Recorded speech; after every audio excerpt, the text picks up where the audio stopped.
ਮੁੱਖ ਮੰਤਰੀ ਸਰਦਾਰ ਭਗਵੰਤ ਸਿੰਘ ਮਾਨ ਦੀ ਅਗਵਾਈ ਵਾਲੀ ਪੰਜਾਬ ਸਰਕਾਰ ਦੇ ਵੱਲੋਂ ਪੰਜਾਬ ਦੇ ਵਿੱਚ ਖੇਡਾਂ ਦੀ ਅਮੀਰ ਵਿਰਾਸਤ ਨੂੰ ਹੋਰ ਅੱਗੇ ਲਿਜਾਣ ਦੇ ਲਈ ਨਿਰੰਤਰ ਉਪਰਾਲੇ ਕੀਤੇ ਜਾ ਰਹੇ ਨੇ। ਇਸ ਵੇਲੇ 4 ਭਾਰਤੀ ਟੀਮਾਂ ਦੇ ਖੇਡ ਕਪਤਾਨ ਪੰਜਾਬੀ ਨੇ।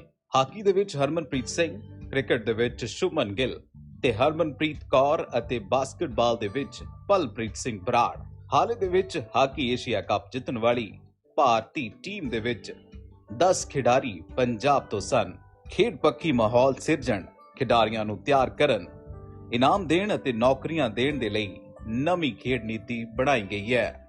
ਖਿਡਾਰੀਆਂ ਦੀ ਪ੍ਰਤਿਭਾ ਦੀ ਸ਼ਨਾਖਤ ਕਰਕੇ ਉਹਨਾਂ ਨੂੰ ਅੱਗੇ ਵਧਣ ਦੇ ਮੌਕੇ ਪ੍ਰਦਾਨ ਕਰਨ ਦੇ ਲਈ ਖੇਡਾਂ ਵਤਨ ਪੰਜਾਬ ਦੀਆਂ ਉਲੀਕੀਆਂ ਗਈਆਂ, ਜਿਸ ਦੇ 3 ਸ਼ਾਨਦਾਰ ਸੀਜ਼ਨ ਹੋਏ ਨੇ ਤੇ ਚੌਥੇ ਦੀ ਤਿਆਰੀ ਮੁਕੰਮਲ ਹੈ। ਖਿਡਾਰੀਆਂ ਦੇ ਲਈ ਵੱਡੀ ਨਗਦ ਇਨਾਮ ਰਾਸ਼ੀ ਦਿੱਤੀ ਜਾ ਰਹੀ ਹੈ। ਪਿਛਲੇ 3.5 ਸਾਲਾਂ ਦੇ ਵਿੱਚ 100 ਕਰੋੜ ਰੁਪਏ ਤੋਂ ਵੱਧ ਦੇ ਇਨਾਮ ਦਿੱਤੇ ਗਏ ਨੇ। ਪੈਰਿਸ 올림픽 ਦੇ 19 ਖਿਡਾਰੀਆਂ ਨੂੰ 12.5 ਕਰੋੜ ਰੁਪਏ ਦੀ ਰਾਸ਼ੀ ਵੰਡੀ ਗਈ ਹੈ। ਹਾਂਗਜ਼ੂ ਏਸ਼ੀਅਨ ਗੇਮਸ ਦੇ 58 ਖਿਡਾਰੀਆਂ ਨੂੰ 29.25 ਕਰੋੜ ਰੁਪਏ ਦੀ ਇਨਾਮੀ ਰਾਸ਼ੀ ਵੰਡੀ ਗਈ। ਬਰਮਿੰਘਮ ਕਾਮਨਵੈਲਥ ਗੇਮਸ ਦੇ 23 ਖਿਡਾਰੀਆਂ ਨੂੰ 9.30 ਕਰੋੜ ਰੁਪਏ ਦੀ ਇਨਾਮੀ ਰਾਸ਼ੀ ਵੰਡੀ ਗਈ। ਖੇਡਾਂ ਵਤਨ ਪੰਜਾਬ ਦੀਆਂ ਦੇ 3 ਸੀਜ਼ਨਾਂ ਦੇ ਵਿੱਚ ਜੇਤੂਆਂ ਨੂੰ ਕੁੱਲ 25 ਕਰੋੜ ਰੁਪਏ ਦੀ ਰਾਸ਼ੀ ਵੰਡੀ। ਗੋਆ ਤੇ ਗੁਜਰਾਤ ਨੈਸ਼ਨਲ ਗੇਮਸ ਦੇ 283 ਖਿਡਾਰੀਆਂ ਨੂੰ 12.28 ਕਰੋੜ ਰੁਪਏ ਦੀ ਰਾਸ਼ੀ ਵੰਡੀ ਗਈ। ਪੰਜਾਬ ਵਿੱਚ 3000 ਖੇਡ ਨਰਸਰੀਆਂ ਅਤੇ 10000 ਖੇਡ ਮੈਦਾਨ ਬਣਾਏ ਗਏ ਨੇ। 11 ਖਿਡਾਰੀ PCS ਤੇ DSP ਭਰਤੀ ਕਰਨ ਤੋਂ ਇਲਾਵਾ ਕੋਚ ਭਰਤੀ ਕੀਤੇ ਜਾ ਰਹੇ ਨੇ। ਕੋਚਾਂ ਲਈ ਬਲਬੀਰ ਸਿੰਘ ਸੀਨੀਅਰ ਅਵਾਰਡ ਅਤੇ ਸੀਨੀਅਰ ਤੇ ਜੂਨੀਅਰ ਨੈਸ਼ਨਲ ਜੇਤੂਆਂ ਦੇ ਲਈ ਬਲਬੀਰ ਸਿੰਘ ਸੀਨੀਅਰ ਵਜ਼ੀਫਾ ਸਕੀਮ ਦੀ ਸ਼ੁਰੂਆਤ ਕੀਤੀ। ਪੰਜਾਬ ਸਰਕਾਰ ਦਾ ਇੱਕੋ ਨਾਰਾ, ਖੇਡਦਾ ਪੰਜਾਬ, ਅੱਗੇ ਵਧਦਾ ਪੰਜਾਬ।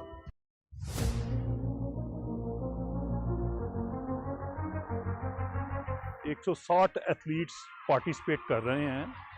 ये पहली बार वर्ल्ड एथलेटिक की तरफ से हमें अलॉट किया गया है bronze level competition. Athletics is a mother sport, and if you can run, jump and throw, then you can definitely take part in any sport. Orissa ही एक ऐसी स्टेट है जिसने एक इंडोर स्टेडियम तैयार किया है। ऑल ओवर इंडिया में ऐसा कोई स्टेडियम नहीं है। मैं शुक्रगुजार हूँ स्टेट उड़ीसा का भी, कंपटीशन को ऑर्गेनाइज करने के लिए हर एक तरह का सहयोग दिया है।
तू ही मेरी एक वजह है, तू ही मेरी ऊर्जा है, तू ही मेरी राहों का नूर, तू मेरा fuel.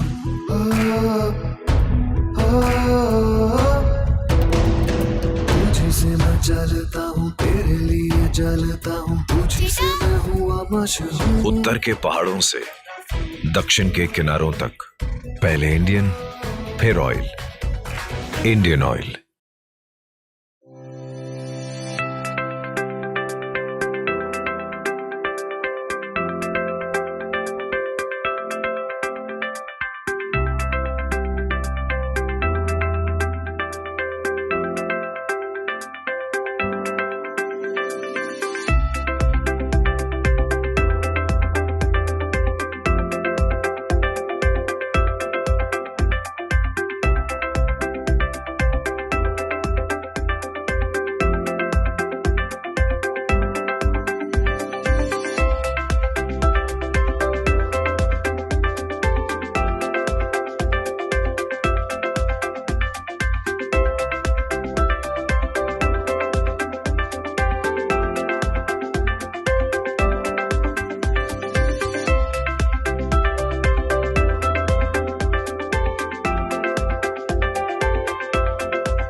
Hi, I'm the whole truth. I'm Dr. Protein, and why don't you tell me what protein you want?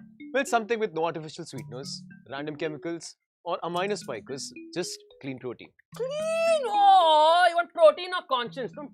I got you. Introducing the cleanest, lightest whey protein by the whole truth.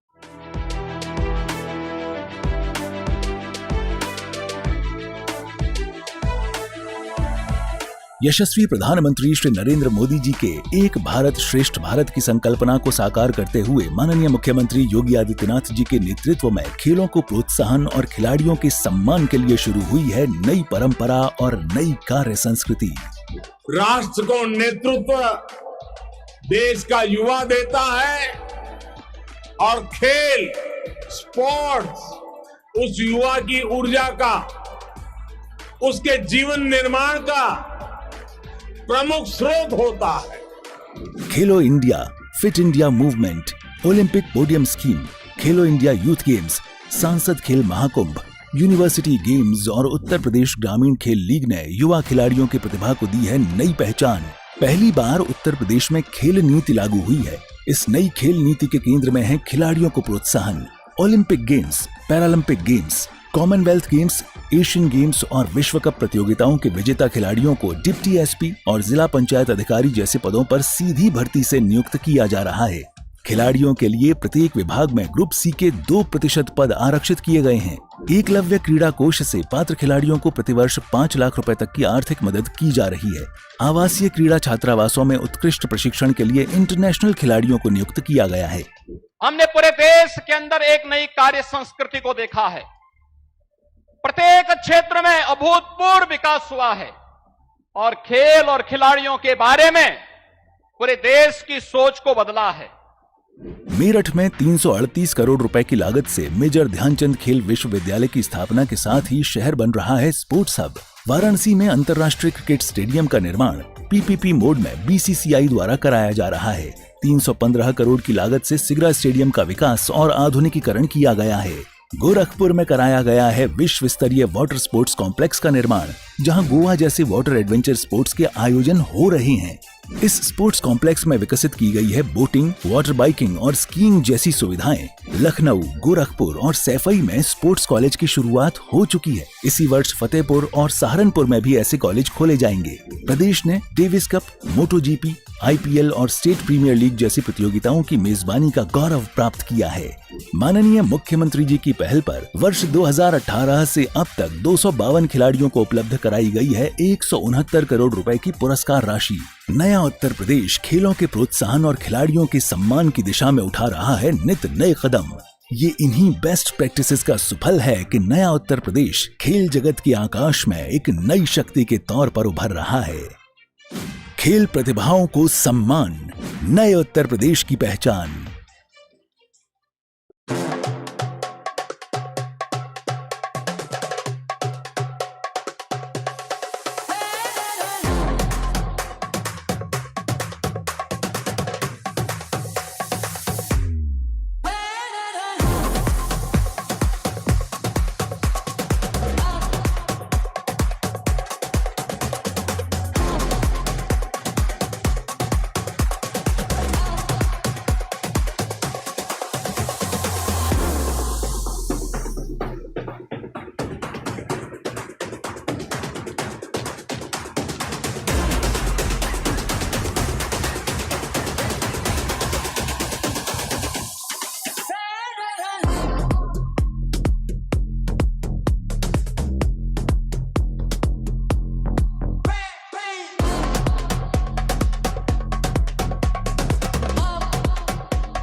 ਮੁੱਖ ਮੰਤਰੀ ਸਰਦਾਰ ਭਗਵੰਤ ਸਿੰਘ ਮਾਨ ਦੀ ਅਗਵਾਈ ਵਾਲੀ ਪੰਜਾਬ ਸਰਕਾਰ ਦੇ ਵੱਲੋਂ ਪੰਜਾਬ ਦੇ ਵਿੱਚ ਖੇਡਾਂ ਦੀ ਅਮੀਰ ਵਿਰਾਸਤ ਨੂੰ ਹੋਰ ਅੱਗੇ ਲਿਜਾਣ ਦੇ ਲਈ ਨਿਰੰਤਰ ਉਪਰਾਲੇ ਕੀਤੇ ਜਾ ਰਹੇ ਨੇ। ਇਸ ਵੇਲੇ 4 ਭਾਰਤੀ ਟੀਮਾਂ ਦੇ ਖੇਡ ਕਪਤਾਨ ਪੰਜਾਬੀ ਨੇ। ਹਾਕੀ ਦੇ ਵਿੱਚ ਹਰਮਨਪ੍ਰੀਤ ਸਿੰਘ, ਕ੍ਰਿਕਟ ਦੇ ਵਿੱਚ ਸ਼ੁਭਮਨ ਗਿੱਲ ਤੇ ਹਰਮਨਪ੍ਰੀਤ ਕੌਰ ਅਤੇ ਬਾਸਕਟਬਾਲ ਦੇ ਵਿੱਚ ਪਲਪ੍ਰੀਤ ਸਿੰਘ ਬਰਾੜ। ਹਾਲੇ ਦੇ ਵਿੱਚ ਹਾਕੀ ਏਸ਼ੀਆ ਕੱਪ ਜਿੱਤਣ ਵਾਲੀ ਭਾਰਤੀ ਟੀਮ ਦੇ ਵਿੱਚ 10 ਖਿਡਾਰੀ ਪੰਜਾਬ ਤੋਂ ਸਨ। ਖੇਡ ਪੱਖੀ ਮਾਹੌਲ ਸਿਰਜਣ, ਖਿਡਾਰੀਆਂ ਨੂੰ ਤਿਆਰ ਕਰਨ, ਇਨਾਮ ਦੇਣ ਅਤੇ ਨੌਕਰੀਆਂ ਦੇਣ ਦੇ ਲਈ ਨਵੀਂ ਖੇਡ ਨੀਤੀ ਬਣਾਈ ਗਈ ਹੈ। ਖਿਡਾਰੀਆਂ ਦੀ ਪ੍ਰਤਿਭਾ ਦੀ ਸ਼ਨਾਖਤ ਕਰਕੇ ਉਹਨਾਂ ਨੂੰ ਅੱਗੇ ਵਧਣ ਦੇ ਮੌਕੇ ਪ੍ਰਦਾਨ ਕਰਨ ਦੇ ਲਈ ਖੇਡਾਂ ਵਤਨ ਪੰਜਾਬ ਦੀਆਂ ਉਲੀਕੀਆਂ ਗਈਆਂ, ਜਿਸ ਦੇ 3 ਸ਼ਾਨਦਾਰ ਸੀਜ਼ਨ ਹੋਏ ਨੇ ਤੇ ਚੌਥੇ ਦੀ ਤਿਆਰੀ ਮੁਕੰਮਲ ਹੈ। ਖਿਡਾਰੀਆਂ ਦੇ ਲਈ ਵੱਡੀ ਨਗਦ ਇਨਾਮ ਰਾਸ਼ੀ ਦਿੱਤੀ ਜਾ ਰਹੀ ਹੈ। ਪਿਛਲੇ 3.5 ਸਾਲਾਂ ਦੇ ਵਿੱਚ 100 ਕਰੋੜ ਰੁਪਏ ਤੋਂ ਵੱਧ ਦੇ ਇਨਾਮ ਦਿੱਤੇ ਗਏ ਨੇ। ਪੈਰਿਸ 올림픽 ਦੇ 19 ਖਿਡਾਰੀਆਂ ਨੂੰ 12.5 ਕਰੋੜ ਰੁਪਏ ਦੀ ਰਾਸ਼ੀ ਵੰਡੀ ਗਈ ਹੈ। ਹਾਂਗਜ਼ੂ ਏਸ਼ੀਅਨ ਗੇਮਸ ਦੇ 58 ਖਿਡਾਰੀਆਂ ਨੂੰ 29.25 ਕਰੋੜ ਰੁਪਏ ਦੀ ਇਨਾਮੀ ਰਾਸ਼ੀ ਵੰਡੀ ਗਈ। ਬਰਮਿੰਘਮ ਕਾਮਨਵੈਲਥ ਗੇਮਸ ਦੇ 23 ਖਿਡਾਰੀਆਂ ਨੂੰ 9.30 ਕਰੋੜ ਰੁਪਏ ਦੀ ਇਨਾਮੀ ਰਾਸ਼ੀ ਵੰਡੀ ਗਈ। ਖੇਡਾਂ ਵਤਨ ਪੰਜਾਬ ਦੀਆਂ ਦੇ 3 ਸੀਜ਼ਨਾਂ ਦੇ ਵਿੱਚ ਜੇਤੂਆਂ ਨੂੰ ਕੁੱਲ 25 ਕਰੋੜ ਰੁਪਏ ਦੀ ਰਾਸ਼ੀ ਵੰਡੀ। ਗੋਆ ਤੇ ਗੁਜਰਾਤ ਨੈਸ਼ਨਲ ਗੇਮਸ ਦੇ 283 ਖਿਡਾਰੀਆਂ ਨੂੰ 12.28 ਕਰੋੜ ਰੁਪਏ ਦੀ ਰਾਸ਼ੀ ਵੰਡੀ ਗਈ। ਪੰਜਾਬ ਵਿੱਚ 3000 ਖੇਡ ਨਰਸਰੀਆਂ ਅਤੇ 10,000 ਖੇਡ ਮੈਦਾਨ ਬਣਾਏ ਗਏ ਨੇ। 11 ਖਿਡਾਰੀ PCS ਤੇ DSP ਭਰਤੀ ਕਰਨ ਤੋਂ ਇਲਾਵਾ ਕੋਚ ਭਰਤੀ ਕੀਤੇ ਜਾ ਰਹੇ ਨੇ। ਕੋਚਾਂ ਲਈ ਬਲਬੀਰ ਸਿੰਘ ਸੀਨੀਅਰ ਅਵਾਰਡ ਅਤੇ ਸੀਨੀਅਰ ਤੇ ਜੂਨੀਅਰ ਨੈਸ਼ਨਲ ਜੇਤੂਆਂ ਦੇ ਲਈ ਬਲਬੀਰ ਸਿੰਘ ਸੀਨੀਅਰ ਵਜ਼ੀਫਾ ਸਕੀਮ ਦੀ ਸ਼ੁਰੂਆਤ ਕੀਤੀ। ਪੰਜਾਬ ਸਰਕਾਰ ਦਾ ਇੱਕੋ ਨਾਰਾ, ਖੇਡਦਾ ਪੰਜਾਬ, ਅੱਗੇ ਵਧਦਾ ਪੰਜਾਬ।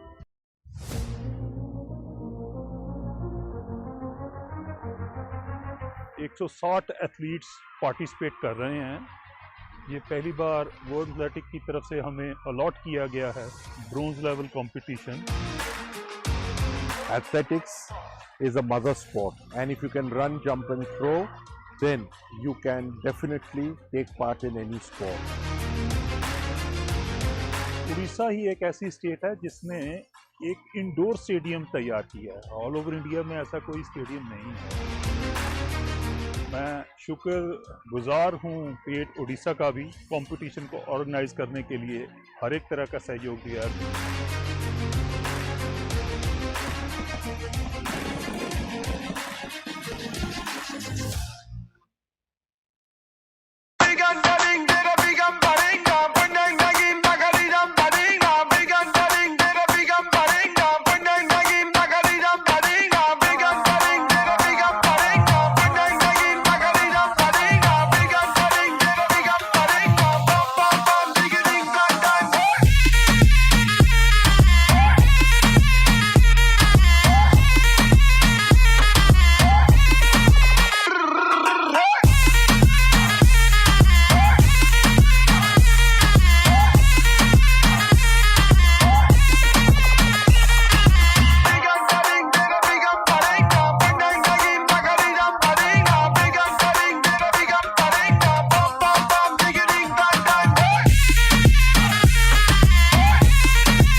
तू ही मेरी एक वजह है, तू ही मेरी ऊर्जा है, तू ही मेरी राहों का नूर, तू मेरा fuel.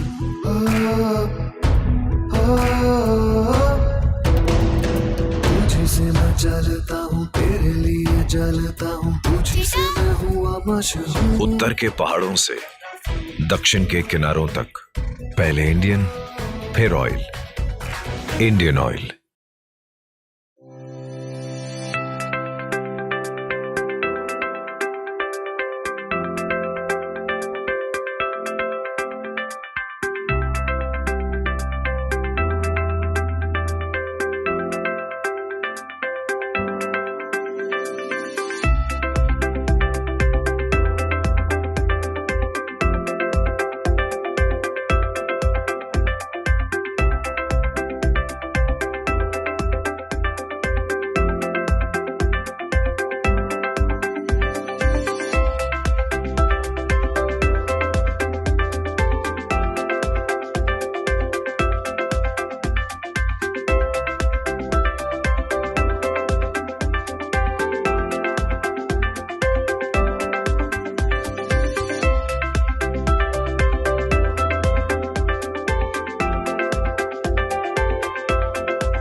Hi, I'm the whole truth. I'm Dr. Protein, and why don't you tell me what protein you want? Well, something with no artificial sweeteners, random chemicals, or amino spikers, just clean protein. Clean! Oh, you want protein or conscience? I got you. Introducing the cleanest, lightest whey protein by the whole truth.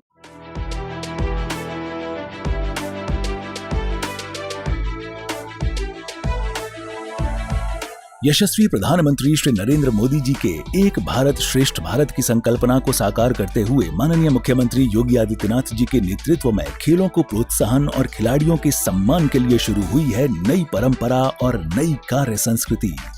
राष्ट्र को नेतृत्व देश का युवा देता है और खेल स्पोर्ट्स उस युवा की ऊर्जा का, उसके जीवन निर्माण का प्रमुख स्रोत होता है। खेलो India, fit India movement, Olympic podium scheme, खेलो इंडिया यूथ गेम्स, सांसद खेल महाकुंभ, यूनिवर्सिटी गेम्स और उत्तर प्रदेश ग्रामीण खेल लीग ने युवा खिलाड़ियों की प्रतिभा को दी है नई पहचान। पहली बार उत्तर प्रदेश में खेल नीति लागू हुई है। इस नई खेल नीति के केंद्र में है खिलाड़ियों को प्रोत्साहन। Olympic games, Paralympic games, Commonwealth games, Asian games और विश्व कप प्रतियोगिताओं के विजेता खिलाड़ियों को डिप्टी एसपी और जिला पंचायत अधिकारी जैसे पदों पर सीधी भर्ती से नियुक्त किया जा रहा है। खिलाड़ियों के लिए प्रत्येक विभाग में ग्रुप सी के 2% पद आरक्षित किए गए हैं। एकलव्य क्रीड़ा कोष से पात्र खिलाड़ियों को प्रतिवर्ष 5 लाख रुपए तक की आर्थिक मदद की जा रही है। आवासीय क्रीड़ा छात्रावासों में उत्कृष्ट प्रशिक्षण के लिए इंटरनेशनल खिलाड़ियों को नियुक्त किया गया है। हमने पूरे देश के अंदर एक नई कार्य संस्कृति को देखा है। प्रत्येक क्षेत्र में अभूतपूर्व विकास हुआ है और खेल और खिलाड़ियों के बारे में पूरे देश की सोच को बदला है। मेरठ में 338 करोड़ रुपए की लागत से मेजर ध्यानचंद खेल विश्वविद्यालय की स्थापना के साथ ही शहर बन रहा है स्पोर्ट्स हब। वाराणसी में अंतर्राष्ट्रीय क्रिकेट स्टेडियम का निर्माण पीपीपी मोड में बीसीसीआई द्वारा कराया जा रहा है। 315 करोड़ की लागत से सिगरा स्टेडियम का विकास और आधुनिकीकरण किया गया है। गोरखपुर में कराया गया है विश्व स्तरीय वाटर स्पोर्ट्स कॉम्प्लेक्स का निर्माण, जहां गोवा जैसे वाटर एडवेंचर स्पोर्ट्स के आयोजन हो रहे हैं। इस स्पोर्ट्स कॉम्प्लेक्स में विकसित की गई है बोटिंग, वाटर बाइकिंग और स्कीइंग जैसी सुविधाएं। लखनऊ, गोरखपुर और सैफई में स्पोर्ट्स कॉलेज की शुरुआत हो चुकी है। इसी वर्ष फतेहपुर और सहारनपुर में भी ऐसे कॉलेज खोले जाएंगे। प्रदेश ने डेविस कप, मोटो जीपी, आईपीएल और स्टेट प्रीमियर लीग जैसी प्रतियोगिताओं की मेजबानी का गौरव प्राप्त किया है। माननीय मुख्यमंत्री जी की पहल पर वर्ष 2018 से अब तक 252 खिलाड़ियों को उपलब्ध कराई गई है 169 करोड़ रुपए की पुरस्कार राशि। नया उत्तर प्रदेश खेलों के प्रोत्साहन और खिलाड़ियों के सम्मान की दिशा में उठा रहा है नित नए कदम। ये इन्हीं बेस्ट प्रैक्टिसेस का सुफल है कि नया उत्तर प्रदेश खेल जगत के आकाश में एक नई शक्ति के तौर पर उभर रहा है। खेल प्रतिभाओं को सम्मान, नए उत्तर प्रदेश की पहचान।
ਮੁੱਖ ਮੰਤਰੀ ਸਰਦਾਰ ਭਗਵੰਤ ਸਿੰਘ ਮਾਨ ਦੀ ਅਗਵਾਈ ਵਾਲੀ ਪੰਜਾਬ ਸਰਕਾਰ ਦੇ ਵੱਲੋਂ ਪੰਜਾਬ ਦੇ ਵਿੱਚ ਖੇਡਾਂ ਦੀ ਅਮੀਰ ਵਿਰਾਸਤ ਨੂੰ ਹੋਰ ਅੱਗੇ ਲਿਜਾਣ ਦੇ ਲਈ ਨਿਰੰਤਰ ਉਪਰਾਲੇ ਕੀਤੇ ਜਾ ਰਹੇ ਨੇ।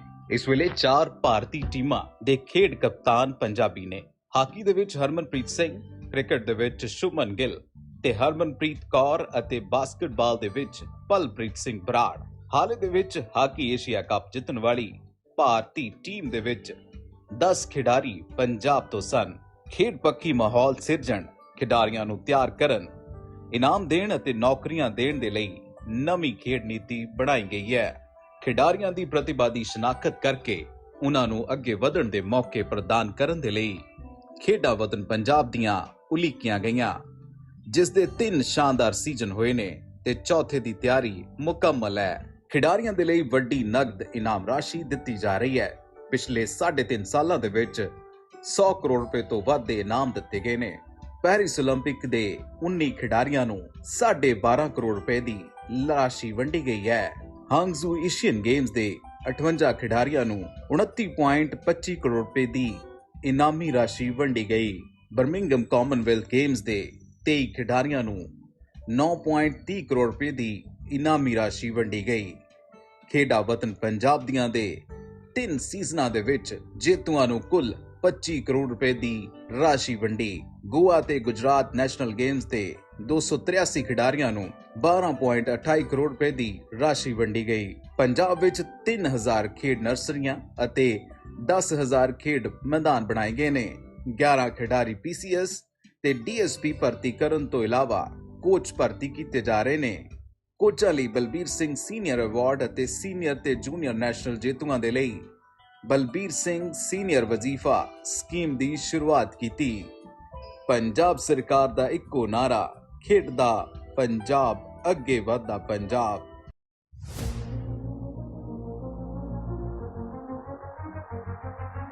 160 एथलीट्स पार्टिसिपेट कर रहे हैं। ये पहली बार वर्ल्ड एथलेटिक की तरफ से हमें अलॉट किया गया है bronze level competition. Athletics is a mother sport, and if you can run, jump and throw, then you can definitely take part in any sport. Orissa ही एक ऐसी स्टेट है जिसने एक इंडोर स्टेडियम तैयार किया है। ऑल ओवर इंडिया में ऐसा कोई स्टेडियम नहीं है। मैं शुक्रगुजार हूँ स्टेट उड़ीसा का भी, कंपटीशन को ऑर्गेनाइज करने के लिए हर एक तरह का सहयोग दिया है।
तू ही मेरी एक वजह है, तू ही मेरी ऊर्जा है, तू ही मेरी राहों का नूर, तू मेरा fuel.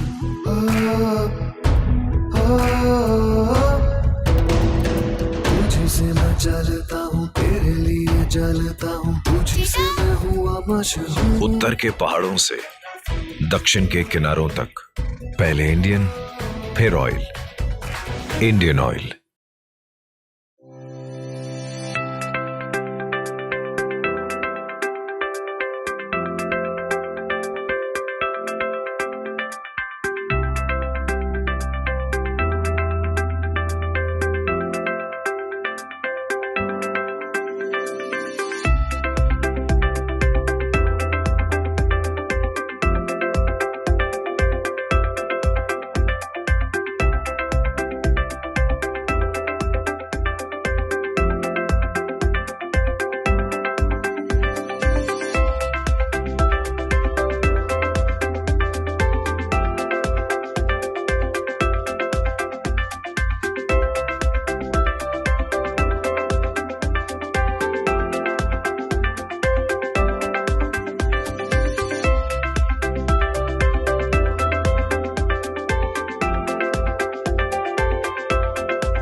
Hi, I'm the whole truth. I'm Dr. Protein, and why don't you tell me what protein you want? Well, something with no artificial sweeteners, random chemicals, or amino spikers, just clean protein. Clean? Oh, you want protein or conscience? I got you. Introducing the cleanest, lightest whey protein by the whole truth.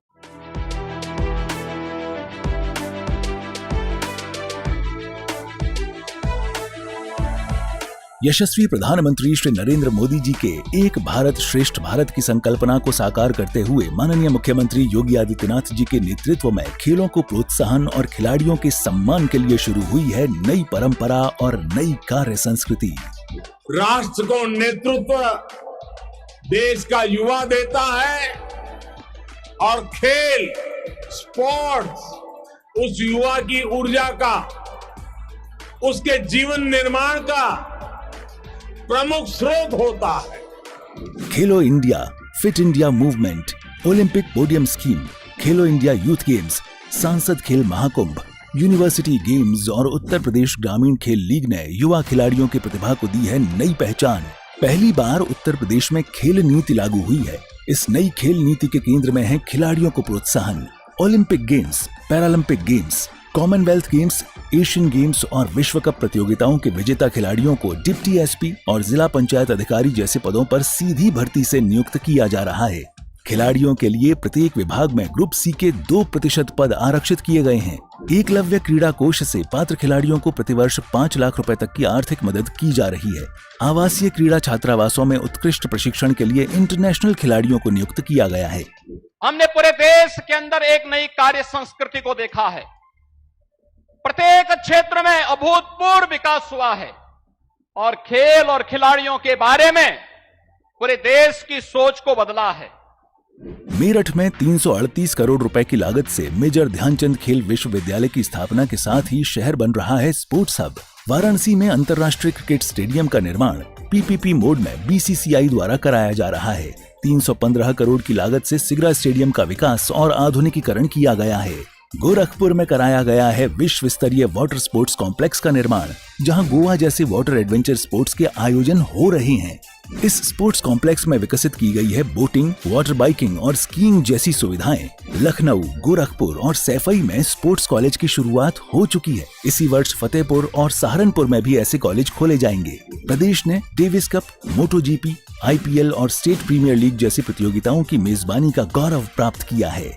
माननीय मुख्यमंत्री जी की पहल पर वर्ष 2018 से अब तक 252 खिलाड़ियों को उपलब्ध कराई गई है 169 करोड़ रुपए की पुरस्कार राशि। नया उत्तर प्रदेश खेलों के प्रोत्साहन और खिलाड़ियों के सम्मान की दिशा में उठा रहा है नित नए कदम। ये इन्हीं बेस्ट प्रैक्टिसेस का सुफल है कि नया उत्तर प्रदेश खेल जगत के आकाश में एक नई शक्ति के तौर पर उभर रहा है। खेल प्रतिभाओं को सम्मान, नए उत्तर प्रदेश की पहचान।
ਮੁੱਖ ਮੰਤਰੀ ਸਰਦਾਰ ਭਗਵੰਤ ਸਿੰਘ ਮਾਨ ਦੀ ਅਗਵਾਈ ਵਾਲੀ ਪੰਜਾਬ ਸਰਕਾਰ ਦੇ ਵੱਲੋਂ ਪੰਜਾਬ ਦੇ ਵਿੱਚ ਖੇਡਾਂ ਦੀ ਅਮੀਰ ਵਿਰਾਸਤ ਨੂੰ ਹੋਰ ਅੱਗੇ ਲਿਜਾਣ ਦੇ ਲਈ ਨਿਰੰਤਰ ਉਪਰਾਲੇ ਕੀਤੇ ਜਾ ਰਹੇ ਨੇ। ਇਸ ਵੇਲੇ 4 ਭਾਰਤੀ ਟੀਮਾਂ ਦੇ ਖੇਡ ਕਪਤਾਨ ਪੰਜਾਬੀ ਨੇ।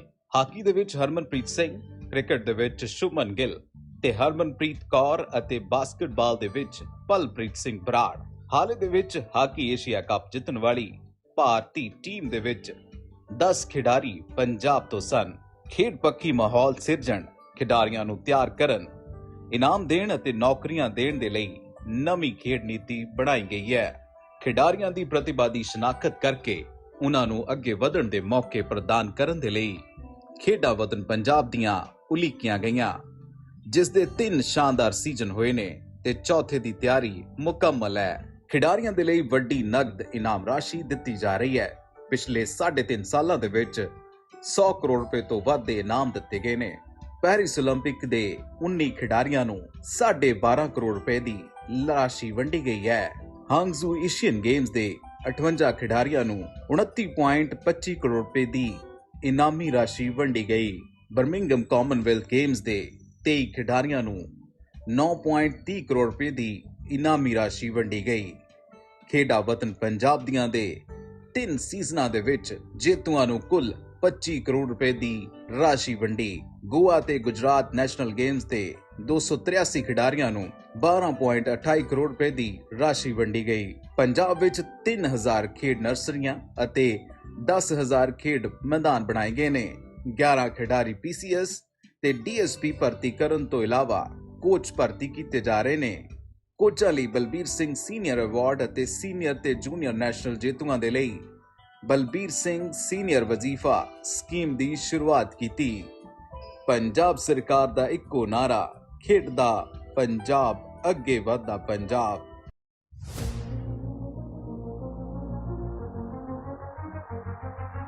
एक 160 एथलीट्स पार्टिसिपेट कर रहे हैं।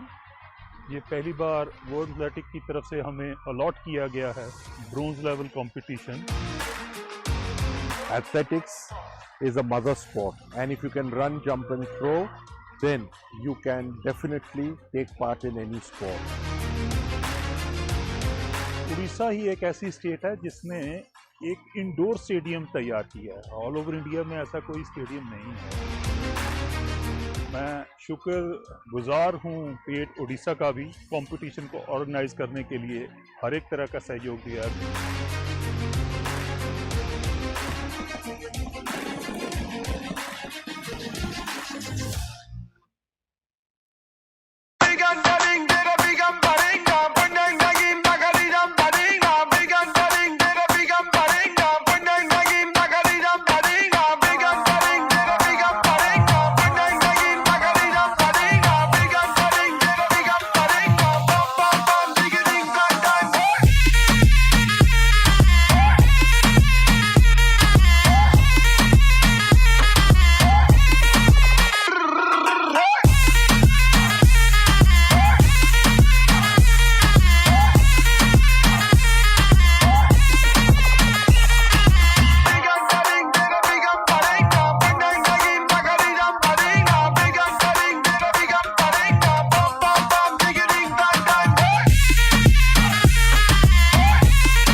तू ही मेरी एक वजह है, तू ही मेरी ऊर्जा है, तू ही मेरी राहों का नूर, तू मेरा fuel.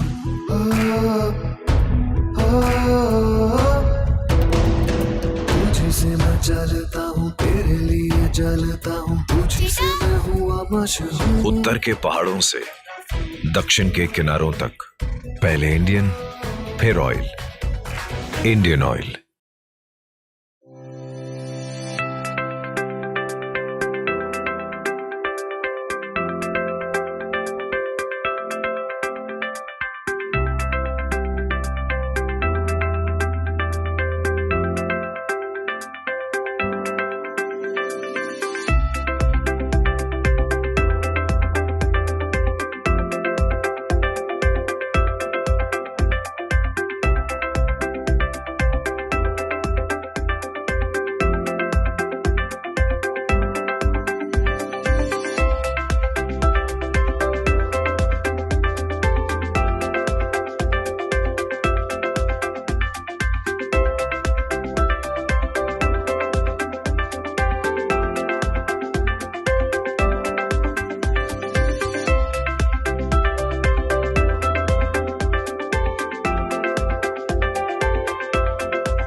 Hi, I'm the whole truth. I'm Dr. Protein, and why don't you tell me what protein you want?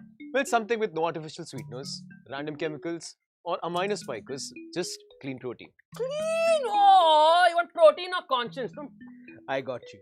Introducing the cleanest, lightest whey protein by the whole truth.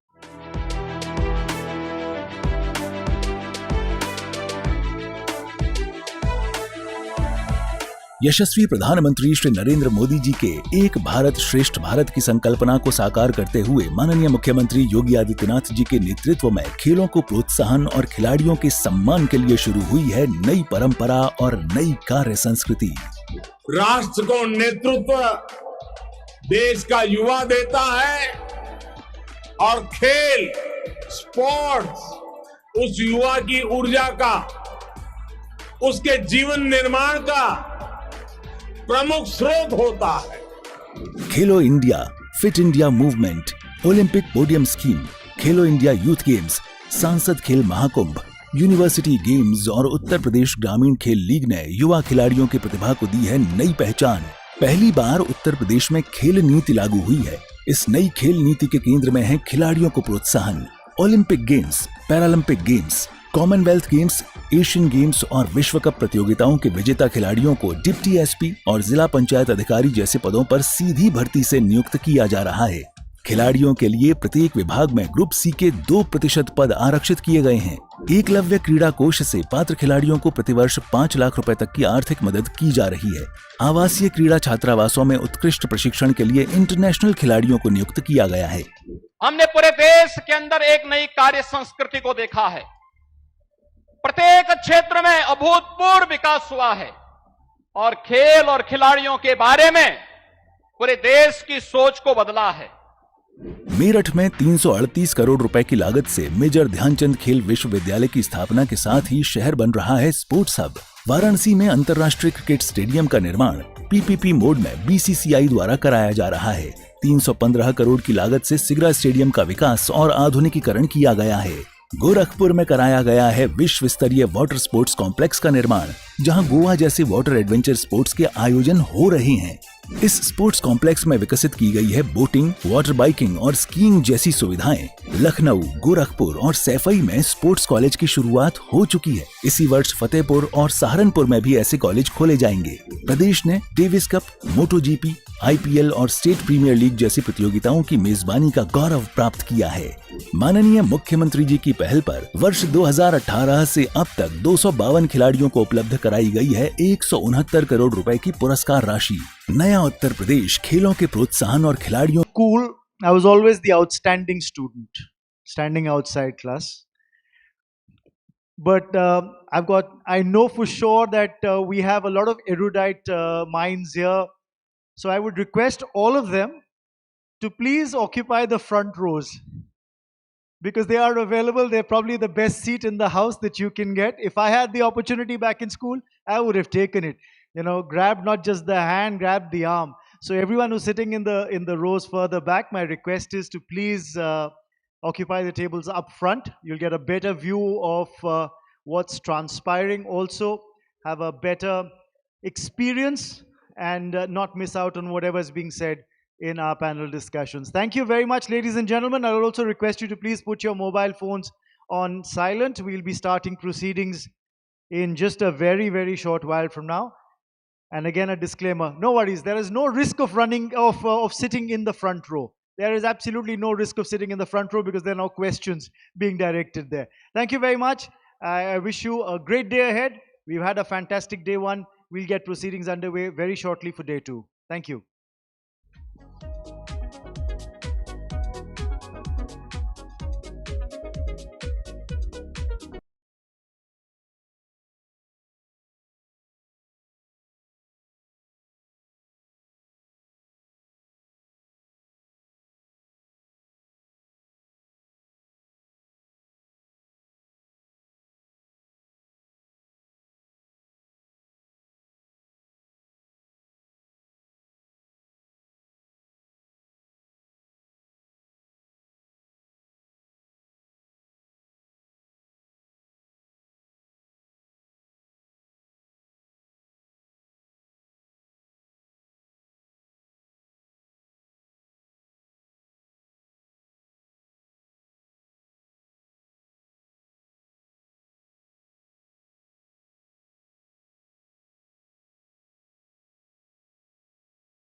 request everyone to please be seated so that we can get proceedings underway for day 2.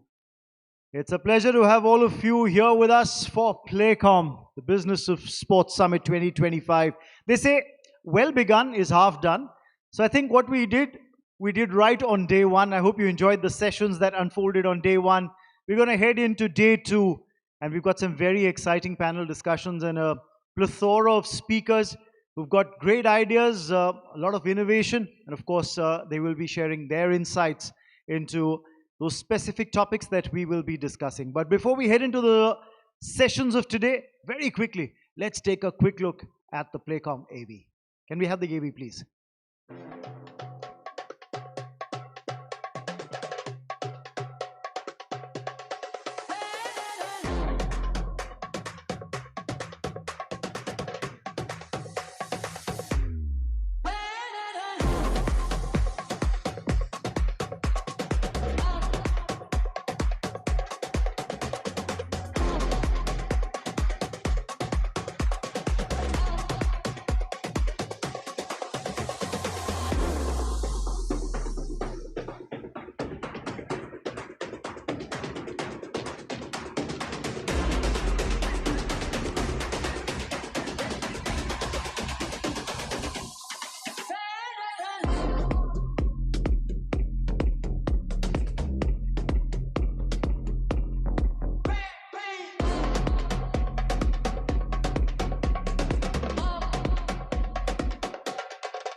Super thought to start the day. And I always say, never confuse action and activity. Because activity is something that you do just, at times impromptu. But action is something that you think, you perceive, you plan, and then execute. And that's what we're going to be doing today, ladies and gentlemen. My name is Raman Banot. And let's lead into the first session today, which is Young Turks, a new sporting vision for a new India. And of course, this panel is flushed with new ideas, young blood, and a whole lot of energy. For this discussion, I'd like to call up on stage Hannah Muthoot, a very dynamic young leader. Can we have Hannah come up on stage, please? And a round of applause for her as well. A 4th-generation leader of the 130-year-old Muthoot Papachan Group. She serves as the director of Muthoot Sports and now leads both sports and CSR. Actively involved, of course, in running a league when you're talking about volleyball and a team as well. And the fact that your focus is to build a sustainable ecosystem. Pleasure to have you here with us, Anna. Please take a seat. Right? You talk about vision, you talk about commitment, and then you talk about Akhilesh Reddy, Chairman of Racing Promotion Private Limited, the promoter of the hugely popular Indian Racing Festival and the Indian Racing League that runs, of course, the single-seater racing, creating a clear pathway for young drivers to move on to global circuits through RPPL, and ventures like Hyderabad Motor Racing Private Limited continues to build infrastructure and opportunities that aim to put India firmly on the motorsport map. Great to have you here, Akhilesh. May I also invite on stage a man who's worn many hats, Sohail Chandok, the dynamic and a very enterprising young man, presenter, commentator, entrepreneur, administrator, CEO of U Mumbai and co-founder of Elevate India Sport, oversees operations across kabaddi, table tennis, and chess, blending sport with business innovation. Great to have you here, Sohail. And of course, to moderate this panel, I'm going to call upon the captain. I'm going to call upon Suresh Balakrishna, the Chief Revenue Officer, the Hindu Group. Good to have you here with us, Suresh. I always call him Captain because he's going to helm the ship and helm this panel discussion. Over to you, big man. Good morning, everybody, and very gratifying to see that Delhi has actually turned up at 11 a.m. So thank you very much.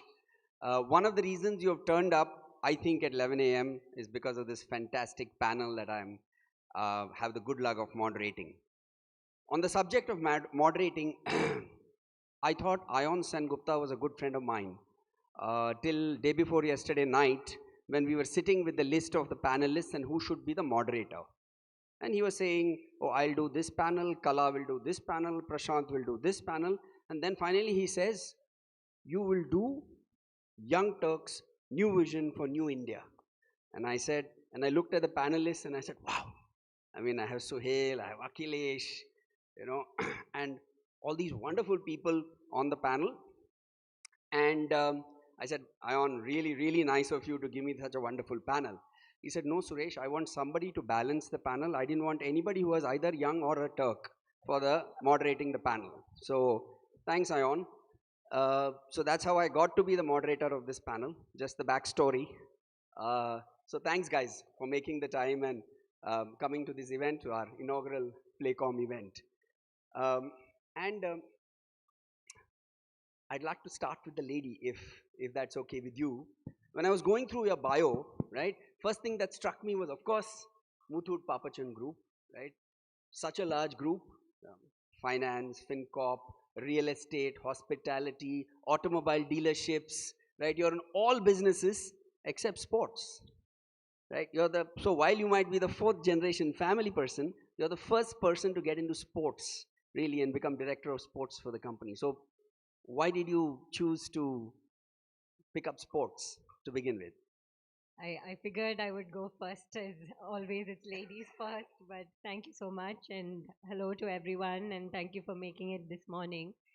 To tell you a little bit about my journey into sport, I'm very passionate about social entrepreneurship, social impact, and my education, both in undergrad and grad, has been around social entrepreneurship. So when I was dabbling with the idea of coming back into my family business, I was in the financial services, and that's where I, learned a lot about what we do at Muthoot too. And one thing that kept coming to me is how can I be a part of much of the CSR work that we do, but not from the lens of charity, but from the lens of development, empowerment, and actually making it sustainable. So my passion was very much into translating CSR into CSV, as we call it. And so sport was the perfect ingredient, I would say, for that.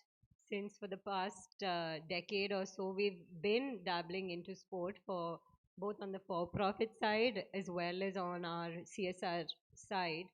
But I feel that now I'm able to come in and see how we can build a integrated system and look at it more from a business vertical and look at two ways of returns, not just on the financial ROI, but also on the society ROI. So it's a very interesting journey, and I'm very new to sport. And what brought me definitely is the change I can bring about in creating, in the next decade or so, an ecosystem I can be very proud of with my family, Muthoot. Yeah. Nice to hear that, Hannah. Akhilesh, you're the poster boy of racing in this country, if you allow me to use that. Who's Naren Karthikeyan types. But the fact of the matter is, F1, F3, F4, all the kind of activities that Indian Racing League, A, it's a very expensive sport. B, the government laws, the taxation, etc. It's not the easiest sport to get into in this country, not by a long shot. Right? You don't have it as easy as Sohail does, for example. So the fact of the matter is, why motorsport? Why did you initially get into motorsport at all? I mean, given all the challenges that it has. Firstly, good morning to everyone, and thank you so much to be here on a weekend.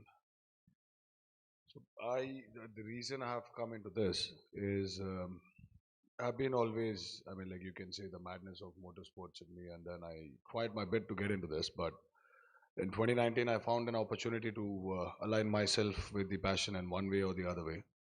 And I've seen the difficulties to get into the sport, and I thought we can work on that. And at the same time, as you mentioned, motorsport is a costly sport. Yes, I do agree it's costly sport, but it's not the costliest sport because these days, which has been cheaper back in the day, has become too costly. You are spending almost more than motorsport per month to get a spot, at least for the state level. I don't want to mention about the sports and all, but at the same time, I personally feel that all the sports are important equally in their line and in their vertical. Every sport is important, and every sport got a reason where it brings the economy to the country, and every sport is unique in its own way.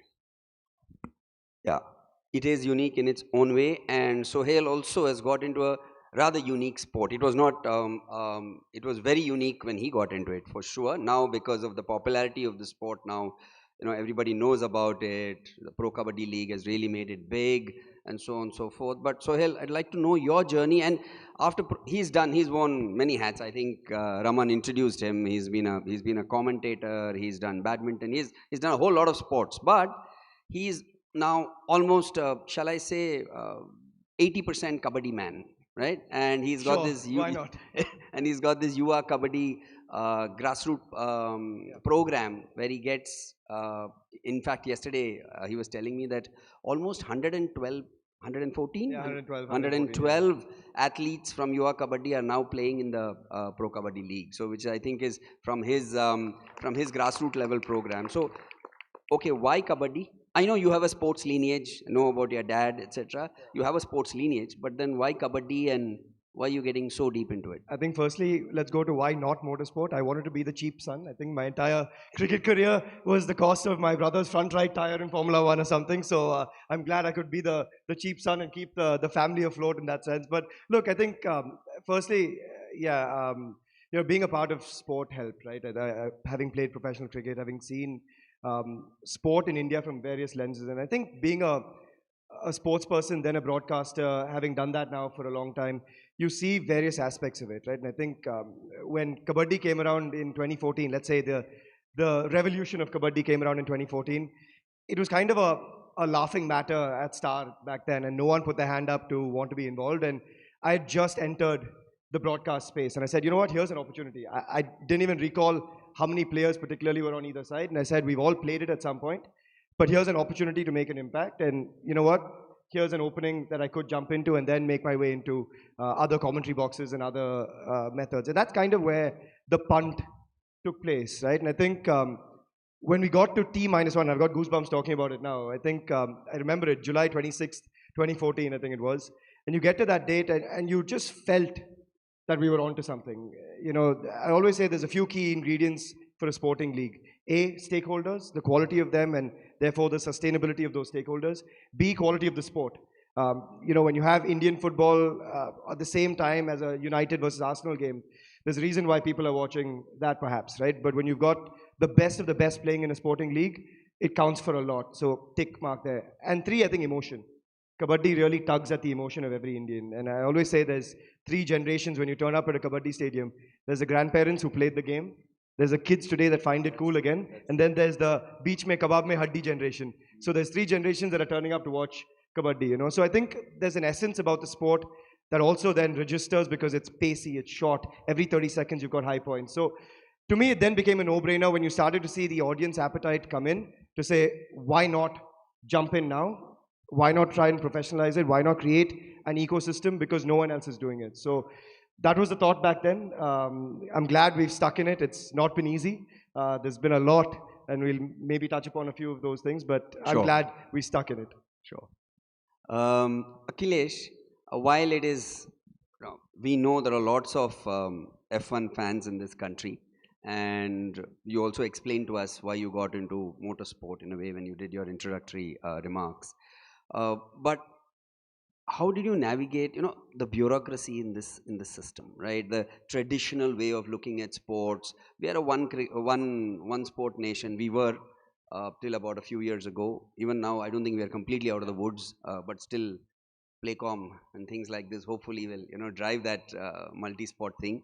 But uh, how did you address those challenges of a traditional look at sports? I mean, I'm sure initially people would have said, "In a car racing," I'm sure when you first came in, right? So, so how did you navigate that?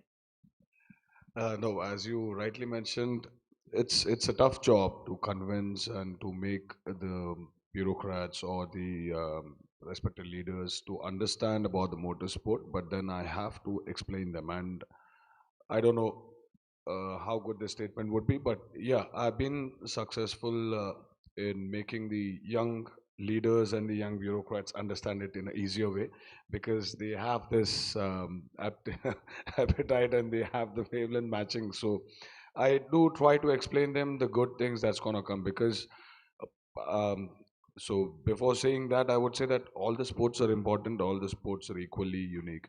But the beauty that motorsport got is that motorsport has the potential to create the industrial establishment and also to create a lot of employment towards it. So when you see the European standards, now for example, if you want to buy any supercar, it's going to be a European brand. Why? Because they are into the motorsport. So motorsport is a platform where you get ample of opportunities to do your R&D, to pick the finest thing in the technology. And that's how they develop the cars. And now with that, you get the industrial establishment. You can push your engineers, mechanics, everybody into that, irrespective of the gender, because it's all about the knowledge. And in fact, even if you see now in the big companies, you find on the top notch, let it be the senior technician or a senior R&D head or whoever it is, you'll find more of Indians over there. But we are working over there because we don't have that platform here. So I do try to explain all of these, and then at the same time, the direct and indirect revenue that the state government is going to get.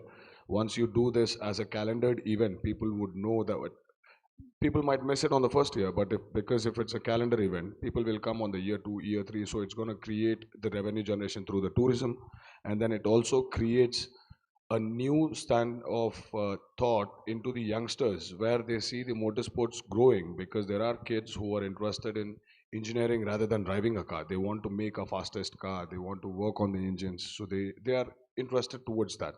So that this sport will give a push to them to concentrate on what they are thinking of and what they are passionate about.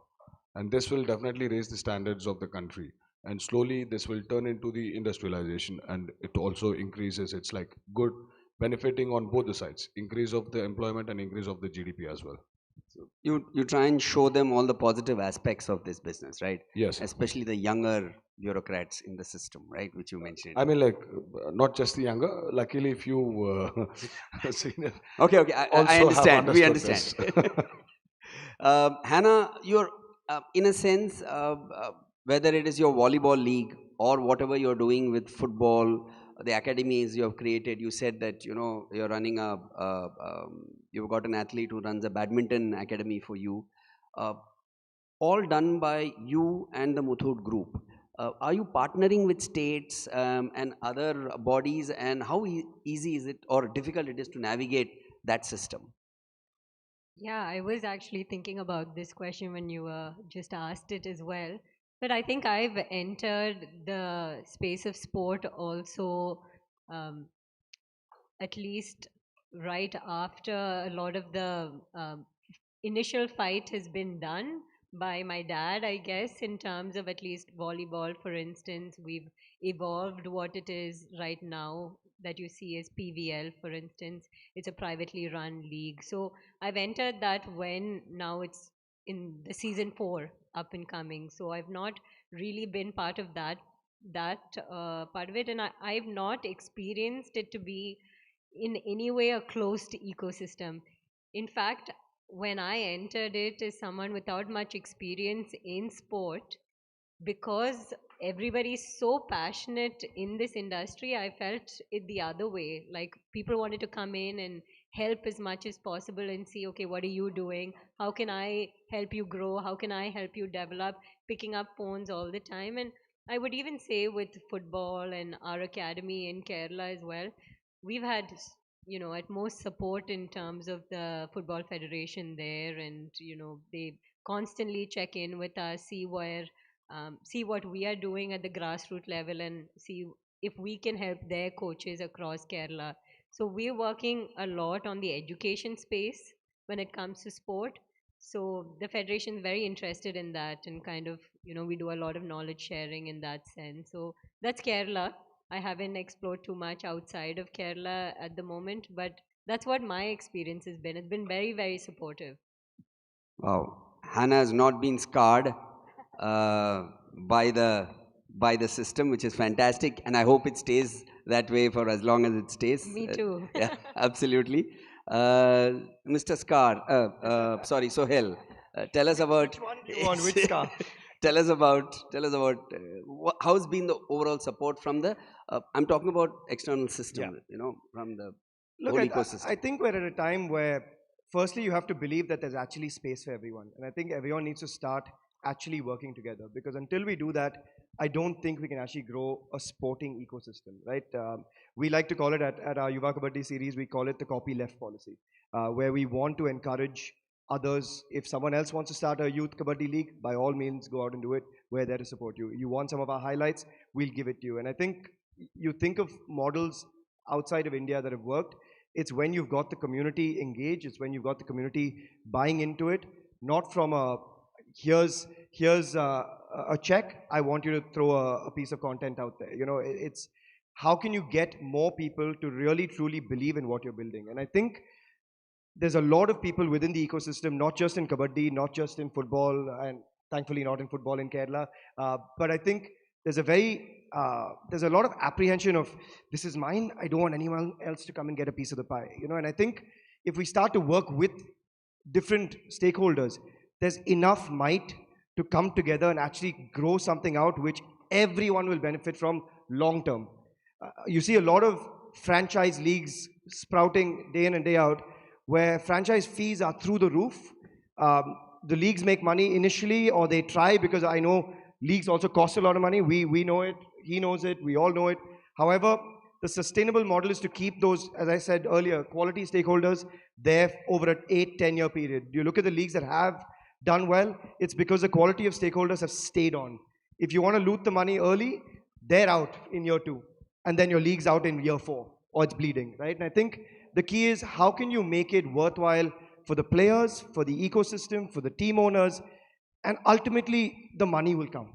Because you then build a belief system that we're all in it to build the sport, to do something for the players, and then truly we're looking at sporting culture. I think otherwise we're still in this hero culture where we want to come to a stadium to watch one PV Sindhu or one Saina or one Kashyap, and when a Tai Tzu Ying and a Carolina Marin, world number 1, world number 2 play, there's 100 people there, and that's not appreciation for sport, it's appreciation of heroes. And I think we need to just change that mindset and allow people to keep doing more work and not block those that are actually coming into the system and trying to do good work. So, taking from what you just said, Sohail, I'll ask you the question, is there is certain philanthropic aspect to sports as well. Absolutely. I mean, all three, there is it's about nation building, character building, culture building, all that comes in. You can't look at sport in a P&L. Yeah. Absolutely. But at the same time, for running a business, you need a P&L as well, right? You need food on the plate next day morning, right? So how do you then do this balance? So look, I've had the pleasure over the last 2 years of working with someone like Ronnie, and trust me, he is a out-and-out cutthroat businessman. He looks at it from a P&L. He's not a business conglomerate. He's funding his sports ventures from his own money, and the P&L is what matters. But I think P&L has to be looked at not from a year 1, year 2 prospect, but realistically from a 7 to 10 year lens, and with realistic projections. I think it's very easy today for all of us to come in and throw an Excel sheet out there with marvelous projections, and it looks good for a pitch deck. It looks good when you go to investors, but I think when you're going to investors and going to sponsors or going to franchise holders are not the same as investors. And I think a PE fund invests in you for a different reason. a franchise is investing in sport for a different reason. So I think you've got to now be cognizant of the fact that franchise owners have seen enough within the sporting world to know what you're actually going to earn from sponsorship revenue, what you're actually going to earn from media rights, what you're actually going to earn from merchandise, which is next to nothing in our country. So there is a reality that's come into our country now, right? And I think we're no longer where we were 10, 12 years ago. We're very aware of what the real monies are in terms of spend and in terms of earnings. And therefore, as a league, as a sporting entity, as sport, as an ecosystem, we've got to give ourselves a reality check. You know, we all have lofty standards, and I think those lofty standards can come if we grow together to get them. But don't look for those lofty standards now. Get people who want to be a part of those lofty standards so that you're seeing it in that 7-year period. So yeah, keep the P&L at the back of your mind. So Hannah, are you in the board meeting, some of the family members saying, all right, Hannah, fabulous, good that you're getting into sports, but where's the money? Has that question been asked of you? And how have you tackled that? Absolutely. I thought as much. Absolutely. And I think that's a question even I have to keep asking the team, right? Because for so long, when you have run sport only through the CSR lens, sometimes those questions are never asked. You're only looking at, okay, what are the value you create and things like that, which is very much important. But I'm not even asking the team what is the profit we're able to bring in, but are we able to sustain this? If not, it's very difficult, you know. And I really liked what you said. We can't look at it as a year or two. It needs to be 5 years, 6 years, actually even a decade more than anything else. And I think those two ROIs that I mentioned are very important. I don't think we can look at it as independent things, but as long as all three, that is your finances, your societal, you know, are you able to build a very good brand image within the communities? Are you as a brand, like within volleyball, for instance, this past entire year, we spent with the brand name Kochi Blue Spikers doing activities. And that's not cheap, for sure. But what is the value we create? I think it's a huge value when we enter the season, because we have rural academies across Kerala who recognize us, who are excited when we are going into the and more than anything, we're growing the sport. And if that passion is not there to develop the sport, PVL is not going to be interesting a year or two down the line. We want younger players to come in. We want college players and players from our academy to develop and come up as well. So it's really combining all three is a challenge. But if we look at it as if you're able to bring it into a synergy, I think we can have a very good vision to work towards. I just want to add one thing in terms of societal impact, right? It's an intangible. It's very hard to measure, but I'll give you a small example. In the Yuva series, we work with 26 different state associations. They all send us players at the under 23 level. We divide them into teams that we've given team names to, etc. But we have a rule of 2 outstation players that can happen. So we had a team from Uttarakhand. Team didn't do very well, but we spotted there was one really bright young talent, right? We moved him. His team got knocked out early. We moved him to the Pondicherry team. Team made the finals. The boy did really well. He went on, and here's a boy who maybe the previous year before he played Yuva was maybe earning 20 to 50,000 rupees a year from playing kabaddi, right? Came through our series, made the final, got spotted by scouts in Pro Kabaddi, earned himself a 78 lakh rupee contract in the Pro Kabaddi auction, went back to his village, had a 2.5 kilometer long procession welcoming him back to his village, and suddenly now in that village there's less drugs, less alcoholism, and people are playing kabaddi. And I think you can't measure, thank you, you can't measure that from a P&L perspective, right? You measure it in societal impact, and you hope that now corporate India will come in and say, you know what, here's ways to engage the community. And this is why I say I think you've got to get a natural, organic buy-in from the community where they feel like they are part of the growth of the sport. Akhilesh, both of them are saying that if you want to maintain this balance of culture and P&L or societal good and P&L, the roadmap has to be a little long. They're saying you can't measure it in 1 year, you need 2 years, 3 years, 4 years, whatever the roadmap. You think motorsport has that kind of roadmap? It can absorb 3, 4, 5 years more of... No, sure. I mean, like, they are quite aggressive and they have been very ambitious. That's why they said 5 or 6 years. But mentally, the day when I stepped into this, I fixed myself for a decade. And yes, I mean, like, there's even for my, I mean, like, I have myself seen a lot of change in the society because um, one example I can give you is like couple of known people used to take their kids for the karting because they used to brag about it on the weekends, on a Saturday or a Sunday, once in a while. But now I have seen lots of people, they are taking it serious and they are taking the kids on a regular basis and they are trying to push them into the professional side.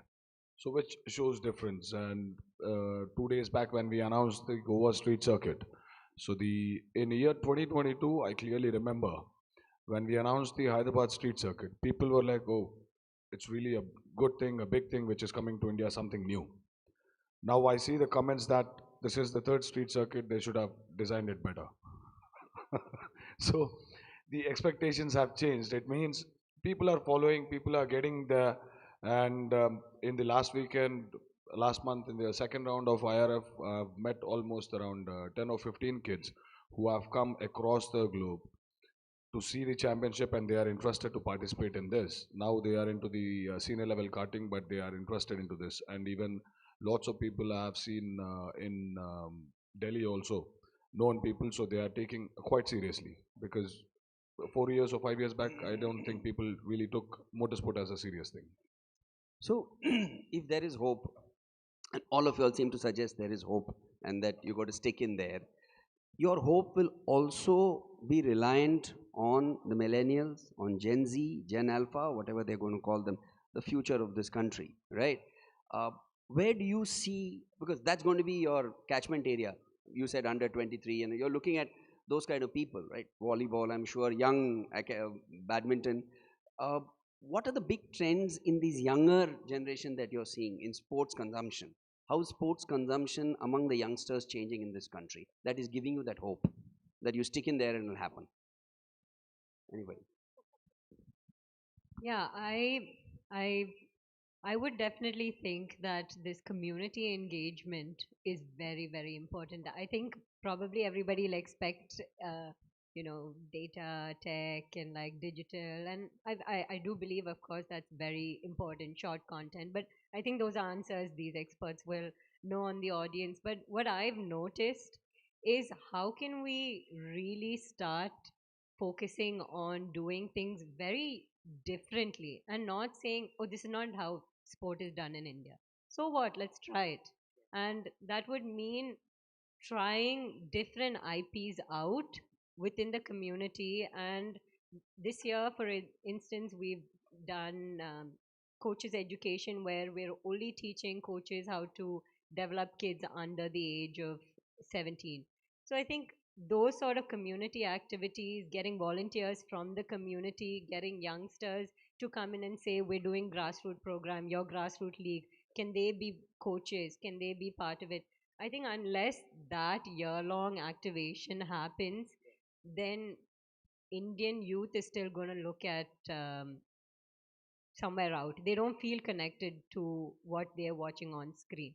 Whereas I think even if you know one person or you've heard from your neighbor, you'll watch that sport online. So I think that community aspect is extremely important, and we can't keep everything online. We need some offline or at least hybrid activations to happen. Yeah. Hybrid activations, completely agree. That's the way it works. Offline man, obviously, given my age. So I completely agree with that. Akhilesh, Gen Z, Gen Alpha, how is sports consumption changing in this community, in the younger India? Do you see a change happening in sports consumption? No, there is definitely a lot of change because the younger generation, they are encouraging every sport, they are diversifying themselves, they are not really sticking up like how it used to be, because when we were kids, all the time for us it's cricket only, that's the only sport, we don't really mind about any other thing. But now they are diversified, everybody likes every sport, they have their own way of thinking and looking at the things, so it's a good thing.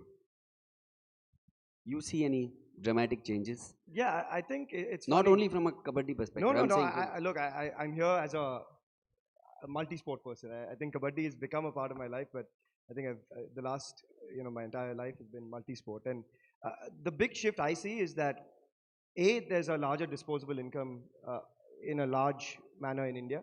B, people are looking for experiences. People are willing to spend on experiences in sport. And I think you've got to give them that. No longer is just a reel going to work for a brand and things like that. I think, again, comes back to engaging your sports fan. How can you turn a passive sports fan into an invested sports fan? And I think year-long consumption is very important. Keeping a sport in the mindset of a person through the year is important.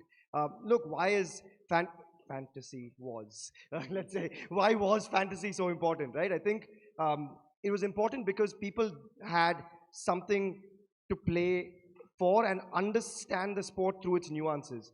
When I speak to people who build fantasy teams in the UK or even in India, why were they so invested in a league? Because you know what? Hey, I built my team today. What's your team? What's your team? What's your team? Suddenly now I'm plugged into a match. Suddenly now, instead of watching the start and the end of a match and going on Cricinfo and seeing a scorecard, I'm looped in to see who's done a great job through a kabaddi match or a tennis match or something else. And you know, it brings that WhatsApp group together, right? Your WhatsApp group is on fire through your fantasy group as a result.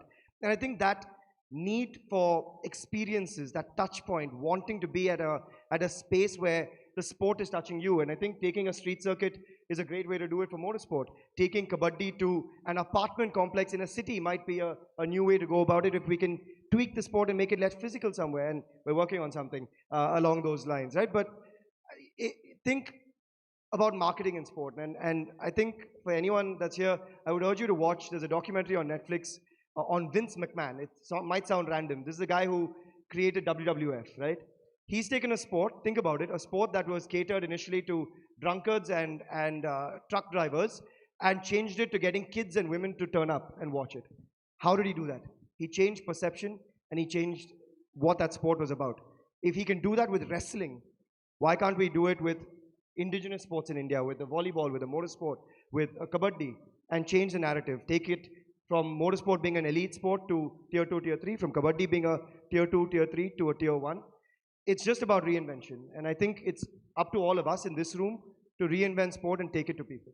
Just a question aside, he triggered a thought when he said fantasy about the new law on betting and gaming, etc., which has stopped it overnight, right? Boom, right? Has it affected any of y'all? Did y'all have a lot of sponsors from that category, or do you feel it's the right thing to do? Obviously, there was a lot of logic for it to happen. You must have read the government bill, people betting money that they don't have, committing suicide. So from a perspective, it was the right thing to do. But how has it impacted? Has it impacted at all, or you're fine? There are many other sponsors out there. Yeah, I mean, we didn't have any sponsors in that sense, but I think just on opinion-wise, I mean, I have a very close advisor in sport who works very closely with one of these companies, and what he told me is also very similar. There were kids stealing money and doing this, so I can understand in the future if it's more of an ethical way to be conducted. I think it's two sides. It's very difficult to come to that one opinion. Your sense, Tommy? Well, firstly, I didn't have any sponsor from that category.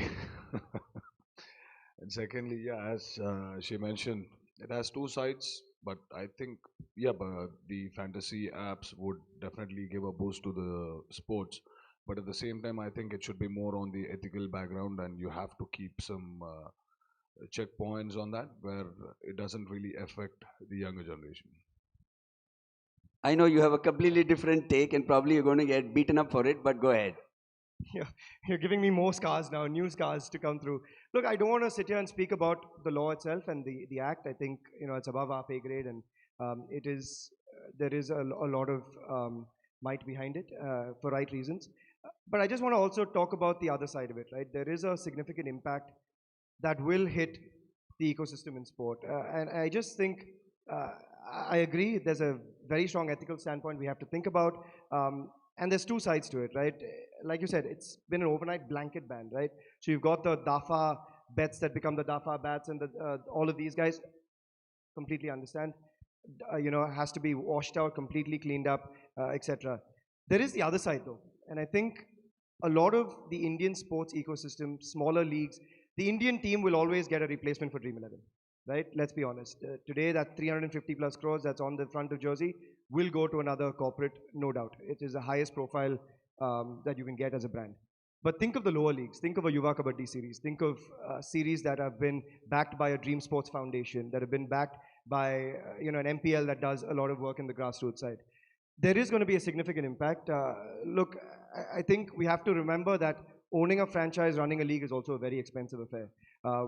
We put more than 3,000 bank accounts together for young Kabaddi players. We wouldn't have been able to do it unless we had the support of Fanco, Dream 11 and Dream Sports Foundation, right? And I think that might dry up. I'm still looking around to see where I can fill that void from the money that we got from Dream Sports Foundation and Dream 11 from. It's a tough one to do. You think of the smaller leagues, even your TNPLs or your other leagues, where 60-70% of revenues for a team was coming from this category. So I'm not here to talk about the bill and the act, that's for governance.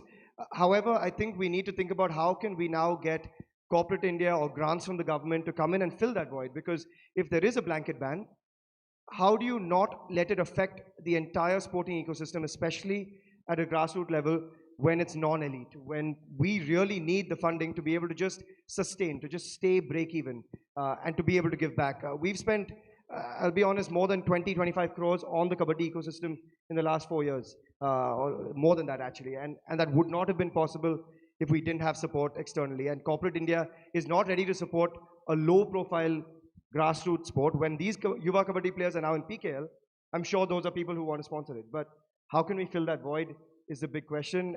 And look, on the flip side, it's a tough one, right? My mentor in Tamil Nadu, VB Chandrasekhar, I know he had a lot of financial trouble in running a TNPL team. And, he took his life for various reasons, but, there is a dark side to sport and why it's so expensive in the country. And we need, and I think a real call out to governance to be cleaned up, but at the same time, therefore, for corporate India, for the government to now come fill and support sport where it needs to be done at a lower level to then enable the elite to come through as well. So, yeah, slightly different take. Might be grating to some, but I think that is the reality that we see on ground, and it is expensive to keep sport afloat. Yeah, thanks Gordon Gecko for that. I think it was Gordon Gecko who said, right, greed is good, right? So I'm kidding. One last question to each one of you before we throw it open to the audiences. You're young, you've invested time, money, effort into sports that are not cricket in this country. So which means it's you have taken on a tough challenge for yourselves. And with obviously everybody's realized you've done it with your eyes open, right? You know what you're getting into and you've got into it. So 2 questions. Where do you see your particular sport, whether you want to talk about volleyball or motorsport or kabaddi, 5 years from now? And where do you ideally want it to be 5 years from now? I would speak more on Muthoot sport in general rather than just volleyball specifically, because for us at Muthoot sport, the vision is across whichever sport we touch, we follow the basic, one basic principle, that is the 3 Ps. And we say that we want to bring in as many kids at the lowest level of the pyramid. And I know this is how most federations work as well, but as a private company, we feel it's important we do the same thing. And at the bottom, which is participation, getting as many kids, and you're doing such a good job already of it. And for us, whether that is not even specific to a sport, if we can just get kids in an apartment to move, we're going to be happy. And that's, many IPs that we want to create there, the participation level. And then on the performance level, that's the second part of our pyramid. We want to, whichever the kids who are showing a lot of talent, create enough opportunities for them, whether that's in our academies or partner with academies like, we've sent a lot of kids to Inspire Institute, for instance. We've if there is a really good table tennis person, we can connect them to UTT, for instance. So if we have enough of those right partnerships, we believe that even on the performance side, there are enough players in India who will equip them. And on the last, we have our podium, which we're not there yet, but that's what we want to unlock. And hopefully we'll get there. And our passion is not just in terms of let's get as many people to win medals, but are we able to get everybody, which is coaches, players, referees, whoever it is, up through this channel where they can get to the highest level that they would like to be in sport. And that's one of our biggest thinking is we don't want to focus just on athletes. We want to be across all avenues of sport. And our biggest investment right now is we're building an institution in Kerala where we want to create education and sport under this one institute and create champions across the entire ecosystem of sports. So that's our 10-year vision now. Wow, sounds absolutely exciting and on the right path. And may you have all the luck and may you succeed. Maybe it will be 5 years from now. Why wait 10 years? Hopefully. Akhilesh, where do you see motorsport 2030 in this country? Well, for us, since the day one, I had a simple target. At least I want to see another Naren or Karan in the Formula One who has driven in this, and we are already working on that since last 3 years. We are identifying the Indian kids who are really good, and then we are giving them the free seat in the Formula 4. And then if possible, we are pushing them into the Middle Eastern Formula Regional and then Formula 3. So we are working on drivers, and also at the same time, we are giving free internship to the engineering students since last 3 years. And this year, I'm going to give employment to at least 5 or 6 engineers in the RPPL itself, where they can regularly work on the cars. So the target for RPPL is in coming 5 to 6 years, I personally want to see at least one Indian kid in the Formula 1 and one female driver in Formula 2. And at the same time, in next 2 to 3 years, I need a complete Indian team. When I say team, the engineers, data analysts, and the mechanics and everybody, the complete team, because as of now in the whole world, if you want to run a motorsport championship, you need the Europeans to come and do it. But then down the line in 2 to 3 years, my target is to make sure that I send our team across the globe to make the job. So that's the target. Nice. That's quite an ambition. And same thing. Best of luck to you. I hope it happens. We'll be proud if it happens. Your thoughts on 5 years from now? I'll split the two hats. From a Mumbai perspective, we obviously have a team in UTT, Global Chess League, and Pro Kabaddi. So I think the goal there is to keep getting more elite athletes to go from India to the world, right? I think UTT was a great example. We have so many players inside the top 100 now in the world of table tennis, and a lot of that is because of Vita Dani, Mr. Bajaj, and the work that they've done. The Pro Kabaddi League, I think, needs to unlock its true potential. There's obviously issues in terms of conflict of interest on media rights and things like that, which need to open up. But I think the potential for growth for the sport of kabaddi, we haven't scratched the surface, and I hope that we can see that unlock itself. On the Yuva series, on the Elevate India sports side, I see Megnath is sitting here as well. I think he's done an unbelievable job in Tamil Nadu, and I think this is where the potential lies. We haven't scratched the surface of hitting the true heartland with power with a sport like kabaddi. The regional power of kabaddi is unbelievable. You go to Tamil Nadu or Karnataka or Telangana, Andhra at 2 in the morning, 3 in the morning, you've got 10,000 people wanting to come into an open stadium and watch kabaddi, right? How can we bring that together, realize the monetary power of that, commercialize it in a professional manner, give players a pathway to sport at the elite level and give them a sustainable pathway, right? Let them feel secure. As sports people, having been one myself, all you're looking for from sport is security. How can you give them that year-long security to give them enough money to continue to focus on the sport? How can we get support from governments? How can we get support from corporate India? I think what the Muthoot family is doing is fantastic, and we need more people like that to come together with those that are trying to do stuff at the grassroots level to try and push this forward. So for me, the next 10 years, if the ecosystem can come together, all of these stakeholders come together for a sport like kabaddi, for Indian sport as a whole, at the elite to grassroots level, I honestly think we are 1/10 of where we could be in 4 to 5 years if it comes together. Fabulous. We have time for maybe one question, maybe two, I don't know. One we will take. Time's already up. The gentleman at the back. The gentleman at... Excuse me, sir. Where? Hello. Yeah. There you are. I have a question. Yeah. I'm Athira Manoj, Assistant Professor from PSNA College of Engineering and Technology, Dindigul. So I have a question for you, sir. As Kabaddi is a game which has been originated from Tamil Nadu, ball badminton is also considered as a royal game of Tamil Nadu, which is a racket game played with woolen ball. Okay. So it's also on the rising edge. So you already mentioned that you are focusing on multi-sport. So what is your viewpoint on conducting a combined nationals, which has been permitted by the SDAT to be conducted this month for sub-junior and senior nationals in the ball badminton game?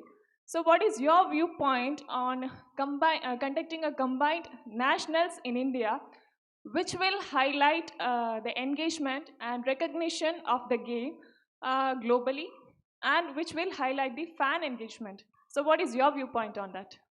Yeah, I think if you bring sports together that can come together and you have a kabaddi mat, it's similar dimensions to a badminton court, right? There's ways to engage. Like there's a surf festival that happened in Tamil Nadu recently. I think for me a great opportunity is when we have a Tamil Nadu Kabaddi League, hopefully soon, we combine that with the surf festival, right? You've got an amazing community that you can unlock. Now, let's say you have ball badminton happening on a court that's laid out there. Suddenly you have the audience that have come there to watch kabaddi, who will no doubt now stay on to watch ball badminton, or surfers, who now we have a bronze medalist from Tamil Nadu. Now, this is a way to, to work with multiple sports. So I agree with you. I think Mr. SDAT is sitting here. You should have a lovely conversation with sir. But look, I can't talk about that aspect of it, but I think there's room to grow, and this is what I mean. I think sports can come together, and you should just take what you can from other sports, take the good, climb on top of that, and work together. I think there's scope. Thank you for the answers. One important question, sir. Okay, it's the last question, right? After this, we don't have, and make the question very brief. Yeah. Thank you for the opportunity, sir. Sir, I'm Dikshit from Hyderabad. Sir, I have a question for Sohail Chandok, sir. Sir, as he rightly stressed the point regarding immense growth to grow PKL, media rights, and at the fag end of the conversation. So I got a thought regarding conflict of interest because of Mashal Sports and Star Sports being the copyright owners of PKL. Because it's a huge conflict of interest. Star Sports themselves own close to 50%, apart from Mashal Sports. More than 50% actually. So which immediately draws comparison with IPL. Why IPL is catching steam, accelerating immensely, is because of the very less media or conflict of interest. Here being directly conflict of interest, PKL salaries are very not accelerating, I would say. Yes, definitely they are growing. It is close to 1 crore itself, even the highest marquee player. So I would like Chandok sir to stress upon this, and also expansion to more number of cities. Being an indoor sport, it can be easily scaled to more arenas. Right now we are sticking to 4 to 5 with 12 teams, whereas IPL with 10 teams is going to 14 venues. Understood. One, when you expand to 12 teams, the cost for a team is through the roof. So it has to make sense on the P&L, because it's impossible for a team unless media rights goes up. So it's a chicken and egg. I agree with you. There is a conflict of interest, which is why the media rights, which was at 950 or 905 crores, should have been, by a lot of our team estimates, should have been 2 or 3x of that at least, right? If that happened, it would have allowed us also to spend more to go to other cities. We all ideally want to go to 12 cities. The fact that it's not in Maharashtra as Mumbai, we're very upset about it. But the cost of doing a 10-day event at the NSCI at the Dome is unbelievable. And that already, if we do a 6-day event at the Dome at NSCI, we're in a heavy loss of a season. So there is a problem with, I completely agree, and unfortunately, I can't address that. It's publicly been spoken about, from Abhishek Bachchan to Ronnie Screwvala to everyone else, about why that conflict needs to be addressed to unlock the true value of PKL. However, I disagree with you in terms of true value of players. The top players at more than 2 crores this year. The first player in 2014 was at 12 lakh, the highest paid player. We're seeing a massive 20x exponential growth in terms of player salaries. And this is for 3 months of the year where they're paid. When players start to also show us professionalism for the other 9 months, I think they'll see more growth there. But I don't think players also in Kabaddi yet are ready to invest money in themselves to become full products through the year. What we do over 3 months, we need them to also work hard on through the rest of the year. Ladies and gentlemen, a fantastic round of applause for my amazing panel, young Turks who have the vision, who have the energy, who have the inclination, and who have the dream of making so many non-cricket sports, which are so important for this country, grow at the speed at which they are pushing them. One more round, ladies and gentlemen, they deserve it. Well, thank you very much. This was just the perfect start you wanted to a Saturday morning, right? Some young blood, and of course a young captain leading that moderation. I request Akhilesh, could you just step back for a moment? Just stay back on stage. We'd like to appreciate and acknowledge your presence here. Suresh sir, could you do the honors and present a small little memento to each one? Hannah, thank you so much for being here this morning.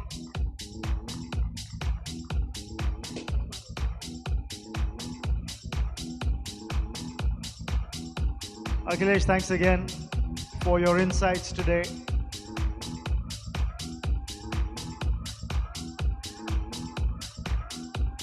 And Sohail, as eloquent as ever. Can we have a group photograph, please?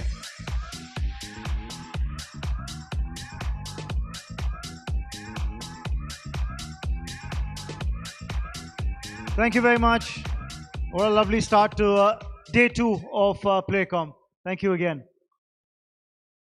What was really interesting was that, you're having a discussion on another sport outside cricket, and you get that kind of fervor and excitement, not just from the panelists, but also people wanting to ask questions towards the end of it. I think that was fantastic. Perfect. Now, ladies and gentlemen, let's move on with what we've got today for you, and let's head into our next panel discussion. This is going to be Wired for Winning. Tech, AI, and the science of sport is what we're going to be talking about.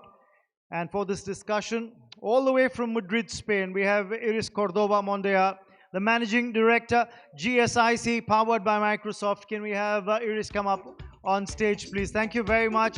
She's had a long flight in, been very, very attentive through the sessions. And of course, this Global Sports Innovation Center, a Microsoft-powered innovation forum, aims to bring together entrepreneurs from the sports industry and help them use technology to develop products. We're going to hear a lot more about that from you. Thank you so much for being here. Next up, may I invite on stage Alan Davis, Marketing Head at CricViz. Alan, can we have you up on stage, please? Let's have a round of applause for Alan, please. A seasoned marketing leader with over 15 years of experience in sports and the leisure industry. His resume spans football, horse racing, and sports media, with senior roles at the Jockey Club, Brighton and Hove Albion Football Club, and Spotlight Sports Group. It's going to be an interesting discussion that we're going to have there. And of course, may I invite on stage Chintan Shah, SVP Teams, Leagues, and Federations, Sports Interactive. Another one of those young minds driving change at Sports Interactive, with over a decade of experience spanning football, cricket, and multi-sport ecosystems. He drives innovative strategies to connect fans and unlock digital revenues through data, content, and video. And to moderate this session, may I invite on stage Professor Maheshvi Panchagnula, the head IIT Madras Center of Excellence on Sports Science and Analytics. Great to have you with us, Professor Mahesh. He's transformed the IIT Madras Incubation Cell into India's top deep tech incubator, co-founded Nirvan, and of course launched the IIT Madras Shastra magazine as well. There's a lot more to his credit, but we are going to hand it over to him, the man for the moment, to moderate this. Thank you so much. Thank you all. Thank you for pulling this amazing group together.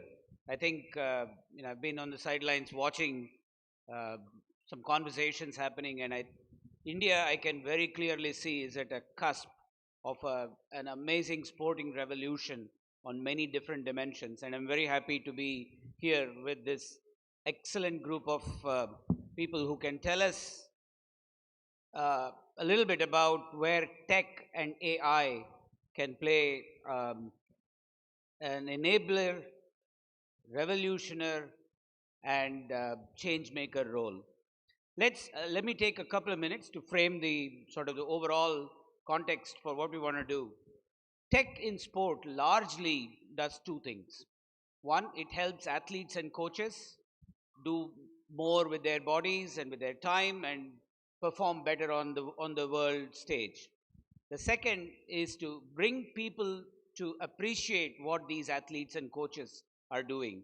That's the angle of fan engagement. So we'll probably explore both those angles. But I want to add a third angle, which I think is important for all of us in this room at a Sportstar PlayCom event to understand. Sport has a global appeal like nothing else in the world. Nothing in the world has the kind of appeal that sport brings at the grassroots level. So I want to also frame a third angle, and we'll talk a little bit about what I call non-fan engagement. The fan engagement idea starts with a person who's already bought into entertainment through sport. But I believe there's a lot we can do with a third demographic, which we may call non-fan engagement. We'll come talk about all of that. Let's start off. Iris has come all the way from Spain, and she leads a very interesting not-for-profit foundation that is backed by Microsoft. So tell us a little bit about GSIC and the work you do there, Iris. Thank you. I'm very happy. It's my first time in India. I speak Spanglish. I'm original from Argentina, and then maybe you should do a little effort to understand my English. And the Global Sport Innovation Center, powered by Microsoft, is a non-profit organization where we try to create like a meeting point where sport entities and startups, governments, universities, large companies, brands who sponsor the sport too, to try to solve problem statement. No, we work with the sport entities. We opened our doors in 2015 with this idea to help the sport industry in digital transformation after the pandemic. All the sport entities are immersed in some digital transformation processes, and the idea is we are connector where when we detect some problem statement or the sport entity share with us this problem statement, we put in touch with the best provider of solution. And why we are powered by Microsoft is because we help the startup in develop their technology in Azure Cloud, but this does not mean that we close the door for other companies who develop in other technology. And this is HSIC. Very interesting. The startup angle that you talked about, Iris, do you work with startups globally, and what are the kinds of enabling services that GSIC provides? Yeah, startups? we supported in the last 10 years more than 2,000, almost 3,000 companies from 81 different countries. Currently, we have an office in Singapore. Here is Peggy, the regional lead of APAC. We open in Valencia, in Spain, a testing lab. It's the first testing lab. It's a sandbox city, Valencia for sport, where 4 clubs of La Liga like Valladolid or Levante or Valencia Football Club, but also sport like triathlon or marathon are relevant. Without taxes, they support, and the GSIC manage all the testing in sport. But we work close to all the Microsoft Office around the world when they have customers in the sport like FIFA, NBA, Cricket Australia, One Championship, World Table Tennis, River Plate, that this is my team. If someone wants to know more about River Plate, talk with me in Argentina. But yes, we are aligned with this Microsoft Office to scouting or be in touch with the best startup in the sport, and we're running more than 10 innovation programs where this help us in have today. Our big asset is our database and also the catalog of solutions. We have a catalog of solutions where we divide the industry in different scenarios like solution for broadcasting, solution for betting, solution for fan engagement, for team and player performance, smart venue, social impact, whatever, and we know behind this scenario which kind of companies and where are they based, and we offer this information for the sport entities. That's wonderful. Alan, cricket is not a sport that needs to be explained to us Indians. I see cricket taking on a real global appeal. It used to be a probably 6-nation, 8-nation sport. Today, formally, it's probably a 25, 30-nation sport and spreading its wings. What have you seen as the role of technology in the growth of the sport, and where do you see this and the role of CricViz, your company, there as well? Yeah, thank you. Firstly, thank you for the warm welcome, and to Sportstar for putting on this fantastic event with KPMG, and thanks to my fellow panelists. Yeah, so I think CricViz, which is part of a wider business called Ellipse, it's a data and analytics business, so very much rooted in cricket data and the performance and improvement of players. We work with the world's biggest federations, organisations, and broadcasters, down to individual franchises and leagues across the world. I think the one thing that we need to remember when we talk about the development of technology in sport is, especially from a CricViz perspective, is data's been around for a long time, and that is fundamentally what a lot of the technology is based upon. And I think the one thing that technology is enabling us to do is obviously utilize that data. So I think we have records dating back to 1877, something like that, in our database. So if you think about the huge amount of data that's been recorded and now can be analysed, I think that is where technology is really, really driving forward, what we're able to do with that. I think at CricViz, I think we think about it in probably two different ways.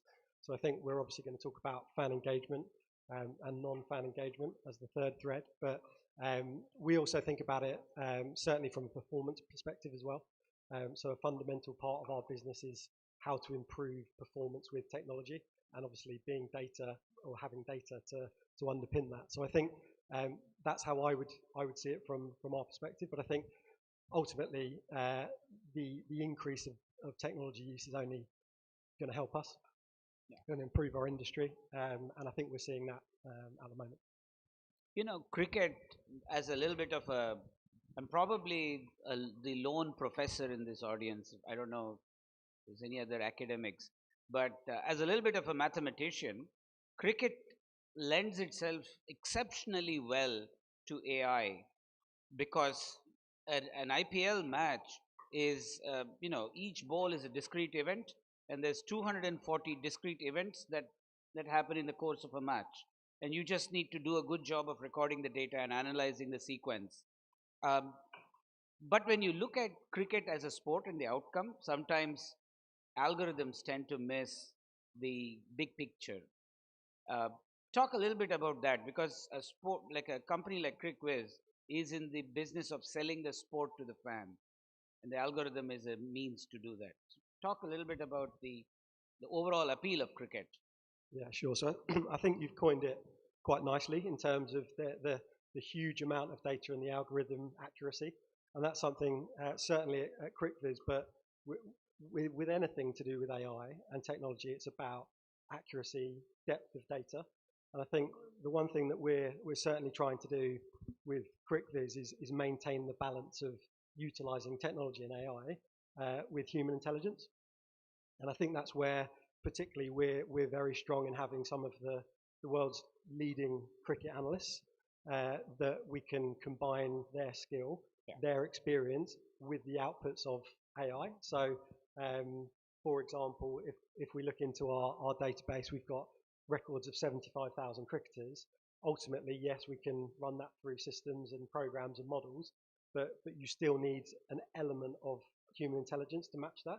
So I think you've got to find that balance across the board, and that's something that we pride ourselves in, is maintaining that excellent level of human input. But yeah, certainly, you know, the volume of data that is required to flush through a model is only going to get bigger and better. I think, like you said, cricket is ideal because of the individual elements to it.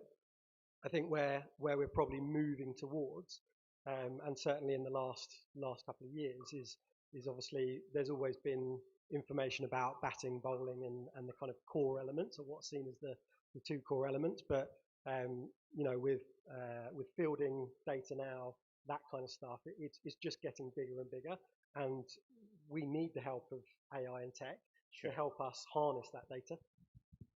Wonderful. Chintan, your company, Sports Interactive, works with leagues and franchises and helps them to do more with what they have on their hands. Tell us a little bit about the activities of Sports Interactive. Sure. Good morning, everyone. Thanks for being here. Look, with Sports Interactive, fundamentally, we try to bring fans closer to the sports organization, and we use tech to enable that. And with AI coming into play, there is a huge shift in how the fan engagement is changing and is going to change. You know, back in the days, you know, AI was, the fan engagement was one too many. Like there was one broadcast team, one feed, one story to tell. With the technology and AI coming into play, you can really move into generating individual messaging for fans, right? So instead of one too many, it is one to one with lot of threads back and forth that's happening, right? So what we do at Sports Interactive is we build that infrastructure, build that capability for leagues and feds and organization to enable them to interact with fans in the one-to-one way, and not just when the live games are happening, right? So that's one way, and also technology is helping us build communities for these leagues and teams, because you know, now there is a capability for the teams to know and segment their fans, right? Who are my core fans? Who are my casual fans? Who are the guys interacting with my content? Who are the guys coming on my platform and playing games, right? So we can fundamentally cohort behavioral patterns of the fans and drive communication to them in a very personalized way. What that does is makes a very high intent, you know, decision making from the fans, and they engage a little more deeply with the fans rather than just engaging on the social media content. So that is what Sports Interactive is doing, and we've been doing this in the cricket ecosystem and trying to deploy this across different sports in India. Wonderful. I think personalizing entertainment, sporting entertainment, opens up a completely new paradigm for sort of for consuming the content. Is there room for that in non-social media as well? Are there ideas that you can go beyond, say, text and images to engage fans in a more personalized manner? Yeah, so hence it's important to look beyond social media when you're talking about technology and AI. I think first step to that is building your own platforms, right? So IPL teams, you know, we work with 7 out of 10 IPL teams, and their focus in the past 4 years is to bolster their own tech infrastructure, which is their own apps and websites, right? Now, once you have that, there are different elements you can play with beyond just content, reels, and videos, right? Which is one big aspect is gamification. And the earlier panel spoke about the impact of real money gaming and the adverse impact also on the sport as a business. But that opens up, look, you already have a huge fan base who was used to this behavior of playing fantasy game when the matches were on, right? And there was a community around it. I think the teams have an opportunity to capitalize on them by building similar gamification angle, building similar communities around the gamification on their own assets and platforms, because the fans on the teams apps are very, very engaging. The amount of engagement that the teams app get is far more than, you know, you will get in the different other categories, right? So it's for the teams to capitalize on that. And beyond gamification, there is a whole layer of fan loyalty program that the IPL teams are trying to build, and that helps deepen the fan engagement further beyond content. Sure. Let's switch gears and talk a little bit about sports science. At IIT Madras, we work very closely with lots of stakeholders to develop custom science and tech products to help athletes, to help sporting in general as well. Um, one of the things that sports science has done for the athletic community is increase their longevity. People are less injury prone. They're able to play the sport at a higher level. You take someone like Novak Djokovic, my favorite athlete in my favorite sport. There is no chance a 39-year-old would have in the past come to all 4 Grand Slam semifinals. Tell us a little bit about all of the data. We'll start with Alan in this case. Tell us a little bit about, Alan, all the data that you have, and how does the athlete and the coach, how can an athlete and a coach use data and AI to do more and for longer durations of time? Yeah, so I can give a couple of examples here, and I'll start with cricket. But as I referenced, CrickViz is part of a wider group of businesses under the Ellipse title, and we also have a tennis business. So I'll touch on Djokovic in a moment. But in terms of cricket, obviously, there is very much the team element and the individual element to performance, and I think it can be used in 2 ways. And certainly the teams franchises that we work with definitely use it on both levels.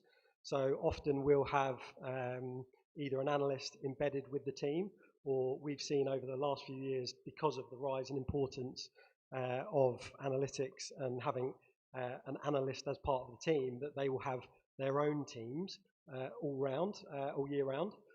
Hence why our software is being used throughout the year, not just for certain tournaments.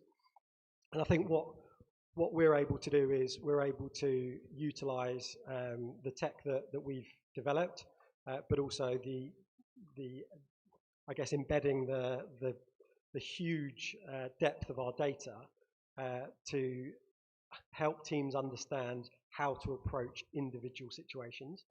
And that might be, as I mentioned, field settings. That might be setting up certain batsmen with the right bowlers, those kind of things. So I think there's individual elements of games that teams use it for, but I think there's also the wider piece, which is kind of match strategies. Yeah. So when you think about if you've got an opponent that has a different setup to the previous team, and you don't think your same tactics or strategy is going to work, it's how do you think differently? Well, that's where we come in and we say, well, let's look at the data, let's look at the opponents. How do we think we can best perform and match our team against their team? And then obviously, I think a lot of the time with data, it comes down to individual athletes. It's a bit like nutrition, biometrics, that kind of stuff. Ultimately, it has to be, the buy-in has to be from the individual. But obviously, we can certainly be there from a tech provider, software provider, but also a human intelligence angle as well. Just to touch on my point about Djokovic, I think that's where tennis even more so uses the tactical element of AI-driven data outputs. And Djokovic happens to be one of our clients for TennisViz. And we've been obviously delighted with his performance in use of the portal. So for me, I think that's where he's realised that and I know he's talked about it a fair bit since or during the US Open, he's not able to physically perform often for 5 sets at the same levels of Sinner or Alcaraz. However, if he can work out a pre-match strategy, then he gives himself a far better chance rather than going into a game and having to, obviously there's always going to be instinct. He's skilled enough to do that, but ultimately he will spend, and his team will spend, a number of hours ahead of the game planning out, and that might be almost down to how an Alcaraz performed in his last match. Yeah. This isn't overall, this is live, immediate data. This is becoming a tennis discussion, and I love it. I think I want to ask Iris, you work very closely with a lot of the football leagues. Footballers practice far more than we see them when they're on TV. The sort of their longevity in the sport also depends heavily on their practice sessions. Is there a way to use tech and AI to be smarter in practice? Have you seen examples of that? Yeah, for sure. building in that Alan said using AI in performance. In the end, now all the sport, not only football, cricket, or table tennis or hockey, the game you play not only with the players, you are using science, you are using technology, you are using in the end data, no? And this data can be good to connect with the fans because you mentioned before sportainment, no? What mean sportainment? What mean sport? Sport is content, no? And in the end, who create the content, the fan not only watch the sport, the fan is creating content too, no? And this data that we get in all these wearables that the player use, you can use also for fan engagement, not only to try to reduce the injuries, but also the data can using for broadcasting, can using for for the fan engagement. And in this end, in football, we talked before, no? The people think, no, it's only the ball in the match, but I will show some example in my keynote after the lunch, how La Liga and Microsoft with Beyond Star, you can see in real time predicting the statistics about the possibility to mark the goal in different parts of the pitch, you know. But again, today one of the big concerns of the player regarding the sport is how they can extend their life and playing. And in this end, the technology is the key, but not the technology. It's the technology and the science and all these research groups behind the university who can help in this end. No, but here for me the key is the data, and data is information.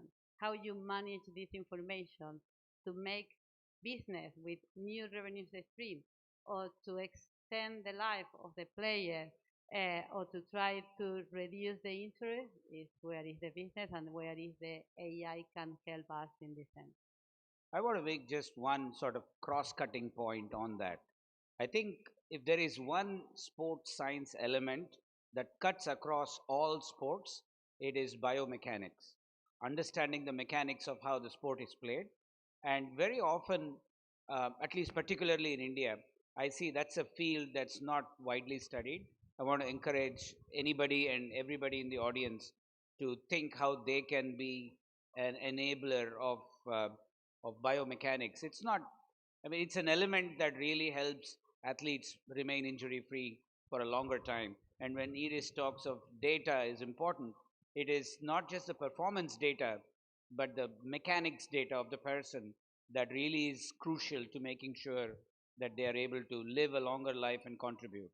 For sure, 100%. And in this sense, the biomechanics in the last 10 years, the role of the women in some sport like football changing everything. It's not the same for women that for men. All this data, all this business insights analysis is amazing. And talking about this, the other part, we have a exposition area, amazing solution, some of them in biomechanics too.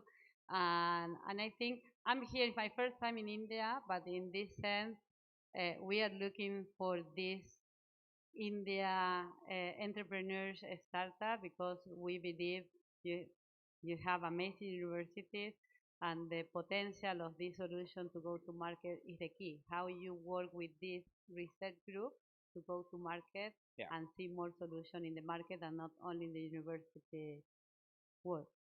Chintan, I have a question for you on the seasonality of sport. You know, tennis happens to be an 11-month calendar sport, so it's a little lucky. But cricket, IPL, 2 months done and dusted, EPL. How do you deal with seasonality when you're designing your digital product to help the team remain relevant? I'm glad you asked this because that is uh, a challenge and an opportunity both, and that's very unique to India. Like you mentioned, most of our leagues in any sport are of very finite duration, unlike the European markets and US where the leagues run for 8 to 10 months. There's always something that the fan has in terms of relevance to engage with that product. In our situation, when we don't have that, I think it's important to think of the off-season period, if I say it, so in season is when the live game is happening, off-season is when the games are not there, so the live product is not there at all, is to think and look what is the base touch point for a fan when the matches are on, right? I think while we can watch the match on TV, but the stadium experience that we get whenever we go and watch, it's when I feel we convert a fan to be a lifelong loyalist of a particular team, right? Now, during the off season, what we try to do, and I think what is important for all the rights holders and teams out there, is to build digital stadiums, right, where you can give those experiences to the fans. Uh, Again, I understand when we work with the indigenous sports, smaller leagues, there aren't budget to create that experiential touch point for the fans on ground, right? And that's where technology can play a big role. You can build those digital experiences on your assets which can make fans hooked during the off-season period as well, and you don't have to overdo it. Can you build one experience a month on your digital assets?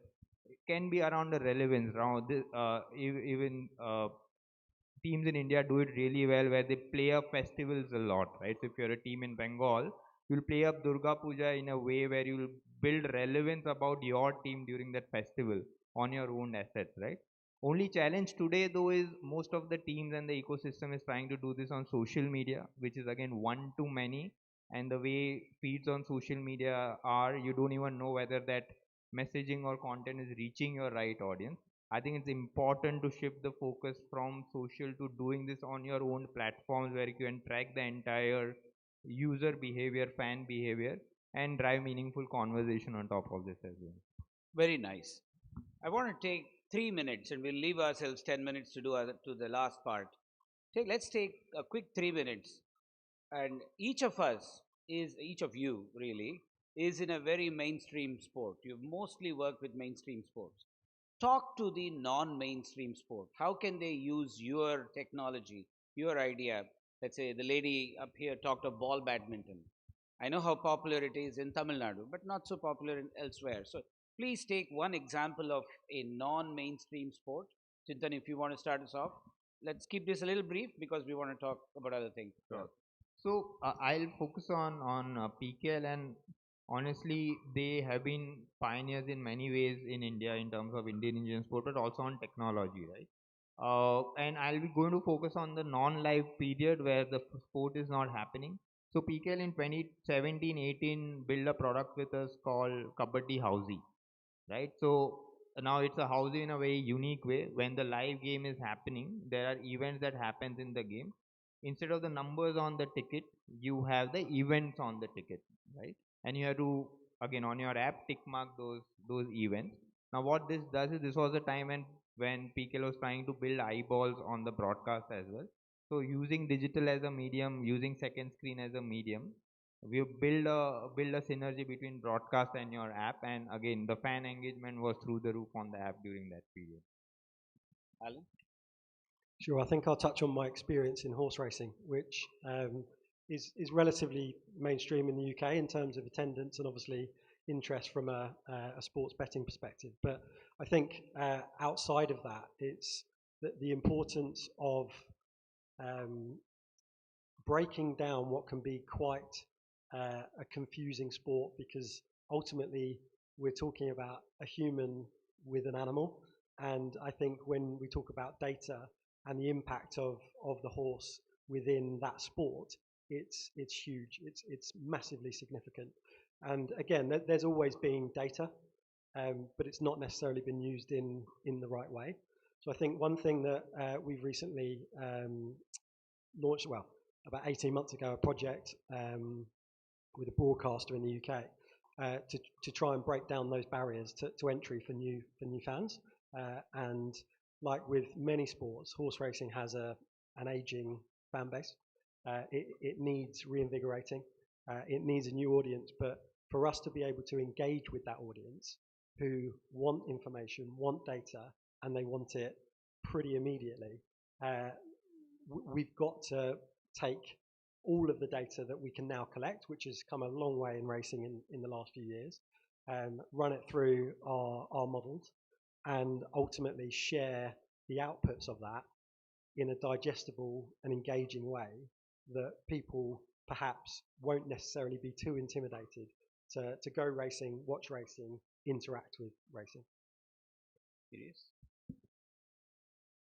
Yes, I think in broadcasting is more easy, no? It's a lot of example, no, in different sports and table tennis. No, one of the problems of table tennis is the ball is very small. No, I don't know if anyone attend a big event of table tennis, but it's very complicated for the fan follow the motion that in other sport, no. But to try to don't talk about again about broadcasting, we did a test in Andorra. It's a very small country with only less than 1 million of people, and they have a problem in the seasonality too, because it's a winter sport, no? Ski, they have the Tour de France or the Vuelta a España cycling when they pass, and we work with a company who develop in the helmet. One thing is airbag if they have some accident, but other 4K camera, and then you can training like a fan with all the route that this professional cycling team did, and you can engage, no, and you can practice with a smart role in your cycling, and you can compete with a professional one, no, and you can do this all the year, no, in your home. And this is what something during the pandemic was very good, because all the people practice cycling in their home, and with a smart role you can follow this professional route too, no? Very interesting examples, all of you. Thank you. We promised to talk of non-fan engagement. You know, I think we in this room are sold to engage with fans, but that's a very thin sliver of the larger population that can benefit from sporting and sporting entertainment and knowledge in general. I'll start with a little example that we have championed at IIT Madras through our Center of Excellence on Sports Science and Analytics. We offer a whole range of courses that are allied to sports, from sports nutrition, sports psychology. Sports nutrition teaches how an elite athlete eats, what do they eat, and there are a lot of people who want to know how to eat healthy. We offer a course on sports psychology that talks to how an athlete thinks while on a stage performing. So I believe there's a lot that the quote-unquote non-fan can learn and digest from the sport itself. So let's talk, if we can, for the next few minutes about things we can do to really broaden the appeal of sport. And I'll take the liberty of asking Alan, if you want to start us off. Yeah. Yeah, I think I'll probably continue on my point around making or using sports data and technology in ways that can engage with different levels of fans. And I know we're kind of coining it non-fan engagement, but I think, you know, you think about the levels of fandom in cricket, and one of the huge priorities for us, especially in broadcast, is how, again, we engage with somebody that may be tuning in to their first ever game. Sure. And through, obviously, the use of our data and tech and our outputs, we are really prioritizing helping those people understand and follow the story of a game. And I think that's sometimes, again, a bit of a barrier to people watching from start to finish. Yeah. Is they might not necessarily understand really what's going on if they're not a real fan in terms of their understanding. So our work specifically with broadcasters is very much about, obviously we'll always cater to the fan that is interested in every data point, but I think there broadly is, especially when we're talking about free-to-air TV, is how do we ensure that we get that balance right between uncovering untold stories.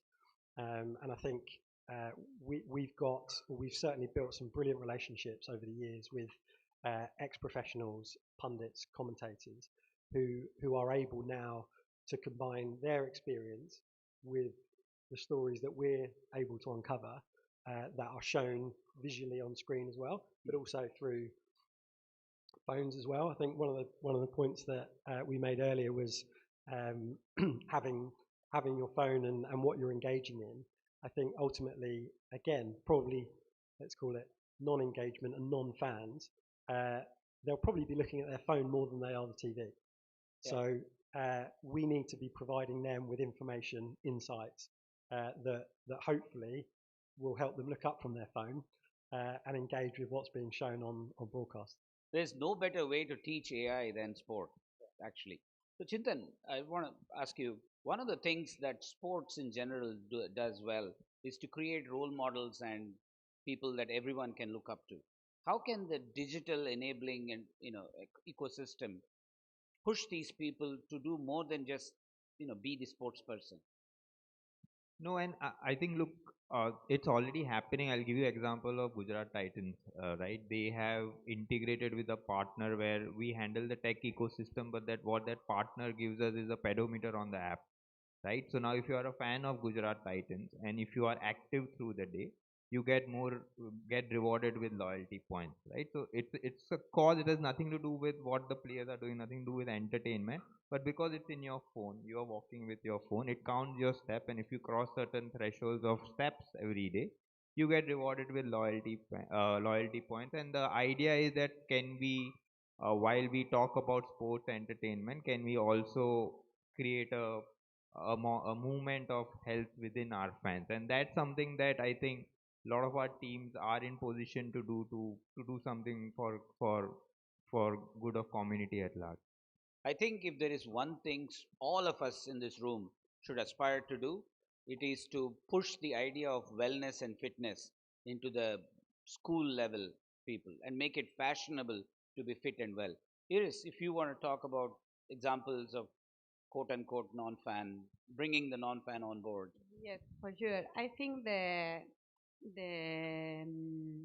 amateur sport and start from the beginning, from the school, is not only opportunity for entrepreneurs, is a need for the government. No, in country in Europe where the health is public, you need to prevent the obesity in the kids, no, and fitness, wellness, practice sport is something that we need to promote in our country, in our family, in our friends, because it's the way to reduce the cost of the expenses in the future, no, for the hospital, but also for your insurance or for your family or to extend your life. And in this sense, it's different initiatives.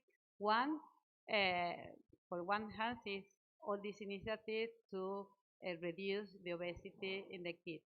Other is to try to promote, one of the problems, I will talk in this case in Spain, is something very interesting. In the last Olympic, the previous one in London, most of the Spanish medalists was women more than men.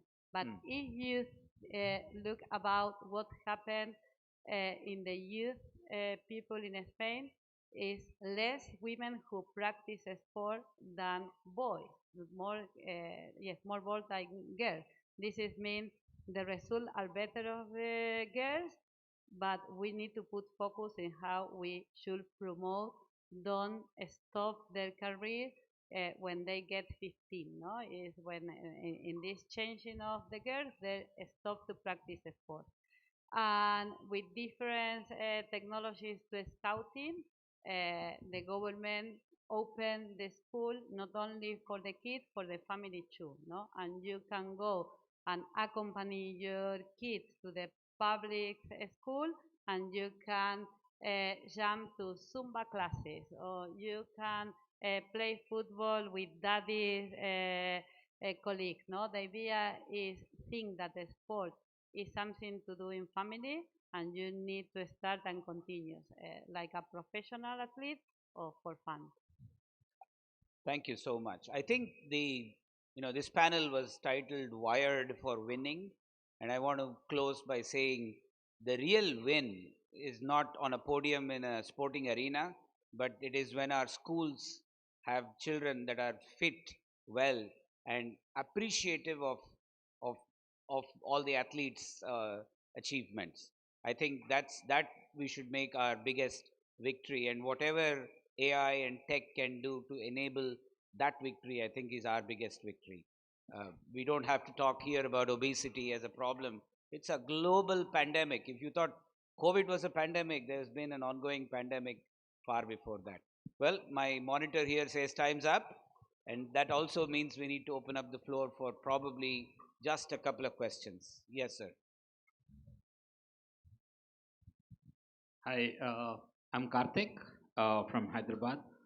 My question to the whole panel, so we are talking about the tech, AI, data and everything. So I just wanted to understand, where do you see India is on the tech side of it, the sports tech side of it right now? And how do you think the grassroots is going to adopt the technology? Thank you.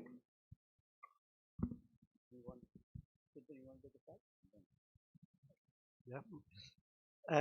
Thanks for the question. I think having had numerous conversations with my colleagues in India around where the opportunities for growth are, and I think potential opportunities for the use of technology for certainly our business. So I think it's been well adopted and it's well used at the elite level. So we're working with a number of elite leagues and teams in the country, where I think there's an opportunity for further down the pyramid or grassroots is it kind of combines with talent identification as well, which is something that is kind of a core thread of what we do, still at an elite level. I think what we need to do is for example, if we did a pilot with a state board and we found accessible technology, affordable technology that could be used across the state or across the region that could record every element of every match happening, then you would end up with a huge data pool of ultimately a pathway to the elite level. And I think just on the point previous around performance and kind of outside of the professional levels is I think the introduction of technology and understanding of data has helped enormously from an amateur sports person's. So, for example, I'm a golfer. Now have distance monitors, track every shot. It will track which direction your shot's gone in, and that helps encourage you to play more sport, and that can be across any sport. Excuse me. The fact that we can now track from that level, I think just going back to my main point around cricket, I think that's where the opportunity is. I think that's if we can find a solution at a lower level than or a wider level than elite, I think there's an enormous opportunity, and that's where we would need the support of AI to help us manage the amount of data that will be coming out. I will be very short, but in the end, the technology democratizes the access, no?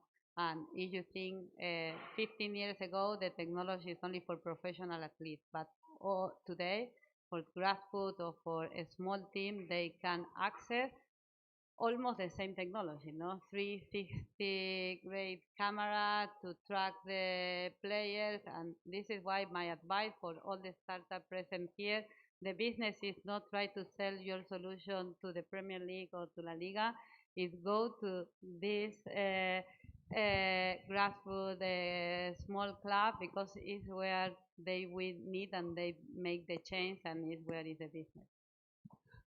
I think we are probably can take just one more. Yes, sir. Yes, sir. The person there has a mic. Yeah. Yeah, hi, thank you for the session. So my question is to Alan and Chintan. So in European, let's say football, there's a very different type of model that, there's very community driven. So if I'm from a very small town, let's say Grimsby town, I'll support that team for my life, and then United comes and I win, and that's my tale for my entire life and everyone in the community. And I believe that is the model that succeeds sports. I think that's the ideal model for sports to succeed all around the globe. So and that does not happen in India currently. So do you think that can ever be implemented in India, where we see a lot of community-driven sport engagement from the district or the city or the state itself? And how can technology enable that, if that is a perfect model to succeed sport? And that, I think, also that answers the long-term question of what sir mentioned, fan engagement, and caters to that problem as well, and enabling everyone in the community to kind of be into sport and take it as a way of life. So how can technology solve that question, and if that model can be scaled in India? Chintan. I can take that. Look, it's a little unfair to compare even our IPL to European leagues, because those are going on for centuries and IPL is 10, 15 years old in front of them. And you need to understand where when those leagues started, there was no other way to engage with sport apart from your local club, right? I think our Indian leagues have started in an era of digital. So I don't think we should get fixated with the thought and that comparison point that, hey, if you are Mumbai Indians, you want a Mumbai audience to be behind Mumbai. Of course, that's the case, but there's nothing wrong if there are Rohit Sharma fans who are also following Mumbai Indians and they're not from Mumbai, right? So I don't think India needs to replicate any model that's worked out. That we need to focus on our own models. And to your question, yes, it is possible, and as because we are in digital age today, we need to think of building digital communities and the local and give back to the local communities while the digital communities are in place. So that's my 2 bits. Wherever Chennai goes to play, I'm from Chennai. Wherever Chennai goes to play, the stadium is all yellow. I'm sure you've all seen that on TV. I think I'm getting signals from the organizers that we need to keep time. This has been a wonderful panel. Thank you all for being great contributors, and thank you for being a wonderful audience. I think I want to just last mention that we have a stall in the expo side. Please come by and take a look at the work we do at IIT Madras in the sports science space. Thank you all again.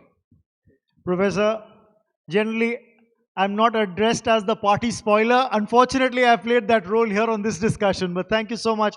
That was a very interesting discussion, a little selfie. Well, interesting. Now you're talking about tech, AI, and the science of sport. Good to have a selfie to wrap things up. But just summing up the thoughts, I think in this digital age, every click is like a footprint that you're leaving behind. So everything that you're clicking on, you're leaving a footprint. It could also end up being a clear indicator of your tastes, what you like, the content that you like to consume and follow. And I think there's a lot of scope for that. May we have some mementos brought out, please, on stage for our esteemed guests and delegates today. Professor, if you could do the honors and please present mementos to Iris, please. Thank you so much for your insights, ma'am. Alan, thanks so much for being here and being as eloquent as ever. Mr. Alan Davis, thank you very much.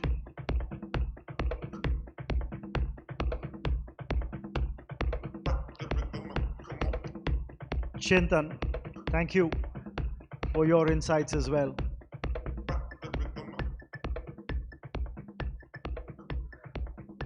Thank you, Professor Mahesh. Thank you for moderating that session. Tell you what, there's been some very interesting insights that we've been getting into various aspects. And that's exactly what PlayCom as a platform was meant to do. Ladies and gentlemen, up next now, we've got some flurry of activity behind my back. And the reason for that is we're heading into a nice little talk with Dilsher Singh Malik, who's the founder and CEO of Zupee. It's a skill-based gaming company. I would request Dilsher to please come up on stage. An IIT Kanpur graduate. He's long been interested in technology-led innovations that can simplify, engage, and entertain. And we'll draw from his experience in the gaming industry. There's a lot that's been happening there. So everyone's going to be looking forward to hearing you speak. Pleasure. Please. All yours. Hello. You can hear me, right? Yeah. Good afternoon, everyone. I'm Dilshay. It's wonderful to be here at PlayCom. It's amazing. Like, I was just outside looking at the expo and have met very fascinating people. Thank you to the Hindu group for creating this platform. I think, see, I was just overhearing, like, we are entering into an era of AI where a lot of productivity problems are gonna get solved. So what are humans gonna do, right? So that's how we look at it. Like, the most fundamental need humans have is need to be engaged. They, like, boredom is just so painful, and I think gaming fundamentally fulfills that need. So when we think about gaming, we don't think of it as pastime or some of the negative connotations that have been built around them. There are there it's a plethora of emotions. When I think all of us have played Ludo growing up, right? With our grandparents, cousins, that playful rivalry. That's some of the most beautiful memories some of us have created. Then playing games in our colleges, chess, carom, all those kind of games. So for us, it's more about bonding, it's more about healthy competition, it's more about creating memories. And we feel that spirit, the thrill of competition, and the joy of community. Now it's growing into something much, much, much bigger. And it's not just entertainment. It's not just entertainment now. It's a global sporting phenomenon, which is esports.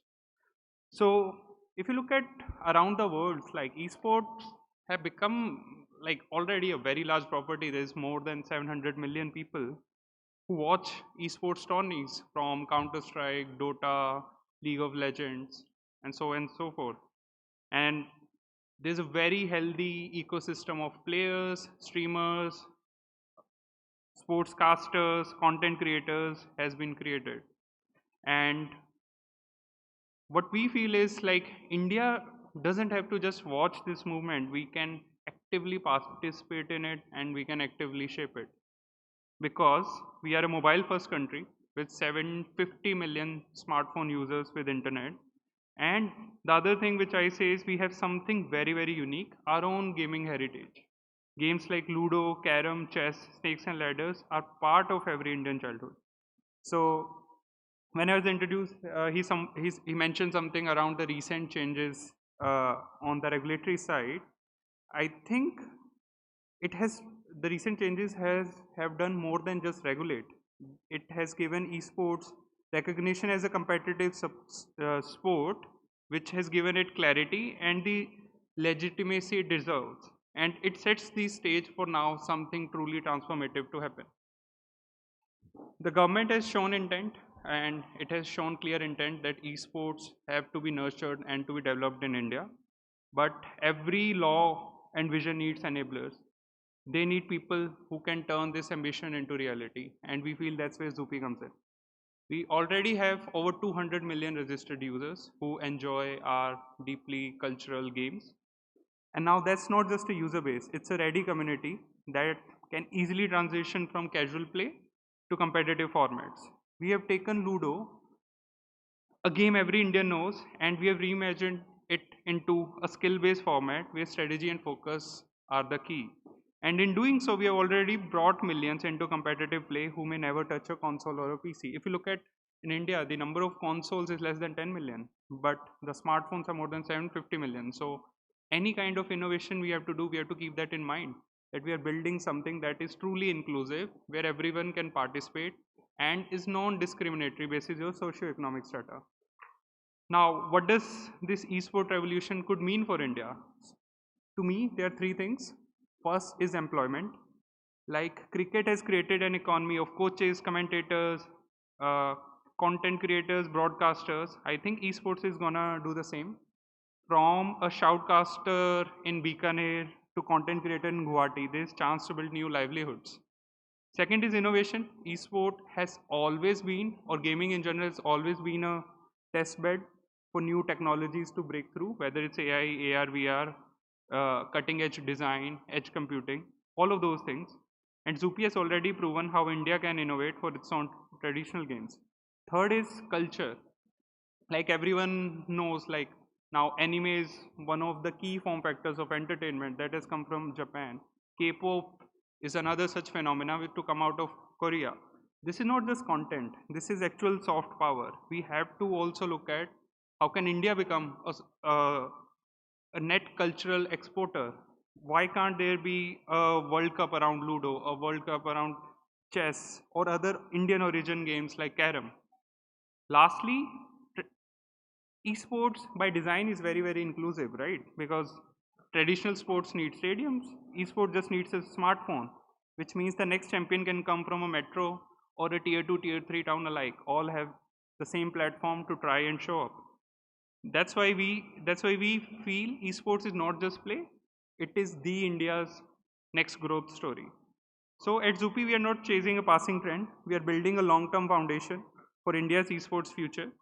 So we have successfully launched Zupee Studio, which will be used for blending gaming and entertainment in a way India hasn't seen before.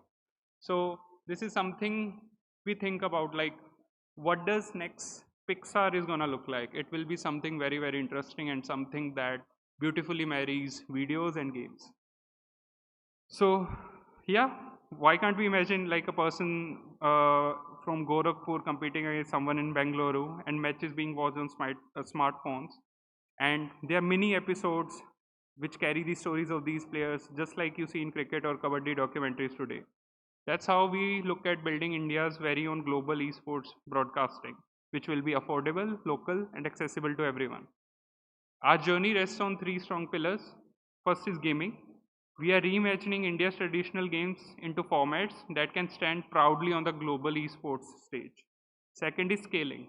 Our strength is accessibility. Most global esports require very expensive consoles, very high-end tech setup, very high internet connectivity. Zupee makes competitive gaming possible in a simple smartphone, even with a 3G or a 4G.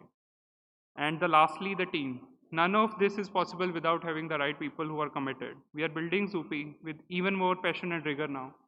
We are bringing together designers, engineers, ML engineers, storytellers, community builders. Just as every winning team in sports depends on its players, that's what we are doing. Lastly, I'll just say the world is not just embracing esports, it's ready for it. And it is the next big sporting movement. But for us in India, esports is not just the future of gaming, it's the future of jobs, future of engagement, future of innovation, and cultural revival and pride. So at Zupee, we are ready to play our part. We are building, and we don't want to do this alone. We are looking forward to whosoever is hearing this to come to us with ideas. How can we innovate? How can we create new ideas? How can we develop? Storytellers, game designers, streamers, and everyone else. Together, we want to create an ecosystem that is safe, inclusive, and proudly Indian. Because when we start playing the game, we just don't play to win, but to co-create the future. Jai Hind. Thank you.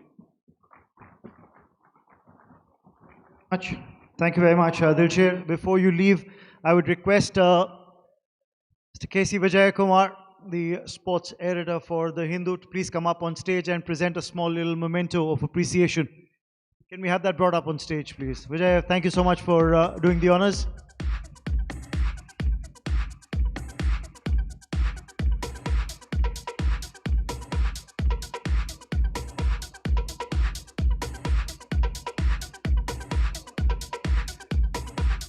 Thank you, Vijay. And Dilshir, wishing you and Zupee all the best.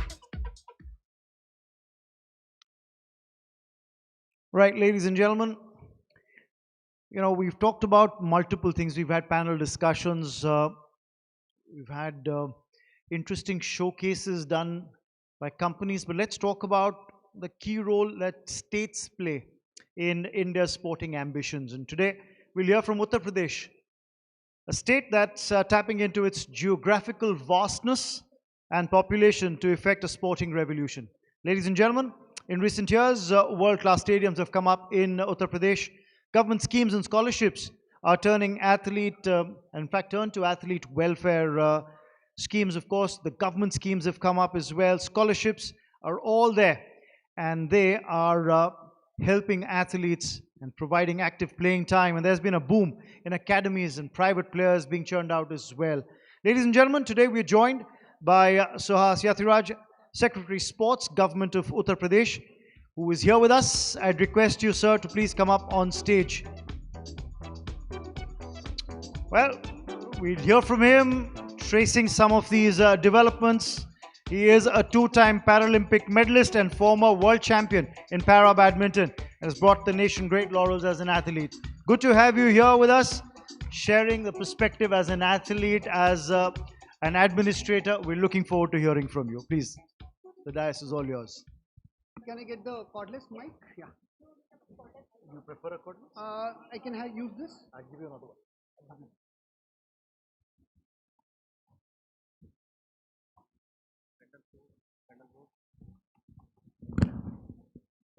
Yeah, thank you. So the last session before lunch is always a challenging one. What is the challenge for sports administrators? So this will be, we'll have this session as an informal session. You know what is the challenge for sports administrators?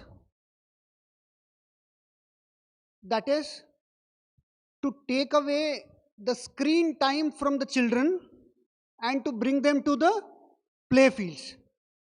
That is not only the challenge for sports administrators, that is a challenge for all speakers in any conclave. Why? Because everybody, all of us are so busy in our smartphones, in our own little world. So I would like 5 to 7 or 10 minutes of your indulgence, wherein we'll speak about sports administrations, what we are doing in UP, that I'll speak about, and in general, how we can bring about new era of sports. If you look at how do we support sports, whether it's Government of India or any state government, broadly, these are the things that we do. I hope you all agree. That is, we need to work on infrastructure, we need to work on athlete support, we need to ensure proper funding, bring private partners on board, and then we need to have a way forward. How do we ensure that in UP we have adequate infrastructure? Yes, all states, including UP, we have our flagship stadiums. What are flagship stadiums? Like Delhi has Jawaharlal Nehru Stadium, we have our own stadiums in state capitals and in urban city centers. But not only that, our Honorable CM has taken a policy decision that in every developmental block, that is every taluka has around 2 to 3 developmental blocks. UP has total of 826 developmental blocks. We will have a mini stadium at every developmental blocks. And not only that, because sports person do not come directly into the district capital or to the state capital, they have to come. आप में से बहुत लोग यही बोलते हैं कि India में टैलेंट बहुत है, बट उनको मौका नहीं मिल रहा है. क्यों मौका नहीं मिलता है? क्योंकि talent identification is one challenge, and the second challenge is giving the proper sports infrastructure at the village panchayat and the Nyay panchayat level. So we have standardized our mini stadium infrastructure, wherein we in advance decide कि हमारी अगर volleyball court है तो कैसे होना चाहिए, tennis है तो कैसे होना चाहिए, रेसलिंग अगर मैट्स है तो कैसे होना चाहिए. We have standardized the infrastructure at the taluka level, and also the policy decision is to have a khel ka maidan, a play field at the village panchayat levels. So all the district collectors have been instructed कि जहाँ भी government land है उसको, and tens of thousands such play fields have been implemented. That is the reason why almost 25% of Asian Games medalists in last Asian Games which happened in Hangzhou 2023 were from UP. So sports reforms or sports revolution, it does not happen in one day, it will take time. And athlete support, अगली बात यही आती है कि आप में से बहुत लोग ये महसूस करते होंगे कि बहुत सारे एथलीट्स हैं जो डिजर्विंग हैं बट उनको सपोर्ट टाइम से नहीं मिल पाती है. And this has been specially catered to, this been tailored for that. That is, हमारी जो एकलव्य कोश है, this is Eklavya is like one of the greatest sports person. Obviously, it symbolizes that whoever dares to become like Arjuna or Eklavya, the state government will stand up and will support up to 5 lakhs per annum if they can prove their mettle. Not only that, our UP state total budget is upwards of 1,500 crores. This of course include both the capital and the revenue expenditure. And few years ago, UP state government came up with a sports policy.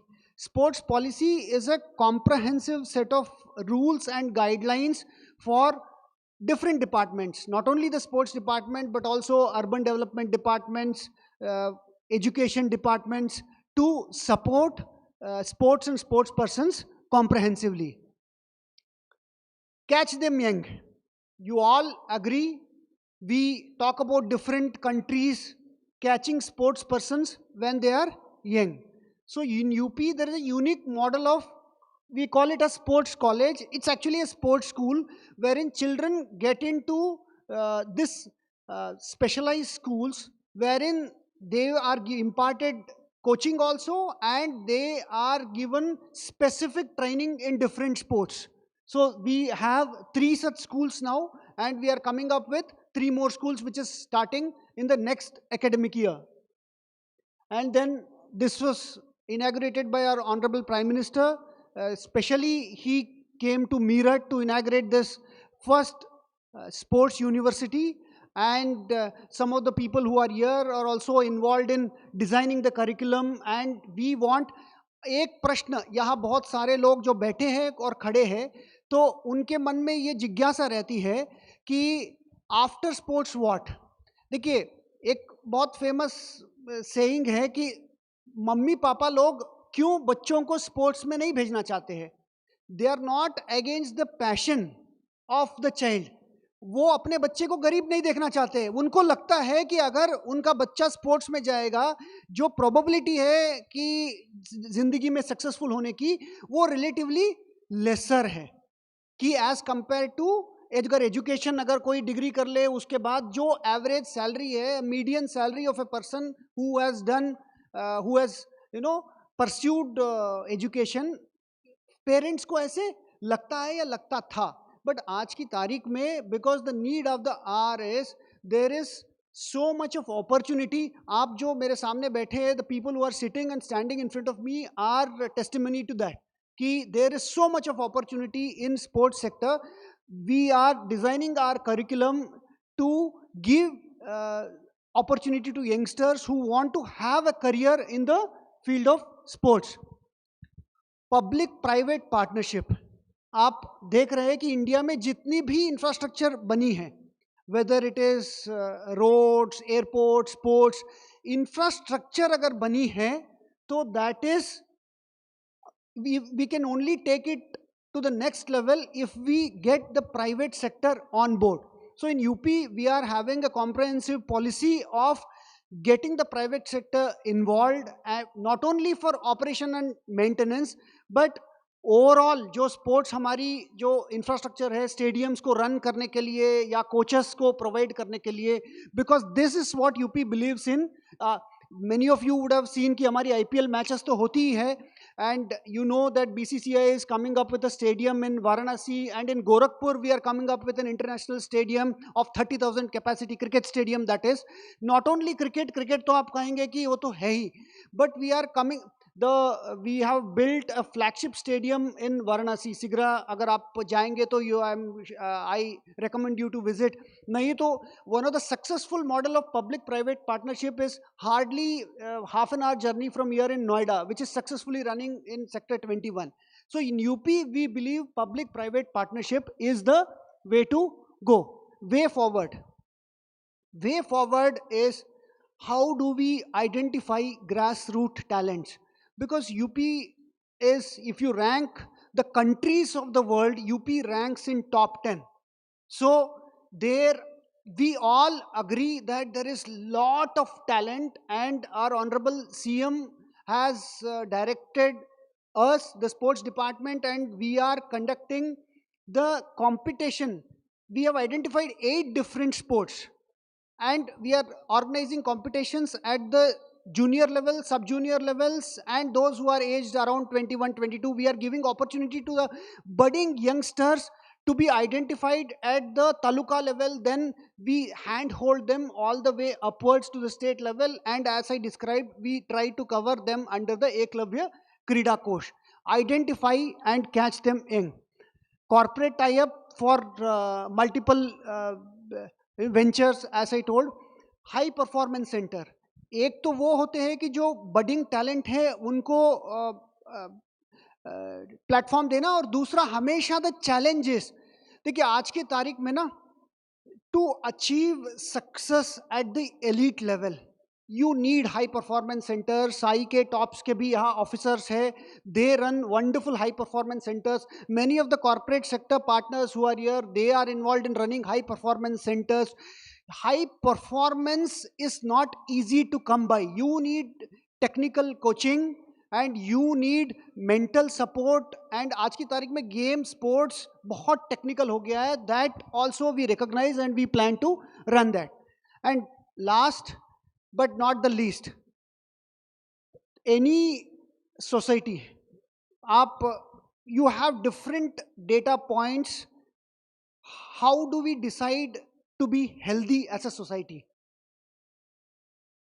It is high time, especially in the era. अभी वही बात हो ही रही थी कि जब हम बगल में चाय पी रहे थे, यही बात हो रही थी कि आप में से बहुत सारे लोग, when we were all children, our mother and father used to say कि अरे बहुत हो गया खेलना, you have played enough, come inside. Now the irony is, now the parents have to say बहुत खेल लिया, घर के अंदर जाके बाहर खेल के आओ. So it is high time that we recognize fitness as a social need. Sports is not only useful as a profession, but sports, any sport of choice, is a useful tool to have a good fit lifestyle, to maintain a healthy life. And I thank the Hindu and Sportstar. Sportstar के बारे में मैं बता रहा था इनको. हम जब छोटे होते थे कि बहुत शायद ही कोई मैगजीन था जहां ओनली जो स्पोर्ट्स रिलेटेड अच्छी फोटोस आती थी. So we used to collect the photos of the Tendulkars and all, Kapil Dev. So Kapil Dev आज आ भी रहे, बता रहे थे.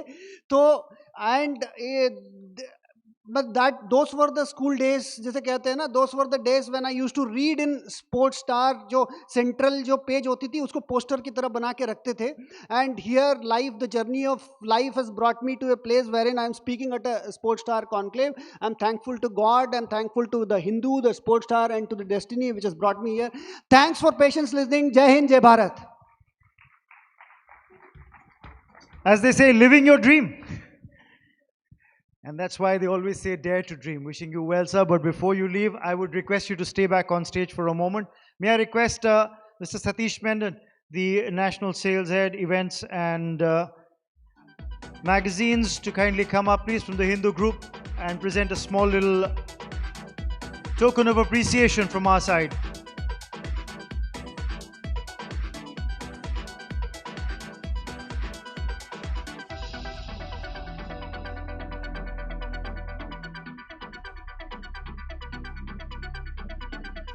Thank you very much.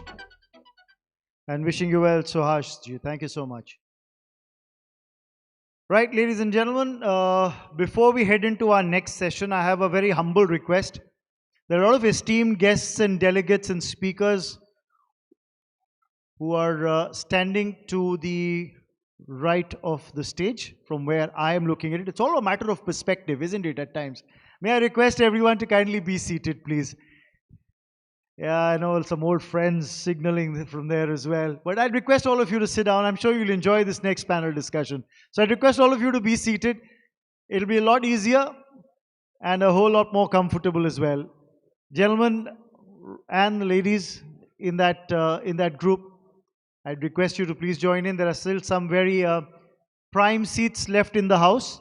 Networking will continue, but I'm sure we are here to network as well as listen to some very eminent people from the industry talk.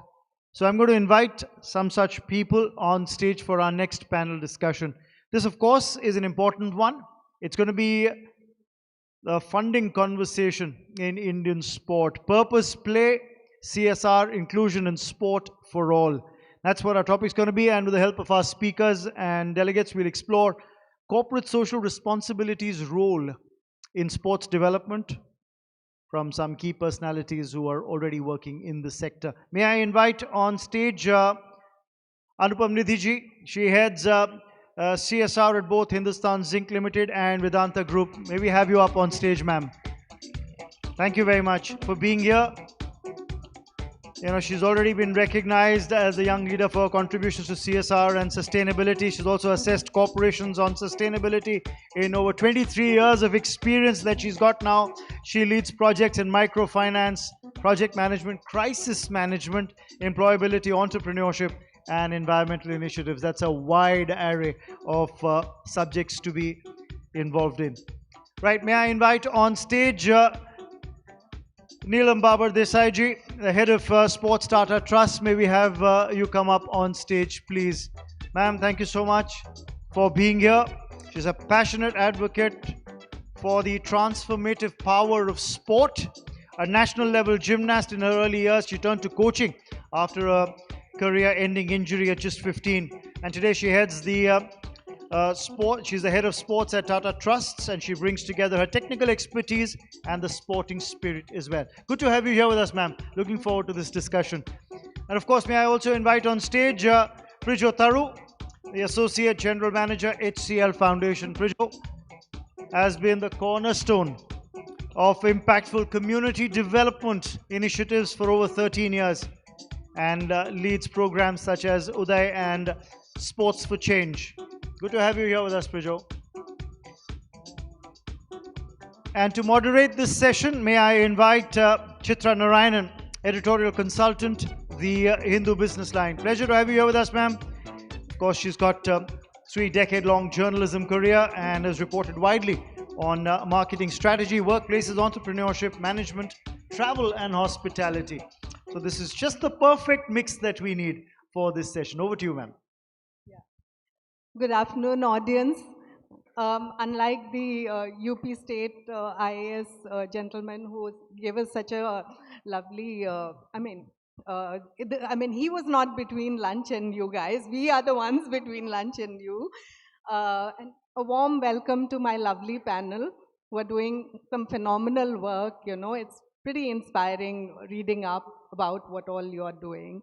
And I must tell you, yesterday the KPMG's Sportstar report, which was unveiled, it has a section on CSR, which makes for good reading. You know, it's a short, crisp section. It says that the outlay for CSR on sports is about 550 crore.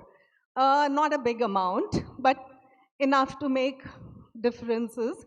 But I think the most important point that it makes is that CSR funding on sports is not just checkbook philanthropy, but is going much deeper. I mean, it's going into impactful work. And I think my panel here who represent foundations which are doing exactly that, you know. I mean, the work that they do are far, far beyond checkbook philanthropy. They are, I mean, they're nurturing talent at the grassroots level. Again, yesterday we heard PT Usha say that grassroots development is key to, you know, sporting successes in, on the field for India. And I think what's important is that all their foundations are working on at the grassroots level. So I think I'll let them all talk about their own initiatives because they're like, they're quite, as they say, they're quite purposeful and impactful. So maybe Anupam, you can start. Good afternoon, everyone.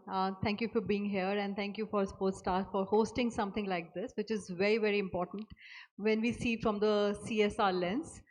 Pretty much because, as Chitra, you very rightly said, 550 odd crores is what goes into on a yearly basis from an kitty of around 30,000 crores that gets invested by CSR, probably 1.24 to 5% of the total outlay. And I think if we count, we are probably 16, 17 corporates which are invested on long-term sporting ecosystem being created. And not just the run-of-the-mill kind of hosting some events here and there, but with a larger strategy and a sustainable thought process around that and long-term investment there.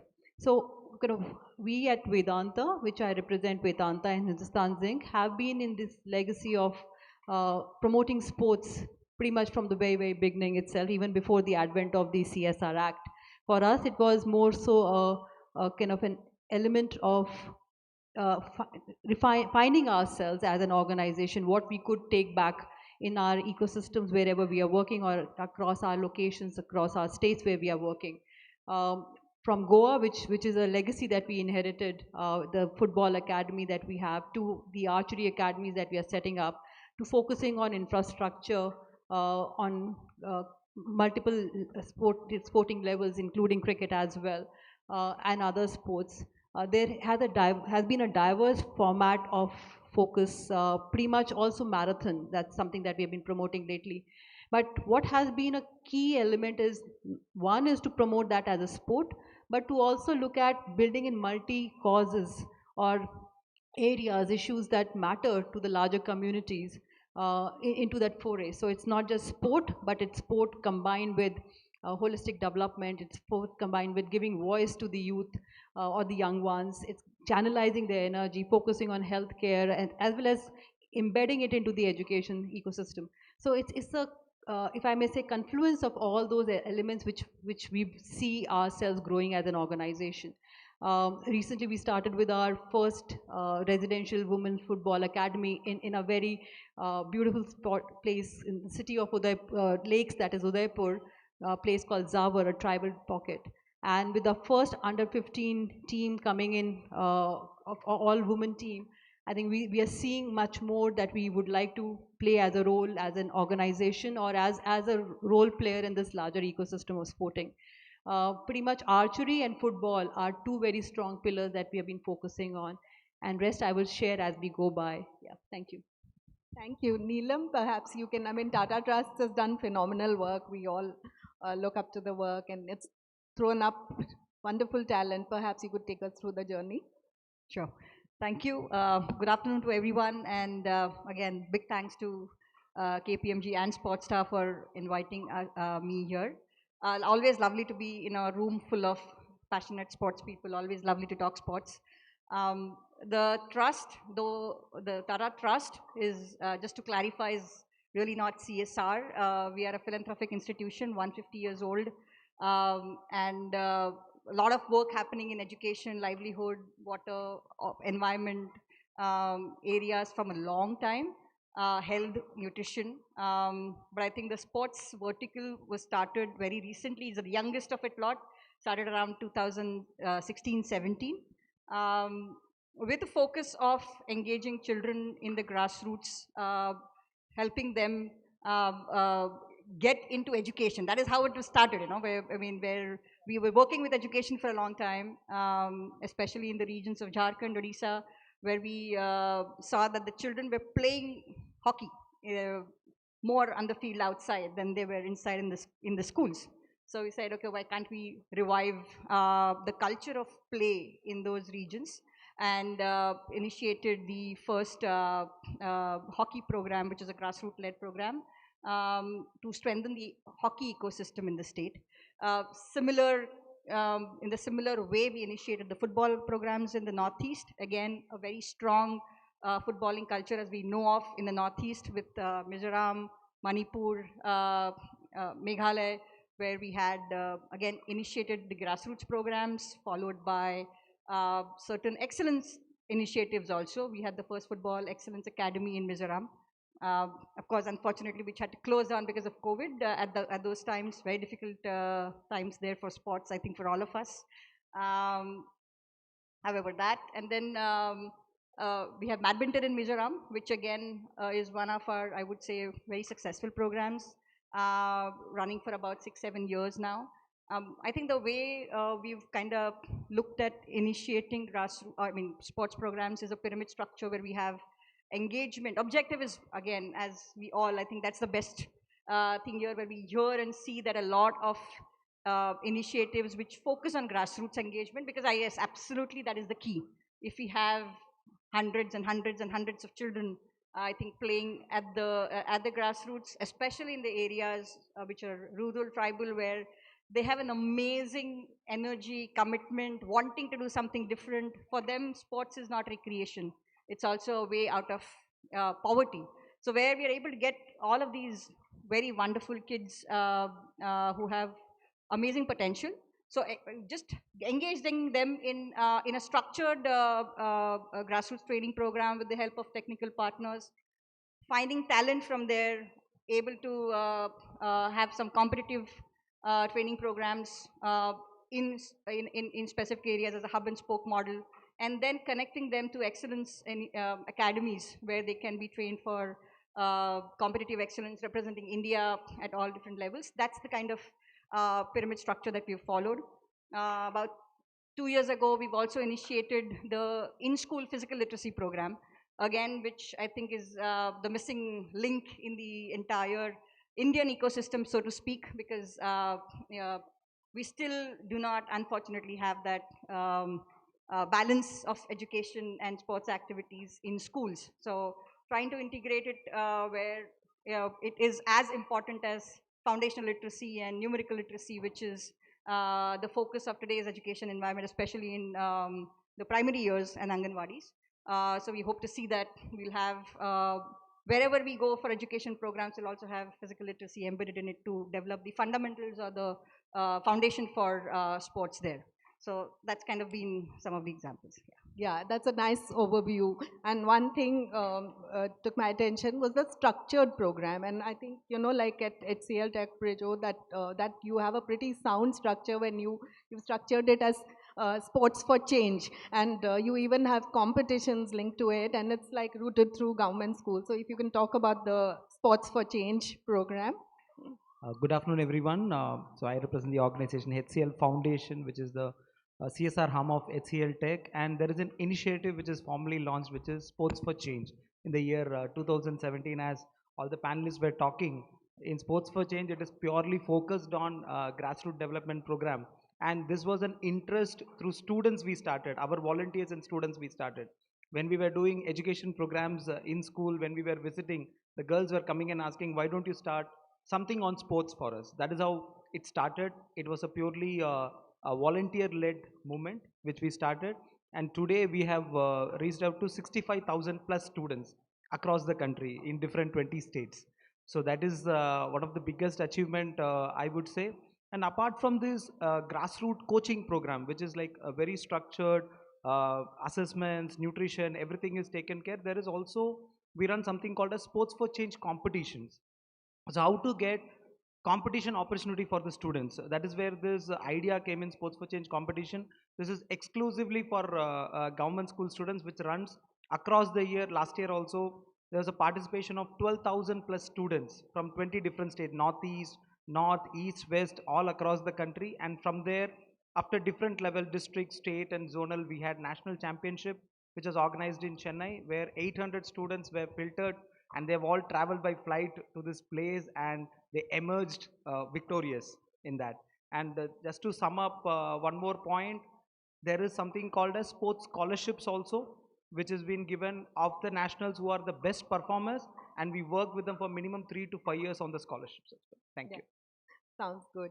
So in the morning, we heard Suhail talk about, the impact sports has had. Like he talked about the boy who played kabaddi and how, from earning 20,000 a year, how he suddenly got into the big league of earning, and how the societal impact of drug addiction, etc., going down.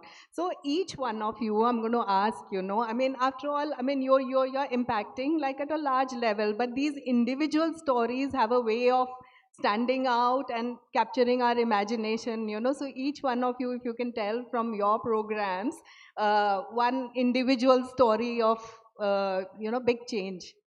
So Prejo, you want to go first? Yeah. Yeah, so I'll go first. So we have one student named Anita. Like the way you all know about Dharavi in Chennai, there is a slum called Kannagi Nagar, which is considered to be second largest after Dharavi with 1.7 lakh household. And in that particular community, we started Sports for Change initiative, and there were a lot of trauma and stigma around it in starting a kabaddi program for girls. There was one girl named Anita who let's spearhead this movement from that community, was working very hard on this. She won various medals at state level, district level, and finally she went on to win bronze medal for Tamil Nadu in 2022 National Games. One big story about her family is father is very, very alcoholic, and there are a lot of domestic violence and other abuses which she had undergone, and this was going on and on. But that one game of that particular medal, the local community, along with the local police, we work with the local police so much, they screened this match in this entire community, where the full community were witnessing this match. And you will not believe that day when the family witnessed this and found the importance of this, the father has stopped his alcohol behavior. Wow, it's So that a is the story of one a film script, I think. to You be very, know? and this is Yeah. the real case, you can go and see. And we had SGIT officials here. She got a government job also, which Tamil Nadu government gave her. Thanks to Tamil Nadu government for that. Fantastic. It's really, I think someone should make a movie out of this. Anupam, if you can talk Oh, about. so maybe from an individual, I'll talk about an ecosystem change that we are curating. If I talk about the state of Rajasthan, where we are extensively focusing on football, there was a glory which we can talk about for football, which Rajasthan had, but 40 years back. And somehow, somewhere, it kind of died down. Kind of, they could not represent as they would have earlier. So pretty much when we started this whole Zinc Football Academy in this tribal belt, which is a complete holistic ecosystem with kind of, it's a student athlete model where we have a school there in the premises, an English medium school, there is a hostel facility, and then there is a complete training ecosystem there built in. So it's a bubble that we have curated. And when we started bringing that up in 2017, the larger thought was to how do we channelize and bring back that glory back to Rajasthan, where we could nurture the ecosystem. And we knew that it would take time, and we need to have that patience, and we need to stay invested into that particular thought process. Over the period of last many years, we have experimented a lot of elements, including bringing in technology. It has probably one of the only F Cube, which is a technology gamified ecosystem, or rather a screen which helps groom, train our boys or our athletes there in the premises. Now girls are also there. What, and then take two, and then after kind of setting up that, take two is that for last 4 years we have at least a couple of them getting into the Indian team, playing for India across and beyond the country. SAF or any other tournament that it is, our boys are getting selected for that. The first boy to get selected was after 40 years. That was the kind of gap that was between then and so it took 40 years for the state, but then pretty much as of now we want to rewrite that with the women's academy there and make it bigger. So that's one, and then of course women is another segment. I'll stick maybe to football right now as an area where Goa again we have been working extensively through our SESA Football Academy. For almost like now 8 years we have been running the women's league there, and pretty much now you can see the women footballers are in a glory, whether that's a senior team under 17 or under 19 team, they're all under 20 team, they're all doing amazingly well. So we do see kind of we coming in as one of the pegs in the larger game and the storytelling up there. Thank you so much. Wonderful. So Neelam, if you can. Yeah, sure. I think when we do grassroots, and that's what we've all been doing, if we do it the right way, we do get talent. It's just there. And having a pathway for them to excel has really helped us finding, creating many such achievers at the national level. So to name one or two, I would say one from our Mizoram badminton program. Mizoram, a state which was not there anywhere in the badminton circuit about 5-6 years ago. And today we have we have 3 national champions. 2 of them are representing India at the World Championships in the junior age group.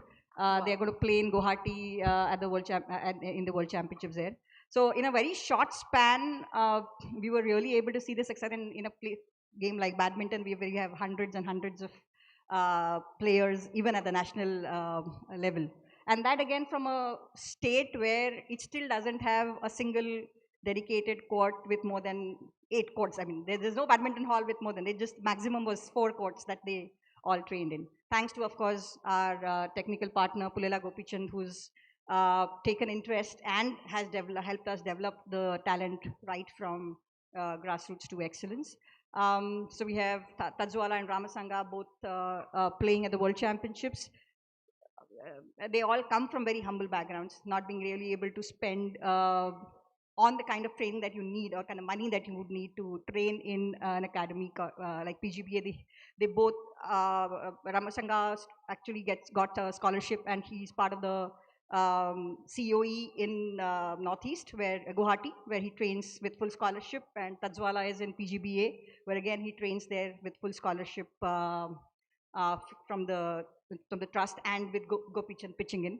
Hockey has we have hockey in Jharkhand, Odisha, and we had 4 boys and 5 girls who are part of the Indian national team in the junior levels, because we all started, we worked at the grassroots. We start at 9, and then we have the sub-juniors, and then the juniors is when they start peaking, and so we have national medalists there. We work with blind children, visually impaired children, again in Uttarakhand with the NIVH, the National Institute of Visually Handicapped Kids there. Again, a very short period, a trial more like it. 2-3 years, just give them, fill in the gaps, giving them infra, giving them technical training, physiotherapy, nutrition, whatever was the tournament exposure, because they don't have the money to go and train and go to other places to compete. And in again, a short period of 2-3 years, of course, thanks to the coach there. Without that, that could not have happened. A very passionate coach, Naresh Singh Nayal, who really helped push them to that level. And we had about 4 of them playing the Indian team at the blind World Championships there. So have all these successes, success stories of the children who are coming again from very difficult backgrounds. None of them had ever thought that they would actually get at the international level, which we were able to provide them. I mean, I think we were just instrumental. Success breeds success. So, you know, one person achieves and more will join. I think the participation improves. Absolutely. Right? Yeah. Those heroes are so essential from those regions to bring about. I mean, we all have those stories which brings about. Absolutely. Heroes and heroines. Absolutely, yes. Okay, now comes the tough question of funding. You know, I mean, all of you are doing phenomenal work, but the economy is tight, and it's not like, I mean, the patronage, how long will it go on? We've seen state budgets also fluctuate. So, you know, I mean, a company's budget will also fluctuate. Is there a, like, so is there an ROI to what you do? Is there a, I mean, or is the sheer pleasure of seeing some of the, you know, work that you do translate into gold medals on podiums, is that enough? Or is there a sustainable, like, is there a way that the program can run on its own? I think Neelam, in Mizoram, you have demonstrated that it can run on its own, right, without your support. So yeah, very true. We piloted sustainability, you could say, in the state of Mizoram. We started with 40 grassroots centers across the state with community ownership. Again, Mizoram again has a very different culture. I mean, they have an amazing sports culture where everybody plays. So I think one of the very few states where you'll find all the bureaucrats either they're playing football or they're playing badminton in the evening. So it's just lovely to, you know, so that buy-in, again, when we talk about, you know, the top players, top leaders, if they know the importance of sport, then you're able to get that buy-in there. So that culture we were able to really we use it as a strength. So we initiated community-driven, community-owned grassroots centers right from the beginning. And we asked them to collect fees. We let them decide what the fees were based on the paying capacity of the students from the community, and they were all managed. So these centers were managed by the communities there. So none of them, that money wasn't coming to us. We just helped them set those structures up. We helped them initially, for 3 years we funded the salaries of the coaches. We took care of the tournaments and shuttles and all of the other things. We built the ecosystem around it, built capacity of local coaches. I think that is a crucial key in any kind of sustainability. All our programs, the coach education module runs in parallel with all the student training programs, because developing trainers, coaches from the regions where they are, that's essential, because that brings the ownership and the connect with the children, with the community, which really has helped us. So you've stopped funding that now? Yes, so in 2021, that is COVID, we anyways couldn't fund it.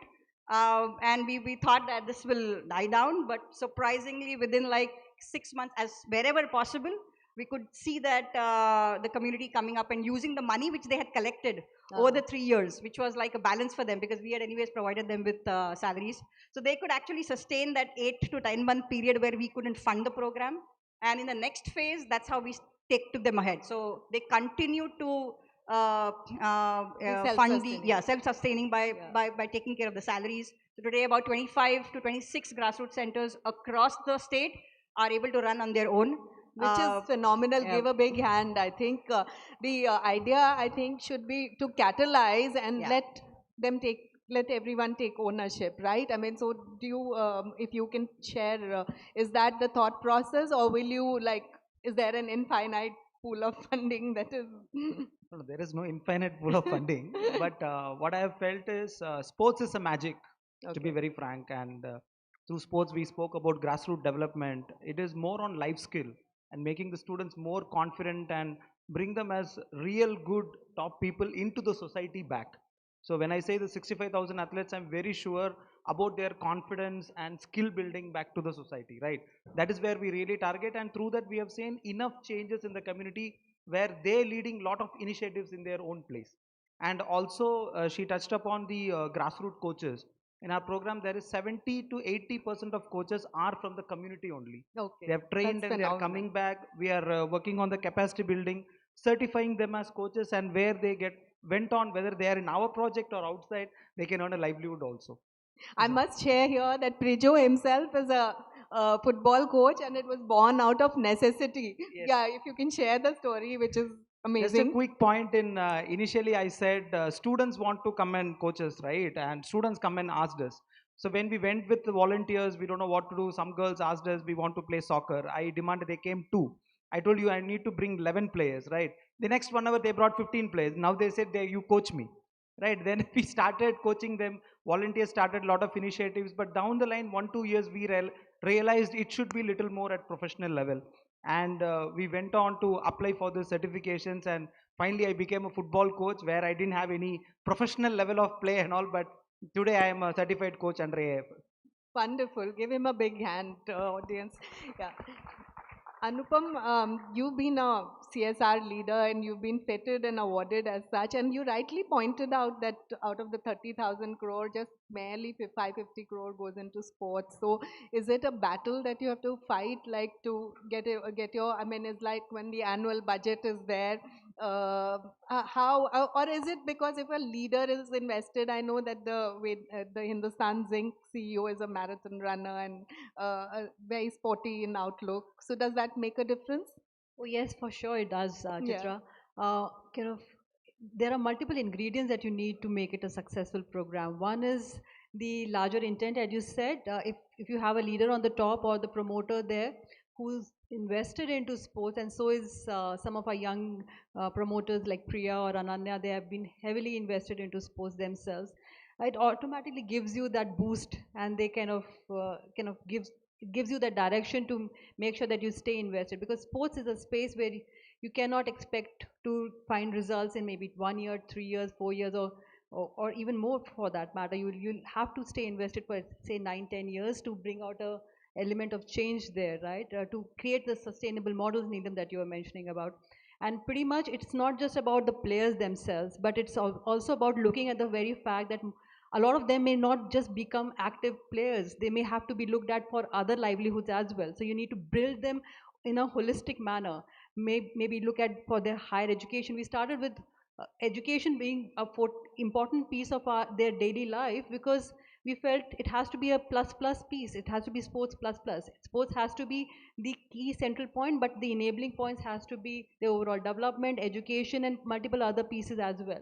And I think that's where it really helped us pretty much from where we are right now. Kind of our boys are the toppers in their classes. It's an English medium class. They come in from Orissa and many other kind of and rural areas. They may not even know English for that matter. They would have never studied in English school.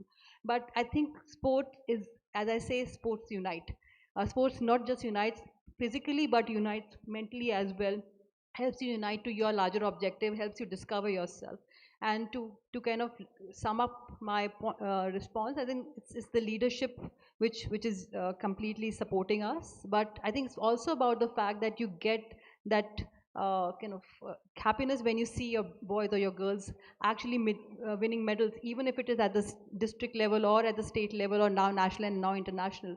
Sonu, the first boy moving out from our academy, went, as in of course he's been playing for India for last now 3 years as a goalkeeper there, but he's now in Bangalore FC.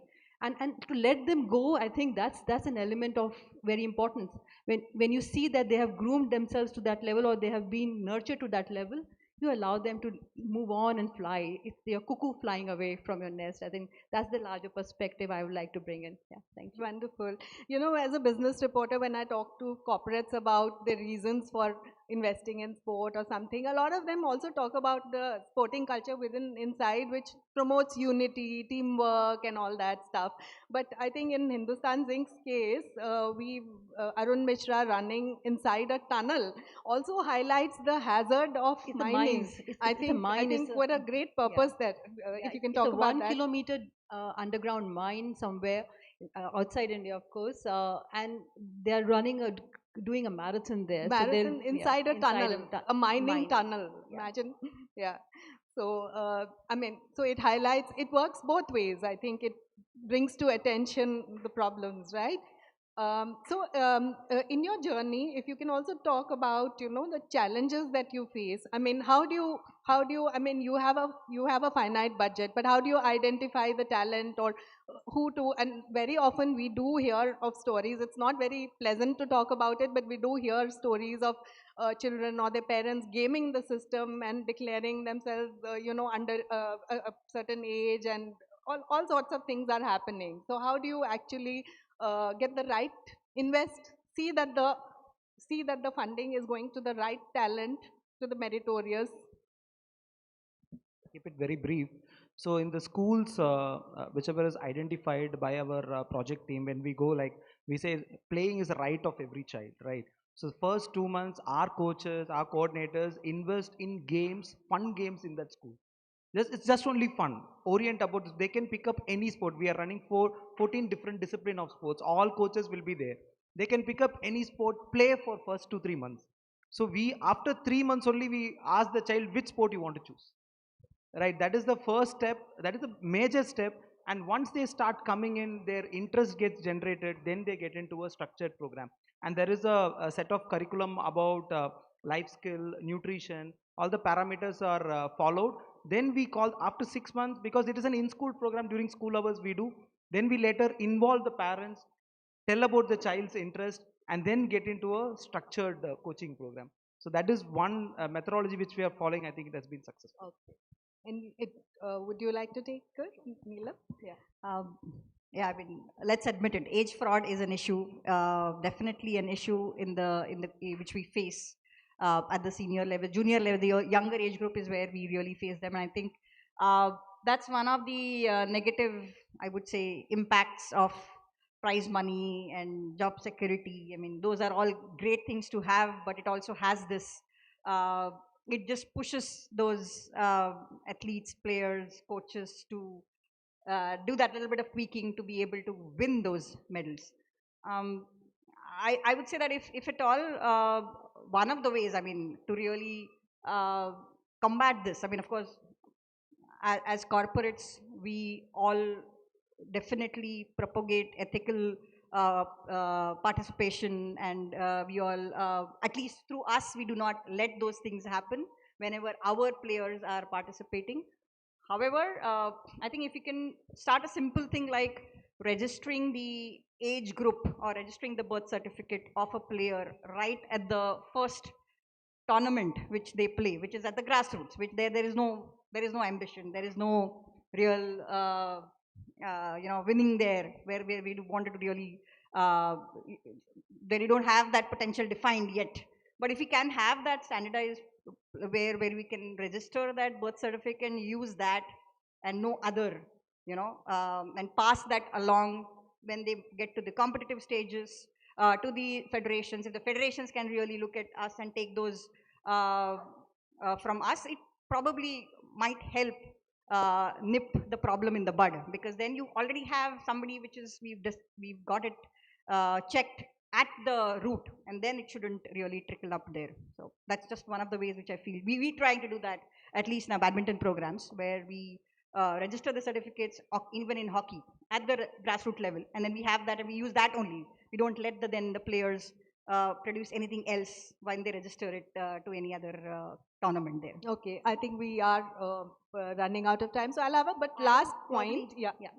Last point I wanted to, because this very often, like I think one big achievement that the CSR programs have unlocked is the inclusion part of it. Para athletes have, I mean, we've done Paralympics in Paris. I think our athletes did phenomenally well, and a lot of you have supported para athletes. If you can talk about the inclusion, women, you're supporting women's football, para athletes, and you talked about blind for the badminton, etc. So if that inclusion angle, I'll probably sum up the first question, earlier question, and this one together. Inclusion is, I would say, it's not a challenge, but it's an area of improvement that we are focusing on for next another 5 years, that we will like to intensively work on it. Is inclusion, bringing in women into the active sporting ecosystem, creating hubs, platforms for them, and also an environment where they can exchange and learn, experience more. So that's, whether that's football or archery, we are going to invest extensively on that area. Two is, as you said, para-athletics. That's something that we have been doing even before we had such a wonderful victory last year at the Paralympics. We have been investing through our initiatives in Rajasthan and beyond. But pretty much, I think it's about how do we create infrastructure and how do we create the right resource pool, and that is the coaches. These are two important spaces that we need to look at. And of course, Neelam, we talked about a very important piece about the age element and the ethics around that. And we are very vociferously wanting to speak on and discuss and kind of see how we could together as a pool of like-minded set of people in the sports fraternity should talk about it and be vocal about it. Yeah. Wonderful. I think, do we have time for a question from the audience? We don't actually. So we shall wrap up now. Thank you, my wonderful panel. Thank you. Thank you. Lovely being here. Illuminating. Thank you for such a wonderful host for us. No, yes. And also it was very heartening to, I think that if we get podium finishes thanks to some of your initiatives, it will be wonderful. Absolutely, Chitra. Thank you so much for moderating this session. Big thank you to our panelists for sharing their thoughts and insights. May we have a small token of our appreciation brought out on stage. Chitra, if you could please do the honors.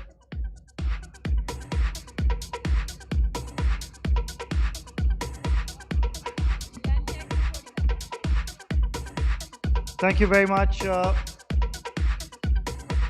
our panelists, Sarupam Nidhi, Ms. Neelam Babar Desai. Thank you very much, ma'am.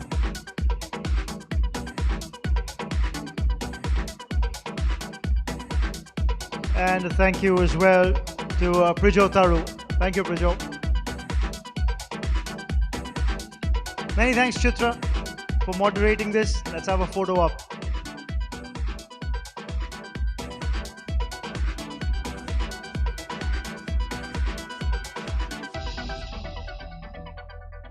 Big thank you again to our panelists. All I'll say here is we've had food for thought. Let's have food for the body as well now. Ladies and gentlemen, we do break for lunch at the moment, But we'll be back here in this hall at 2:45. 2:45, we'll be back here in the hall for our next set of sessions. We've got some very, very interesting sessions coming up and a star-studded lineup in terms of panelists who will be here on stage on PlayCom. So see you back in the hall at 2:45. Thank you.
ਮੁੱਖ ਮੰਤਰੀ ਸਰਦਾਰ ਭਗਵੰਤ ਸਿੰਘ ਮਾਨ ਦੀ ਅਗਵਾਈ ਵਾਲੀ ਪੰਜਾਬ ਸਰਕਾਰ ਦੇ ਵੱਲੋਂ ਪੰਜਾਬ ਦੇ ਵਿੱਚ ਖੇਡਾਂ ਦੀ ਅਮੀਰ ਵਿਰਾਸਤ ਨੂੰ ਹੋਰ ਅੱਗੇ ਲਿਜਾਣ ਦੇ ਲਈ ਨਿਰੰਤਰ ਉਪਰਾਲੇ ਕੀਤੇ ਜਾ ਰਹੇ ਨੇ। ਇਸ ਵੇਲੇ 4 ਭਾਰਤੀ ਟੀਮਾਂ ਦੇ ਖੇਡ ਕਪਤਾਨ ਪੰਜਾਬੀ ਨੇ।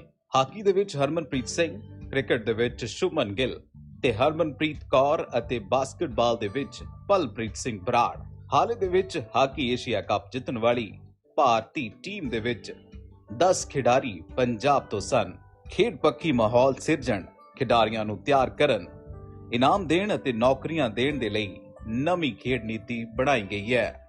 ਖਿਡਾਰੀਆਂ ਦੀ ਪ੍ਰਤਿਭਾ ਦੀ ਸ਼ਨਾਖਤ ਕਰਕੇ ਉਹਨਾਂ ਨੂੰ ਅੱਗੇ ਵਧਣ ਦੇ ਮੌਕੇ ਪ੍ਰਦਾਨ ਕਰਨ ਦੇ ਲਈ ਖੇਡਾਂ ਵਤਨ ਪੰਜਾਬ ਦੀਆਂ ਉਲੀਕੀਆਂ ਗਈਆਂ, ਜਿਸ ਦੇ 3 ਸ਼ਾਨਦਾਰ ਸੀਜ਼ਨ ਹੋਏ ਨੇ ਤੇ ਚੌਥੇ ਦੀ ਤਿਆਰੀ ਮੁਕੰਮਲ ਹੈ। ਖਿਡਾਰੀਆਂ ਦੇ ਲਈ ਵੱਡੀ ਨਗਦ ਇਨਾਮ ਰਾਸ਼ੀ ਦਿੱਤੀ ਜਾ ਰਹੀ ਹੈ।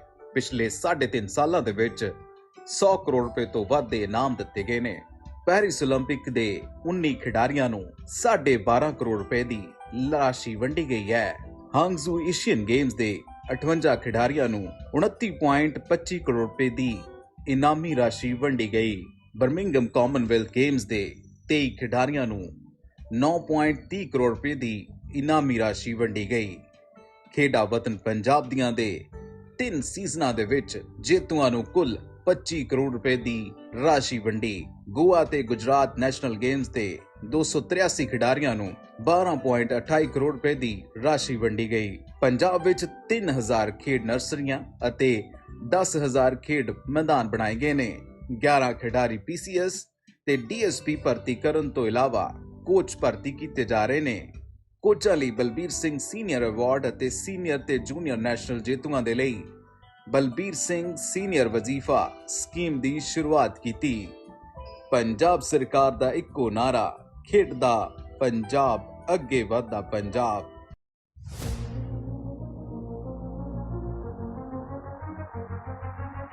160 एथलीट्स पार्टिसिपेट कर रहे हैं। ये पहली बार वर्ल्ड एथलेटिक की तरफ से हमें अलॉट किया गया है bronze level competition. Athletics is a mother sport, and if you can run, jump and throw, then you can definitely take part in any sport. Orissa ही एक ऐसी स्टेट है जिसने एक इंडोर स्टेडियम तैयार किया है। ऑल ओवर इंडिया में ऐसा कोई स्टेडियम नहीं है। मैं शुक्रगुजार हूँ स्टेट उड़ीसा का भी, कंपटीशन को ऑर्गेनाइज करने के लिए हर एक तरह का सहयोग दिया।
तू ही मेरी एक वजह है, तू ही मेरी ऊर्जा है, तू ही मेरी राहों का नूर, तू मेरा fuel.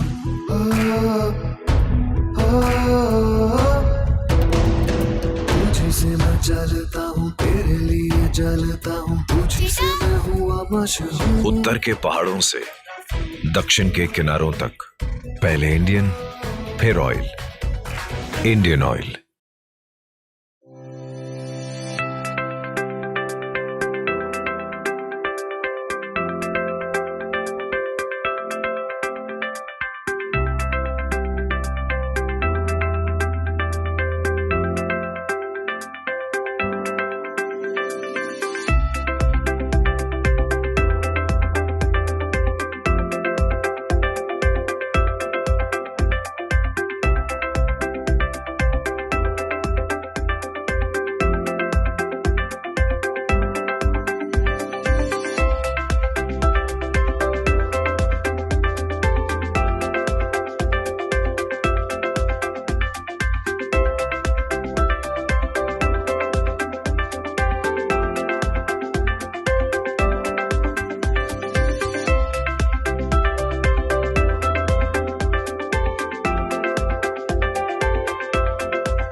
Hi, I'm the whole truth.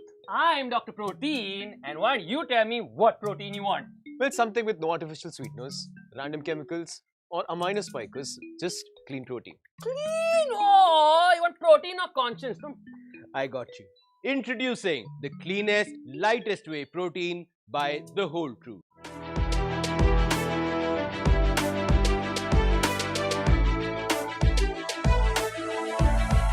यशस्वी प्रधानमंत्री श्री नरेंद्र मोदी जी के एक भारत श्रेष्ठ भारत की संकल्पना को साकार करते हुए माननीय मुख्यमंत्री योगी आदित्यनाथ जी के नेतृत्व में खेलों को प्रोत्साहन और खिलाड़ियों के सम्मान के लिए शुरू हुई है नई परंपरा और नई कार्य संस्कृति।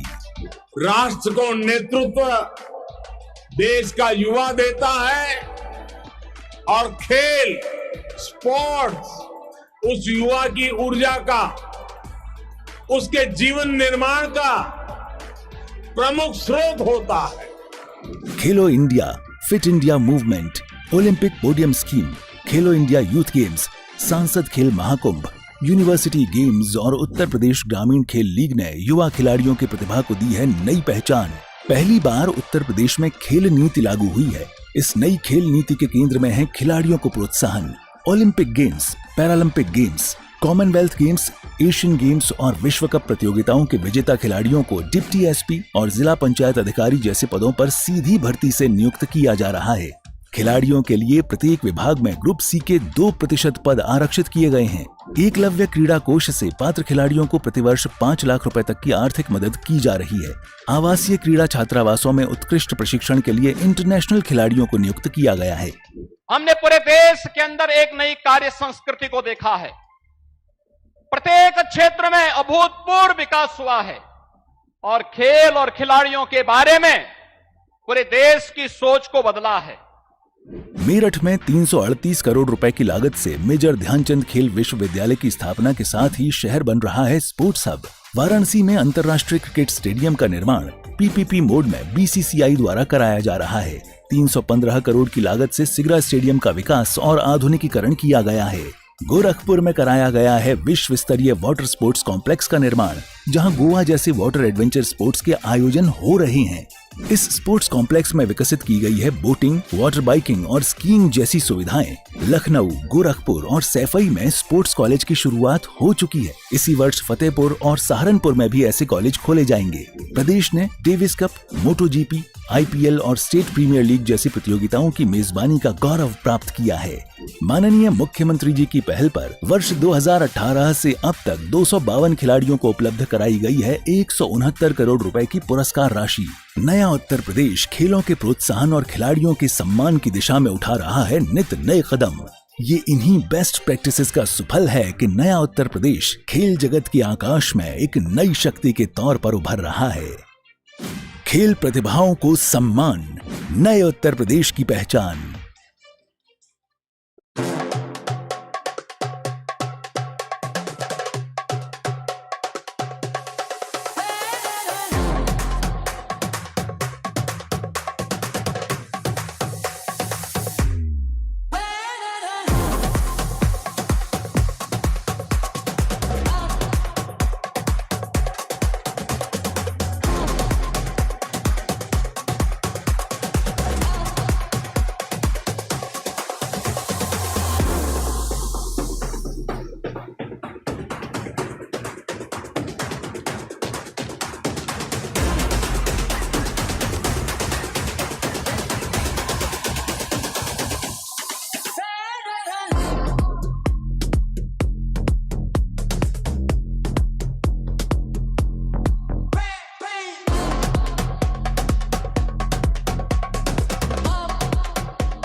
मुख्यमंत्री सरदार भगवंत सिंह मान दी ਅਗਵਾਈ ਵਾਲੀ ਪੰਜਾਬ ਸਰਕਾਰ ਦੇ ਵੱਲੋਂ ਪੰਜਾਬ ਦੇ ਵਿੱਚ ਖੇਡਾਂ ਦੀ ਅਮੀਰ ਵਿਰਾਸਤ ਨੂੰ ਹੋਰ ਅੱਗੇ ਲਿਜਾਣ ਦੇ ਲਈ ਨਿਰੰਤਰ ਉਪਰਾਲੇ ਕੀਤੇ ਜਾ ਰਹੇ ਨੇ।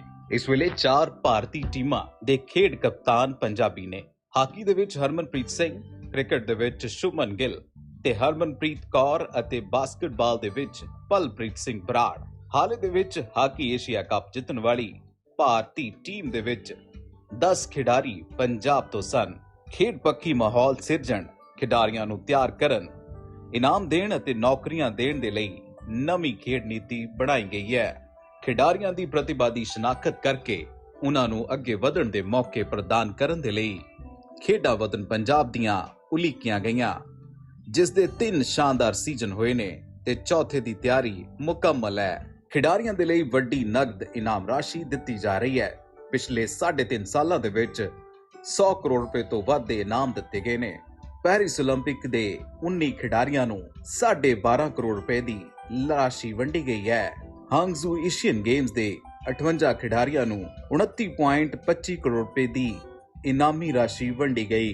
ਬਰਮਿੰਘਮ ਕਾਮਨਵੈਲਥ ਗੇਮਸ ਦੇ 23 ਖਿਡਾਰੀਆਂ ਨੂੰ 9.30 ਕਰੋੜ ਰੁਪਏ ਦੀ ਇਨਾਮੀ ਰਾਸ਼ੀ ਵੰਡੀ ਗਈ।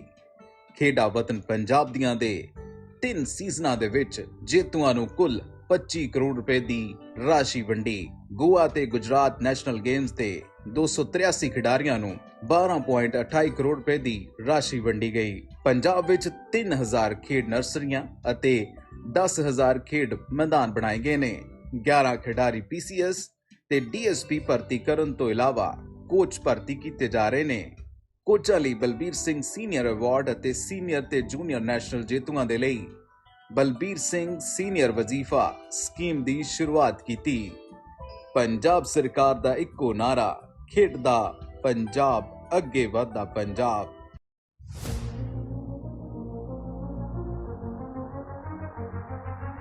एक 160 एथलीट्स पार्टिसिपेट कर रहे हैं। ये पहली बार वर्ल्ड एथलेटिक की तरफ से हमें अलॉट किया गया है bronze level competition. Athletics is a mother sport, and if you can run, jump and throw, then you can definitely take part in any sport. Orissa ही एक ऐसी स्टेट है जिसने एक इंडोर स्टेडियम तैयार किया है। ऑल ओवर इंडिया में ऐसा कोई स्टेडियम नहीं है। मैं शुक्रगुजार हूँ पेट उड़ीसा का भी, कंपटीशन को ऑर्गेनाइज करने के लिए हर एक तरह का सहयोग दिया है।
तू ही मेरी एक वजह है, तू ही मेरी ऊर्जा है, तू ही मेरी राहों का नूर, तू मेरा fuel.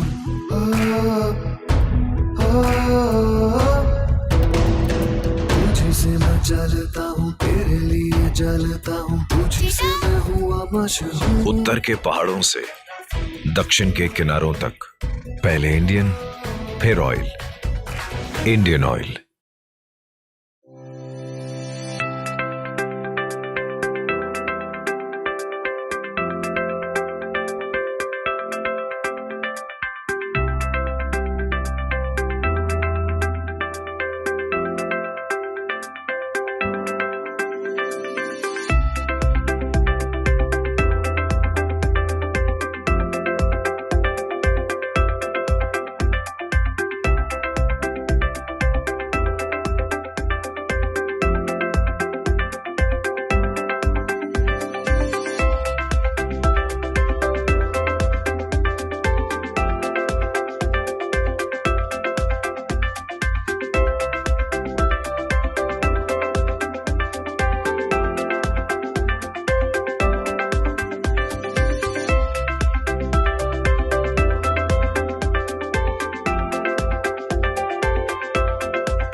Hi, I'm the whole truth. I'm Dr. Protein, and why don't you tell me what protein you want?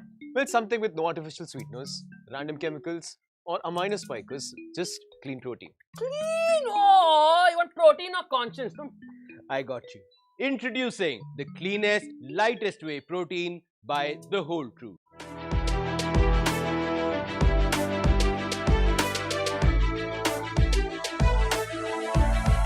यशस्वी प्रधानमंत्री श्री नरेंद्र मोदी जी के एक भारत श्रेष्ठ भारत की संकल्पना को साकार करते हुए माननीय मुख्यमंत्री योगी आदित्यनाथ जी के नेतृत्व में खेलों को प्रोत्साहन और खिलाड़ियों के सम्मान के लिए शुरू हुई है नई परंपरा और नई कार्य संस्कृति।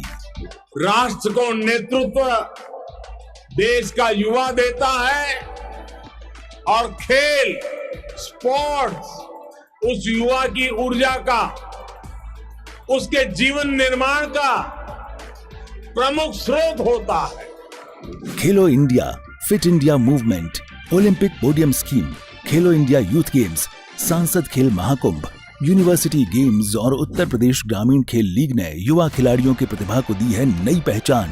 पहली बार उत्तर प्रदेश में खेल नीति लागू हुई है। इस नई खेल नीति के केंद्र में है खिलाड़ियों को प्रोत्साहन। Olympic games, Paralympic games, Commonwealth games, Asian games और विश्व कप प्रतियोगिताओं के विजेता खिलाड़ियों को डिप्टी एसपी और जिला पंचायत अधिकारी जैसे पदों पर सीधी भर्ती से नियुक्त किया जा रहा है। खिलाड़ियों के लिए प्रत्येक विभाग में ग्रुप सी के 2% पद आरक्षित किए गए हैं। एकलव्य क्रीड़ा कोष से पात्र खिलाड़ियों को प्रतिवर्ष 5 लाख रुपए तक की आर्थिक मदद की जा रही है। आवासीय क्रीड़ा छात्रावासों में उत्कृष्ट प्रशिक्षण के लिए इंटरनेशनल खिलाड़ियों को नियुक्त किया गया है। हमने पूरे देश के अंदर एक नई कार्य संस्कृति को देखा है। प्रत्येक क्षेत्र में अभूतपूर्व विकास हुआ है और खेल और खिलाड़ियों के बारे में पूरे देश की सोच को बदला है। मेरठ में 338 करोड़ रुपए की लागत से मेजर ध्यानचंद खेल विश्वविद्यालय की स्थापना के साथ ही शहर बन रहा है स्पोर्ट्स हब। वाराणसी में अंतर्राष्ट्रीय क्रिकेट स्टेडियम का निर्माण पीपीपी मोड में बीसीसीआई द्वारा कराया जा रहा है। 315 करोड़ की लागत से सिगरा स्टेडियम का विकास और आधुनिकीकरण किया गया है। गोरखपुर में कराया गया है विश्व स्तरीय वाटर स्पोर्ट्स कॉम्प्लेक्स का निर्माण, जहां गोवा जैसे वाटर एडवेंचर स्पोर्ट्स के आयोजन हो रहे हैं। इस स्पोर्ट्स कॉम्प्लेक्स में विकसित की गई है बोटिंग, वाटर बाइकिंग और स्कीइंग जैसी सुविधाएं। लखनऊ, गोरखपुर और सैफई में स्पोर्ट्स कॉलेज की शुरुआत हो चुकी है। इसी वर्ष फतेहपुर और सहारनपुर में भी ऐसे कॉलेज खोले जाएंगे। प्रदेश ने डेविस कप, मोटो जीपी, आईपीएल और स्टेट प्रीमियर लीग जैसी प्रतियोगिताओं की मेजबानी का गौरव प्राप्त किया है। माननीय मुख्यमंत्री जी की पहल पर वर्ष 2018 से अब तक 252 खिलाड़ियों को उपलब्ध कराई गई है 169 करोड़ रुपए की पुरस्कार राशि। नया उत्तर प्रदेश खेलों के प्रोत्साहन और खिलाड़ियों के सम्मान की दिशा में उठा रहा है नित नए कदम।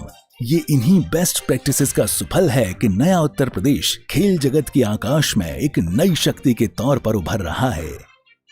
खेल प्रतिभाओं को सम्मान, नए उत्तर प्रदेश की पहचान।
ਮੁੱਖ ਮੰਤਰੀ ਸਰਦਾਰ ਭਗਵੰਤ ਸਿੰਘ ਮਾਨ ਦੀ ਅਗਵਾਈ ਵਾਲੀ ਪੰਜਾਬ ਸਰਕਾਰ ਦੇ ਵੱਲੋਂ ਪੰਜਾਬ ਦੇ ਵਿੱਚ ਖੇਡਾਂ ਦੀ ਅਮੀਰ ਵਿਰਾਸਤ ਨੂੰ ਹੋਰ ਅੱਗੇ ਲਿਜਾਣ ਦੇ ਲਈ ਨਿਰੰਤਰ ਉਪਰਾਲੇ ਕੀਤੇ ਜਾ ਰਹੇ ਨੇ। ਇਸ ਵੇਲੇ 4 ਭਾਰਤੀ ਟੀਮਾਂ ਦੇ ਖੇਡ ਕਪਤਾਨ ਪੰਜਾਬੀ ਨੇ। ਹਾਕੀ ਦੇ ਵਿੱਚ ਹਰਮਨਪ੍ਰੀਤ ਸਿੰਘ, ਕ੍ਰਿਕਟ ਦੇ ਵਿੱਚ ਸ਼ੁਭਮਨ ਗਿੱਲ ਤੇ ਹਰਮਨਪ੍ਰੀਤ ਕੌਰ ਅਤੇ ਬਾਸਕਟਬਾਲ ਦੇ ਵਿੱਚ ਪਲਪ੍ਰੀਤ ਸਿੰਘ ਬਰਾੜ। ਹਾਲ ਦੇ ਵਿੱਚ ਹਾਕੀ ਏਸ਼ੀਆ ਕੱਪ ਜਿੱਤਣ ਵਾਲੀ ਭਾਰਤੀ ਟੀਮ ਦੇ ਵਿੱਚ 10 ਖਿਡਾਰੀ ਪੰਜਾਬ ਤੋਂ ਸਨ। ਖੇਡ ਪੱਖੀ ਮਾਹੌਲ ਸਿਰਜਣ, ਖਿਡਾਰੀਆਂ ਨੂੰ ਤਿਆਰ ਕਰਨ, ਇਨਾਮ ਦੇਣ ਅਤੇ ਨੌਕਰੀਆਂ ਦੇਣ ਦੇ ਲਈ ਨਵੀਂ ਖੇਡ ਨੀਤੀ ਬਣਾਈ ਗਈ ਹੈ। ਖਿਡਾਰੀਆਂ ਦੀ ਪ੍ਰਤਿਭਾ ਦੀ ਸ਼ਨਾਖਤ ਕਰਕੇ ਉਹਨਾਂ ਨੂੰ ਅੱਗੇ ਵਧਣ ਦੇ ਮੌਕੇ ਪ੍ਰਦਾਨ ਕਰਨ ਦੇ ਲਈ ਖੇਡਾਂ ਵਤਨ ਪੰਜਾਬ ਦੀਆਂ ਉਲੀਕੀਆਂ ਗਈਆਂ, ਜਿਸ ਦੇ 3 ਸ਼ਾਨਦਾਰ ਸੀਜ਼ਨ ਹੋਏ ਨੇ ਤੇ ਚੌਥੇ ਦੀ ਤਿਆਰੀ ਮੁਕੰਮਲ ਹੈ। ਖਿਡਾਰੀਆਂ ਦੇ ਲਈ ਵੱਡੀ ਨਗਦ ਇਨਾਮ ਰਾਸ਼ੀ ਦਿੱਤੀ ਜਾ ਰਹੀ ਹੈ। ਪਿਛਲੇ 3.5 ਸਾਲਾਂ ਦੇ ਵਿੱਚ 100 ਕਰੋੜ ਰੁਪਏ ਤੋਂ ਵੱਧ ਦੇ ਇਨਾਮ ਦਿੱਤੇ ਗਏ ਨੇ। ਪੈਰਿਸ 올림픽 ਦੇ 19 ਖਿਡਾਰੀਆਂ ਨੂੰ 12.5 ਕਰੋੜ ਰੁਪਏ ਦੀ ਰਾਸ਼ੀ ਵੰਡੀ ਗਈ ਹੈ। ਹਾਂਗਜ਼ੂ ਏਸ਼ੀਅਨ ਗੇਮਸ ਦੇ 58 ਖਿਡਾਰੀਆਂ ਨੂੰ 29.25 ਕਰੋੜ ਰੁਪਏ ਦੀ ਇਨਾਮੀ ਰਾਸ਼ੀ ਵੰਡੀ ਗਈ। ਬਰਮਿੰਘਮ ਕਾਮਨਵੈਲਥ ਗੇਮਸ ਦੇ 23 ਖਿਡਾਰੀਆਂ ਨੂੰ 9.30 ਕਰੋੜ ਰੁਪਏ ਦੀ ਇਨਾਮੀ ਰਾਸ਼ੀ ਵੰਡੀ ਗਈ। ਖੇਡਾਂ ਵਤਨ ਪੰਜਾਬ ਦੀਆਂ ਦੇ 3 ਸੀਜ਼ਨਾਂ ਦੇ ਵਿੱਚ ਜੇਤੂਆਂ ਨੂੰ ਕੁੱਲ 25 ਕਰੋੜ ਰੁਪਏ ਦੀ ਰਾਸ਼ੀ ਵੰਡੀ। ਗੋਆ ਤੇ ਗੁਜਰਾਤ ਨੈਸ਼ਨਲ ਗੇਮਸ ਦੇ 283 ਖਿਡਾਰੀਆਂ ਨੂੰ 12.28 ਕਰੋੜ ਰੁਪਏ ਦੀ ਰਾਸ਼ੀ ਵੰਡੀ ਗਈ। ਪੰਜਾਬ ਵਿੱਚ 3000 ਖੇਡ ਨਰਸਰੀਆਂ ਅਤੇ 10,000 ਖੇਡ ਮੈਦਾਨ ਬਣਾਏ ਗਏ ਨੇ। 11 ਖਿਡਾਰੀ PCS ਤੇ DSP ਭਰਤੀ ਕਰਨ ਤੋਂ ਇਲਾਵਾ ਕੋਚ ਭਰਤੀ ਕੀਤੇ ਜਾ ਰਹੇ ਨੇ। ਕੋਚਾਂ ਲਈ ਬਲਬੀਰ ਸਿੰਘ ਸੀਨੀਅਰ ਅਵਾਰਡ ਅਤੇ ਸੀਨੀਅਰ ਤੇ ਜੂਨੀਅਰ ਨੈਸ਼ਨਲ ਜੇਤੂਆਂ ਦੇ ਲਈ ਬਲਬੀਰ ਸਿੰਘ ਸੀਨੀਅਰ ਵਜ਼ੀਫਾ ਸਕੀਮ ਦੀ ਸ਼ੁਰੂਆਤ ਕੀਤੀ। ਪੰਜਾਬ ਸਰਕਾਰ ਦਾ ਇੱਕੋ ਨਾਰਾ, ਖੇਡਦਾ ਪੰਜਾਬ, ਅੱਗੇ ਵਧਦਾ ਪੰਜਾਬ।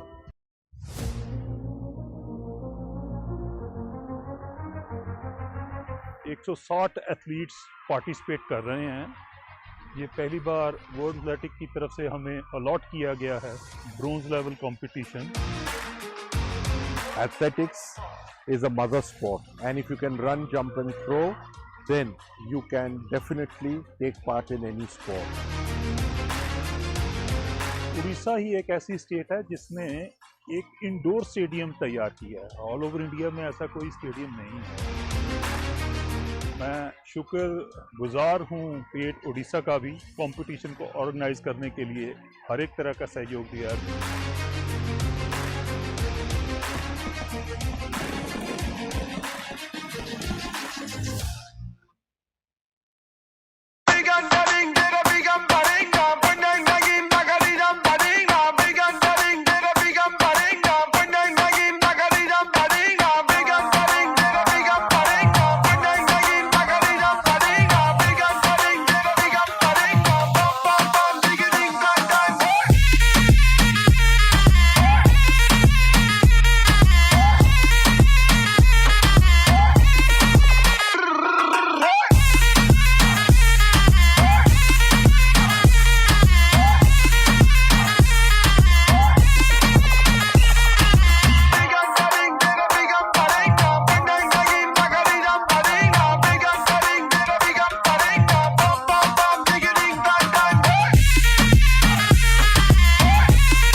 तू ही मेरी एक वजह है, तू ही मेरी ऊर्जा है, तू ही मेरी राहों का नूर, तू मेरा fuel.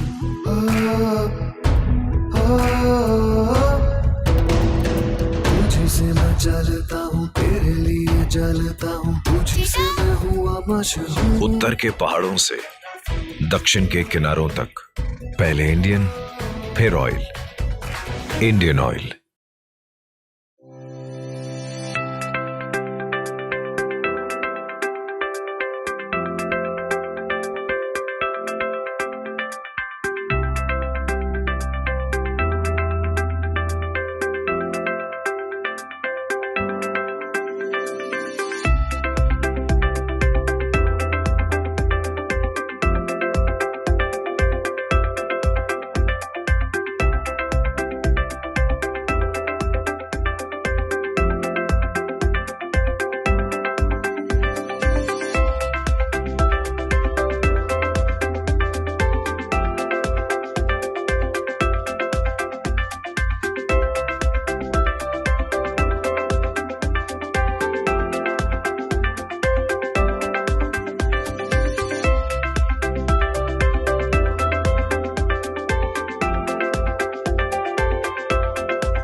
Hi, I'm the whole truth. I'm Dr. Protein, and why don't you tell me what protein you want?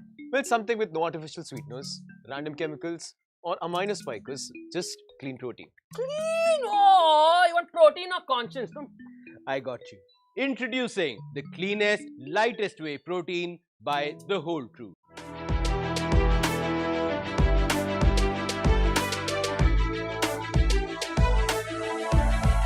यशस्वी प्रधानमंत्री श्री नरेंद्र मोदी जी के एक भारत श्रेष्ठ भारत की संकल्पना को साकार करते हुए माननीय मुख्यमंत्री योगी आदित्यनाथ जी के नेतृत्व में खेलों को प्रोत्साहन और खिलाड़ियों के सम्मान के लिए शुरू हुई है नई परंपरा और नई कार्य संस्कृति।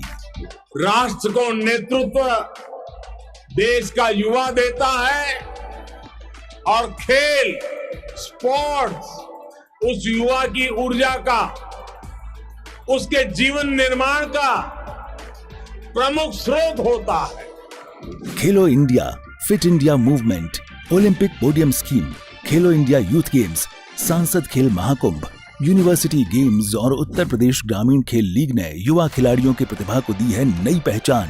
पहली बार उत्तर प्रदेश में खेल नीति लागू हुई है। इस नई खेल नीति के केंद्र में है खिलाड़ियों को प्रोत्साहन। Olympic games, Paralympic games, Commonwealth games, Asian games और विश्व कप प्रतियोगिताओं के विजेता खिलाड़ियों को डिप्टी एसपी और जिला पंचायत अधिकारी जैसे पदों पर सीधी भर्ती से नियुक्त किया जा रहा है।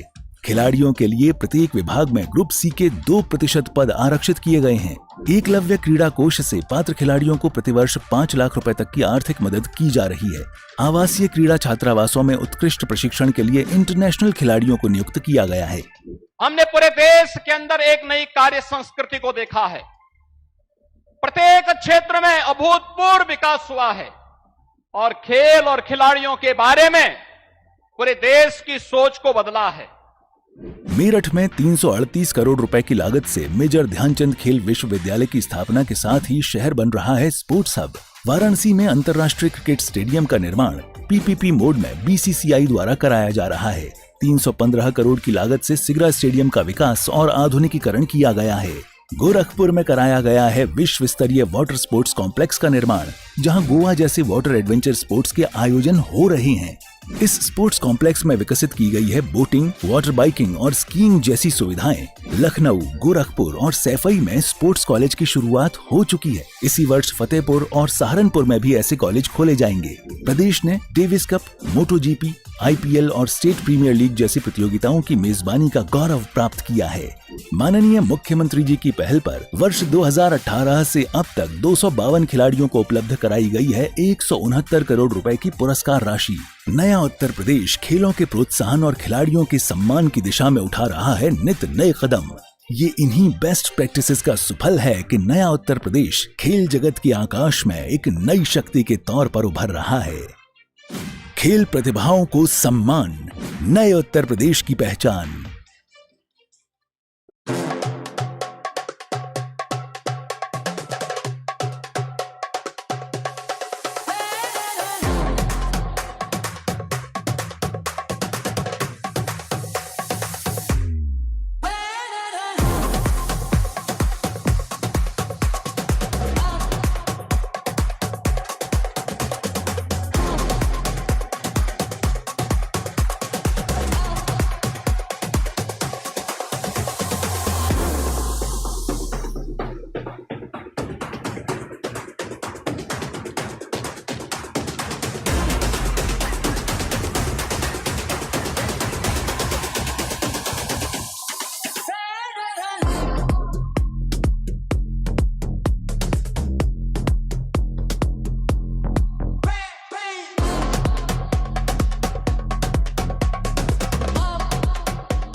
ਮੁੱਖ ਮੰਤਰੀ ਸਰਦਾਰ ਭਗਵੰਤ ਸਿੰਘ ਮਾਨ ਦੀ ਅਗਵਾਈ ਵਾਲੀ ਪੰਜਾਬ ਸਰਕਾਰ ਦੇ ਵੱਲੋਂ ਪੰਜਾਬ ਦੇ ਵਿੱਚ ਖੇਡਾਂ ਦੀ ਅਮੀਰ ਵਿਰਾਸਤ ਨੂੰ ਹੋਰ ਅੱਗੇ ਲਿਜਾਣ ਦੇ ਲਈ ਨਿਰੰਤਰ ਉਪਰਾਲੇ ਕੀਤੇ ਜਾ ਰਹੇ ਨੇ।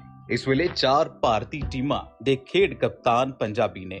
ਹਾਕੀ ਦੇ ਵਿੱਚ ਹਰਮਨਪ੍ਰੀਤ ਸਿੰਘ, ਕ੍ਰਿਕਟ ਦੇ ਵਿੱਚ ਸ਼ੁਭਮਨ ਗਿੱਲ ਤੇ ਹਰਮਨਪ੍ਰੀਤ ਕੌਰ ਅਤੇ ਬਾਸਕਟਬਾਲ ਦੇ ਵਿੱਚ ਪਲਪ੍ਰੀਤ ਸਿੰਘ ਬਰਾੜ। ਹਾਲੇ ਦੇ ਵਿੱਚ ਹਾਕੀ ਏਸ਼ੀਆ ਕੱਪ ਜਿੱਤਣ ਵਾਲੀ ਭਾਰਤੀ ਟੀਮ ਦੇ ਵਿੱਚ 10 ਖਿਡਾਰੀ ਪੰਜਾਬ ਤੋਂ ਸਨ। ਖੇਡ ਪੱਖੀ ਮਾਹੌਲ ਸਿਰਜਣ, ਖਿਡਾਰੀਆਂ ਨੂੰ ਤਿਆਰ ਕਰਨ, ਇਨਾਮ ਦੇਣ ਅਤੇ ਨੌਕਰੀਆਂ ਦੇਣ ਦੇ ਲਈ ਨਵੀਂ ਖੇਡ ਨੀਤੀ ਬਣਾਈ ਗਈ ਹੈ। ਖਿਡਾਰੀਆਂ ਦੀ ਪ੍ਰਤਿਭਾ ਦੀ ਸ਼ਨਾਖਤ ਕਰਕੇ ਉਹਨਾਂ ਨੂੰ ਅੱਗੇ ਵਧਣ ਦੇ ਮੌਕੇ ਪ੍ਰਦਾਨ ਕਰਨ ਦੇ ਲਈ ਖੇਡਾਂ ਵਤਨ ਪੰਜਾਬ ਦੀਆਂ ਉਲੀਕੀਆਂ ਗਈਆਂ, ਜਿਸ ਦੇ 3 ਸ਼ਾਨਦਾਰ ਸੀਜ਼ਨ ਹੋਏ ਨੇ ਤੇ ਚੌਥੇ ਦੀ ਤਿਆਰੀ ਮੁਕੰਮਲ ਹੈ। ਖਿਡਾਰੀਆਂ ਦੇ ਲਈ ਵੱਡੀ ਨਗਦ ਇਨਾਮ ਰਾਸ਼ੀ ਦਿੱਤੀ ਜਾ ਰਹੀ ਹੈ। ਪਿਛਲੇ 3.5 ਸਾਲਾਂ ਦੇ ਵਿੱਚ 100 ਕਰੋੜ ਰੁਪਏ ਤੋਂ ਵੱਧ ਦੇ ਇਨਾਮ ਦਿੱਤੇ ਗਏ ਨੇ। ਪੈਰਿਸ 올림픽 ਦੇ 19 ਖਿਡਾਰੀਆਂ ਨੂੰ 12.5 ਕਰੋੜ ਰੁਪਏ ਦੀ ਰਾਸ਼ੀ ਵੰਡੀ ਗਈ ਹੈ। ਹਾਂਗਜ਼ੂ ਏਸ਼ੀਅਨ ਗੇਮਸ ਦੇ 58 ਖਿਡਾਰੀਆਂ ਨੂੰ 29.25 ਕਰੋੜ ਰੁਪਏ ਦੀ ਇਨਾਮੀ ਰਾਸ਼ੀ ਵੰਡੀ ਗਈ। ਬਰਮਿੰਘਮ ਕਾਮਨਵੈਲਥ ਗੇਮਸ ਦੇ 23 ਖਿਡਾਰੀਆਂ ਨੂੰ 9.30 ਕਰੋੜ ਰੁਪਏ ਦੀ ਇਨਾਮੀ ਰਾਸ਼ੀ ਵੰਡੀ ਗਈ। ਖੇਡਾਂ ਵਤਨ ਪੰਜਾਬ ਦੀਆਂ ਦੇ 3 ਸੀਜ਼ਨਾਂ ਦੇ ਵਿੱਚ ਜੇਤੂਆਂ ਨੂੰ ਕੁੱਲ 25 ਕਰੋੜ ਰੁਪਏ ਦੀ ਰਾਸ਼ੀ ਵੰਡੀ। ਗੋਆ ਤੇ ਗੁਜਰਾਤ ਨੈਸ਼ਨਲ ਗੇਮਸ ਦੇ 283 ਖਿਡਾਰੀਆਂ ਨੂੰ 12.28 ਕਰੋੜ ਰੁਪਏ ਦੀ ਰਾਸ਼ੀ ਵੰਡੀ ਗਈ। ਪੰਜਾਬ ਵਿੱਚ 3000 ਖੇਡ ਨਰਸਰੀਆਂ ਅਤੇ 10,000 ਖੇਡ ਮੈਦਾਨ ਬਣਾਏ ਗਏ ਨੇ। 11 ਖਿਡਾਰੀ PCS ਤੇ DSP ਭਰਤੀ ਕਰਨ ਤੋਂ ਇਲਾਵਾ ਕੋਚ ਭਰਤੀ ਕੀਤੇ ਜਾ ਰਹੇ ਨੇ। ਕੋਚਾਂ ਲਈ ਬਲਬੀਰ ਸਿੰਘ ਸੀਨੀਅਰ ਅਵਾਰਡ ਅਤੇ ਸੀਨੀਅਰ ਤੇ ਜੂਨੀਅਰ ਨੈਸ਼ਨਲ ਜੇਤੂਆਂ ਦੇ ਲਈ ਬਲਬੀਰ ਸਿੰਘ ਸੀਨੀਅਰ ਵਜ਼ੀਫਾ ਸਕੀਮ ਦੀ ਸ਼ੁਰੂਆਤ ਕੀਤੀ। ਪੰਜਾਬ ਸਰਕਾਰ ਦਾ ਇੱਕੋ ਨਾਰਾ, ਖੇਡਦਾ ਪੰਜਾਬ, ਅੱਗੇ ਵਧਦਾ ਪੰਜਾਬ।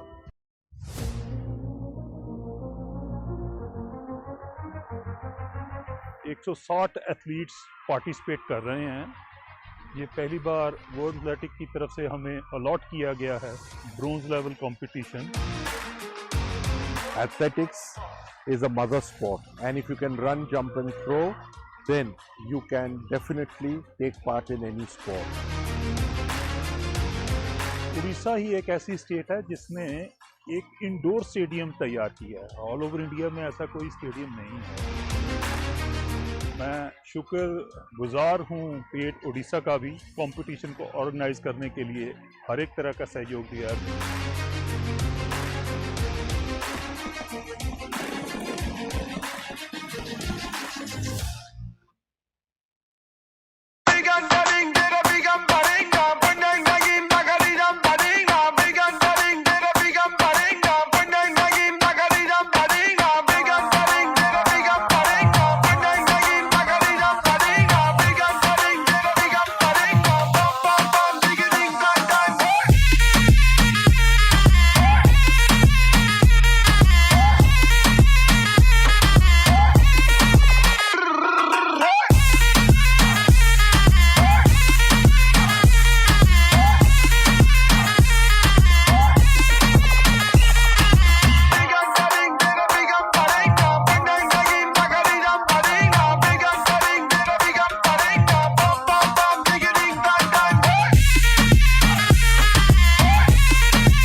तू ही मेरी एक वजह है, तू ही मेरी ऊर्जा है, तू ही मेरी राहों का नूर, तू मेरा fuel.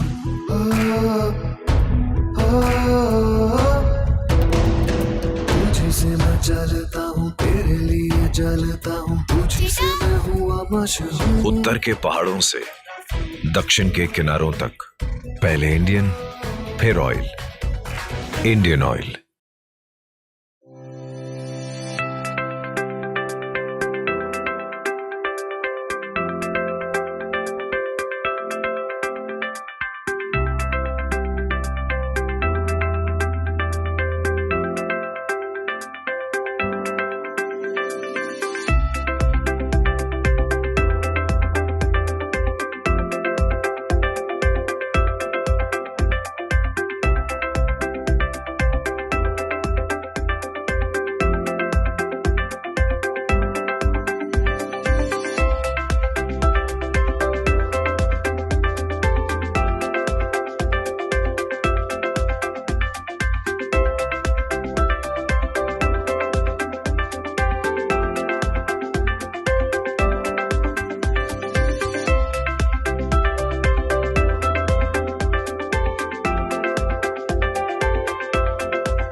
Hi, I'm the whole truth. I'm Dr. Protein, and why don't you tell me what protein you want?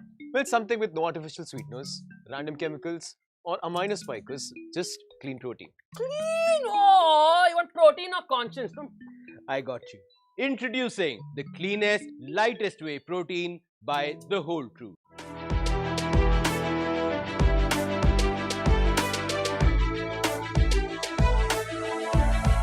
यशस्वी प्रधानमंत्री श्री नरेंद्र मोदी जी के एक भारत श्रेष्ठ भारत की संकल्पना को साकार करते हुए माननीय मुख्यमंत्री योगी आदित्यनाथ जी के नेतृत्व में खेलों को प्रोत्साहन और खिलाड़ियों के सम्मान के लिए शुरू हुई है नई परंपरा और नई कार्य संस्कृति। राष्ट्र को नेतृत्व देश का युवा देता है और खेल, स्पोर्ट्स उस युवा की ऊर्जा का, उसके जीवन निर्माण का प्रमुख स्रोत होता है। खेलो India, fit India movement, Olympic podium scheme, खेलो इंडिया यूथ गेम्स, सांसद खेल महाकुंभ, यूनिवर्सिटी गेम्स और उत्तर प्रदेश ग्रामीण खेल लीग ने युवा खिलाड़ियों की प्रतिभा को दी है नई पहचान। पहली बार उत्तर प्रदेश में खेल नीति लागू हुई है। इस नई खेल नीति के केंद्र में है खिलाड़ियों को प्रोत्साहन। Olympic games, Paralympic games, Commonwealth games, Asian games और विश्व कप प्रतियोगिताओं के विजेता खिलाड़ियों को डिप्टी एसपी और जिला पंचायत अधिकारी जैसे पदों पर सीधी भर्ती से नियुक्त किया जा रहा है। खिलाड़ियों के लिए प्रत्येक विभाग में ग्रुप सी के 2% पद आरक्षित किए गए हैं। एकलव्य क्रीड़ा कोष से पात्र खिलाड़ियों को प्रतिवर्ष 5 लाख रुपए तक की आर्थिक मदद की जा रही है। आवासीय क्रीड़ा छात्रावासों में उत्कृष्ट प्रशिक्षण के लिए इंटरनेशनल खिलाड़ियों को नियुक्त किया गया है। हमने पूरे देश के अंदर एक नई कार्य संस्कृति को देखा है। प्रत्येक क्षेत्र में अभूतपूर्व विकास हुआ है और खेल और खिलाड़ियों के बारे में पूरे देश की सोच को बदला है। मेरठ में 338 करोड़ रुपए की लागत से मेजर ध्यानचंद खेल विश्वविद्यालय की स्थापना के साथ ही शहर बन रहा है स्पोर्ट्स हब।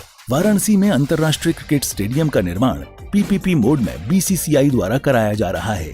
315 करोड़ की लागत से सिगरा स्टेडियम का विकास और आधुनिकीकरण किया गया है। गोरखपुर में कराया गया है विश्व स्तरीय वाटर स्पोर्ट्स कॉम्प्लेक्स का निर्माण, जहां गोवा जैसे वाटर एडवेंचर स्पोर्ट्स के आयोजन हो रहे हैं।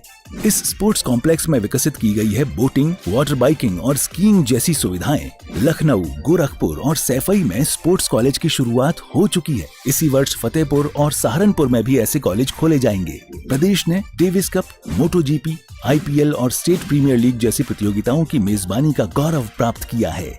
माननीय मुख्यमंत्री जी की पहल पर वर्ष 2018 से अब तक 252 खिलाड़ियों को उपलब्ध कराई गई है 169 करोड़ रुपए की पुरस्कार राशि। नया उत्तर प्रदेश खेलों के प्रोत्साहन और खिलाड़ियों के सम्मान की दिशा में उठा रहा है नित नए कदम। ये इन्हीं बेस्ट प्रैक्टिसेस का सुफल है कि नया उत्तर प्रदेश खेल जगत के आकाश में एक नई शक्ति के तौर पर उभर रहा है। खेल प्रतिभाओं को सम्मान, नए उत्तर प्रदेश की पहचान।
ਮੁੱਖ ਮੰਤਰੀ ਸਰਦਾਰ ਭਗਵੰਤ ਸਿੰਘ ਮਾਨ ਦੀ ਅਗਵਾਈ ਵਾਲੀ ਪੰਜਾਬ ਸਰਕਾਰ ਦੇ ਵੱਲੋਂ ਪੰਜਾਬ ਦੇ ਵਿੱਚ ਖੇਡਾਂ ਦੀ ਅਮੀਰ ਵਿਰਾਸਤ ਨੂੰ ਹੋਰ ਅੱਗੇ ਲਿਜਾਣ ਦੇ ਲਈ ਨਿਰੰਤਰ ਉਪਰਾਲੇ ਕੀਤੇ ਜਾ ਰਹੇ ਨੇ। ਇਸ ਵੇਲੇ 4 ਭਾਰਤੀ ਟੀਮਾਂ ਦੇ ਖੇਡ ਕਪਤਾਨ ਪੰਜਾਬੀ ਨੇ। ਹਾਕੀ ਦੇ ਵਿੱਚ ਹਰਮਨਪ੍ਰੀਤ ਸਿੰਘ, ਕ੍ਰਿਕਟ ਦੇ ਵਿੱਚ ਸ਼ੁਭਮਨ ਗਿੱਲ ਤੇ ਹਰਮਨਪ੍ਰੀਤ ਕੌਰ ਅਤੇ ਬਾਸਕਟਬਾਲ ਦੇ ਵਿੱਚ ਪਲਪ੍ਰੀਤ ਸਿੰਘ ਬਰਾੜ। ਹਾਲੇ ਦੇ ਵਿੱਚ ਹਾਕੀ ਏਸ਼ੀਆ ਕੱਪ ਜਿੱਤਣ ਵਾਲੀ ਭਾਰਤੀ ਟੀਮ ਦੇ ਵਿੱਚ 10 ਖਿਡਾਰੀ ਪੰਜਾਬ ਤੋਂ ਸਨ। ਖੇਡ ਪੱਖੀ ਮਾਹੌਲ ਸਿਰਜਣ, ਖਿਡਾਰੀਆਂ ਨੂੰ ਤਿਆਰ ਕਰਨ, ਇਨਾਮ ਦੇਣ ਅਤੇ ਨੌਕਰੀਆਂ ਦੇਣ ਦੇ ਲਈ ਨਵੀਂ ਖੇਡ ਨੀਤੀ ਬਣਾਈ ਗਈ ਹੈ। ਖਿਡਾਰੀਆਂ ਦੀ ਪ੍ਰਤਿਭਾ ਦੀ ਸ਼ਨਾਖਤ ਕਰਕੇ ਉਹਨਾਂ ਨੂੰ ਅੱਗੇ ਵਧਣ ਦੇ ਮੌਕੇ ਪ੍ਰਦਾਨ ਕਰਨ ਦੇ ਲਈ ਖੇਡਾਂ ਵਤਨ ਪੰਜਾਬ ਦੀਆਂ ਉਲੀਕੀਆਂ ਗਈਆਂ, ਜਿਸ ਦੇ 3 ਸ਼ਾਨਦਾਰ ਸੀਜ਼ਨ ਹੋਏ ਨੇ ਤੇ ਚੌਥੇ ਦੀ ਤਿਆਰੀ ਮੁਕੰਮਲ ਹੈ। ਖਿਡਾਰੀਆਂ ਦੇ ਲਈ ਵੱਡੀ ਨਗਦ ਇਨਾਮ ਰਾਸ਼ੀ ਦਿੱਤੀ ਜਾ ਰਹੀ ਹੈ। ਪਿਛਲੇ 3.5 ਸਾਲਾਂ ਦੇ ਵਿੱਚ 100 ਕਰੋੜ ਰੁਪਏ ਤੋਂ ਵੱਧ ਦੇ ਇਨਾਮ ਦਿੱਤੇ ਗਏ ਨੇ। ਪੈਰਿਸ 올림픽 ਦੇ 19 ਖਿਡਾਰੀਆਂ ਨੂੰ 12.5 ਕਰੋੜ ਰੁਪਏ ਦੀ ਰਾਸ਼ੀ ਵੰਡੀ ਗਈ ਹੈ। ਹਾਂਗਜ਼ੂ ਏਸ਼ੀਅਨ ਗੇਮਸ ਦੇ 58 ਖਿਡਾਰੀਆਂ ਨੂੰ 29.25 ਕਰੋੜ ਰੁਪਏ ਦੀ ਇਨਾਮੀ ਰਾਸ਼ੀ ਵੰਡੀ ਗਈ। ਬਰਮਿੰਘਮ ਕਾਮਨਵੈਲਥ ਗੇਮਸ ਦੇ 23 ਖਿਡਾਰੀਆਂ ਨੂੰ 9.30 ਕਰੋੜ ਰੁਪਏ ਦੀ ਇਨਾਮੀ ਰਾਸ਼ੀ ਵੰਡੀ ਗਈ। ਖੇਡਾਂ ਵਤਨ ਪੰਜਾਬ ਦੀਆਂ ਦੇ 3 ਸੀਜ਼ਨਾਂ ਦੇ ਵਿੱਚ ਜੇਤੂਆਂ ਨੂੰ ਕੁੱਲ 25 ਕਰੋੜ ਰੁਪਏ ਦੀ ਰਾਸ਼ੀ ਵੰਡੀ। ਗੋਆ ਤੇ ਗੁਜਰਾਤ ਨੈਸ਼ਨਲ ਗੇਮਸ ਦੇ 283 ਖਿਡਾਰੀਆਂ ਨੂੰ 12.28 ਕਰੋੜ ਰੁਪਏ ਦੀ ਰਾਸ਼ੀ ਵੰਡੀ ਗਈ। ਪੰਜਾਬ ਵਿੱਚ 3000 ਖੇਡ ਨਰਸਰੀਆਂ ਅਤੇ 10,000 ਖੇਡ ਮੈਦਾਨ ਬਣਾਏ ਗਏ ਨੇ। 11 ਖਿਡਾਰੀ PCS ਤੇ DSP ਭਰਤੀ ਕਰਨ ਤੋਂ ਇਲਾਵਾ ਕੋਚ ਭਰਤੀ ਕੀਤੇ ਜਾ ਰਹੇ ਨੇ। ਕੋਚਾਂ ਲਈ ਬਲਬੀਰ ਸਿੰਘ ਸੀਨੀਅਰ ਅਵਾਰਡ ਅਤੇ ਸੀਨੀਅਰ ਤੇ ਜੂਨੀਅਰ ਨੈਸ਼ਨਲ ਜੇਤੂਆਂ ਦੇ ਲਈ ਬਲਬੀਰ ਸਿੰਘ ਸੀਨੀਅਰ ਵਜ਼ੀਫਾ ਸਕੀਮ ਦੀ ਸ਼ੁਰੂਆਤ ਕੀਤੀ। ਪੰਜਾਬ ਸਰਕਾਰ ਦਾ ਇੱਕੋ ਨਾਰਾ, ਖੇਡਦਾ ਪੰਜਾਬ, ਅੱਗੇ ਵਧਦਾ Punjab.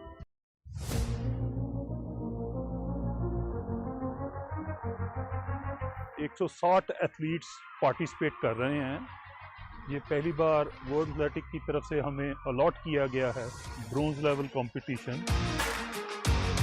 Athletics is a mother sport, and if you can run, jump and throw, then you can definitely take part in any sport. Orissa ही एक ऐसी स्टेट है जिसने एक इंडोर स्टेडियम तैयार किया है। ऑल ओवर इंडिया में ऐसा कोई स्टेडियम नहीं है।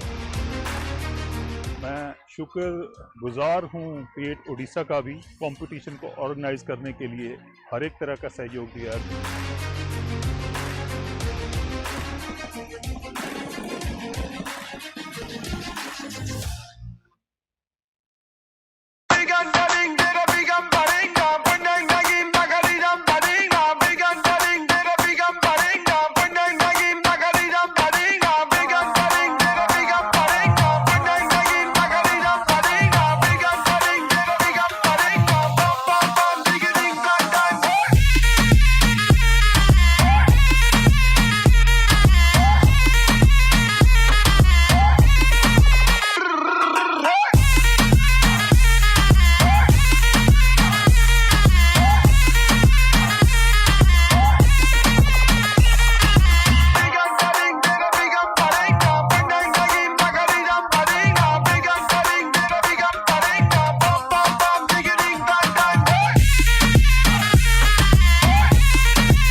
तू ही मेरी एक वजह है, तू ही मेरी ऊर्जा है, तू ही मेरी राहों का नूर, तू मेरा fuel.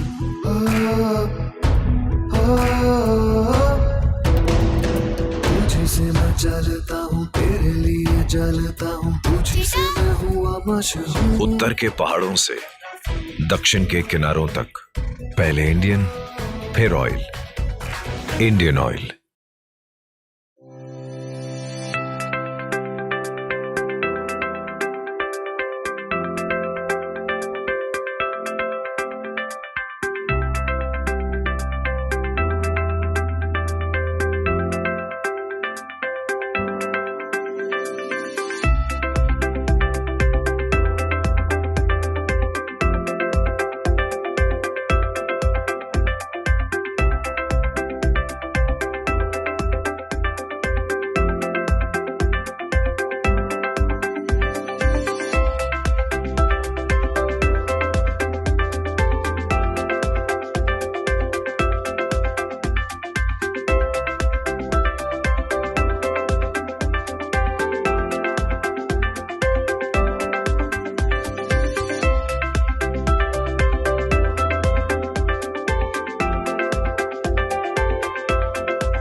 Hi, I'm the whole truth. I'm Dr. Protein, and why don't you tell me what protein you want?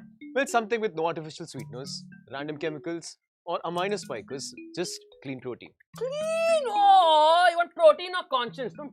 I got you. Introducing the cleanest, lightest whey protein by the whole truth.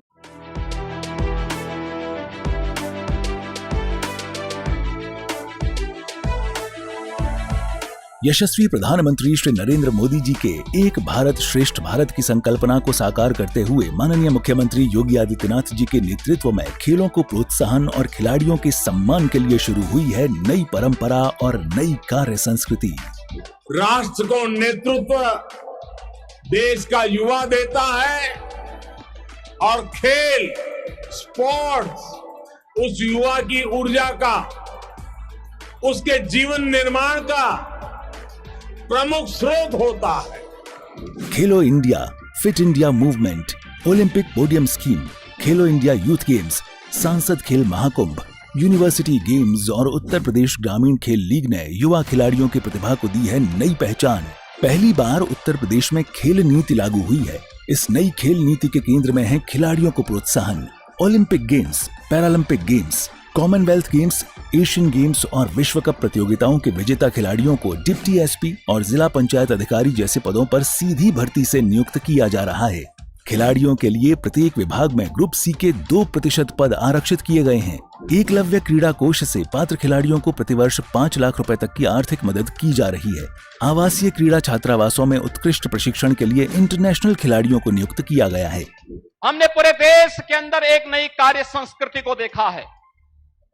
प्रत्येक क्षेत्र में अभूतपूर्व विकास हुआ है और खेल और खिलाड़ियों के बारे में पूरे देश की सोच को बदला है।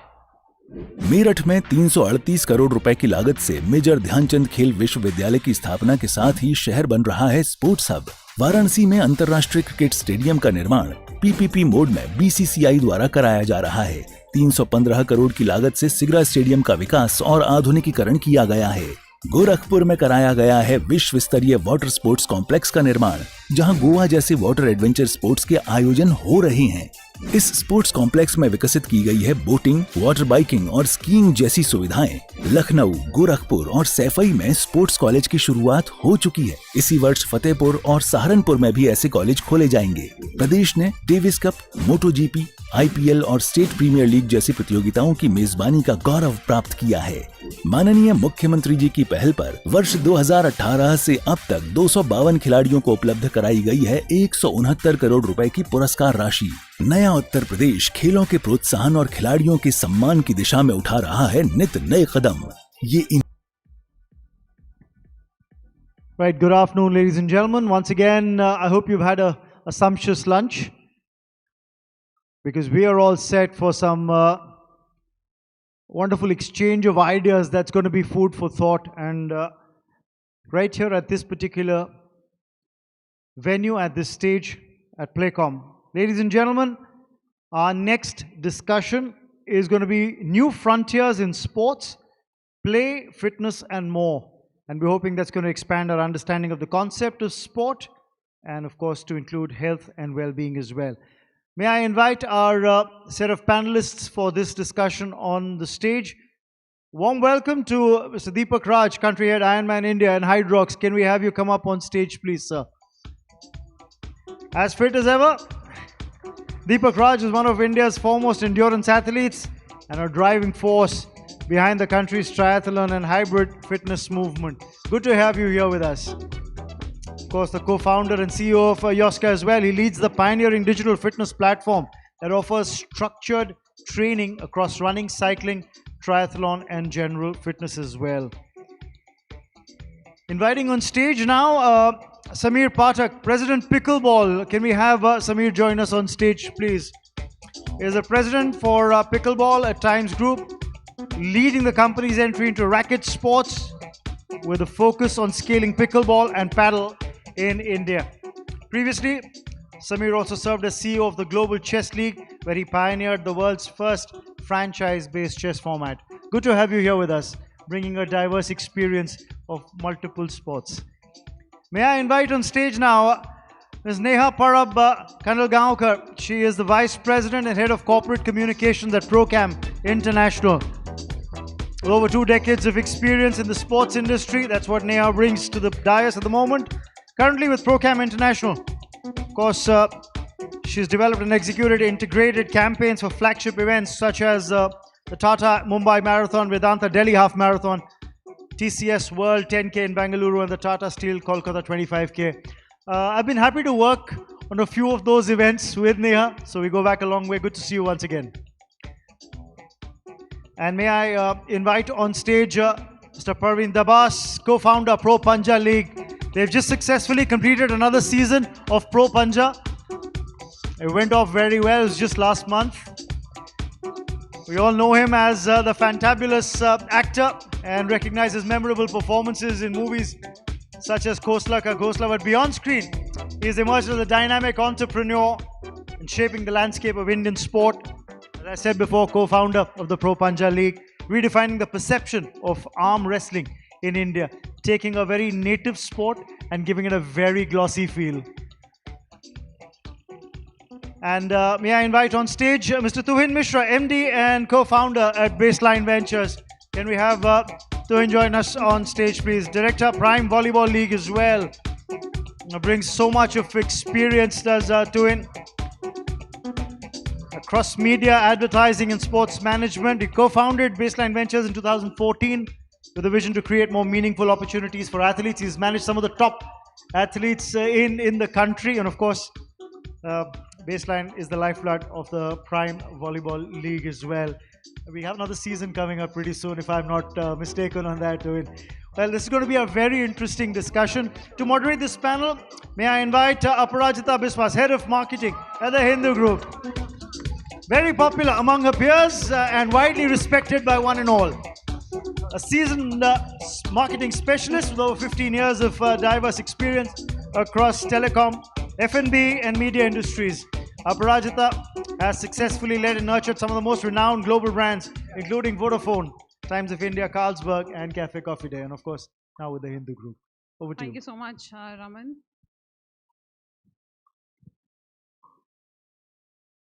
Good afternoon, everyone. Before we start the session, I want to share something very interesting. You know, what's the most difficult part of organizing such a large-scale event like PlayCom? It is to find a befitting session right after lunch. And I think I must give full credit to the editor, Ion, and his team to put up this panel of sports evangelists and such a high-energy panel of sports evangelists who are redefining sports and breaking every stereotype.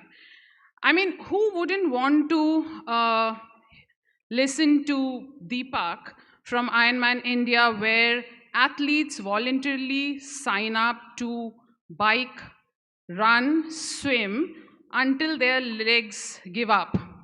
Then we have Samir, who is leading the pickleball revolution.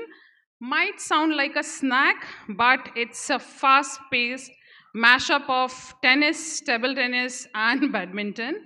Then we have Neha, who is transforming these large-scale running events into a blockbuster shows.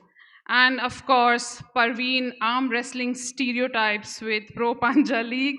And finally, we have Tuhin transforming volleyball from beach pastime into a prime-time entertainment with Prime Volleyball League. So what are we waiting for? Let's dive in. So my first 3 questions will be open for anyone, and then I will ask specific questions to each of you. The definition of sports in the country is expanding dramatically. From performance to competition, it's now becoming all about fitness, community, entertainment, and personal achievement. So how do you think that these new variants of sports redefining the entire ecosystem?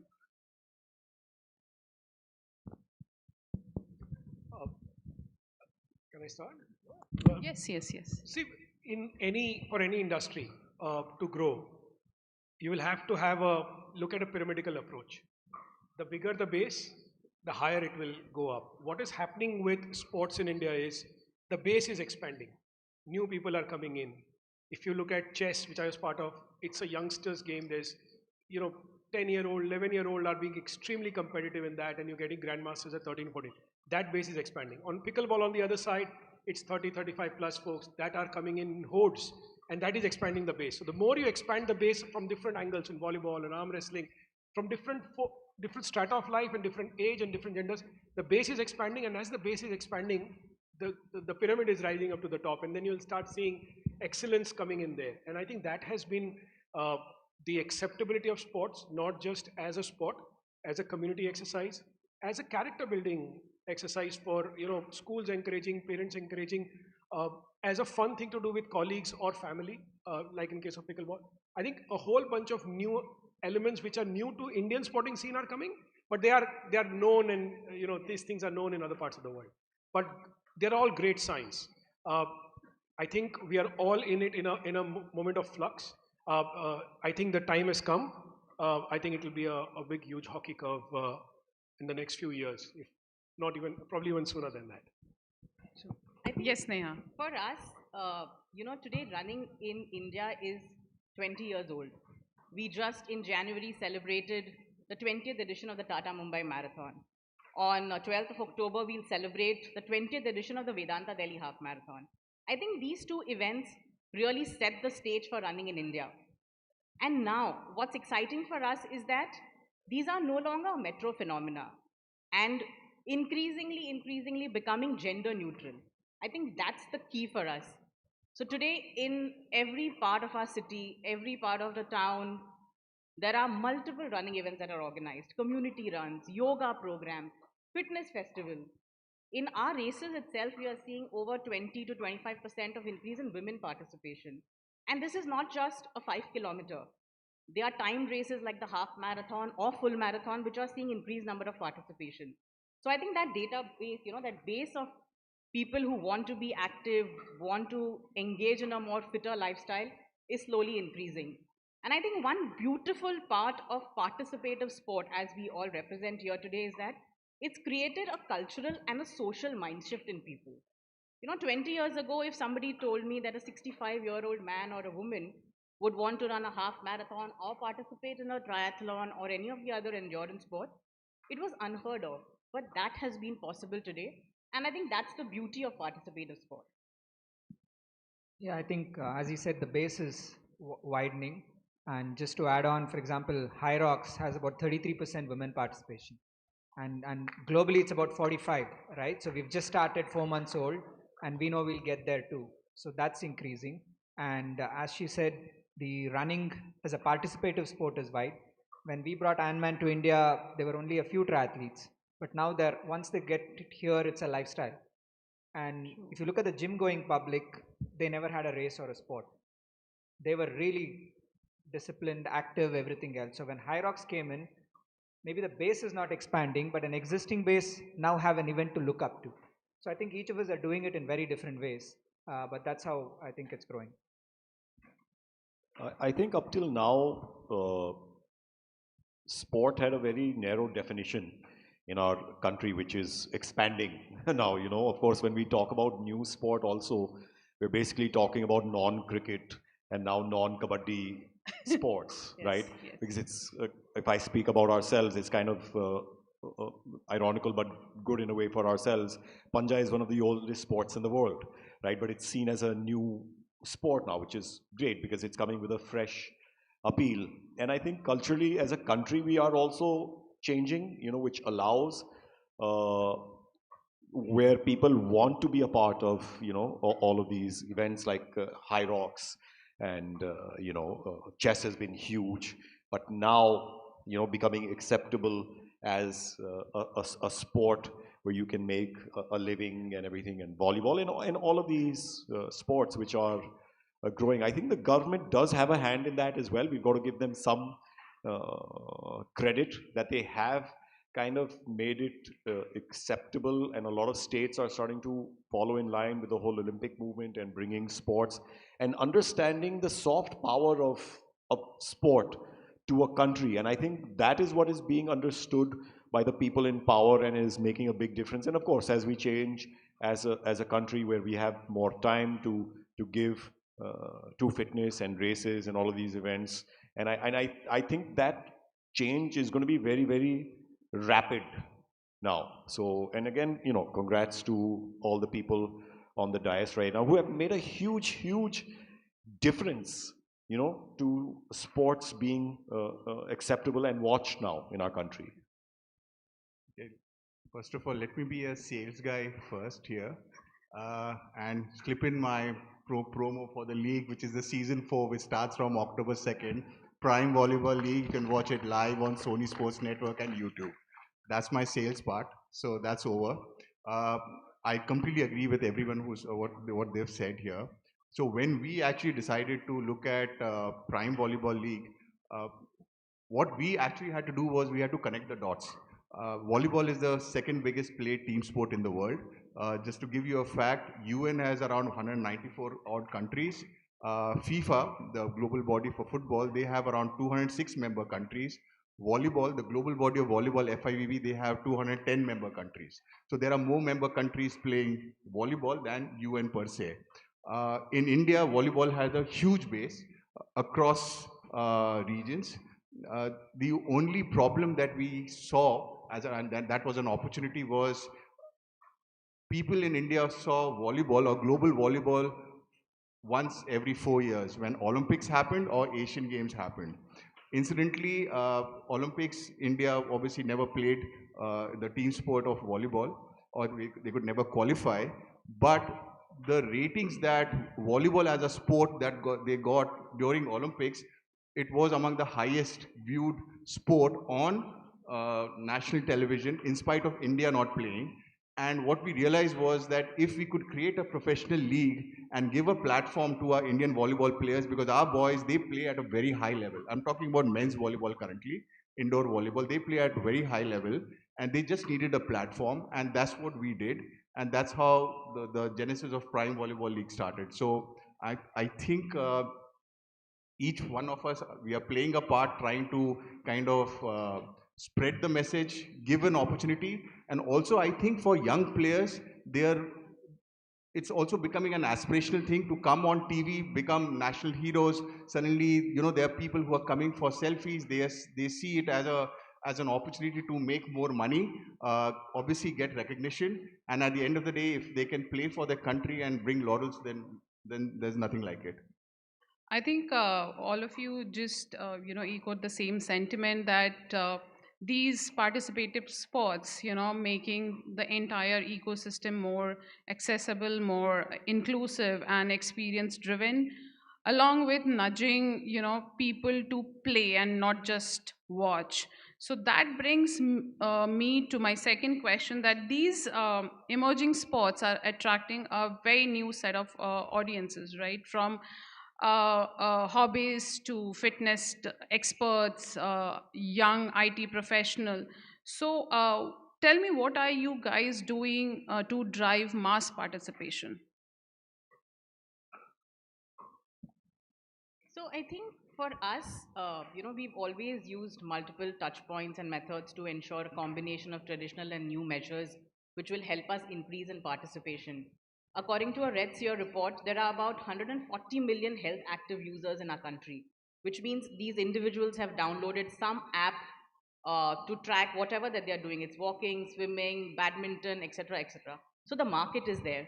So for us, what has worked is in the last 20 years, for example, when I talk about the Tata Mumbai Marathon, the spectacle is what has attracted people, the emotional pull, which is like, I want to be running on the ceiling. I want to stand on the ceiling and click a picture. Or I want to be seen on television. I want a platform to talk about my story. So that emotional pull has always been there.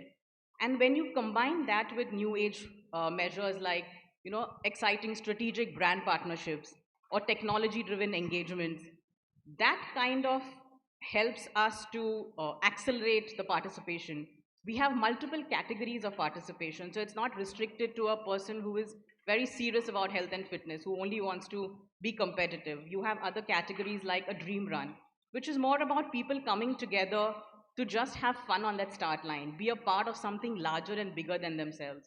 You have something called as a senior citizens run, which are people who are over the age of 60 get a platform to celebrate and get center stage.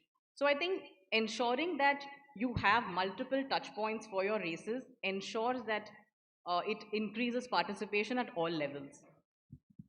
So I have to say we keep mentioning very clearly that we are not just making a league, we're making an ecosystem.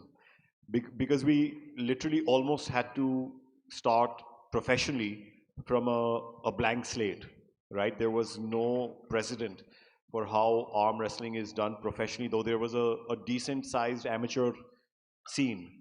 And one of the benefits that is there now, which was not there in the beginning, but now is that we also have some control over the federation.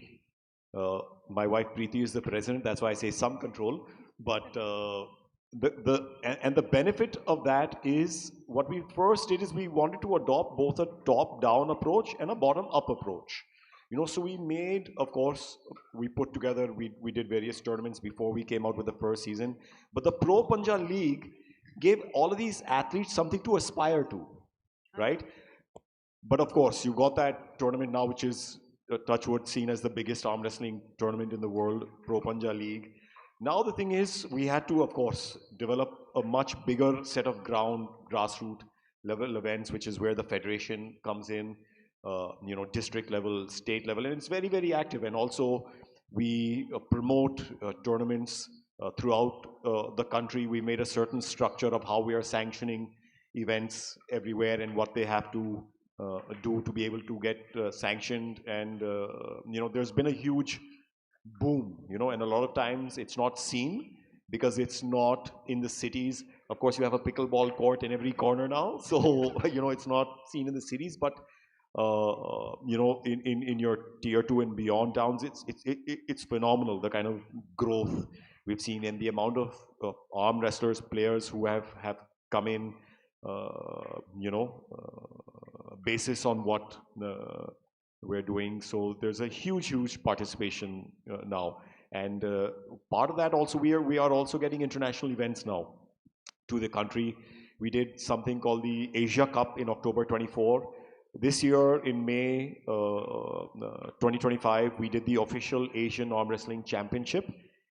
Next year, I've not told anybody this, I'm announcing it for the first time, is we've got the rights to the World Arm Wrestling Championship for next year. So thank you. The benefit of that, now, you know, it's like, what's the benefit?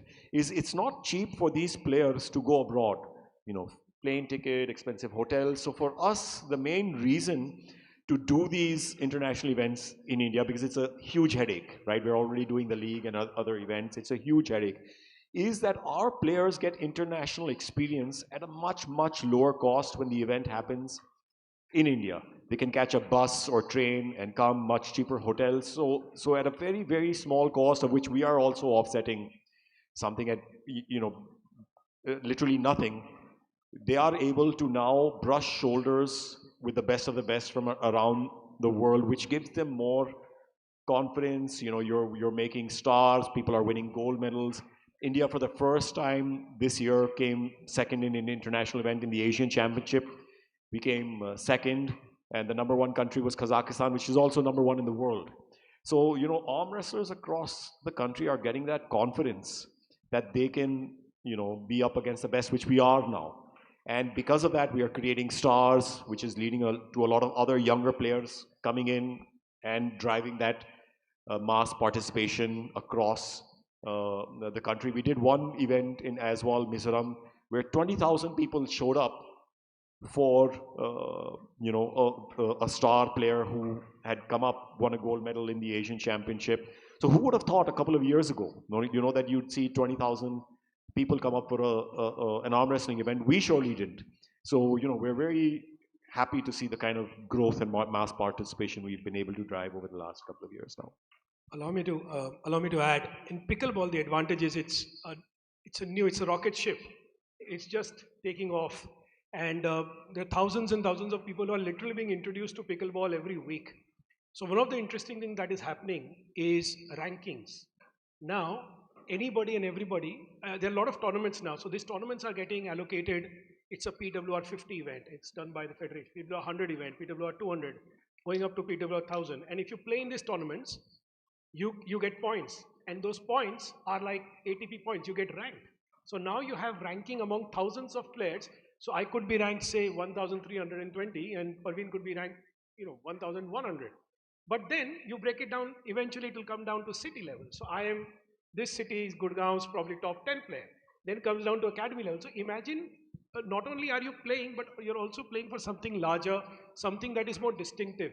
That has happened in chess with ELO rating, but in pickleball, the advantage of actually playing in multiple ranked tournaments, like ATP does very few and far in between, but in pickleball, we are seeing 4 to 5 tournaments a weekend that you can get ranks for and keep rising the ranks. And the kind of work that Parveen is doing, in the same in pickleball, the first Indian team for pickleball just got selected on 29th and 30th August. That is representing India in Pickleball World Cup. So there's a World Cup happening in Miami in end of October. The Indian team is going for, and it has under 16, then men, and then even above 50. So the inclusivity of those, so you have a team that is going male, female, both in different age categories. So the more these things happen, the more sport will pull in, because then there is something to keep them hooked, something like a ranking or something like an aspiration to even represent India after 50. I am definitely one of the candidates. I want to be there. Someday want to represent India. But those are the kind of things that fuel aspiration and ambition and helps the flock together and adds more flock to the game. In our case, in volleyball's case in India, what we are trying to do from the league side is that we are encouraging all the teams to start doing stuff at a grassroots level. Because again, I would say as an opportunity, as a sport, we still feel it's a pretty disorganized sport. We need to just organize it at a ground level, and that's slowly happening because now a lot of teams are opening academies, and these academies are not just meant for the senior players, but players who are at the grassroots level, coming from humble background. So one of the teams, which is a team in Prime Volleyball League called Bangalore Torpedoes, they've opened a volleyball academy in the Prakash Padukone Rahul Dravid Center of Excellence. Then we have Mr. Thomas Muthut, who owns one of the teams from Cochin. His daughter was part of the panel earlier, Hana Muthut. They've actually now building a huge infrastructure, and they will also have a volleyball academy there. Again, the idea is that can we spread this message of this global sport, a sport which is very inclusive. In India also, our league, the viewership, as per the BARC data, the viewership is 57-43 between men and women, which means it's one of those sports which is not male skewed, which means that can we actually involve more and more women as well to take up the sport, or they're also seeing a kind of a roadmap for themselves, and that is happening. Plus, just like cricket, while Prime Volleyball or PVL is at a central level, at the apex level, but a lot of now states are also now doing their own state leagues. Now that also becomes a great feeder system for our, say, a national league, say Prime Volleyball, because a lot of these young players unheard of, they are getting a chance to play in these state leagues, and suddenly, some scout from one of their teams in our league are able to kind of see those players. So obviously the development has to happen at multiple levels, and that's what the whole aim is for all of us. Yeah, I think the panel primarily touched upon the fact that people here are getting access to international competitions which are coming over here, and also an ability to travel to World Championship. That's the same when it comes to the Ironman or the High Rocks. One of the other things we have done is, I think like everybody, we put community first, right? So, and building that ecosystem. So we are certifying gym trainers, we are affiliating them, providing them content, so that it's just not about the race which we put up, but it's the training building up to it. We also have different age groups. Every 5 years you have a different podium, so everybody feels pretty inclusive about it. We have singles, doubles and relay, which means you can start off, right? You can just give it a shot to see if you like it. That's something we have done. And we're also trying to design even the venue such that spectators can have a very good flow and watch the event, right? Very few spectator sport, or at least, sorry, participative sport like endurance fitness, where you're able to follow the person from start to finish. By doing that, we're getting those people interested. Obviously, content helps. So that content being shared definitely is fueling the sport. So those are a few things which we are doing at our end. And I would also like to add, especially a case like say Parveen. Parveen is a national face, right? So when people see him being involved with a sport, which is at a very genuine level, it actually inspires a lot of people to really see that, as a sport, it can be taken up. There's a path towards it, and there's a certain genuineness towards the whole association. Similarly, we've also seen it in our own sport of volleyball. When we done a season 1, we did it in Hyderabad. That was at the midst of COVID, and we had to do it in a bubble, which is 2022. Right when we were doing it, we had one of the South superstars, Vijay Devagonda, who plays a lot of volleyball at his personal level, who reached out to us saying that I want to be associated with this because I know I have this huge bunch of guys at a rural level, at a city level, who are big followers of volleyball. How can I be involved? And he started doing stuff and he actually acquired a team or became a co-owner in the Hyderabad team. Similarly, now this year, which is not, I'm not going to name the person, but one of the top Indian cricketers who loves volleyball has actually become now one of the co-owners in one of the teams because he loves to play volleyball. Now, suddenly when you have these people who are coming at a very organic level, because I remember one famous Bollywood person had told us when we were trying to structure this whole league, yaar mere ko paisa do, main to kuch bhi kar lunga. Right? But there's a difference when I'm taking these names who are genuinely, who want to do it, and the whole message or the awareness spreads a lot more. And people can, and in today's time, people can understand between paid ad versus a genuine promotion. I think absolutely. I'm picking up from what you just said, Toheen. Whether it's volleyball or panja or pickleball, marathon, triathlon, I think we are seeing a lot of corporate interest and investment. The next question is, how do you think that these new formats are creating a much more inclusive and commercially viable ecosystem?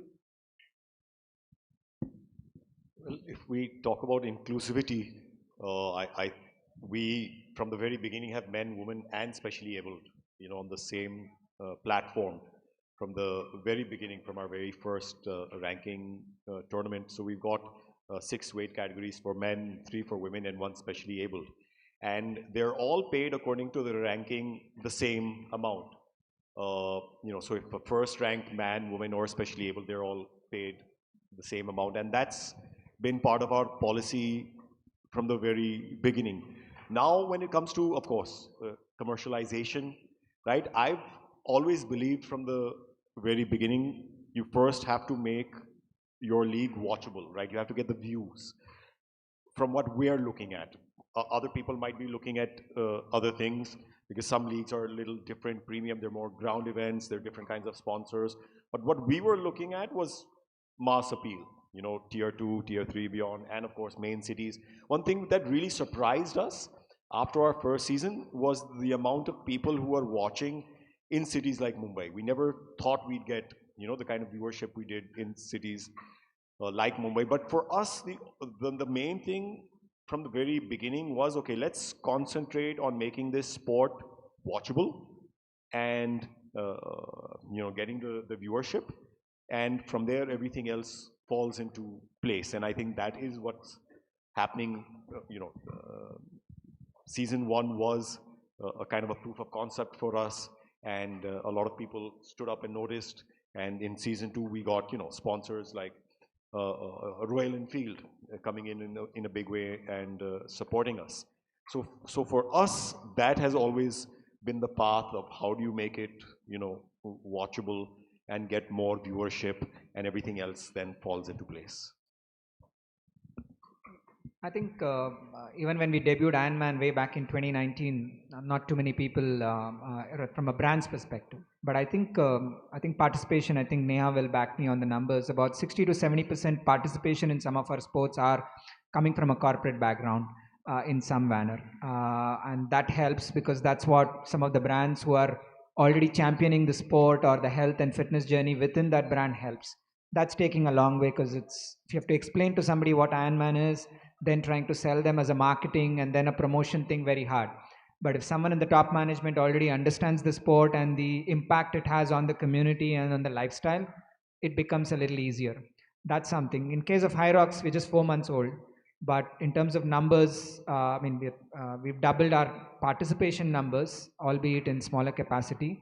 But the spectators are the TG and the target audience which we're looking at is the age group, and the propensity to spend by these participants are there. So those are some of the levers we are using.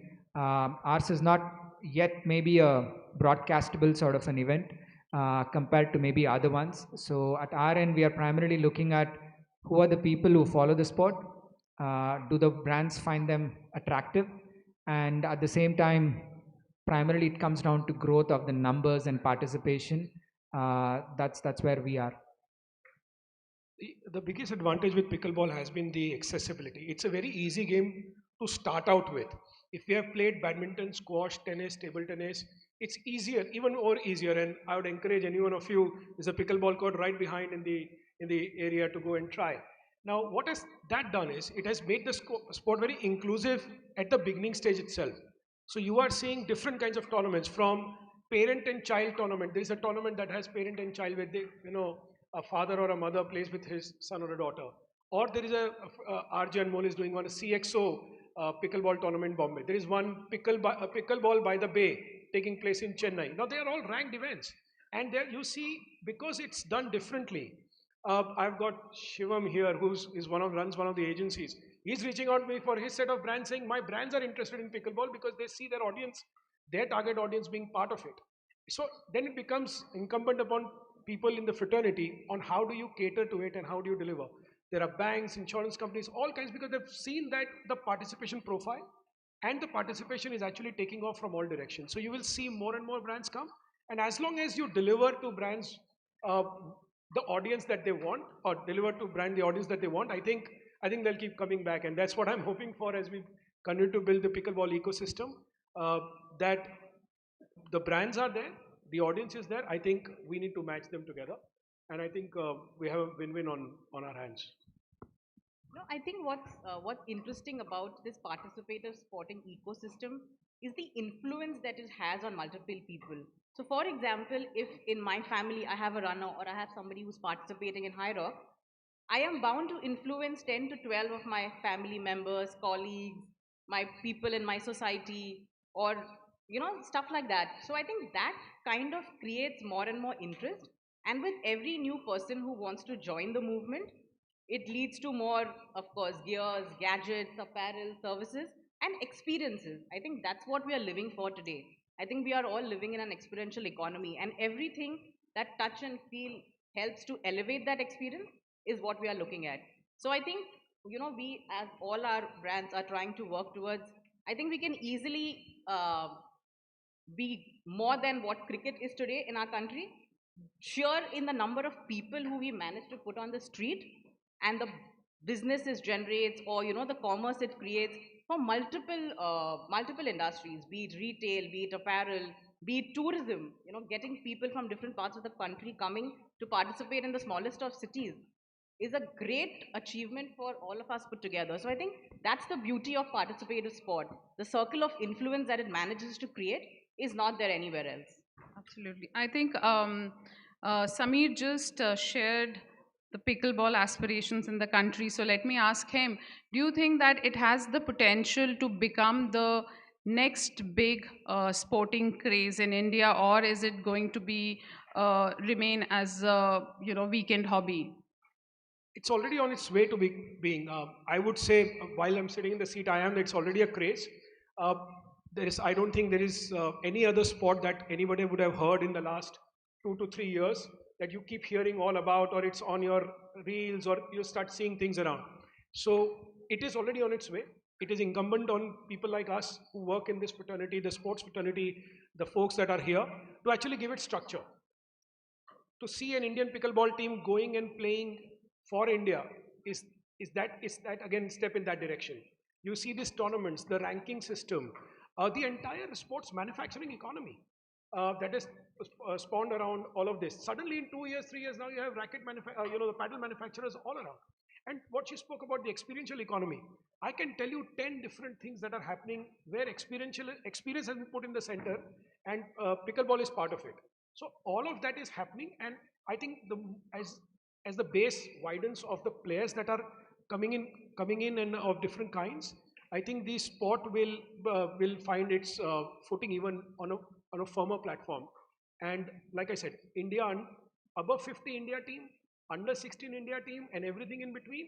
I think those are the kind of structures when they put in place, along with ranking points, will give it what it needs to actually. I don't want to call it just a craze. I think it becoming even more mainstream than where it is right now. Thank you so much. My next question is to you, Deepak. What are the unique challenges you face when you localize global fitness events like Ironman and High Rocks, and especially catering to the Indian audiences and athletes?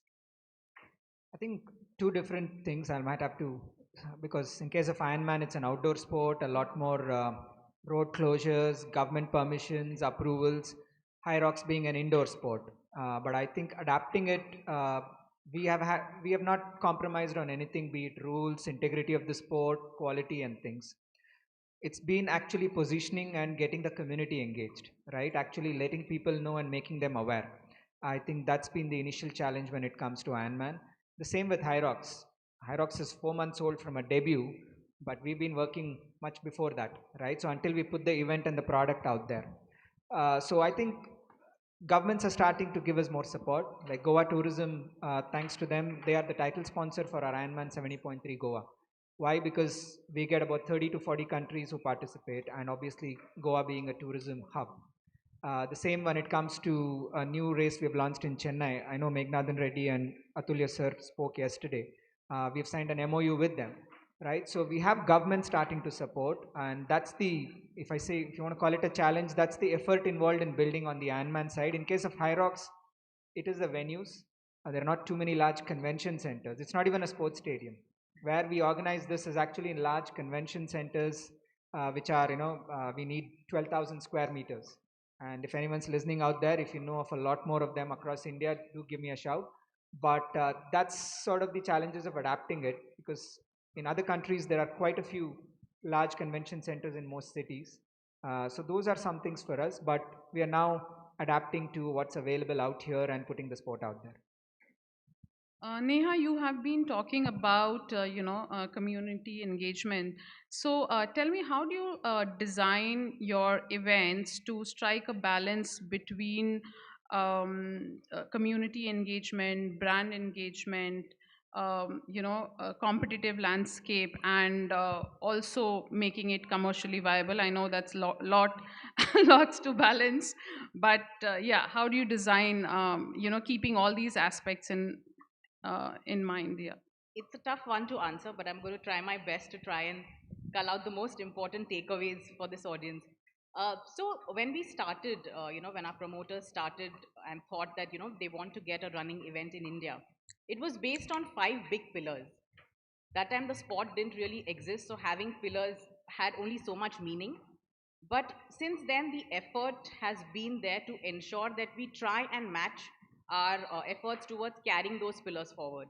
So the first one was pride and prestige to a host city, which means whichever city I do the event should showcase the best of India to the world.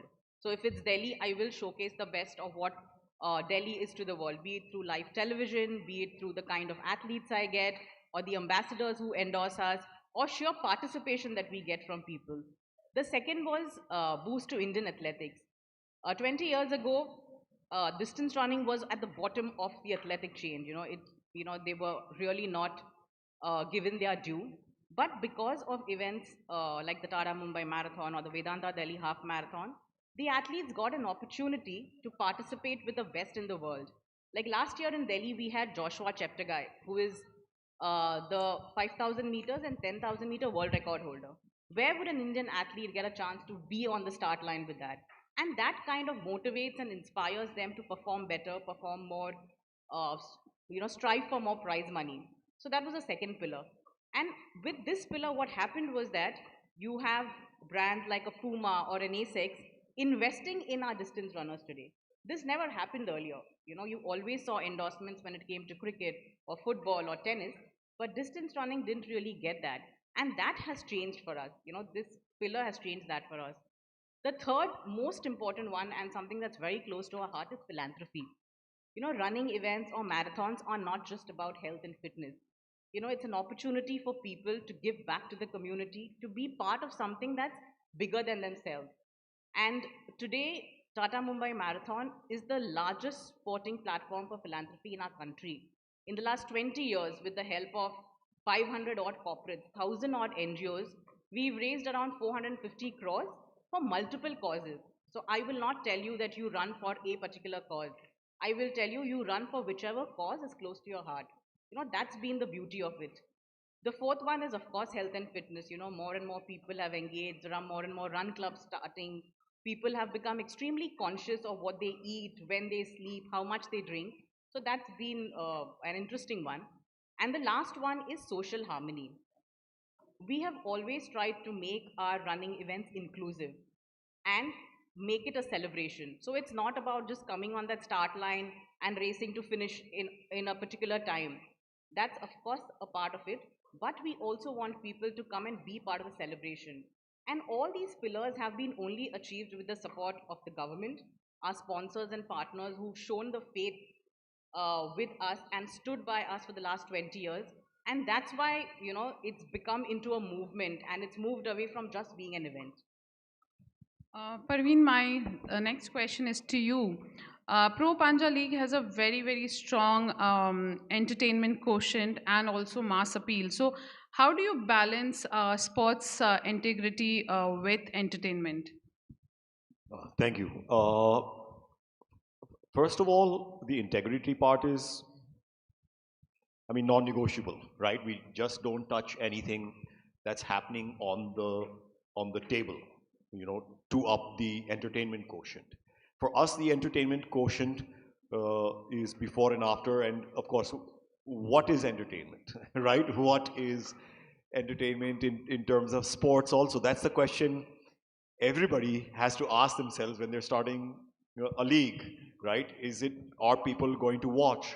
At least that was our biggest challenge, and that was the biggest doubt that everybody had, for our sport, because it's a sport that everybody has connected to from their childhood, school, college, sabne khela hua hai, right? But the whole question in people's minds was, isko TV pe kaise dalenge?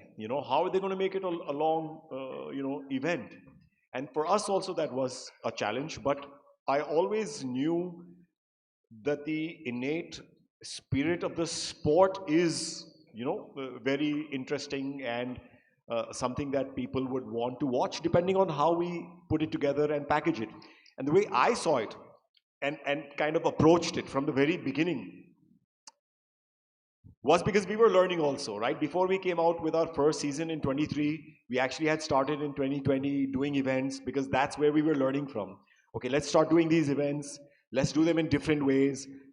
Best of 3 rounds, best of 5 rounds, best of 7 rounds. Let's see how people are taking to it, and we're learning how the players are, and all of that learning will go into the first season, right? So we kind of approached it, coming from a film background, I looked at it as a film, because filmmakers are also very insecure ki Friday opening kaisa rahega, but that insecurity helps because it's what drives you to do better. But that insecurity should not make you, it should not be seen, if you know what I mean. When you try to do too much, people don't like it. It's like in a film, when you pack it with too much masala, it gets,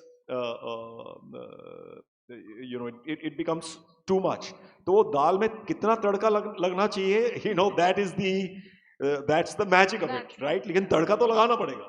So a lot of that was a learning in terms of, you know, even starting with the promo. For us, the promo is like a movie trailer. You know, that is the first thing that people see every season.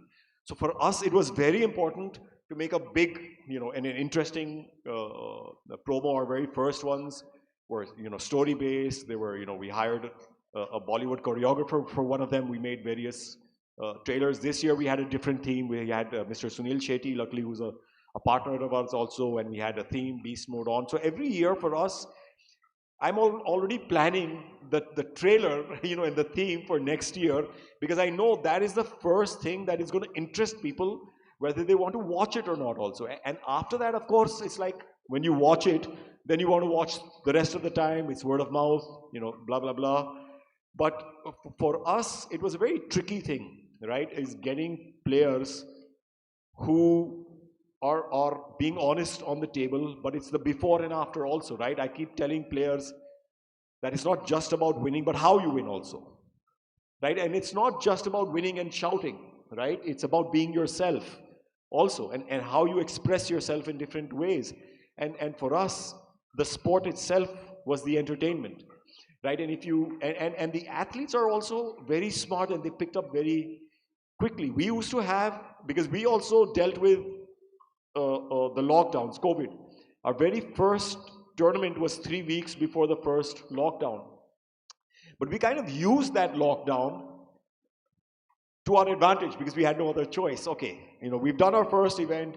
How do we make it better? How do we make it more entertaining? You know, let's look at this. We used to have workshops with our athletes, online workshops, you know, talking about what's to be done, social media, blah, blah, blah, to grow the sport. One thing that we, you know, kind of learned during lockdown is, okay, let's put the table in front of big heritage sites. So one of our very first events after the lockdown was putting it in front of the Gateway of India. You know, doing it on top of a boat in Goa. You know, putting it in front of the Gwalior Fort. You know, and so on and so forth, which added to the whole aura and atmosphere of the thing. And then it came down to players as well. And if you see now, the players have learned, because they started seeing some players, if they're doing something which is natural to them, you know, they're getting a lot of views. And other people were like, you know, how do we, and of course they saw that we are also a Pro Panja in, you know, our media, social media was sharing those accounts. Like one of the first videos of ours which went viral on social media, because the first 2 years we struggled, you know, of how do we put this out, how do we get people to watch, was the video which went viral wasn't even of the match. It was of a Punjabi dude, you know, on the table with his opponent going, brrrah, yeah, you know, aaj jatda din hai, aaja, you know, and all that kind of shit, which people love though. And that video went viral. You know, it went 20, 25 million views, and kind of really, you know, kind of made us sit up and notice, like, and at that time, I was literally struggling with our social media team, trying to find stuff. And I kind of picked that out, you know, myself, saying, you know, let's just try this, which has nothing to do, you know, with the thing, but it's, you know, something different. So that kind of got us going, and it got other people also, but not in a false way, because I want to make this very clear, is you cannot, usme acting nahi chalti. You have to be yourself, you know, and you have to express yourself. But we kind of created an atmosphere where the athletes were able to express, and now, you know, it's the celebrations which have become a big thing. You've got, you know, players on the stage doing Cristiano Ronaldo, hey, you know, celebrations and all, you know, different kinds of things. There are some players though who don't do anything. You know, they're just those silent kind of guys, and they get a lot of views as well. So, you know, players have learned along the way, and it's been a whole process, 360-degree process of how do you, you know, keep the sport kosher, of course, which we always, you know, that's forefront, keeping the sport kosher, but adding the entertainment, you know, quotient to it. There's various other things which we've started, you know, something called the Bullet Bacha round, a challenge round, and various other things of making sure, you know, overall the sport, people want to watch, they're loving the players are becoming stars, blah, blah, blah. It's a very long conversation. For now, I'll stop at that. But as a marketer, Parveen, what I can say is please be bold with your tadkas. Thank you. I'm trying to be. Yeah, like how Prime Volleyball League has taken a bold approach by adopting the single entity model. Tuhin, do you think that this is the best fitted, commercially viable business model for volleyball? See, actually, when we started Prime Volleyball League, one thing was very clear. I'm sure all of us who are sitting here, we are all involved with something which is non-cricket. Non-cricket, as you all know, there is no money as such when you are starting. So that's always the biggest challenge. And what we realized was that, yes, when you're doing an IPL and you have the big daddy like say BCCI, then there are more people chasing you, right, with money. It was the other way around. When we were trying to do volleyball, we realized that one, we cannot have a monologue kind of relationship with our team owners. The first and the foremost thing that we did when we created this whole model of Prime Volleyball is that every team owner is also an owner in the league. This is probably the one and only that when we had started was the only league in the country that every team owner can also proudly say that I also have a stake in the league. The reason is that we realized very beginning that we have to swim and sink or say drown together. So if there is something good which is going to happen, the spoils are going to be shared by everyone. And that is something became I would say the solid foundation for us, because now when we do a league, say in Cochin, the Cochin owners or the Kerala owners who are there, they try and get us the best possible deal for that city, because they use their influence to see how we can bring the cost down. Similarly, when we do in Hyderabad, the owner in Hyderabad is not bothered about only his own team, because mostly what happens is when you're doing a team-based league, the owner, and I'm not saying right or wrong, they are mostly bothered about their own team, right? Here, they are bothered about the league. How can I bring the cost down? Because when you're doing any project, right, it's revenue and cost. Revenue, and I can say this in a forum, in this forum or platform, that the broadcasters, they don't pay any money to any of the non-cricket leagues, right? So the only source of revenue is your sponsorship, right? Gate revenues are actually minimal. So if anyone comes to you with a pitch and puts on an Excel sheet that you're going to get these many crores of gate revenue, please, merchandise, please, it is almost zero. So you are actually hoping on, counting on your sponsorship revenues at a central level and at a team level. So that is something, it's not within your control. The only control or the only controllable item is actually the cost of the league, right? And that's where, you know, as a league, when we had started, we were like 100% sure we're going to follow this system. This is a system which is followed in MLS, Major League Soccer. This is a system which is followed in NBA, even EPL. You know, it's a private body. And for us at Prime Volleyball League, we are probably the only professional league which is privately run. And our belief and faith was, it's all in public domain because of the issues that we had with the federation at that point in time. Our belief was, if sectors like steel, you have Tata Steel, JSW and SAIL, telephone, like the whole telephone category, if you can have MTNL and BSNL coexist with a Vodafone, Reliance and an idea, why can't in sports we have both private and public, bodies trying to do stuff, because it's for the betterment of the sport.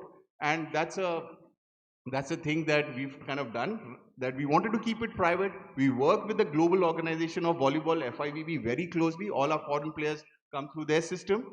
And the whole idea is, for us, the biggest, I would say, joy for us was in 2022, after a gap of 40 years, that India reached the quarterfinals of Asian Games. The last time India had reached the quarterfinals was in 1986.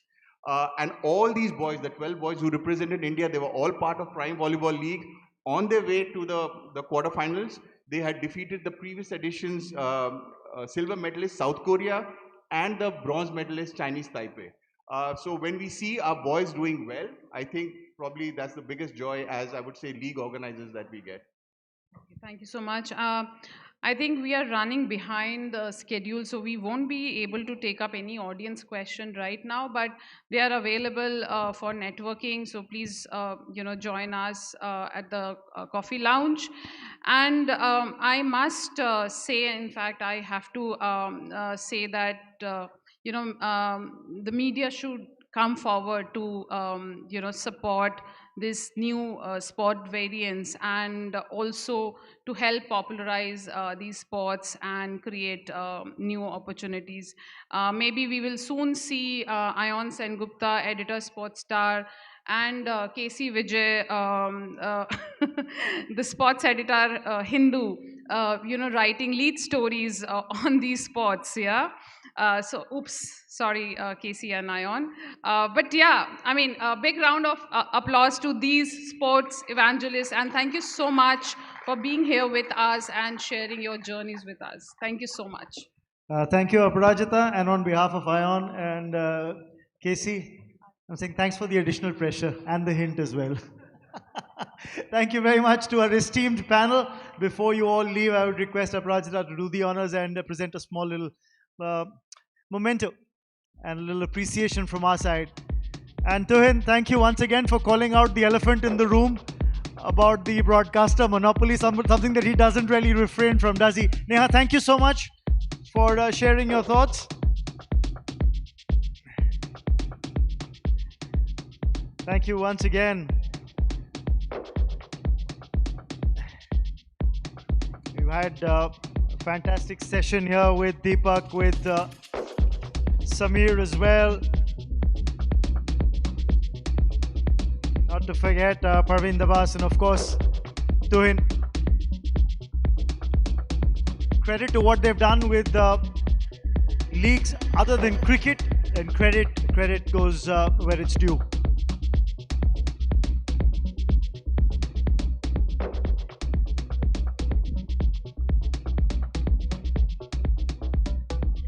Thank you all.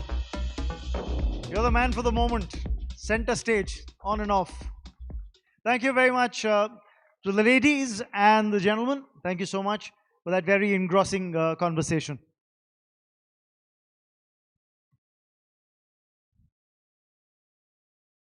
Right, ladies and gentlemen, now for the spotlight session.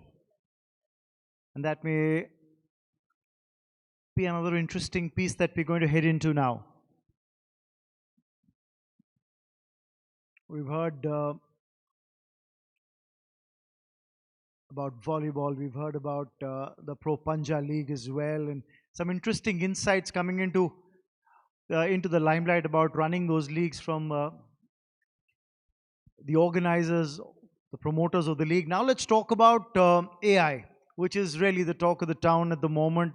While it's pushing barriers in terms of possibilities in sport, not just in terms of how it's being broadcast and portrayed, but also in terms of fan engagement.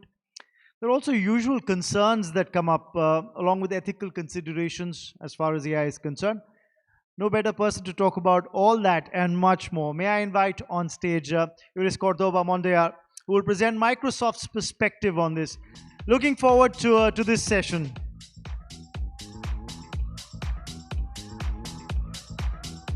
And I'm privy to the fact that there's a very detailed presentation that's been put together for this, so looking forward to it. Can we get the headset mic for Iris, please? Hola, hola, hola, hola. Hello, everyone. I think you know everything about me. I'm Argentina, I'm living in Spain.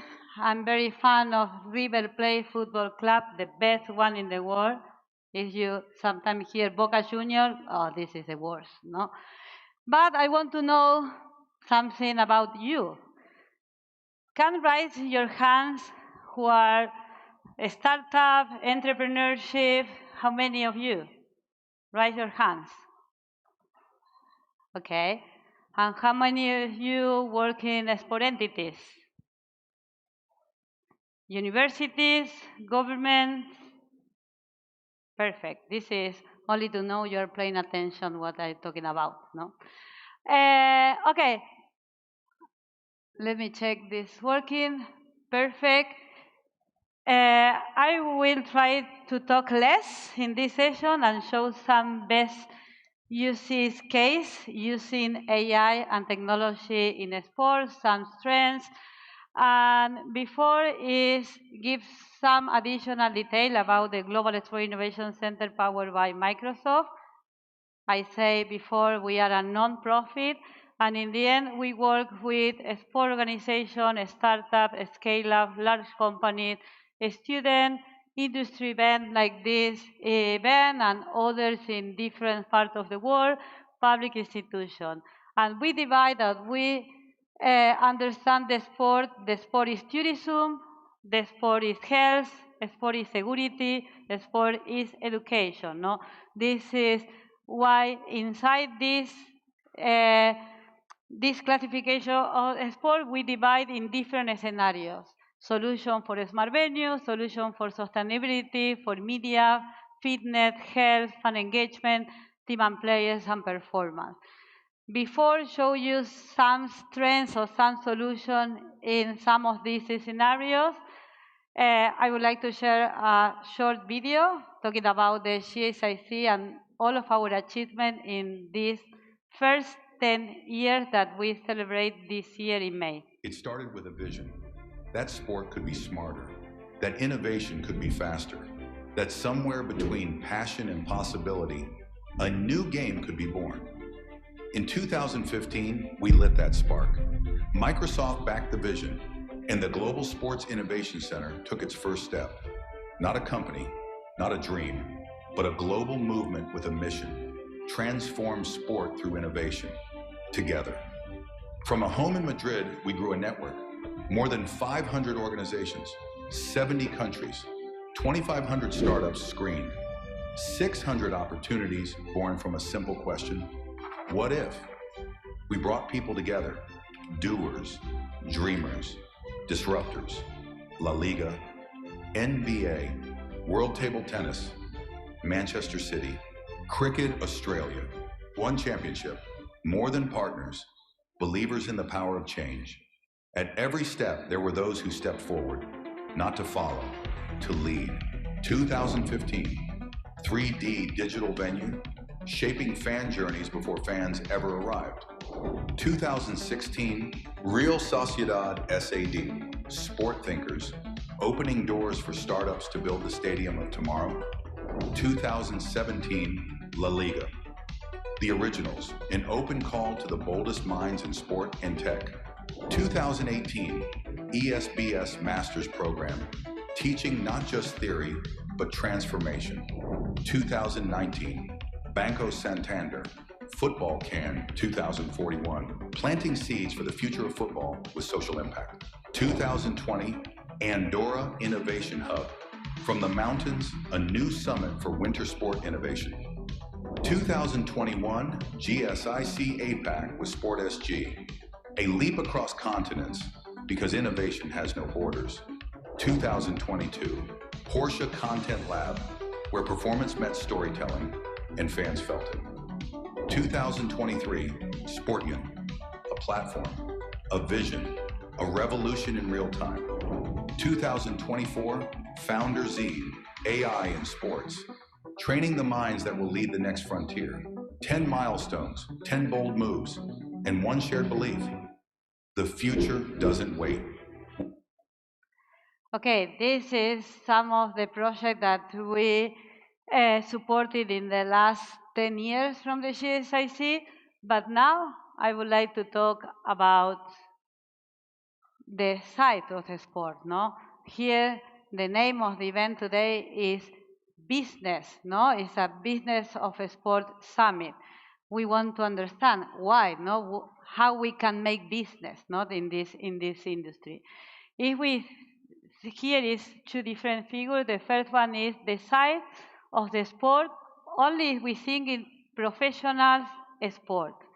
But where is the real business? No, this is why I asked before how many of you are a startup or companies that want to work in the industry. If the numbers are huge, if we think a sport with clubs, leagues, apparel, sporting goods, fitness, stadium construction, betting, games, sport, tourism, education, the numbers are huge. And this is the question that a lot of time from a student I ask in Spain is, which is the sport with more followers, no? And of course, if you ask this question in Argentina or in Brazil, the answer is football, no? It's a sport with more players.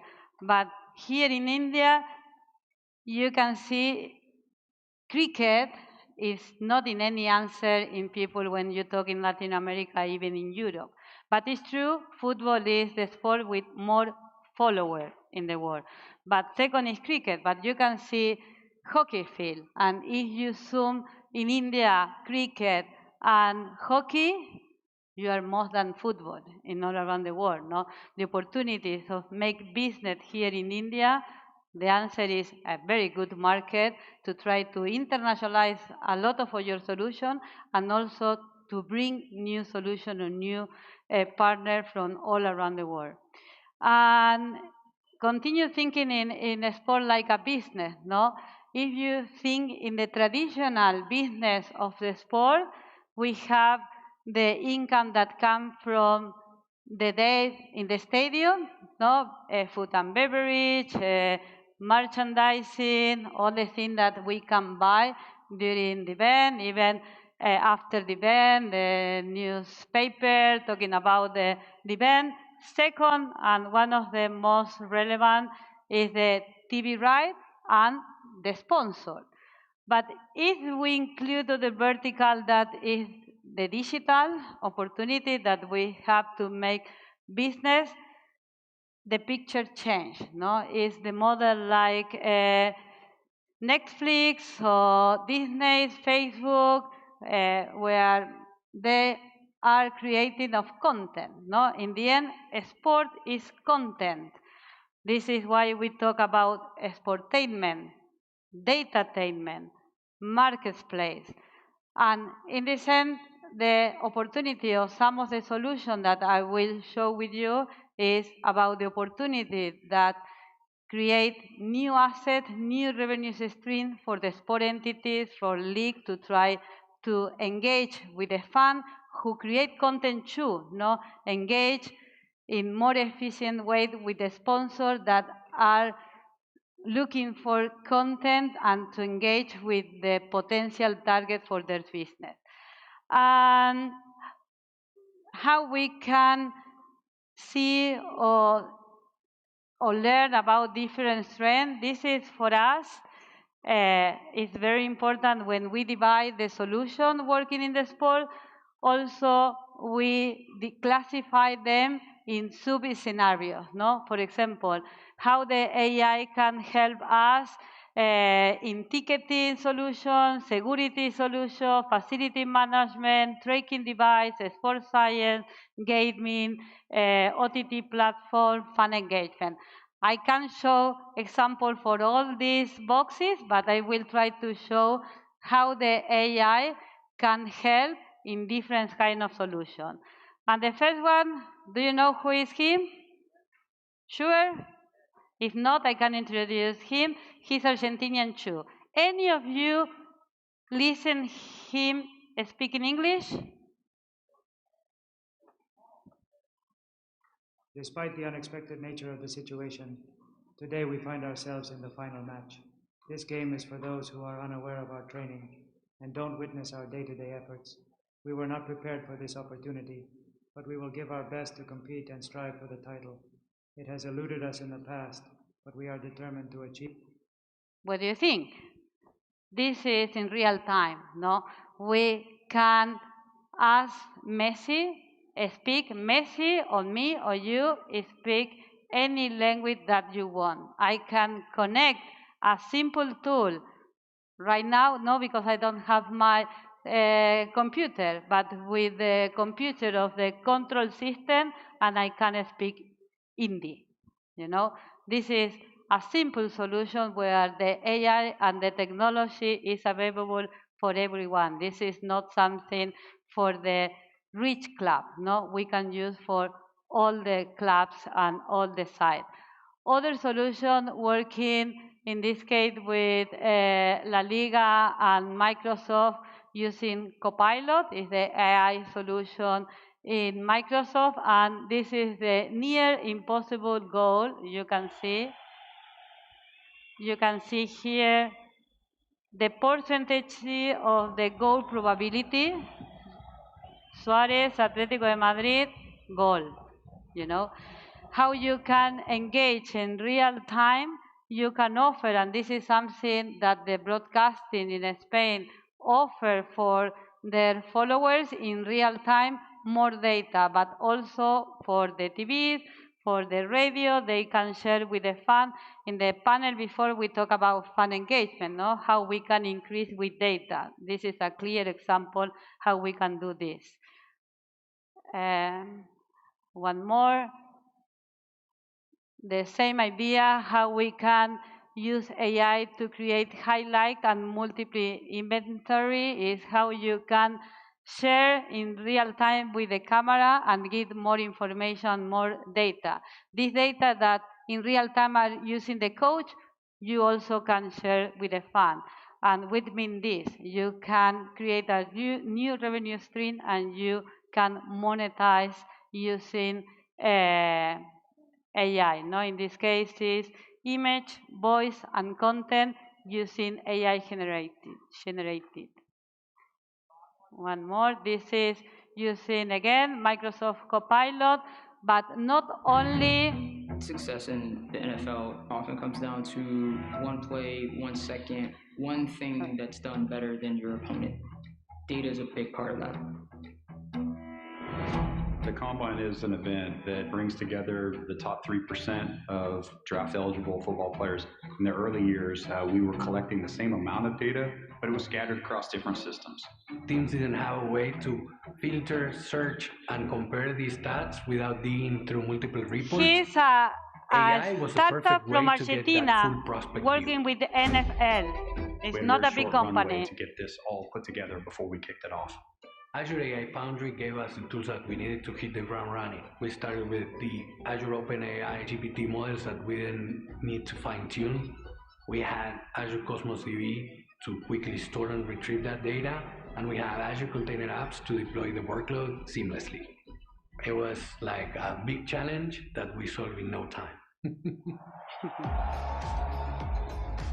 Now, teams have the ability to ask questions about specific players and immediately be able to obtain data that allows comparative analysis from player to player. It really gives... In the end, real time, thousands of data, and help us in get decision. And like this, use this case because in the end you can see Microsoft, big brand, NFL, big brand, but behind who developed this technology is a small company based in Buenos Aires, Argentina. It's a coincidence. It's not because I'm Argentina. They are members of the GSAC too, but it's a very great coincidence. One more. This is in performance. This solution is a thermographic camera. The idea is I will try to talk.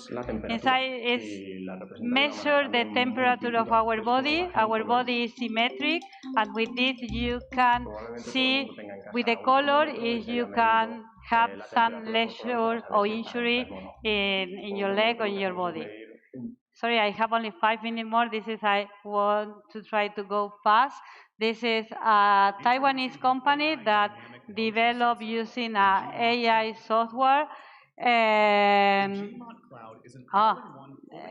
Help me, how do you say the insult? Thank you. With sensor, and you can track and you can get some measure like the same with the heat map in your app. This is don't have sound, but is from the Real Madrid. This is when we started the relationship with them, 2015, almost 10 years ago. And you can see here a heat map The red color is a lot of fans of the Real Madrid talking in the Twitter channel, and the green is less. Have said this is Mexico, US, but now 2015 you can see something very relevant in Asia. Indonesia. A lot of people talking about the Real Madrid 2015. What the Real Madrid did at this moment? Open Adidas shop in Indonesia for sure, and translate their app in Indonesia and hire a community manager for this market. All this information they got 10 years ago without visiting Indonesia, in front of their desk in the Bernabeu Stadium. And follow to the Bernabeu Stadium. This is the new Bernabeu Stadium. It's amazing. It's one of the most smartest stadiums in the world right now. It's unique stadium because the underground go behind the stadium, and was very complicated build this stadium, and all the pitch is retractable. I don't know if it's this word in English, or in Spanish it's something like this, and it's like 15 floors. In 10 hours you can change the stadium, and you can organize other events. You can manage 365 event in your venue. No, this is one of the challenges that the venue have, is how they can manage this venue all the day. No, they are using amazing technology. They are supporting a startup and work with them in develop this kind of solution. Other opportunities for a startup. Here is other solution is broadcasting. In this sense, is how you can adapt your advertising regarding the market that you are. No, if you are in Saudi Arabia, where it's not allowing buy or promote alcohol, you can change the sponsor, and in your TV you will follow local sponsor, and in other countries you will see other kind of advertising. The same with augmented reality. No, one of the opportunities that the AI offer for us is converge with other technology. No, how you can include AI in augmented reality, in virtual reality, how you can increase, imagine the number of attendees the event.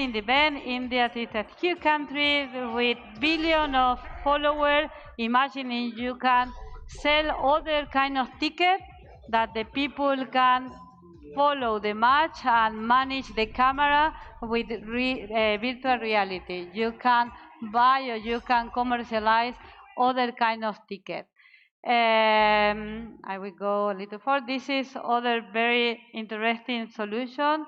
This is for the stadium. In the big screen in the stadium, you can ask the fan with their own phone, connect with the big screen, and you can offer them play together. And say, okay, but with this series, what do you want to do? No, it's get the data, is create a single profile for the fan, is identify who is in the stadium, and then with this data you can connect with them and you can offer all the things. Before I show you the number of followers in the Real Madrid in Indonesia, is all Indonesia is more than 408 million of followers. The Real Madrid, the Barcelona Football Club, or Liverpool have more than 500 million of followers in the world. If you ask for pay something only €1, you have the double of the budget that the club have. No, this is why it's very important the data, how you can identify who is your fan. I don't have more time. I have more use case, but I prefer to hear you. You have some question, and before give you the floor, I have amazing.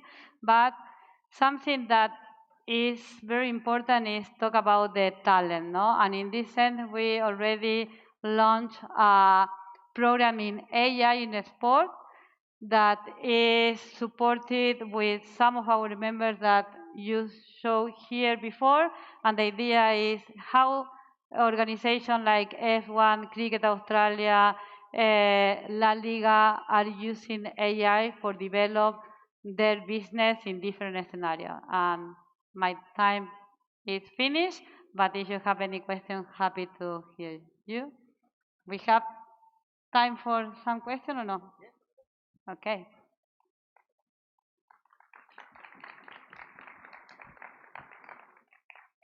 If there are any questions for Iris, well, we're throwing the floor open. There is one from the gentleman right at the back.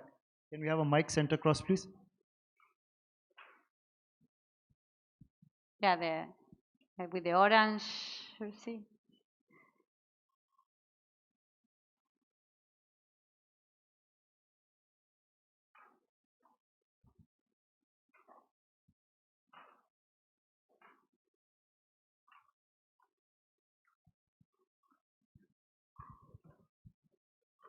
Hi, my name is Nishank Bajaj. I've heard a lot of solutions about big federations, big clubs.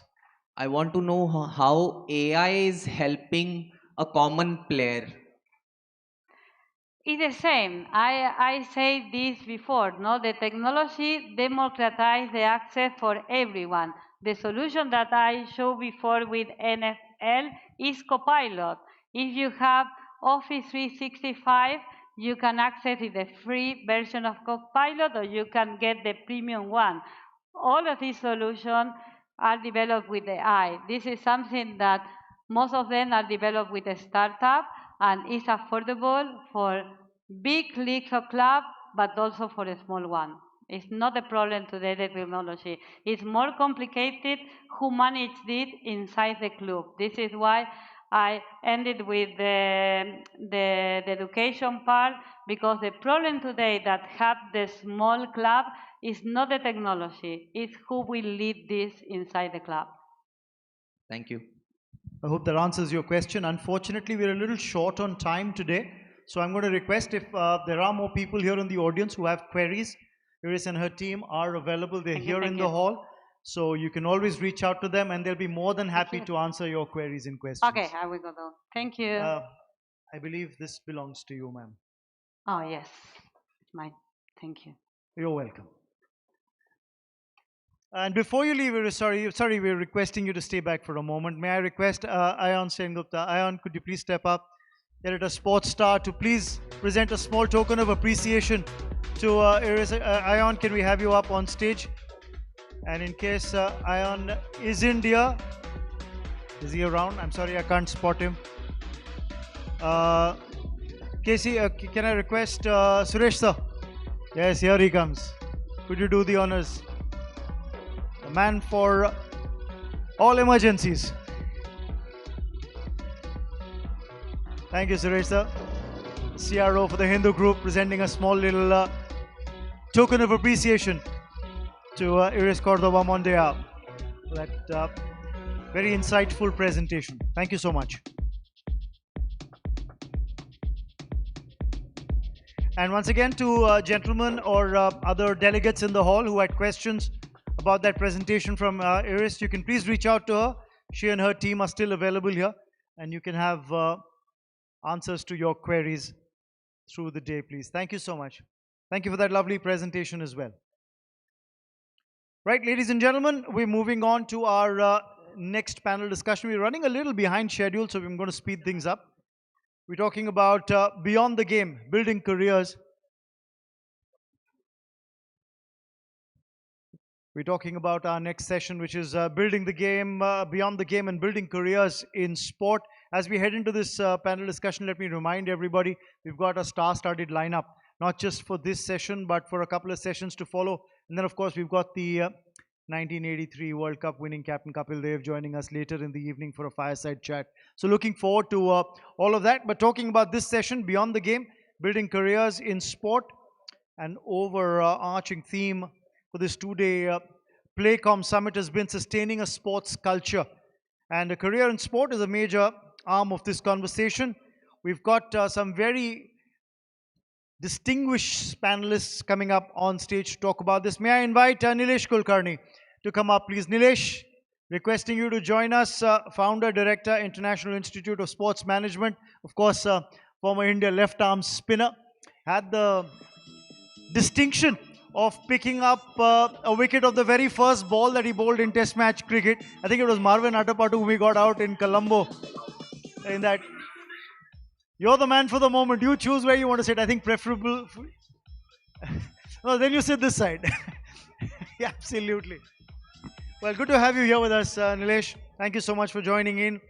May I invite on stage Dr. Amit Bhalla, Vice President, Manav Rachna University. He's been a keen contributor in driving innovation as Dr. Bhalla in the field of education and sport, aligning the two with great aplomb. Actively involved in India's sporting ecosystem. He's been the co-chair of FICCI's Sports and Youth Affairs Committee and the ISSF President Ambassador. And the kind of contribution that we've seen in shooting from Dr. Bhalla, I think, is commendable. Right, may I invite on stage John Gloucester, head physio Rajasthan Royals. May we have you on stage. One of the most respected figures in sports science and athlete care. Over 2 decades of frontline experience, elite cricket experience, including time spent with the Indian cricket team as well. John, great to have you here with us. Pleasure that you could take time out and join us today. May I invite on stage Dr. Shobhit Jain, IRS Joint Secretary, Ministry of Youth Affairs and Sport, Government of India. Great to have you here with us, sir. You know, talk about the unorthodox. He makes the entry from the side, quite like, you know, I'd like to tell you a bit about him, because he's a doctor by training, a taxman by profession, and worked at the intersection of finance, trade, taxation, health, and public policy. So a man who's seen many seasons across different spectrums. It's great to have you here, sir, and for you to share your experience with us today. Thank you so much. And to moderate this panel, may I invite on stage Varghese K. George, resident editor, The Hindu. Pleasure to have you here with us, sir, to man this discussion. He is, of course, previously worked at the newspaper's US correspondent based in Washington, D.C., and the political editor based in New Delhi. So it's an esteemed moderator for an esteemed panel. Looking forward to this. Thank you, and thank you, panelists, for joining us this afternoon, Saturday.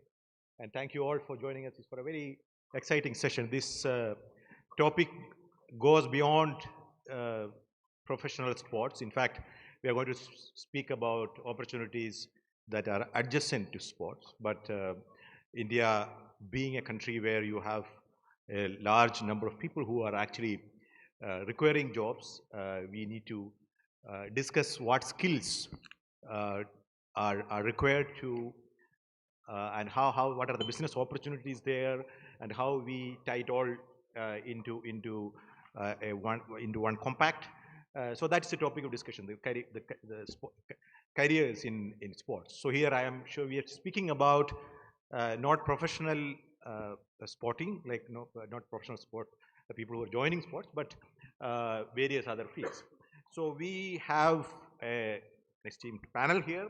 So let me start with Nilesh Kulkarni.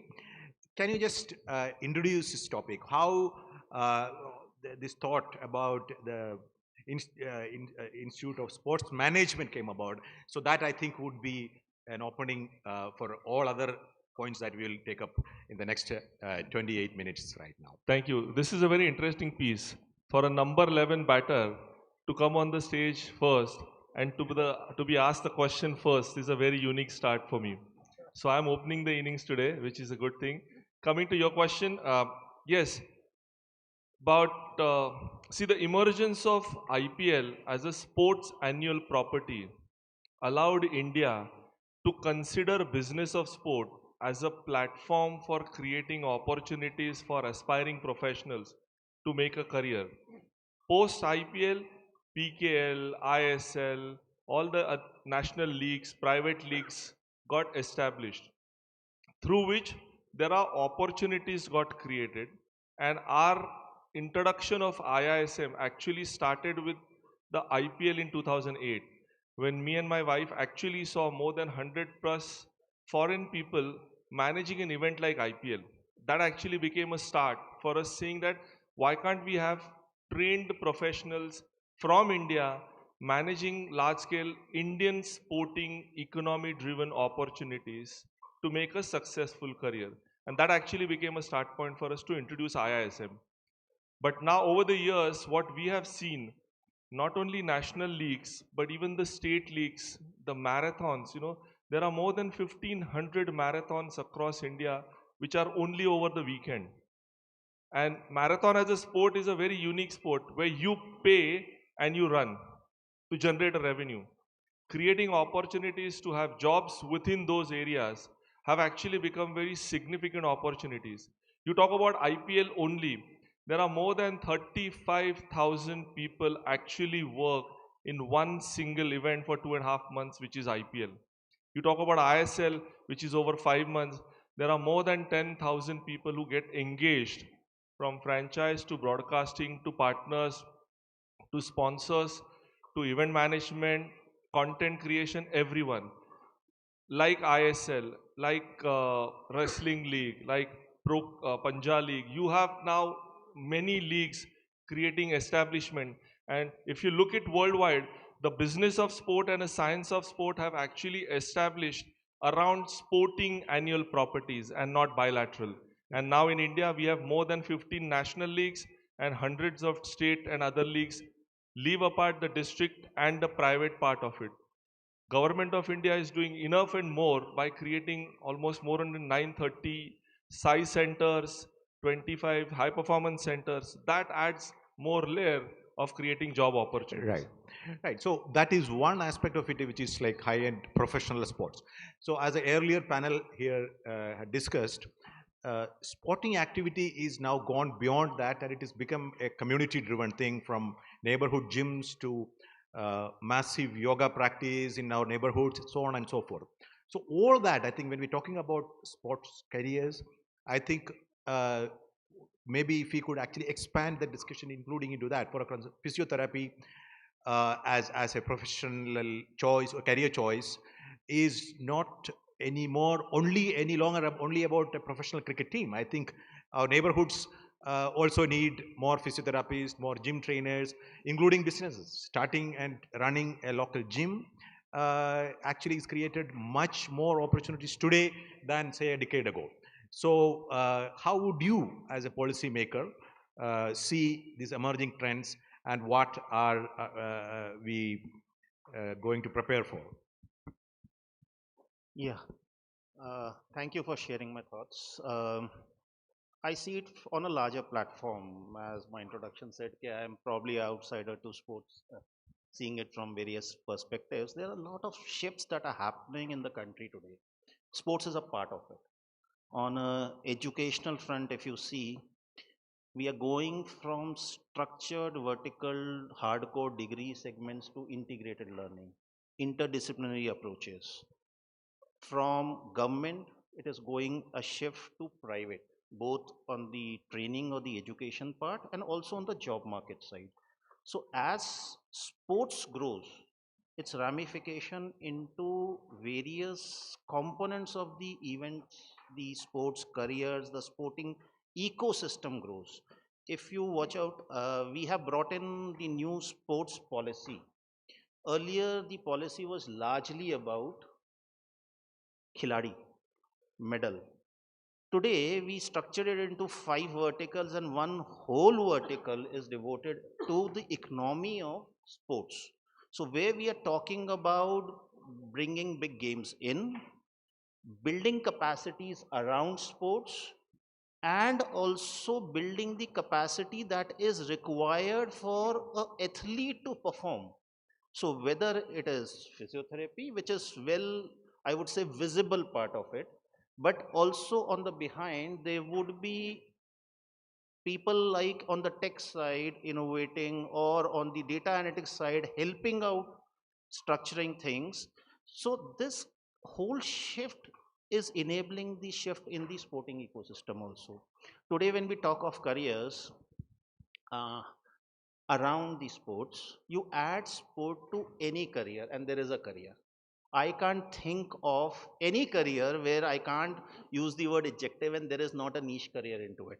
Whether it flows from a structured degree or a specialization which is on ground, or maybe by enhancing your exposure to it, is a different matter.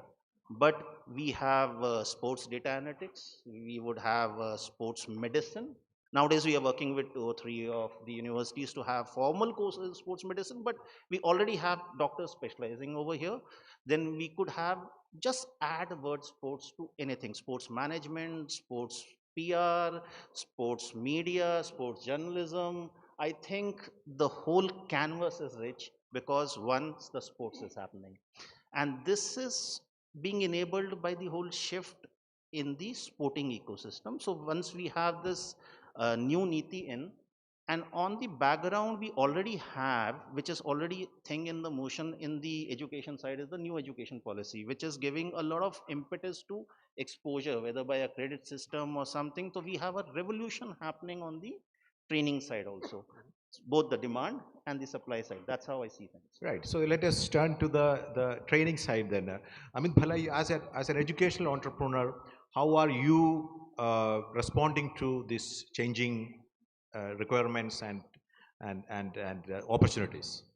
See, I see sports as something which should be in the DNA of the schools and universities. And because if you pick up anybody's journey in their life, the first time when you try a sport is either in your neighborhood or in a school. So I first time tried playing golf when I was 20, and my son tried golf when he was 6, right? Because his school had that option for him where he could try that. So educational institutions play a very vital role, first in broadening the base. Then if you bring in some flexibility in the learning and the sports balance of, taking out time, it should not be either or. What we need to work in education and sports is sports and education and sports together. Generally in the past it was either or. Either you are an athlete or you are somebody who will go and get some good marks and you will build a career in maybe being an engineer or being a doctor. I have seen that shift happening in the education sector, even with the parents. The other thing what I have seen is the participation of families and parents, what support they have started giving to their child. There was a time when child was introduced, when you had few visitors at home, that listen, he is very good at science, he is very good at mathematics, this guy can speak or recite this poem, he can talk about this shalok. Now when you meet a parent today of a child, he speaks about what sports the child is playing. So it's very encouraging to see that shift and that transition in the priorities and the pride of a player, of a parent, and of the community.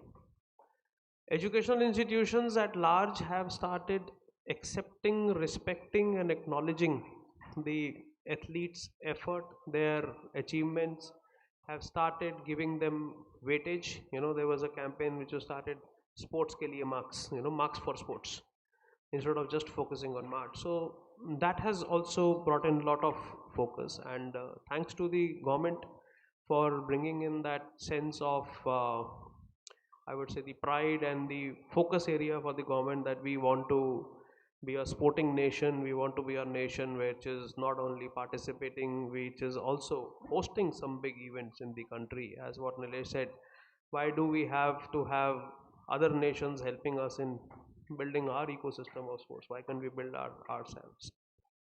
One more point which I see is that there was a time when the sports coaches, particularly in schools, they were more or less people who were not focusing on sports, but they were focusing on the discipline of the school. So if you go back to your old school days, the sports sir or the PT who was there, he was trying to manage the discipline of the institution or the schools. It has changed now. You find real coaches. You find them coaches in the field of play instead of seeing them in the corridors. So that action in the field of play and that action in the dreams, what what changes have brought in the parents, in the athlete, in the government ecosystem, the education ecosystem. I see a very, very bright future of my country in sports through education as well as with the support of the entire policy which is taking place in the country. John Gloucester, so I think you are possibly the only person on this panel who actually is doing what we are discussing. So how did you end up doing what you're doing, and what lessons could we learn from your career trajectory and how you got here? Yeah, thank you, and thank you very much for this platform for us to all sort of share our knowledge and obviously move on to bigger things in the world of sport in India. If we look back, I was very fortunate to be involved with a couple of key events which probably kick-started a lot of these conversations, one of them being us winning the 2007 World Cup in South Africa. I'm talking cricket now, but I won't later on. And then the IPL itself. And both of those, the IPL was a seismic shift in sport in this country. We can't deny that. And the follow-on effect of, particularly in the infrastructure build, the ecosystem build, and the appreciation for that ecosystem in supporting sport or a sporting tournament or body was recognized. So we need to look at that as being a catalyst to where we are today. There are a lot of lessons to learn from that, obviously, but first of all, I want to highlight that we are now firmly in the global spotlight for sport in this country. And there's a couple of reasons for that. One of them is because we're now an economic powerhouse, and we need to take advantage of the fact that economic powerhouses normally and usually become sporting powerhouses with time. So I think we've started that journey now, and we need to grab that and run with it. And we're going to have to work out strategies how that's going to happen. But that is going to happen. The second thing is we're very much on the global focus because of, again, the IPL has now become the #1 most valuable sporting property in the world. Most valuable sporting property in the world. Now suddenly you've got the whole world, particularly in the US, saying, what is this IPL? It's in India, let's start unpacking India. So they're now looking at India as a source of sporting inspiration almost, and how this body was built, how it propagated itself. But now, once they're looking in here, they're also seeing opportunity to help us continue the build. The other focus now that's firmly put us on the global map is we've firmly put our hand up for 2036. So everyone's saying, well, okay, India has put their hand up to host the games in 2036. And that is obviously, there are going to be a lot of questions around how can we help, this is the international bodies, how can we help India on their journey to 2036? And that's what a lot of these conversations need to be starting to unpack, is we need help. But we need, it's not because we don't have the talent, it's how do we organize that talent? And how do we start becoming an exporter of talent rather than just an importer of talent? How do we home grow our own talent to build out the ecosystems for support around our athletes? I work every single day with the best athletes in the country and the best athletes in the world. And we need to stop more often and ask the athlete, what do you need? It's one of our interview processes at the Go Sports Foundation when we bring on board athletes, is why are you here and why do you need us? 90% of them say, because I need support in the sports science, sports medicine area. Because the biggest fear for an athlete is injury and time out of the sport. So if we can start supplying that, we're going to satisfy a huge percentage of our athletes and keep them in the sporting ecosystem. And the one other question we have to ask is, why is it that 82% of our talented athletes fall out of the system? These are our talented representing athletes, fall out of the system between the ages of 15 and 18. 82% of our athlete cohort is lost. And I know part of it is education, and my dear friend over here, Mr. Nilesh Kulkarni, has some great strategies around solving that problem. But this is some of the things we need to start asking ourselves. So we're firmly on the radar. We need to take advantage of that and put our hand up for help. Right, Mr. Kulkarni, coming back to you. So what are some of the specific fields that India as a country and a society could focus on. I think here I urge all of you to actually move a little, going beyond professional high corporate sport and talking about a larger community level. Let us say, what are the opportunities for adjacent careers that can be built around sports? For me, let's break that into at least 2 or 3 different buckets for our conversation. One, obviously, is the grassroots development. That's where the talent needs to come up, and that in that space, you require hundreds and thousands of people to create that filter process for a talent to grow. But for talent to grow, you need a right person to identify that talent. Do we have enough there? Right now, the answer is no. We need to create that pool of people who can identify good talent at a school level. I'll give you a small example on that. India has got more than 14 lakh schools across India. As per the GR, 1 is to 100 or 1 is to 200 is the requirement to have an, our dear friend runs school and college. So as per the GR, and the government themselves are here, 1 is to 100 to 1 is to 200 is the ratio for you to have a physical education teacher qualified, a coach and a trainer as part of your system. Put together those as a number at a grassroots level, you will require at least 2 to 3 million people. Currently, we don't have that, which is a reality, but that's an opportunity. That creates catering to that one area of addressing base level, foundation level, creating talent. Second, the mid-level people who will find a filter, who will actually identify talent, nurture, give it to the district sports complex, sport complex, put that into a state federation for a respective sport, and then the talent is taken care by the government also with the top schemes which Government of India is doing enough. I have a fundamental point here to make.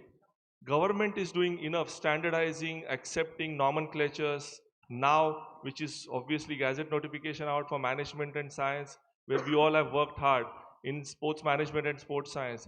But do we have private players supporting that in catering to the same job description opportunities? Currently, the answer is slightly no. Because we are still living in the era of formal education, which is a management degree. Can't we have that into a specialization? Because your HR norms right now accepts management degree. But if you have a specialization, it becomes a head-on start. They need to be more open in accepting that job roles for people to work in the industry for us to bring that change. And coming at top, there are 3 to 5 industries which actually accepts and absorbs lot many jobs. Obviously, one key component is Government of India and state government and federations. Second component is the broadcaster who actually creates jobs for a specialized skills. The third important part is the manufacturing and infrastructure space, which obviously India is investing heavily. The state government is investing, central government is investing, but there are private players who are investing. People like him are investing heavily in creating state-of-the-art infrastructure. Are we creating enough bandwidth or more infrastructure to cater to the need and the demands? Last, most importantly, are we focusing enough on sports tourism inbound? Up till now, imagine the kind of money what we've spent sending our people overseas. You know, we always talk about, oh, that museum in Melbourne is fantastic, or at Lord's, or at Wimbledon. We are spending money there. Why can't we create that experience in India in form of good international events and annual properties? We have that as an opportunity. That will also create a good traction of creating manpower, skilled manpower to cater to the demand and actually address the need, because our Honorable Prime Minister is advocating Indianization, make in India, make everything here, and allow our students to stay in India, to be educated, to work and complement the vision of Government of India. Right. I think talking of Indianization, I think it applies to sports as well. You might be able to address this question, Shobit Jain. So promoting yoga is part of government policy. So it creates a lot of opportunity, but it also creates the requirement for new skills, because if the yoga trainer is not properly trained himself, it can also cause harm. as we all figure that out. So how are you dealing with identifying and dealing with some of these issues? You could also address or respond to some of those points that Nilesh raised. Yeah. One thing is specific in yoga, but also allied to it, I think one sector I'll add to Nilesh is because the sectors he said is as a sectoral big business. But there's one thing as sports grows, there is one sector that is really going to big numbers, ground, grassroots is fitness, of which yoga becomes a part of it. Now, here comes the role of, again, not only government, the private sector, first in marrying hands and getting standardization in. So, a lot of protocols now are getting developed. Yoga, from our side of the world, if you know, is also a sport. While Ayush deals it, and we also deal it as a sport. So, a lot of, I would say, documentation of protocols is happening. Courses have been started, which we want to accredit and standardize so that when a professional goes out, he's up to a certain benchmark. And this is not only in yoga, it has to happen, I think, across the segment. Gym trainers, uh, everywhere. So this is exactly, and it's a demand supply game. The moment it works out for the public, there is a demand, there are people who walk in and supply. And as I was saying, the government's role is kind of enabler role. It sets in the protocol, it wants things to happen in a certain bracket, and then the private sector moves in into that bracket and really trains. The numbers come only from the private sector. I think the golden standard is that government tries and makes the ecosystem, but the energy, the impetus comes from the private. Right. Okay. We'll turn to the private sector in that case. So how are you responding? It is, of course, a question of demand and supply, but in many instances, people may not know that they would need a physiotherapist or that they would need a better gym trainer or so on and so forth. So you will have to first tell the people that, okay, here is a trained, certified person who has the skills to train you or cure you. So how is the private sector dealing with that? If you see the life of an athlete, right? How do you build an athlete? So first step, what Nilesh said was about starting from the grassroots. Somebody has to identify that yes, you have that talent, and there is a complete ecosystem and a team which needs to work with that athlete to take it from that field of play to the podium. That includes sports science, that also includes the technical coaches, that also needs the universities, colleges, training grounds, infrastructure. So if you see yourself every day as an individual, someday you early morning when you get up, you say, today, I don't have that kind of energy. If it can happen within every individual who is just walking or who is going to his office on a daily basis, imagine the role of that mindset, the role of how the body is responding on that day with an athlete when he is supposed to decide whether he will get that medal on that day or he will not get that medal on that day. So it is very, very important, it is very pertinent to understand the role of, in addition to technical training, the other aspects of the performance, be it strength and conditioning, be it the nutrition, be it the psychology aspects, be it the rehabilitation. What he just said about injury, most of the star athletes, if they are not managed well, if they are not protected or prevented from the injury, the career goes for a toss. So you need to have a team to take that athlete from the field of play to the podium. That is, one thing which our country needs to focus on. It's like, one team trying to bring in success for the nation.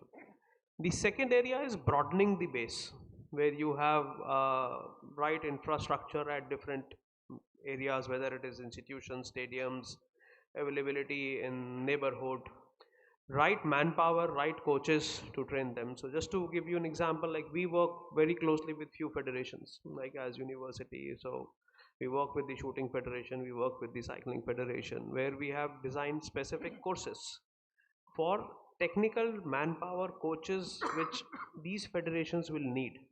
So I'm sure, Nilesh, you would agree with me. Once you talk about cricket, you talk about the cricket pitch. The ground man is so important. But how many of us know who the ground man is? If the pitch is not laid properly, that impacts the ball on the field. So you need a skilled person to do that work. You need a skilled cameraman to capture the ball where it is going, or whether it is any other sport. You need a right person on nutrition. You need there is an opportunity of building business around food and nutrition for the sporting event. How and why will you see the similar menu in a sporting event for an athlete? We got a chance to host a lot of international competitions. So, one of my learning was that if you lay food for 500 athletes there, the consumption was not more than Right. 100. Right. Every morning in the breakfast, they are happy carrying the bananas and maybe some tidbits in their bags, because they know that they will not have the Indian food. So changing the thought of the ecosystem around sportsmen, keeping the athlete in mind, is what I would recommend there. Right. John, everybody cannot actually reach the level of being on an IPL, national IPL team. But again, my emphasis is again on community level. What would you think for a district level physiotherapy or expert, or a mental health expert? What does it take, and how do we create that capacity as a country? What is your experience observing and as a practitioner? I think it's a necessity to have those resources available. It's where you find those resources that's the next question, and the capability of those resources and how we're developing that. It's also about educating people that those resources are of value to them, and you can only do that by exposing them at a much earlier age. You talked about broadening the base. I don't think our base is broad enough. I don't think we do. I don't think we have enough athletes or children capable of being athletes coming in at the bottom of our sporting pyramid. And that's because the physical education system itself, or sports education system itself, needs to be looked at under a very strong lens. There's an old saying I always use: more milk, more cream. If we got more kids coming in who are physically literate, who have motor competent skills, which you need to acquire before the age of 12, otherwise you don't acquire them, then we have this opportunity for more kids to coming through to podiums, but with the right support. The type of support that you're talking about, we have plenty of very good high-level physios. Let me drop back a little bit. When I first came to India in 2004, the word sports physio didn't really exist, let alone sports psychologist, let alone nutritionist, sports nutritionist. As you said, putting sport in front of every one of these professions has now taken it to the next level. The fact that we're having this conversation today means we've come a long, long way. The fact that we respect and value those professions as an integral part of sporting success, either team or individual, means that we have come a long way. The problem is we have a huge population. We have a population that is now expanding in the sporting arena, thankfully. We do have talent in this country. Where we are lacking is numbers of support within that ecosystem to nurture and drive those athletes to the next level. And that's where my dear friends on the right here, and with the help with my dear friend from the government on the right, on the left, is we have to come together in a PP model to try and build out that ecosystem of support, particularly in areas of sports science. As I said, when I ask the athlete what they want, 90% of them say, this is the help I need. It's not a new pair of shoes. It's not a new training venue. We have some of the best training infrastructure in the world in India, by the way. I travel the world, all over the world, seeing infrastructure, and we have some of the best. Right. What we do lack Right. is the resources to manage, operate, and get the best out of those facilities, and therefore the athletes Right. themselves. So our time is up, but still, Nilesh, you wanted to make an intervention. So you can take 30 seconds or less than a minute, and then I'll come to you, Mr. Jain, for the concluding remark. The question is, so all these points that we discussed will require a large amount of coordination across government departments, the education, the medical science education, private sector. So you being at the vantage point of all that thing, you will get a minute to conclude with that remark. Now, before that, we'll hear. Just adding a point, lot of advancements have happened, but there is a lot of scope for our development to cater to that need and a demand. Supply will follow if we address the right area, and currently we are at the cusp of 2030 Commonwealth Games. The kind of manpower you require only in Ahmedabad for an event to be hosted, it's going to be in thousands of numbers starting now. So it's 6 years leading up to that. You put that as an additional layer by 36 if India gets the Olympic uh, bid. Imagine the kind of requirement which will be there in hundreds and thousands, probably more lakhs.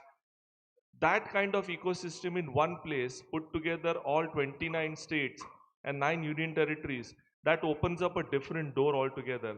But one of the areas which John rightly highlighted, India is a unique country where in every 150 kilometer, things do change. The dialect, the food habits, the lifestyle changes. For us to get our people aligned to address that area is a very interesting opportunity for everyone as a challenge to work towards it to get on the right side of making India play the sport than like the sport. Right. Mr. Jay, concluding remarks? Yeah. And if we have one or two questions, if at all, from the audience, we will take that after the conclusion. This remark is yours. Yeah. I think you correctly pointed out that since this world is intersectoral, even the government, there are a lot many ministries actually working on different aspects. They need to, I would say, get their steps together and dance together. And this is exactly what is the intention of this government, and we are trying to do it. We are working with Ministry of Education to inculcate physical education in the right spirit, not instructions, but happening ground zero. Then we are talking to probably every person in the, I would say, the educational ecosystem. And when I said add a sport ahead to any field, because in India we have been largely driven by a structured mechanism. Do MBBS, you get to be a doctor. You do BTech, you get to be an engineer. You do a physiotherapy course, you be a physiotherapist. But how does this child who's walking the normal know that there's a world beyond and into the sports available? So we are talking to get them exposure. Maybe not as a degree first, minors in their curriculum, exposures during their induction process to get exposure so that they are amenable to come out. When he says demand, on the demand side, Commonwealth, Olympics, these are pinnacle events. These don't work out. These are only the, I would say, the pinnacle events. There are hundreds of smaller events coming to the country now. We have a para game soon happening, and we are working with many other stakeholders to bring those events to India so that demand is sustainable for those people who choose this career. And right. That's Yes, on that note, we conclude. Thank you, Nilesh Kulkarni, Amit Bhalla, John Gloucester, and Shobit Jain. Thank you all for being very active participants in this discussion. Thank you. Thank you very much, sir. That was a very enlightening session. I'm sure that could have gone on for much longer because there's so many aspects to that when you start talking about it. But I request you to please present a small memento as a token of our appreciation to each and every one on stage, talking about building careers in sport. And could you have a small little memento presented to each one, please? George, okay, Nilesh. Mr. Varghese, could you present that to each and every one of our delegates and panel speakers, please? Thank you so much. Nilesh has taken his. Absolutely, thank you. Dr. Bhalla there as well. Thank you so much. John Gloucester and of course Dr. Shobit Jain.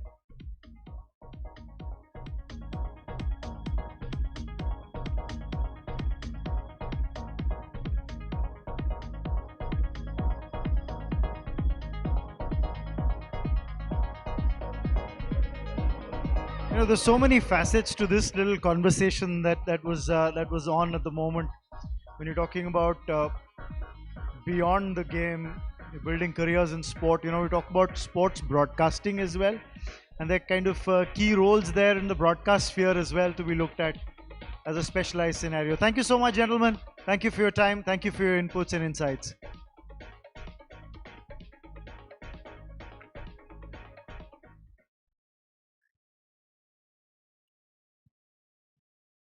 Right, ladies and gentlemen, once again, a quick reminder for everyone who's here in the hall. Remember, we've got a lovely fireside chat coming up in a little while from now with the one and only Kapil Dev, captain of that 1983 World Cup winning team. That's an interesting little fireside chat that I'm looking forward to hearing and witnessing right here at PlayCom. But for the moment, what we've got coming up for you next is the state showcase, which is our final state showcase for this summit, and it's from the Punjab government. The state's developing world-class sports infrastructure, including stadiums and academies, and promoting grassroots participation through state tournaments and scholarships, and the state's focus on traditional sports like kabaddi and modern disciplines, which has produced national champions. I would request Mr. Harpreet Singh Sudan, IAS, Director Sports, Government of Punjab, to kindly come up on stage, sir. Thank you for your presence, and we're looking forward to hearing from you. I believe you'd require this.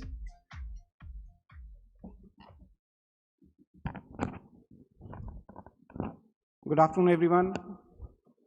I would like to take this opportunity to thank Sportstar and the Hindu group for giving us a platform to showcase what the state of Punjab has been doing in the past few years for the revival of the sports.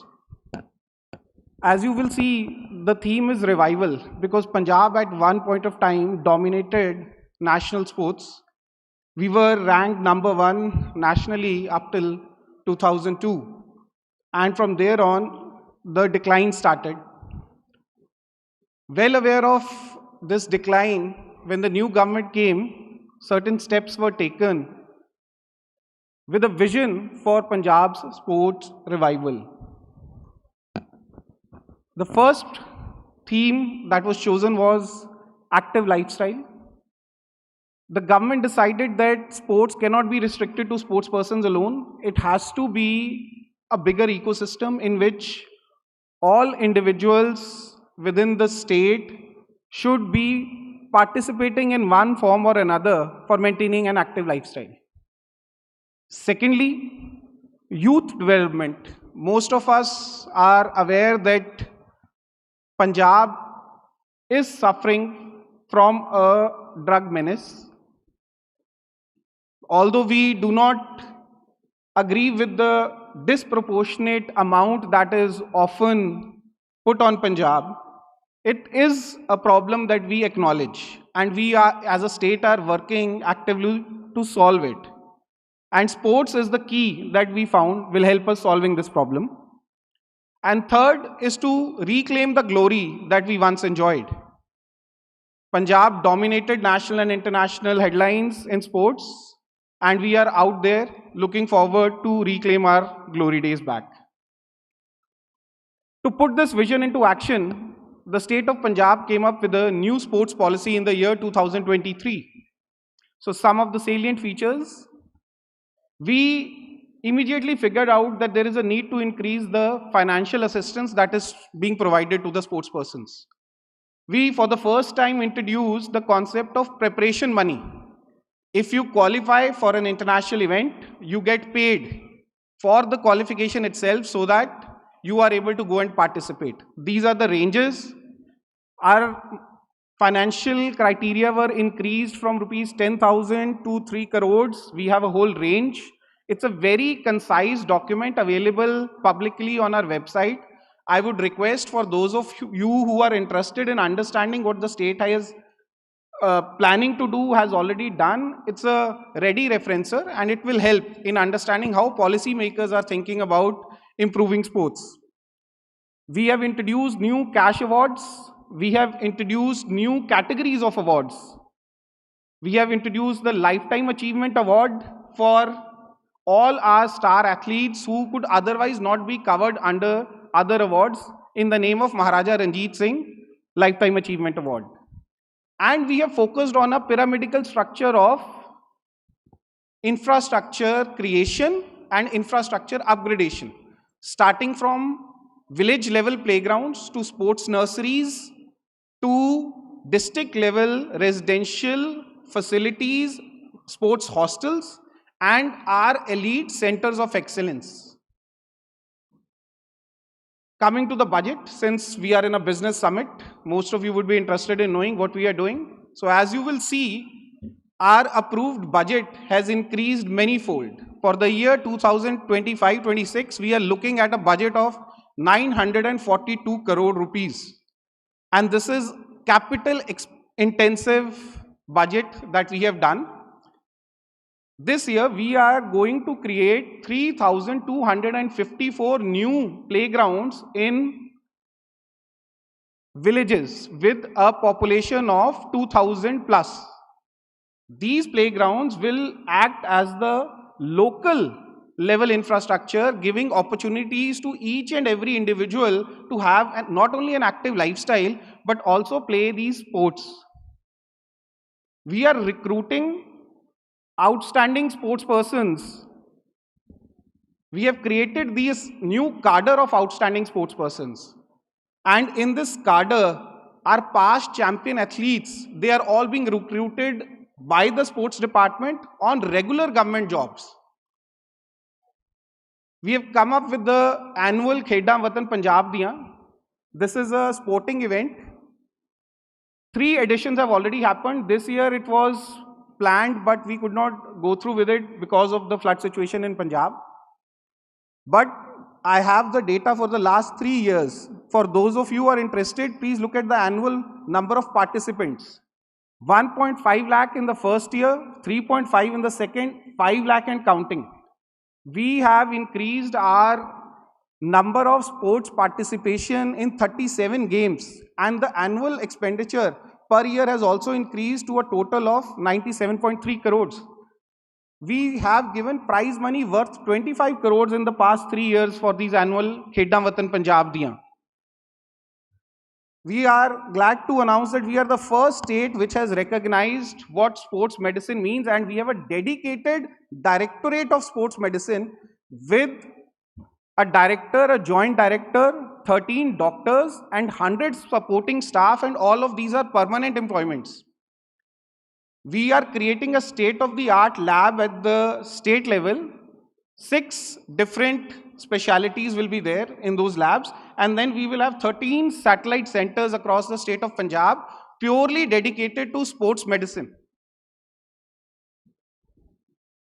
As I was mentioning earlier, the total outstanding sports person cadre, we have created 50 deputy directors, 100 senior coaches and 250 junior coaches, all permanent vacancies. And it is a matter of pride for me to state that we have already filled the first batch of 50 outstanding sports persons who have come and joined with us as junior coaches and senior coaches. Playgrounds and nurseries. I've already mentioned 3,254 is for this year. We are the state with probably the highest number of coaches on our payrolls. 300 plus regular coaches is what our final target is. 500 outstanding sports person cadre and 250 nursery coaches, 150 PIS coaches. We plan to take the total recruitment to 1,700 coaches. As we were discussing in the last session, employment opportunities are required. So these are the employment opportunities the state of Punjab has already created. Upgradation, you will see that 3 AstroTurfs have already been changed this year. A new athletic track is about to be completed.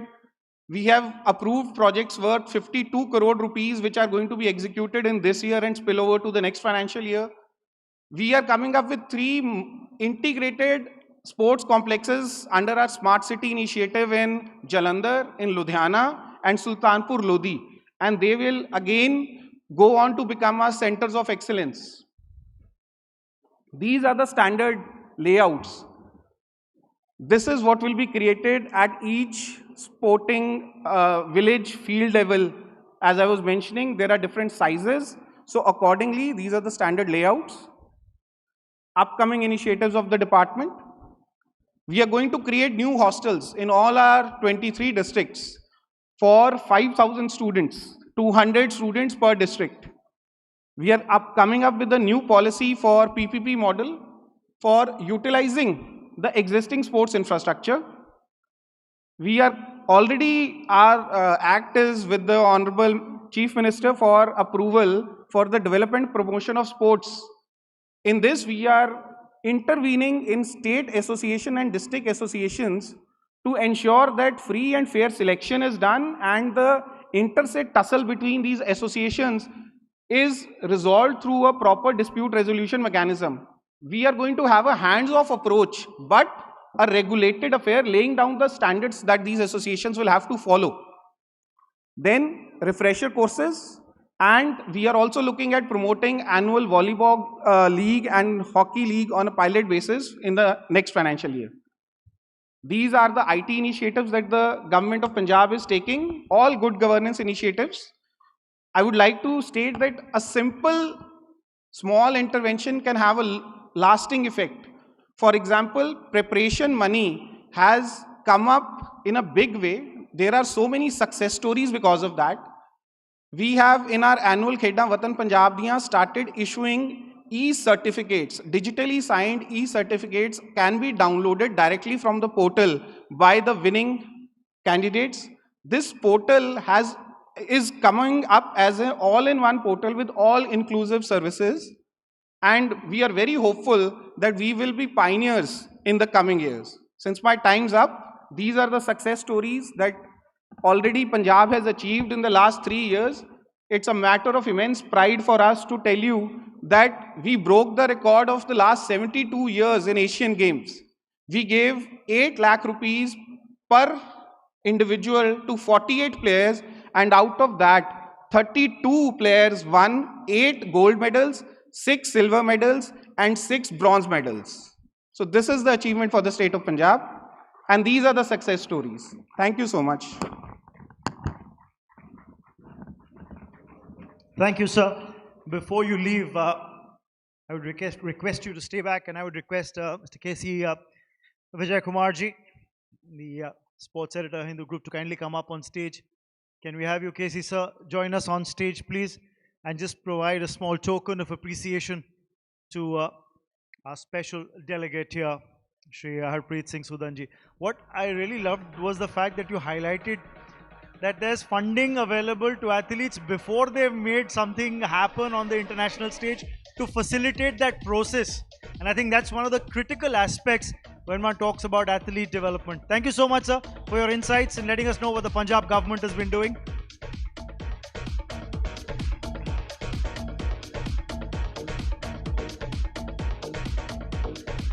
And thank you, Mr. K.C. Vijay Kumar. Thank you so much, sir. You needn't go far because I'll have you come back on stage in just a bit. Ladies and gentlemen, we're heading into another panel discussion, but let me quickly remind you that the legend is already in the house. Mr. Kapil Dev is here with us, and he's going to be joining us for that fireside chat right after this session. So if you're planning to head out, please don't, because that's going to be a very interesting session that's coming up right after this. Right, for the matters at hand at the moment, let's talk about what's coming your way now. Game Plan 2036, India's global event ambitions. That's what we're going to be talking about. The biggest conversation in recent times has been surrounding that, as far as Indian sports concerned, it's been surrounding that nation's bid for the 2036 Olympics. And it's become the cornerstone of every infrastructure and administration initiative for stakeholders across the spectrum. To break this down further, we've got our next panel discussion coming your way, which is Game Plan 2036, India's global event ambitions. I'd like to invite on stage a very esteemed set of speakers. May I request Shri Hari Ranjan Rao, IAS, Secretary Sports, Government of India, to please join us on stage, sir.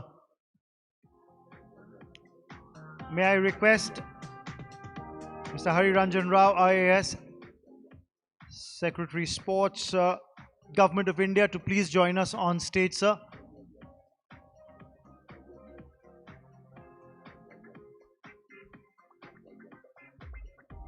I think we've just got them in the breakout area and they'll be joining us. I think he's on his way.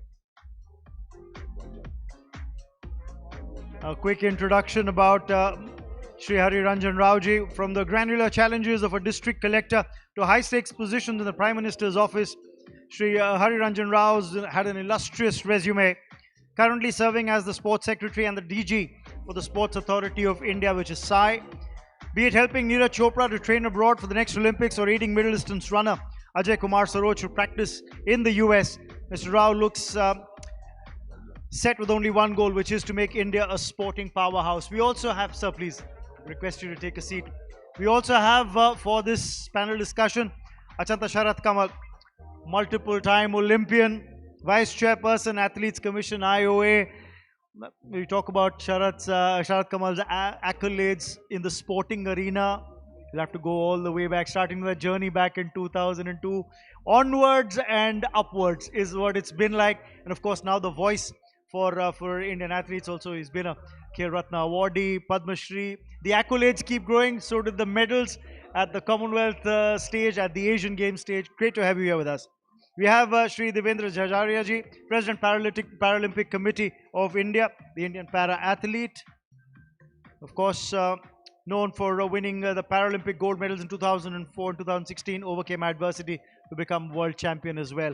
And to moderate this session, I'm going to request Mr. K.C. Vijay Kumar to come back on stage, sports editor, The Hindu. And Achanta Sharath, I'm going to request you to please switch seats. You're in the moderator's chair. I'm sure you do equally well there as well, being the multifaceted person that you are. It's over to you, Casey sir. Hope you enjoy this moderation. This is a pretty difficult task on hand. When you drive long distance, the last part of the drive is the most difficult. And this is a penultimate session of the conclave. And it is difficult. And at some level, I also feel like a Rahul Dravid or a Cheteshwar Pujara, because the next man is either Sachin Tendulkar or Virat Kohli, right? The session after this is going to have the showstopper, the great Kapil Dev. He's already in the house. He's having his refreshments inside. So we'll make a strong fist of this program. And it's a very heartening and a motivating theme, you know, the road to 2036 Olympics, for which India is bidding hard. I would ask Sir first, what is the vision of the Government of India going forward, you know, when you're pressing ahead for 2036 Olympics, and how do you intend to work a way towards it? Thank you very much. First of all, I must compliment all the friends who are sitting here in the audience for their tremendous amount of patience to be sitting happily at this hour in the evening, having been completely tired. But that's what sports person's spirit is all about.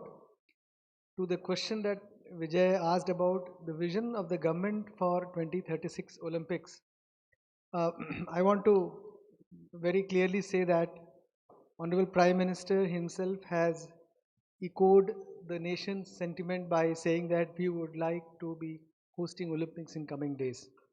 Now, in a country's journey, there are moments when we take a particular flight path of growth where we would like to be called and known as a country which is capable of hosting an Olympics game, and also the dream of Vikasit Bharat, Develop India by 1947. So in that process, hosting an Olympic is not a question of only hosting a game. It's a process which we need to live through, and we need to feel that sense of pride in doing this.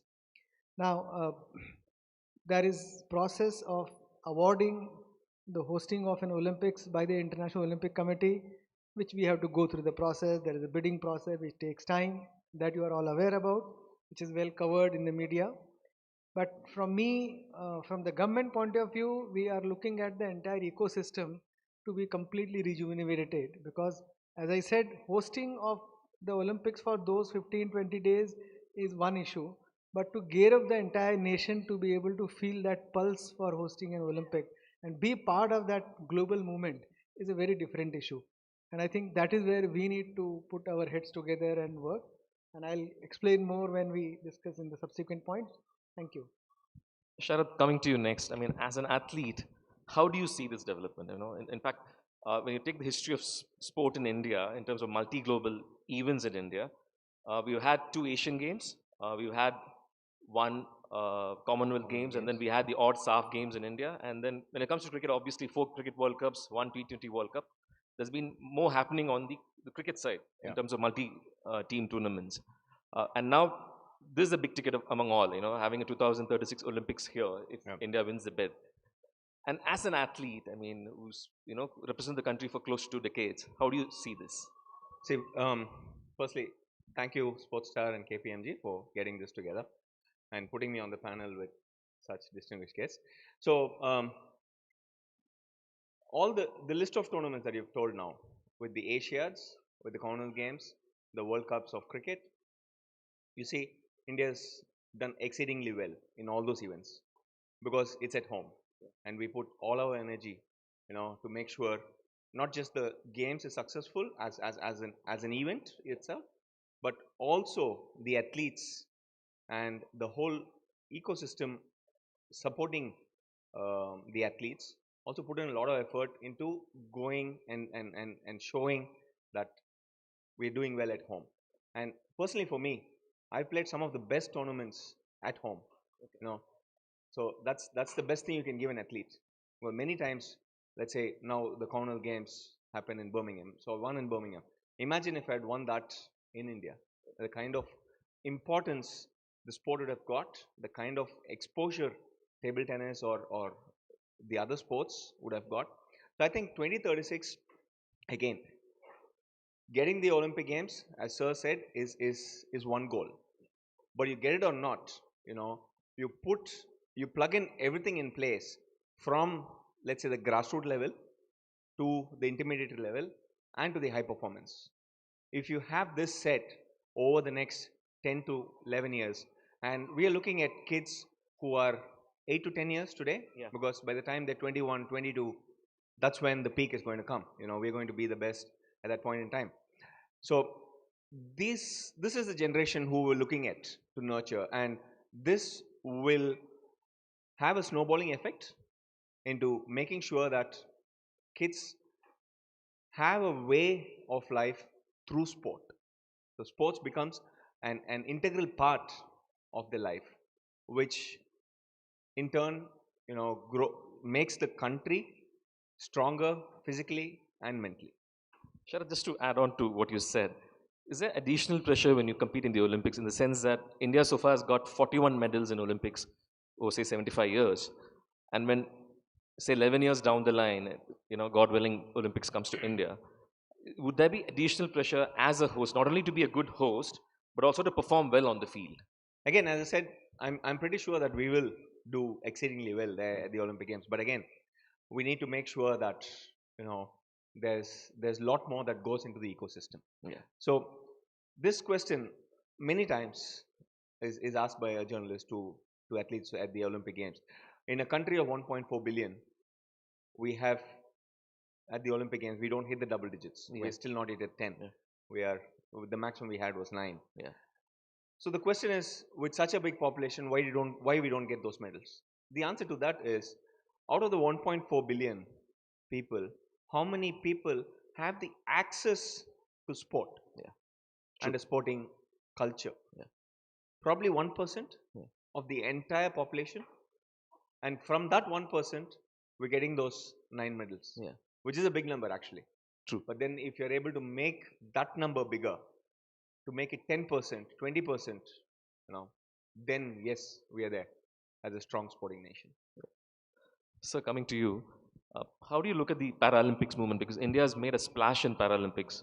Our specially able athletes have done exceedingly well. They seem to have that extra drive, extra vigor to win medals. And they've promised medals and they deliver the medals. So how do you see that blending into the Olympic movement? देखिए, para sports में जो last 10 साल में मैं बदलाव देख रहा हूँ हमारे कंट्री में, वो एक बहुत बड़ा बदलाव है। मैं 2004 की बात करूं तो सिर्फ हमने 2 मेडल जीते थे। 2000 एट बीजिंग पैरालंपिक की मैं बात करूं तो हमने कोई मेडल नहीं जीत पाए थे।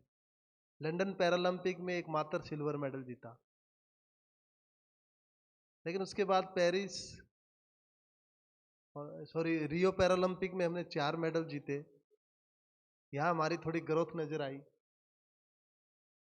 टोक्यो पैरालंपिक में हमने बहुत ही शानदार परफॉर्मेंस देते हुए हमने 19 मेडल जीते, और पेरिस पैरालंपिक में 50% की ग्रोथ करते हुए हमने 29 मेडल जीते। 50%। यदि मैं कंट्री वाइज कहूँ तो आईपीसी ने ये माना है कि सबसे ज़्यादा मेडल वाइज कोई ग्रोथ करने वाला कंट्री था तो वो इंडिया था। हमने 50% मेडल ग्रोथ दी है। बात, जैसे हमने ये परफॉर्मेंस दी उसमें हमने 17 मेडल एथलेटिक्स अकेले में जीते। एथलेटिक्स बहुत अच्छा गेम है हमारा पैरा स्पोर्ट्स में, और उसमें भी 2 गेम ऐसे हैं, हाई जंप और जेवलिन। जेवलिन में हमने पेरिस पैरालंपिक में 4 मेडल जीते अकेले जेवलिन में, और इतने ही मेडल हमने हाई जंप में जीते, 4 मेडल। तो मैं बताना चाहता हूं कि जो बदलाव का दौर है ये, और इस बदलाव के दौर में देखिए हमें 2036 का हम टारगेट लेके चल रहे हैं कि 2036 में हमें ओलंपिक पैरालंपिक की मेजबानी मिलनी चाहिए। इससे पहले मैं थोड़ा सा बताना चाहता हूं कि हमारे यहाँ देश में फैसिलिटी क्या है, स्पोर्ट्स कल्चर हमारी कितनी डेवलप है, और हम मेडल कितने जीत रहे हैं, ये सब चीज़ें काउंट होती हैं। तो मैं बताना चाहता हूं कि हमारा एक इंटरनेशनल डेलीगेशन बुलाया था हमने, खेलो इंडिया पैरा गेम्स हो रहे थे, 1 साल पहले की बात है ये, फर्स्ट पैरा गेम्स हुए थे हमारे खेलो इंडिया। तो जब उन्होंने आकर के देखी, यहाँ सुविधाएं देखी, तो उन्होंने कहा कि इंडिया बहुत अच्छे से इंटरनेशनल इवेंट होस्ट कर सकता है। आपका जो पैरा इंडिया जो पैरा गेम्स हमने करवाए थे वो इंटरनेशनल लेवल के स्टैंडर्ड के करवाए। तो एक तो मैं ये क्लियर करना चाहता हूँ कि अब इंडिया बिल्कुल तैयार है ओलंपिक जैसे आयोजन के लिए, हम आराम से कर सकते हैं, हमारे पास वो ताकत है। आपने देखा होगा आज से 10 दिन पहले ही माननीय खेल मंत्री जी ने मोंडो ट्रैक का उद्घाटन किया जवाहरलाल नेहरू स्टेडियम में। भारत ऐसा 25वां राष्ट्र बन गया है जिसके पास ये फैसिलिटी है। ये अपने आप में बड़ी बात है फैसिलिटी वाइज। और सिर्फ एक ट्रैक ही नहीं, वार्म अप एरिया की जो ट्रैक है वो भी हमारी मोंडो ट्रैक है। तो हमने इंटरनेशनल लेवल की फैसिलिटी तैयार कर ली। और जो वर्ल्ड पैरा एथलेटिक्स चैंपियनशिप होने वाली है अभी, ये वर्ल्ड एथलेटिक्स चैंपियनशिप इतनी शानदार होगी, इतना भव्य आयोजन होगा इसका कि पूरी दुनिया में मैसेज जाएगा कि आज तक के इतिहास की सबसे अच्छी वर्ल्ड चैंपियनशिप हुई है। माननीय प्रधानमंत्री नरेंद्र मोदी जी की जो खास करके दिव्यांगजनों के प्रति वो उनका समर्पण रहता है हमेशा। जब खिलाड़ी मेडल जीतते हैं तो सबसे पहले उनका फोन जाता है।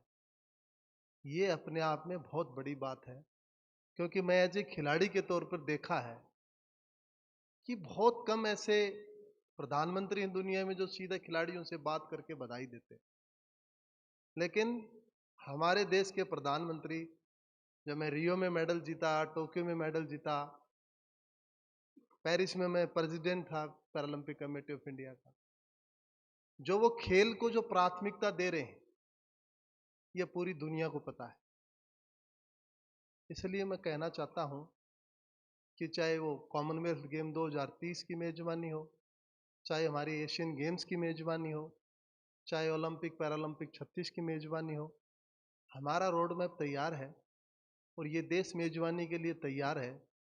क्योंकि जो खेलो इंडिया यूथ गेम, और एक और मैं जोड़ना चाहता हूं इसमें, फिट इंडिया। मैं पूरी दुनिया में जाता हूं, फिट इंडिया एक बहुत बड़ा मैसेज है। ये सिर्फ भारत के लिए नहीं है, ये पूरी दुनिया के लिए है कि वहाँ एक अभियान चलता है फिट इंडिया। मैं जब कंट्रियों में जाता हूँ मैं देखता हूँ वहाँ पे बताते हैं कि आपके देश में बहुत बड़ा अभियान चलता है फिट इंडिया। तो ये होती है स्पोर्ट्स कल्चर को डेवलप करना, तो हम उसको भी डेवलप कर रहे हैं। फैसिलिटी हमारे देश में आज, मैं मान सकता हूँ आज से 10 साल पहले जब मैं तैयारी करता था ओलंपिक की, हमारे वहाँ इतनी फैसिलिटी नहीं होती थी इंडिया में। आज हमने स्पोर्ट्स साइंस में इतनी तरक्की की है इतने एडवांस चले गए हम कि हमारे जितने भी रीजनल सेंटर हैं वहाँ fitness trainer, physiotherapist, coaches, high performance director, हमारे हर ट्रेनिंग सेंटर में जो भारत सरकार के ट्रेनिंग सेंटर है उसमें हर ट्रेनिंग सेंटर में उपलब्ध है। यहाँ तक कि फिजिकली भी रहते हैं, वर्चुअली भी रहते हैं। तो मैं कहता हूँ कि अब इंडिया वो समय आ गया है कि अब हमें 2036 की मेजबानी करनी चाहिए और हम करेंगे, हम तैयार। Thank you. Coming to you, sir, the way to build infrastructure for Olympics, how do you look at it from the government point of view? How much is the government stretching itself to get the infrastructure in place, like Games Village and stuff like that? And what do you also expect from the corporates? Because they also have to pull their weight. Well, if you look at infrastructure building for the hosting of a multi-sport game like Olympics or Commonwealth Games and all, India has already done it and proven it in the past. We had done Asiad, we had done Commonwealth Games in 2010, and the infrastructure that was built at that point of time, it is still there around and being put to use by athletes and various people who are stakeholders. So to my mind, creating an infrastructure for hosting a multi-sport event is not a challenge at all, especially where the country is today in terms of growth curve. If you look at the kind of infrastructure spending that is being done by the government in, say, highways, say in railways, say in airports, and in shipping, it's a very small component that you require to create infrastructure for sporting an international event like Olympics. So that's really taken care of. It's not even something which we need to worry about or discuss. Okay. The larger issue of legacy and whether we need so many infrastructure, but I think the country of 140 crore, we need good infrastructure. Why not? Whether an Olympic or not, we need to give our future generations very good quality sporting infrastructure. So that is something which is not, in my mind, a matter of debate. Okay. Now the second question that you asked is whether we are spending sufficiently in infrastructure or not. To that question, I think we are spending money. Government of India is doing something through Khelo India infrastructure right now. Large number of state governments are funding. But there is a good case for putting our heads together and come up with, perhaps in a more nuanced way, if we could spend this money, which is much more fruitful and useful. In the typical sporting language, spending money on FOP is more important than building huge, large-scale concrete stadiums where you will never be able to fill up that stadium in a period of 1 year or 2 years. So I think that realignment and reorientation is something that is our priority now. We are engaging with the state governments. In the ministry also we are wanting to have SOPs so that similar amount of investment can lead to much better investment in terms of infrastructure for FOP. That is one part. The second issue you asked about is the role of corporates. Now in India, if you know, there are few corporate houses who have been very passionate about investing in the sports. So we have, to name a few, JSWs, Inspire, Reliance Foundation, Tata's. They have done a very good job by creating very good infrastructure and also the entire training ecosystem. But corporate sectors can play a very pivotal role in bridging those gaps where governments conventionally do not do very well or fail, and civil society and athletes and coaches do not have the wherewithal or capacity to do that. That is, to bridge the gap in terms of their training, their exposure visits, their support in terms of sports science specialists, support in terms of good foreign coaches. All these things can be very beautifully fit in by corporate houses. So in the ministry, we're talking about one corporate, one sport. That doesn't mean that one corporate, after having picked up a sport, cannot do anything else in another sport. But the idea is that if you take up a sport, find out wherever the gaps are and please do the gap filling. I have seen large number of good examples of corporate partnership in sporting ecosystem. Odisha is one good example where the infrastructure has been funded by the government, but utilization of that infrastructure has been vested with the corporate sector. So the athletes are picked up from the state, the coaches are being funded by the corporate sector, their sports science support and their strength and conditioning and bringing them good exposure is all being funded by corporate sector. So corporates have now funded stadiums in Odisha. That has been done by the state government. This is one model. In some other cases, the entire ecosystem has been developed by corporate houses out of their own conviction and commitment. But going forward, we feel that there is a good case for loosening the purse and opening up the CSR funding and making it more amenable to the corporate sectors to be able to fund it more liberally in the sporting sector, not only in infrastructure but in other portions of sports. For example, organizing various competitions at various levels. If that can be funded by CSR, I guess large number of companies will come forward, and that will actually help the entire sector in a big way, because the more competitions athletes participate, the better exposure they get and they get groomed. And this is an area where we need more and more involvement, funding from the corporate sector as well as from the state governments. So it's an ongoing journey. Everybody is learning. A lot of things are now getting aligned in last couple of years. Last 10 years has been significant, as Devendraji said and Sharath said. But now I think the focus is more because we are looking forward to hosting mega events, and therefore we want to immediately put our house in order in terms of doing a lot of things which can give quick results, but we will also put some long-term institutional mechanisms in place. So just to follow up on that question, Olympics is not just about the athletes and the infrastructure, it's also about sports tourism. You know, you have people all over the world converging at one point, and if Ahmedabad is going to be the epicenter for the Olympics if India wins the bid, and then you have other satellite cities lending a hand. You also have policy decisions to make because Gujarat is a state of prohibition, right? Of course, you have Gift City in Ahmedabad, so you have an exception there. But is there any way, you know, the government would try and work around this? Because my good friend Ion here, he had gone to the FIFA World Cup in Doha, and they also did something around this issue, you know, of sports tourism and their cultural constraints and stuff like that. How do you look at that challenge? So, well, recently there was a conclave which happened in Mumbai called Waves, which was steered by the entire media, entertainment industry. Information and Broadcasting Ministry was the anchor there, but it's also largely supported by the entire private sector and all the stakeholders. So they have set up a task force in which Sports Ministry is also participating in the dialogue, and that task force is to actually come up with very good solid recommendations for arena tourism and bringing in large number of events from the globe to India, both sporting events as well as not sporting events, because this is a sector of tourism which is growing worldwide very fast, where people are ready to attend concert at any price in certain parts of the world, and why shouldn't India be tapping that resources? Sports Ministry gets involved in this for two reasons. One is that the infrastructure created for sports like huge stadiums can be also leveraged for hosting big cultural events, but at the same time, if you start hosting world level competitions of various sports like football or basketball, or for that matter hockey already we are doing it. 4 World Cups have happened in India.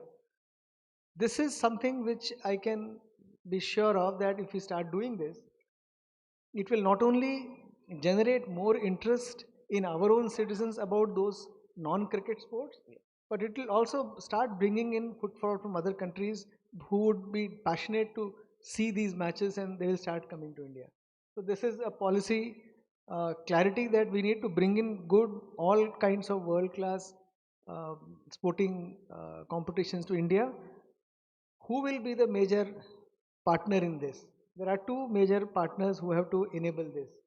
One is the national sports federations, so they have to align with their international federation and bring these events. And secondly, the state governments, because invariably the state governments are hosts. In their state, it happens when you do a host a big international event, then beyond the FOP, you have to also make a lot of other logistic arrangement like accommodation and catering and transportation, and a lot of resources have to be generated in terms of support by the corporate houses as well as the governments. So state governments become a very big stakeholder. Even today, if you look at it, there are some states who are very positive and proactive in trying to bring in international events to their own state. The classic example is recently last week concluded the Asia Hockey Championship that happened in Rajgir, Bihar. Bihar government was very proactive. Odisha government has been known to hosting World Cup hockey tournaments. Tamil Nadu has hosted World Chess Olympiad. And there are large number of other. Recently now, 10 days down the line, Delhi is hosting World Para Athletics Championship courtesy PCI. So these kind of international events, if we keep bringing to India, it will generate that critical mass that we are looking for. The last set of questions, Sharad and sir, both of you can answer. So what is your realistic estimate in terms of performance 2036 from an athletic point of view? It's a very long shot. What's your hope? What's your dream? It's a very long shot from here. But my personal goal at the 2036 Olympic Games. So when you look at my cabinet of medals, I have a dozen of the Commonwealth Games medals. I have a couple of Asian Games medals. But the Olympic Games, it's empty. So my goal, I hope I can see that through the younger generation and make sure that table tennis is able to win a gold medal in 2036. So that's my personal goal. Yeah. You sir, how do you look at it? Yeah. देखिए 36 में हम Paralympic में उम्मीद से ज़्यादा performance देंगे और मैं बताना चाहता हूं हम वैसे भी पेरिस पैरालंपिक में हम 18वें नंबर पे थे मेडल टैली में। मैं आपको विश्वास दिला के जाना चाहता हूं, ये वीडियो मेरा सेव कर लेना, इतना मुझे कॉन्फिडेंस है हम 36 में टॉप 10 कंट्रियों में रहेंगे। और मैं ये कह रहा हूँ मेरा वीडियो सेव कर लेना, क्योंकि हमारे जो जूनियर एथलीट आ रहे हैं, जो जूनियर हमने प्रोग्राम चला रखे हैं, उन खिलाड़ियों को उनके घर पे ही हम फैसिलिटी भिजवा रहे हैं और अब बहुत ही शानदार परफॉर्मेंस दे रहे हैं वो। मैं उन खिलाड़ियों को देखता हूँ तो ये मैं कह सकता हूँ कि हम टॉप 10 में रहेंगे 36 पैरालंपिक में। It's a heartening note to conclude this session. It's not just all of us here and the delegates present here. A lot of veteran journalists in the hall, Vijay Lokpalli, Rakesh Rao, Sandeep Nakai. Vijay, can I? Yeah. Now that Devendra ji is talking about being in top 10 in 36. See, in Olympic medal tally, we are at 71 right now. But of course, we have had in the past been in 50s also. But because of the last Olympic, we were in 71st rank. But in Paralympics, we were 18th. So if India is aspiring to be among top 10 medalists in Olympics, in Paralympics, it has to be top 5. It can't be top 10, Devenji. It has to be top 5. And you will do it, I am telling you. मुझे अच्छा लगता है, हमसे हमेशा ही आप उम्मीद रखते हो ज़्यादा, तो मैं इतना कहता हूं कि आप जो कह रहे हो हम उन उम्मीदों को भी पूरा करेंगे। Yeah. So as I was saying, I mean, many veteran journalists in the hall, Vijay Lokpalli, Rakesh Rao, Sandeep Nakai, V.V. Krishnan. I mean, even for them, it would be a moment to cherish. 2036 happens and India wins the bid for the Olympics. We could take one question right now because we're running out of time. One question. Anyone? Please raise your hand and then one question. Yeah.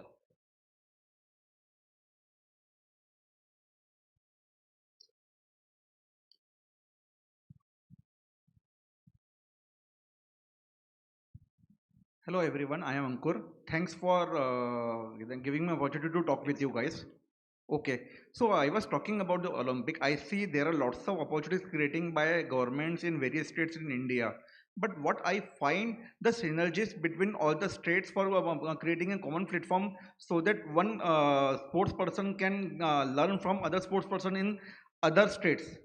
Do you have any such plan for creating some synergies as well as a platform?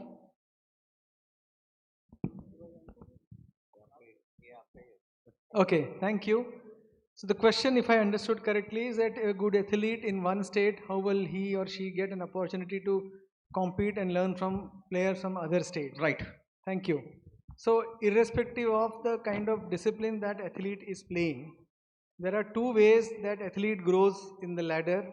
One is to participate in the national level, interstate level competitions organized by the respective federations, and of course IOA does national games. But more importantly, in last couple of years, Khelo India Games have been really a very good platform where multi-sport, multi-state participation happens in a very participative and a very big way, where whether it is youth games or university games or Khelo India Para Games or Winter Games.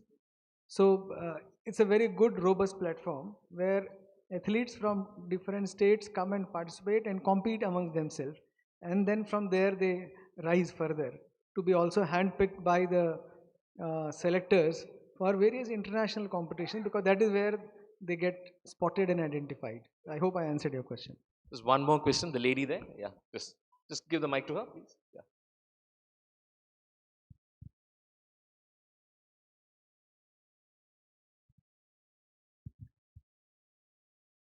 So we all have been discussing all types of sports so far, and slightly offbeat, there is one more sport I think is not getting enough recognition.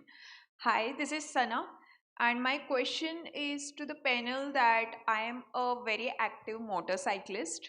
I love playing with the bikes, and I know it's offbeat, but what do you think is vision for motorsports in India when especially everything has attention to cricket and football, and do you think they will be treated as athletes and will have protection from government soon? I really want that as a motorcyclist, as a rider, we get that recognition, and it's very offbeat. I'm sorry for the question. Yeah. Okay, I would like Hariharan sir to address. You want me to address that? Yeah, I would love to. Okay. So I'll start the answering from the back, because you said, will the motorsports athletes or motorsport enthusiasts will get protection from the government? So my answer to that question is that government is very protective. It protects everybody. It doesn't Yes. haunt anybody. So don't worry about that. Larger issue is that as far as recognition of motorsport as a sport is concerned, currently you know that the way we function, Yeah. we give recognition to federations which have presence in the international arena, where we have international federations, we have national federations. Right. Government gives recognition. But frankly speaking, for growth of any sport, government recognition is the last thing to be required. A sport would develop and grow if there are players who wish to play and enjoy, and there are people who are ready to cheer up for that sport. Yeah. So government recognition is rather coincidental.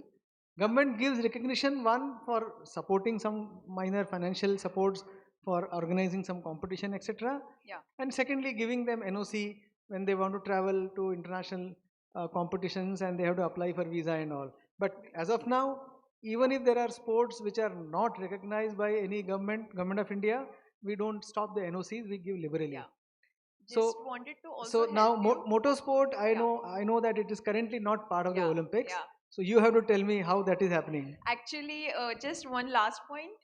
I belong to a group of motorcycling specific to female, where we have more than 5,000 women who have come under one single roof. And when motorcycling happens, it's a very male dominated sport right now. But there are so many females, and we are coming together every Sunday. So for past 7-8 months, we did Ladakh together. We did a lot of things.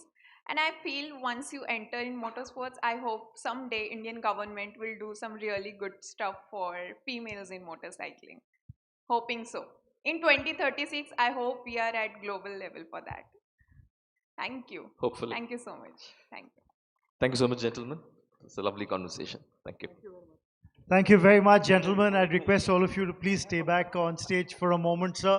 I'd request you to stay back because I'm going to request Mr. K.C. Vijay Kumar to present a small memento as a token of our appreciation to Shri Hari Ranjan Rao, sir, Achanta Sharat Kamal, and Devendra Jajaria. And just a point to for the lady who asked that last question. Sir, you said that, government support is there for all.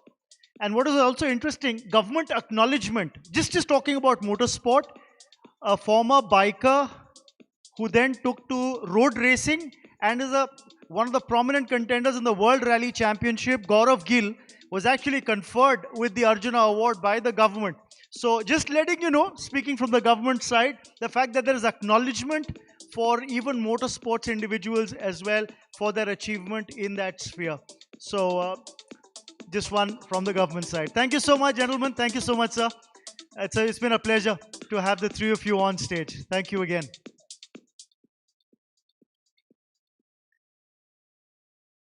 Right, ladies and gentlemen, we've had a fantastic 2 days so far for the this particular summit, PlayCom, and we're not done yet. We are definitely not done yet. One final session, one final hurrah. We're talking about that fireside chat. That's what we're going to head into. My name's Raman Banot, and it's been a pleasure to have been here to interact with all of you over the last couple of days, and I'm really looking forward to the session that's coming up now. Not that I haven't enjoyed the others, but always have a little soft corner for cricket. So we head into this fireside chat, leadership and life beyond the pitch. That's what we're heading into in this conversation. And the fact that since the curtain's coming down on this summit, PlayCom Business of Sports Summit 2025, there's no better way than to get on this podium, get on this stage, the man who transformed the way Indian fans looked at cricket with that historic win back in 1983 at the World Cup. Ladies and gentlemen, we have the World Cup winning captain of that 83 side, Kapil Dev sir, here with us. Kapil Paji, with a warm round of applause, we welcome you on stage. We'd love to have your presence here on stage. Ladies and gentlemen, we have Mr. Kapil Dev sir joining us for this fireside chat. And I'm also going to invite Mr. Suresh Balakrishna, Chief Revenue Officer of the Hindu Group, to come up on stage with him to direct this fireside chat, really have this lovely conversation that we're all looking forward to witnessing and seeing. And I always say this, you know, when you look back at that watershed moment, that 1983 World Cup triumph, against all odds, with the country getting hooked onto television sets for watching sport and witnessing that triumph. Unfortunately, not witnessing that historic 175 against Zimbabwe that Kapil Paji got because there was a broadcasting strike on that particular day. But barring that, sir, it's an honor to have you here with us to share moments of not just that win, but a whole lot more. And who better than Mr. Suresh Balakrishna, Chief Revenue Officer of the Hindu Group, to lead this conversation. I'm sure there's going to be a lot more that's going to be talked about, not just cricket. Over to the two of you. Good evening, everybody. And I am a little nervous, I must admit. Probably one of the few times I'm nervous on stage. To be sitting here with a legend and with a person whom I believe who taught India how to win in sports. And that's Kapil Dev. Thank you, sir, for giving us the time and coming in and talking to us. Sportstar is eternally grateful for this. Namaskar. Thank you very much. Given me opportunity to come here and share my thought with the people who look after the sports in our country. Thank you. So, Kapilji, over the last 2 days, PlayCom has been a conversation over 2 days on largely non-cricket. It's been on various sports, how to monetize non-cricket sports, whether it's monetizing the fan base, whether it's getting sponsors, whether it's getting governments to support it, whether it's getting CSR arms of organizations to support it, but how do you sustain them, how do you grow them? Because universally, in these 2 days, everybody agreed that India is on the cusp now of takeoff as far as sports is concerned. But with the same breath, you can't avoid cricket.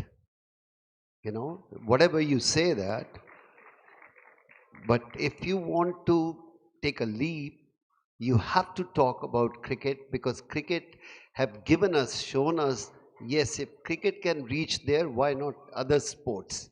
So that's why you can't ignore cricket in whichever manner you talk. We should say, yes, cricket have showed us the route. Now we want to reach there, and that's nothing wrong. At least some sports has shown us how to reach on top and lead the world from every angle. But also there was a sense during these 2 days that because of cricket, all the other sports are stepchildren. Well, we have to work hard on that side. Why we should say cricket? Yes, cricket done their job. Let's other sports people work hard to make it there. But don't try to say, if you got a benchmark, we can always follow. Like athlete, always need a starter. You need a starter. You already seen that cricket have reached there. Why not other sports follow the similar, not similar, maybe the same route to reach on top? That is a point. But the whole ecosystem that needs to support that. Corporates, it's a chicken and egg situation. Fan aaya to corporates aayenge. Corporates aaya to hi fan aayega. So, which comes first? And corporate is waiting for the fan to come. And there are no fans or not large enough fans for the other sports. So that was the, which came first, chicken or egg, was the whole conversation going around up and down. I think in similar manner, you want to talk 40 years back, we used to say how we will run the game because there was no money in cricket. Absolutely. In 83 also, we got not playing for the country, got 20,000, 10,000 before taking the flight, 10,000 after taking the flight. But there was no money then. But slowly they work hard, they sold their games so well, they marketed so well, which we all have to learn from them. We have to market. It's very, very important. All the sports people, I think the media have to play a big role, how we can market. अगर वो नहीं करोगे तो फिर हम उंगलियां उठाते रहेंगे. आपको मार्केटिंग करनी है, वो कर सकते हैं तो हम भी कर सकते हैं.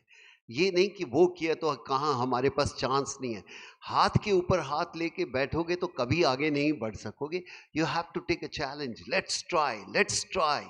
पता नहीं कितनी बार फेल होगे, लेकिन सक्सेस तभी मिलेगी when you keep on trying till we reach on top. But are you also hopeful? The one thing about these 2 days was all the other people were very hopeful that in the next 3, 4, or 5 years, non-cricket sports will do extremely well in India. That was the general sense after these 2 days. If at all you're not hopeful, walk out of this room. Walk out of the life also. The hope is the only thing. You have to believe in yourself. If you don't believe, you can't achieve anything. I think all the people who are running other sports, they must believe one day we will do better than cricket. I think that is the challenge within themselves they have to take. They said sponsorship नहीं मिलती, try करेंगे तो मिलेगी.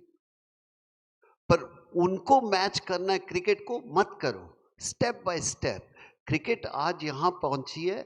They have worked a lot more than we can imagine. So उसको ignore नहीं करना चाहिए. We have to work very hard to reach on top. अगर मैं बाकी स्पोर्ट्स की बात करूं, इवन कबड्डी कोई जानता था 5 साल पहले? कोई नहीं जानता था. Today we should respect the people who are running the kabaddi. आज टेलीविजन पे आई है. Only people can help all the sports is the television people. But वहां से भी आप पैसा चाहते हो, पैसा मत बनाओ, गेम को बनाओ, गेम को बड़ा करो. Let make the game at that level and then the money will come. What you're talking about, chicken and egg, is that make the game bigger than anything else. People will follow. Look at the badminton. गली गली में आज बच्चे लड़के लड़कियां खेलते हैं because we produce the star. I think that's much more important. You yourself are quite a multi-sport man, I hear. You play badminton, you play table tennis, and of course your golf is legendary. So talking about other sports, you have now taken over as the head of PGTI, and you are doing a lot to improve, promote, make golf a better sport in this country. So would you like to talk about how you went about doing that? No, you have to take a begging bowl and go to the corporate world. Please पैसे दे दो. अब जब ज़रूरत है तो you have to go. अगर अकड़ के बैठोगे तो टूट जाओगे. You have to bend yourself and say, let's go to the corporate world and try to give them. If you take 100 rupees from them, give a value of 1,000 rupees, then it works. But हम 100 लेते हैं, 10 रुपए की value देते हैं, तो then it's not going to work. It may be golf or basketball or tennis or any other sport. I think first you understand you should give them more what you deserve. But 99% sports people want कि नहीं हमें और मिलना चाहिए. शायद मैं कह सकता हूँ, and very proudly I can say, we didn't get anything. But today our generation cricketer getting so much and we feel proud about that. We feel very happy about that. Ki next generation, that is what our job is. And the people who are playing today, hockey, badminton, whatever, don't look, you don't get. Can you generate the money for the next generation? Is you done your job?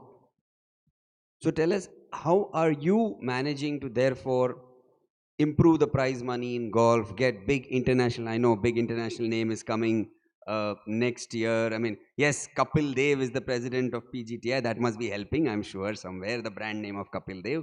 But apart from that, how have you been able to leverage and make that sport, or trying to make that sport much bigger? I think go to the people and keep explaining them. Next month, we are having golf in Delhi Golf Club. 4 million, almost 40 crore रुपए की prize money है.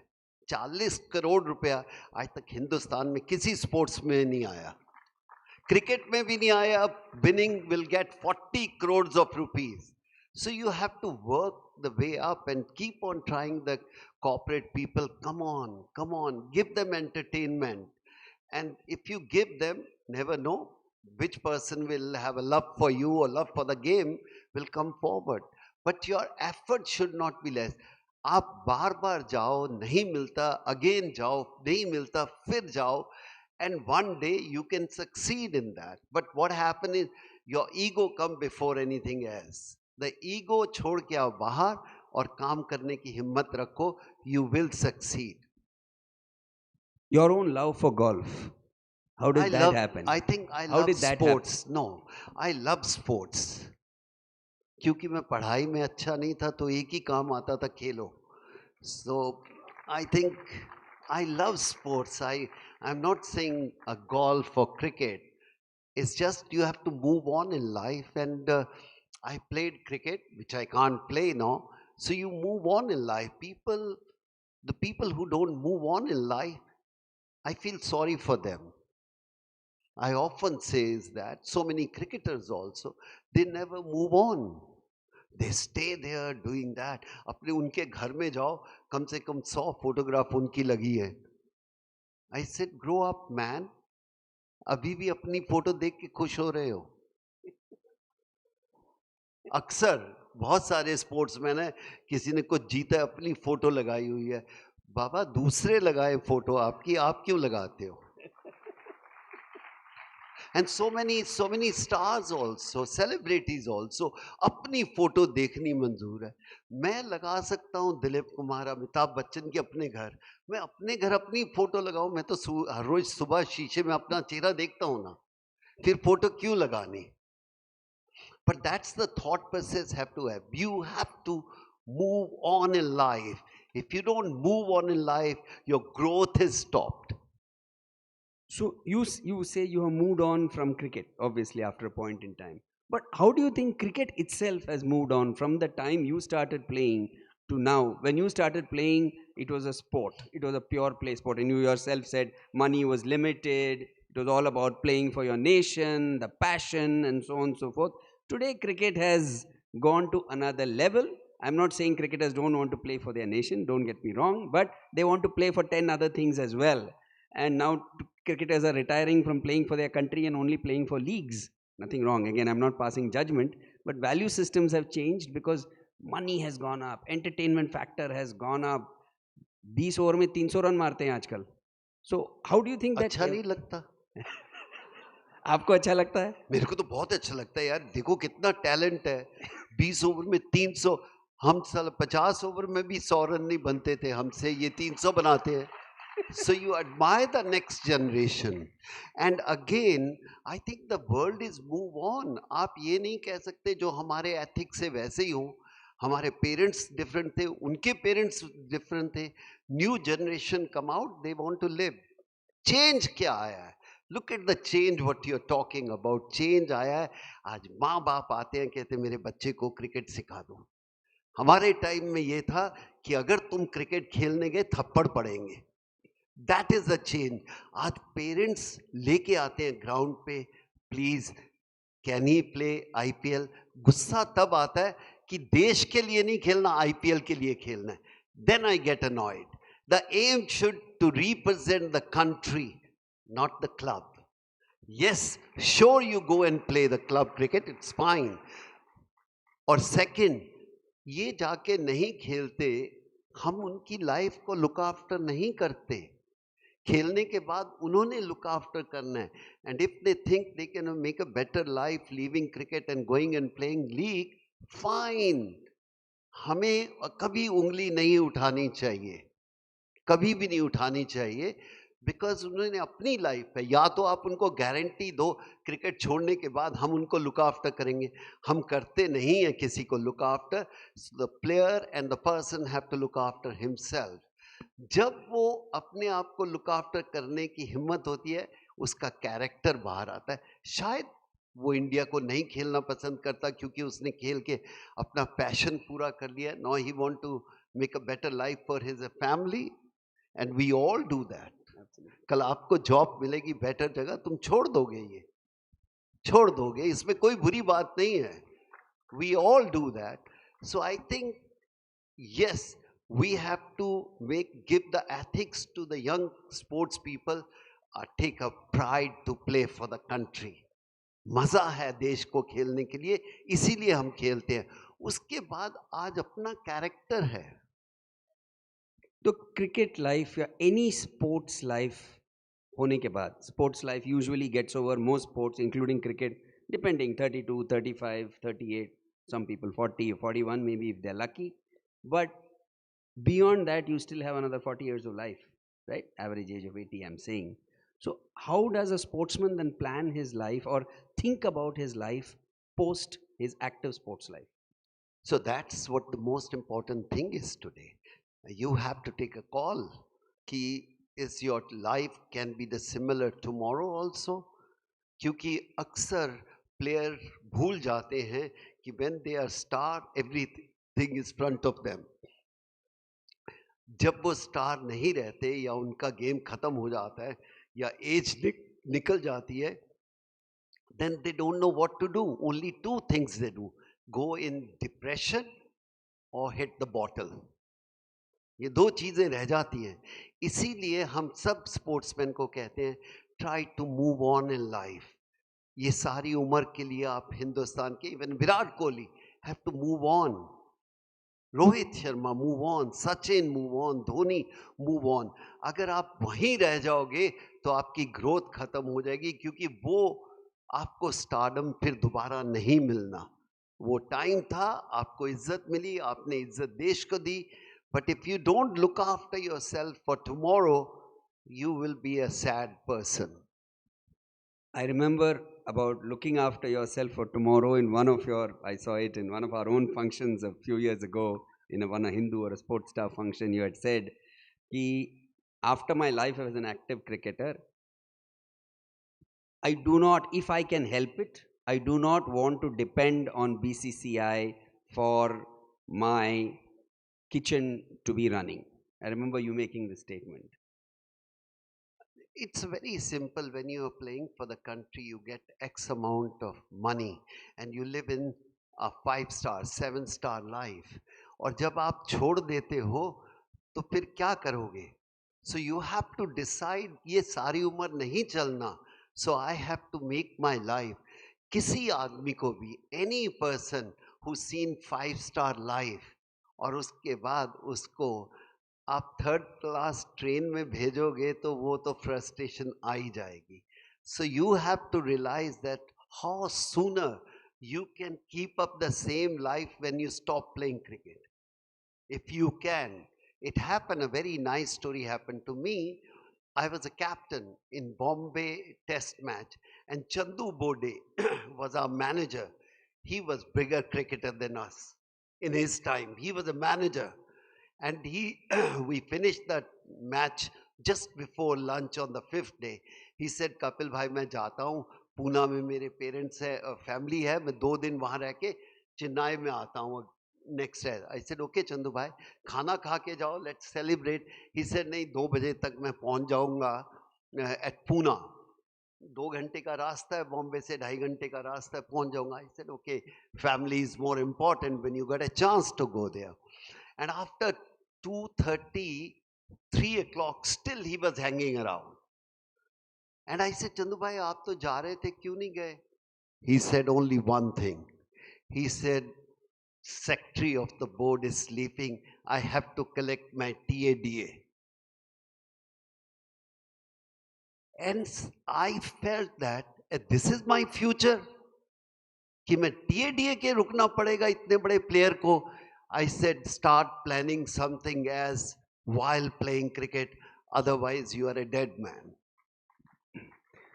Yeah, it was a sad state then, but today there are options for cricketers. I mean, I know everybody, you said that everybody can't become a Sunil Gavaskar and Ravi Shastri after they are playing days. So what can they look forward to then? Everything.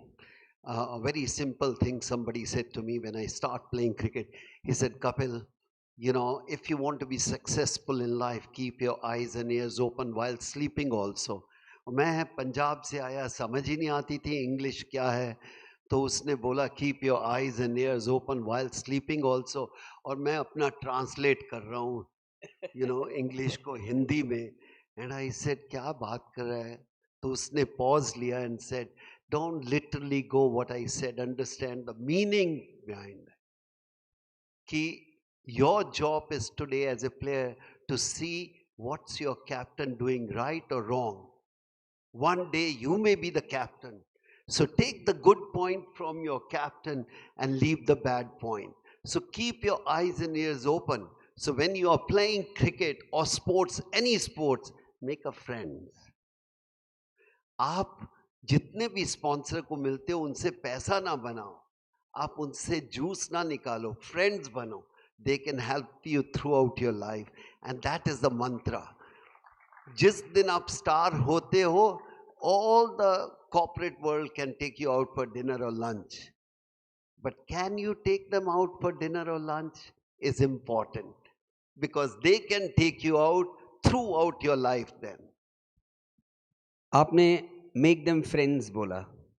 Friendship पे एक चीज पूछना था आपसे. आपकी friendship Sunil Gavaskar के साथ, I remember you completed 50 years anniversary of the 1983 World Cup. You came to the Sportstar function. All 15 of you all, of course, Yashpalji, late Yashpalji's wife and daughter had come, and even Mansingh had come, if you remember, all 15. I saw the bonding between you and Gavaskar on stage. It was fantastic, right? So tell us a little bit about, that was my perception. What was your friendship with? No, your perception is something else. Your perception is not. When you're asking me question, what is your perception? How come we are so friendly? That is your perception. कि यार हम बड़े मिलजुल के बैठे हुए थे. बिल्कुल. Right? I think understand that on the ground, on the cricket field, on the corporate world, you can have a different of opinion. That is very good for the game. But different of opinion doesn't mean you don't like other person. And that's where is the most important. My style wasn't like Sunil Gavaskar. He was different, I was different, but he started his game during different era. I started in different era. So thought process was different. So discussion is not a fight, which media made it sometime, because they want to sell the story. Today also, if Gavaskar come after 40 years, I'll give my chair. I don't have to, but you respect the senior. And I think he was one of the finest cricketer we played with. Is nothing wrong with that. But different of opinion is on certain people will come out. they don't like each other. I think for a growth of the game, growth of the country, growth of the company, it's good to have difference of opinion for the betterment for the game.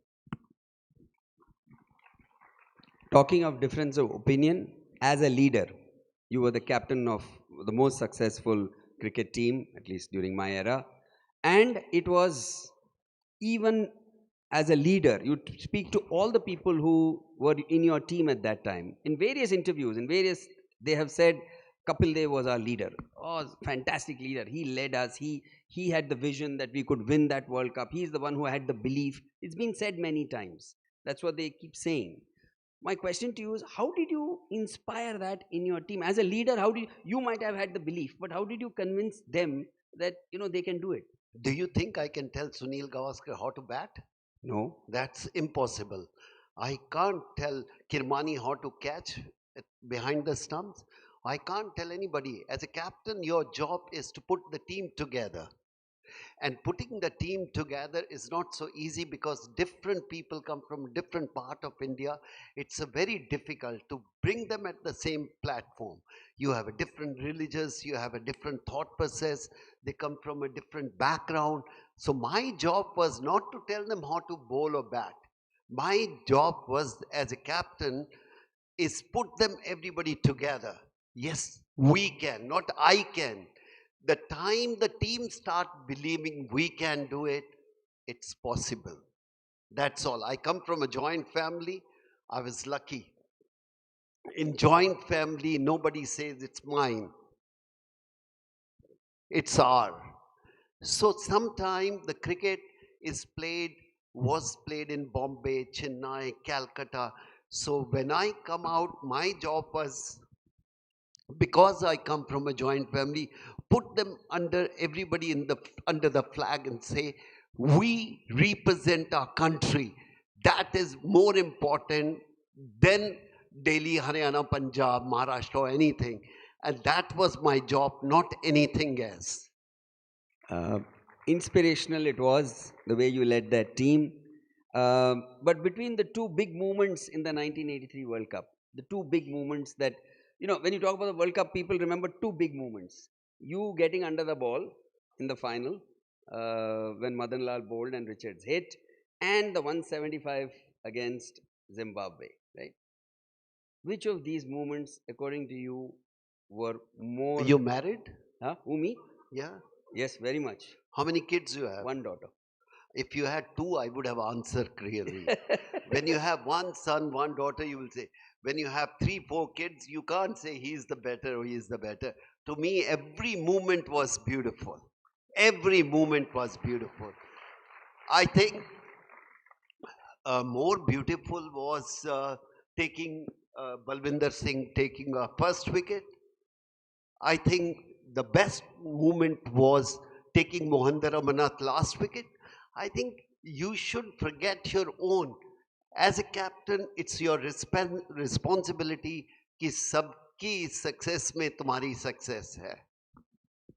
True, but also leading by example is also a virtue of a captain, and you led by example in 1983 when the team was really... मौका मिल गया भाई, दे दिया.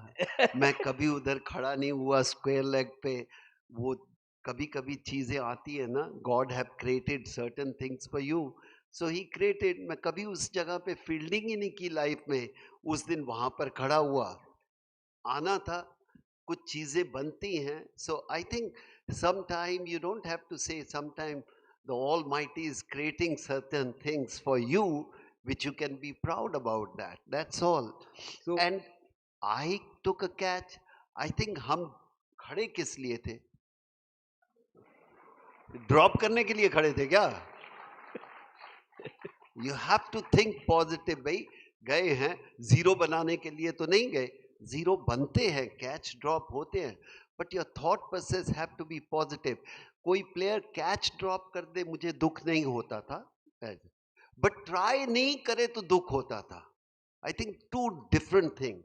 When you try, you take the brilliant catches. When you don't try, you're the worst player for me. Absolutely. I remember Viv Richards had come to this country and he was doing a fireside chat. And he said, I'm okay answering any question, no problem. Do not ask me about that Madan Lal ball and that Kapil Dev catch. I have had it enough. Whenever I have come to India, people only ask me about that one incident in my life. And he said, even I am allowed to make mistakes, okay? He was telling the person who was talking to him. And he I said, think that wasn't my catch. That was Madan Lal's wicket. Well said. Okay, we have Kapil Dev with us. We can't let him go without some. He was a fast bowler himself and a fast bowler of some repute and worldwide fame, and probably one of the best we have ever had. So we are going to fire some quick balls at him as well and see how he handles it. He was an all-rounder. Remember, he could bat as well. So let's find out. We are going to ask you some quick fire questions, sir, and you just have to give us an option. Who in your time was your favorite heroine, Rekha or Hema Malini? I think women. All women? All women. Women are beautiful. Why you give credit to only two people? Wonderful. Your favorite meal, Rajma Chawal or Sambar rice? Food. Khana de do bhai, khana de do. The better all-rounder, Ian Botham or Richard Hadley? I think Botham. Ian Botham, okay. Better bowler, Richard Hadley. Okay, better bowler, Richard Hadley. Better batsman, Sachin or Virat? Sachin and? Or Virat, better batsman. I think difficult. I think both has much more talent than one can expect. Sachin have more talent than anybody else. But after he achieving so much, I still feel about him, he could have achieved much more than that. And that's called talent. And somebody like Ravi Shastri, no talent, he achieved 100 times more. I always says that. You know, Ravi Shastri, when you come out, and we used to say in our team, I said, yaar, isme talent nahi hai, na tez bhag sakta hai. But his determination was 1,000 times better than Sachin. कि मेरे को prove करना है, दूसरों को wrong, अपने आप को right. So I think that type of a person required in a team. I used to say, यार तू रवि बस 40 ओवर खेल ले, 10 रन भी बना, 40 ओवर खेल. तो everybody used to, मैंने कहा 40 ओवर खेलेगा तो उनके तो बॉलर थक ही जाएंगे ना, फिर हम किस लिए बैठे हैं, फिर बाकी टीम किस लिए. But people used to see only other side. और रवि शास्त्री हाय I used to say यार सबसे important player है, रन नहीं बनाएगा खड़ा तो रहेगा ना. The better captain, MS Dhoni or Rohit Sharma? Oh, Dhoni was far better. Why do you say that?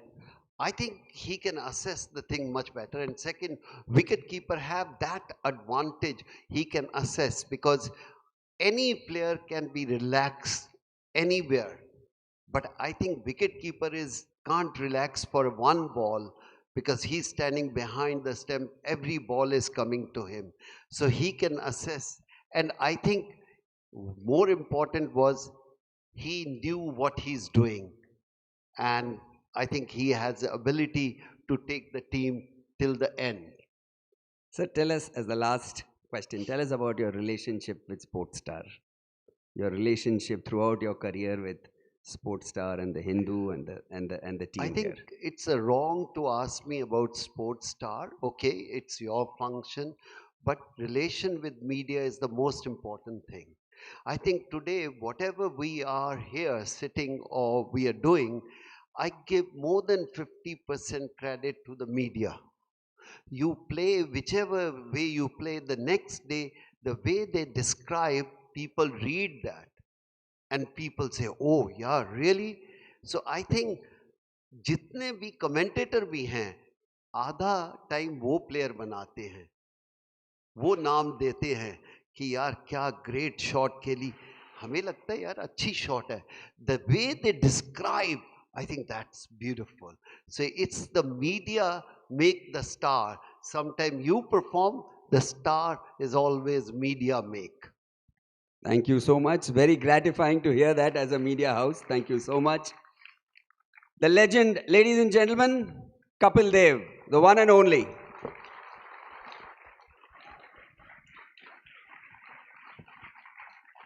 What a fantastic way to culminate Sportscom, the Business of Sports Summit 2025. Suresh, thank you so much for moderating this fireside chat, having this chat with the legendary, the one and only Kapil Dev, sir. I'd request you to please present a small little memento as a token of our appreciation to Paji. Thank you so much, Kapil Paji.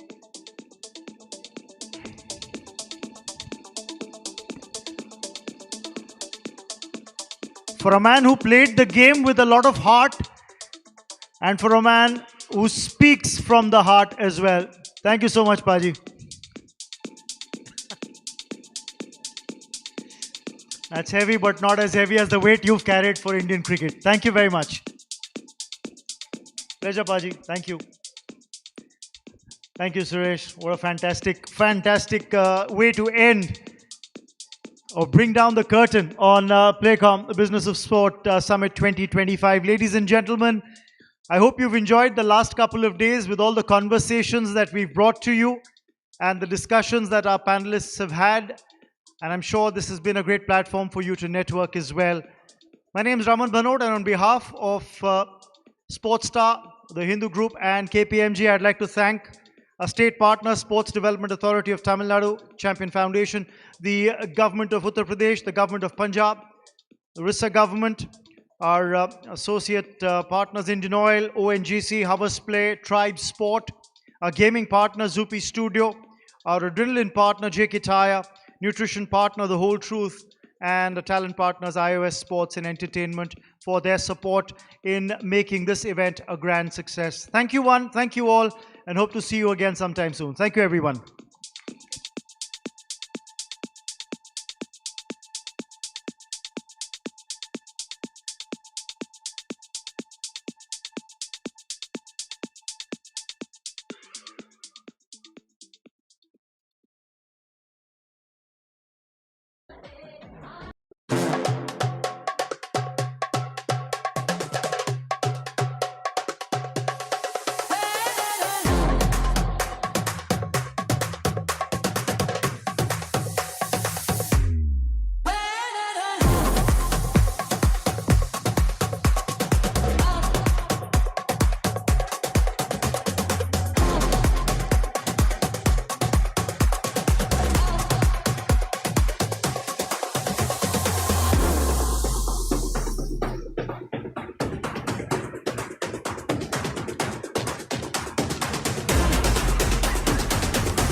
ਮੁੱਖ ਮੰਤਰੀ ਸਰਦਾਰ ਭਗਵੰਤ ਸਿੰਘ ਮਾਨ ਦੀ ਅਗਵਾਈ ਵਾਲੀ ਪੰਜਾਬ ਸਰਕਾਰ ਦੇ ਵੱਲੋਂ ਪੰਜਾਬ ਦੇ ਵਿੱਚ ਖੇਡਾਂ ਦੀ ਅਮੀਰ ਵਿਰਾਸਤ ਨੂੰ ਹੋਰ ਅੱਗੇ ਲਿਜਾਣ ਦੇ ਲਈ ਨਿਰੰਤਰ ਉਪਰਾਲੇ ਕੀਤੇ ਜਾ ਰਹੇ ਨੇ।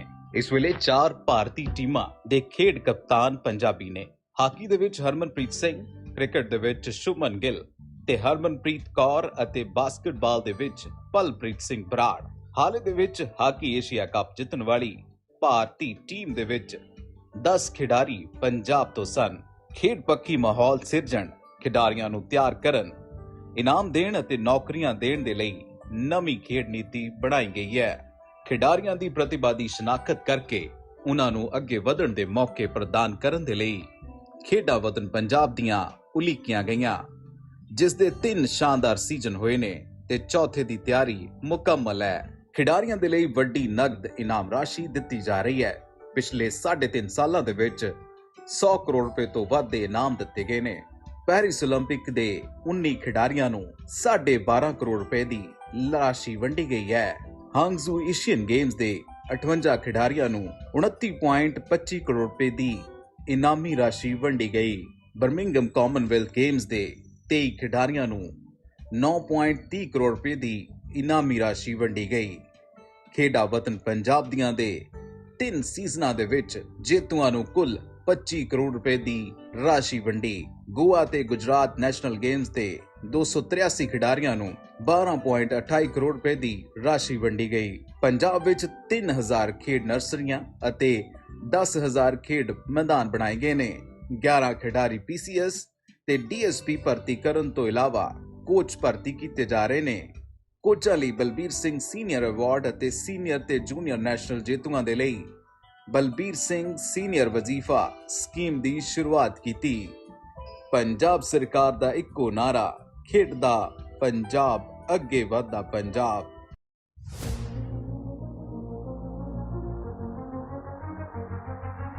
160 एथलीट्स पार्टिसिपेट कर रहे हैं।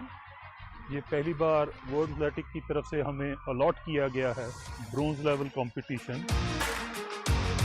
Athletics is a mother sport, and if you can run, jump and throw, then you can definitely take part in any sport.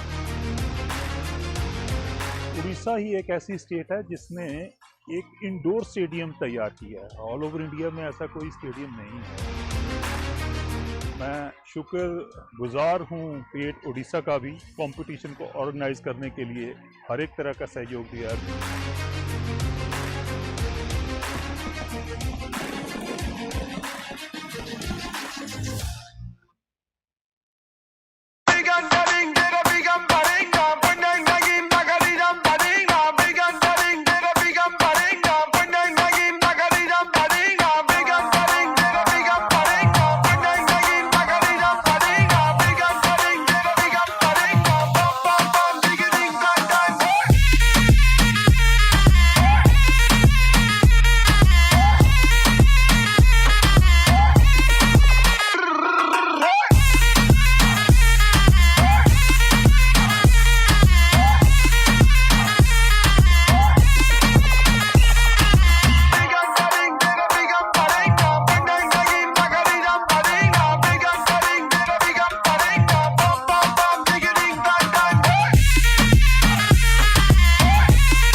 तू ही मेरी एक वजह है, तू ही मेरी ऊर्जा है, तू ही मेरी राहों का नूर, तू मेरा fuel.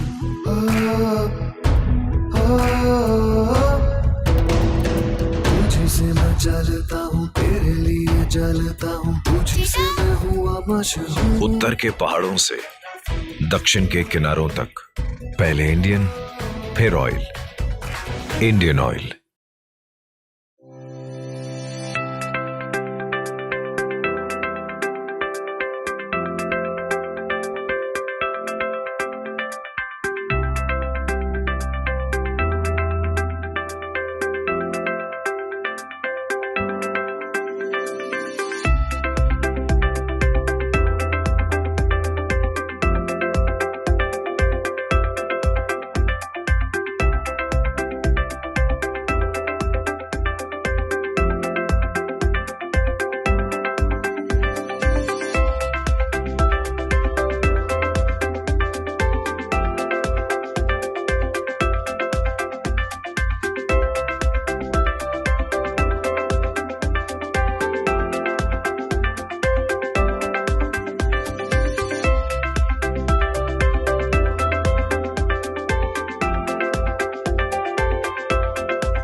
Hi, I'm the whole truth. I'm Dr. Protein, and why don't you tell me what protein you want?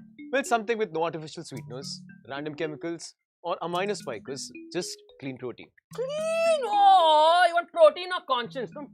I got you. Introducing the cleanest, lightest whey protein by the whole truth.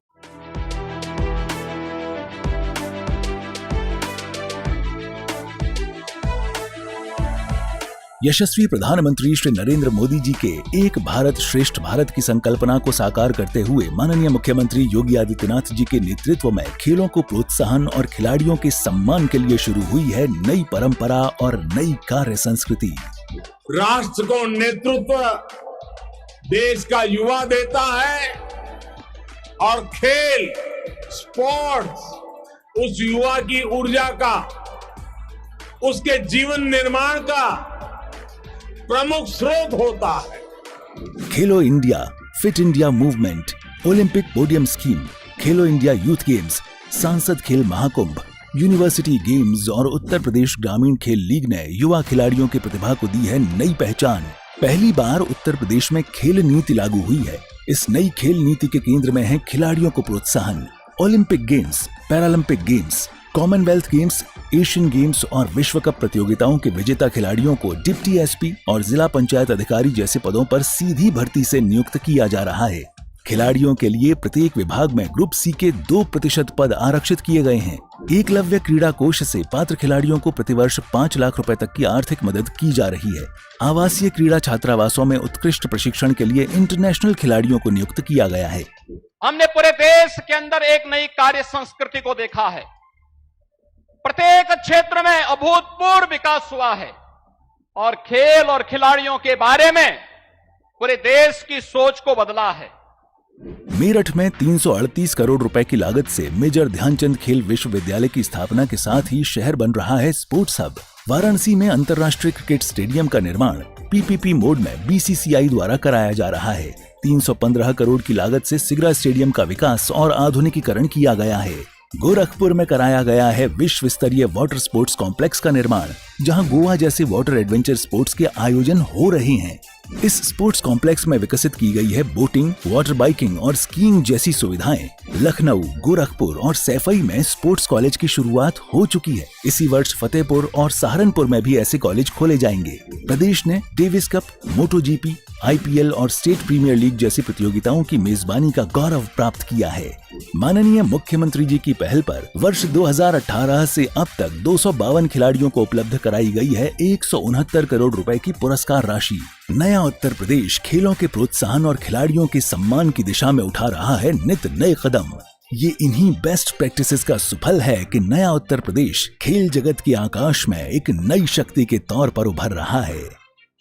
खेल प्रतिभाओं को सम्मान, नए उत्तर प्रदेश की पहचान।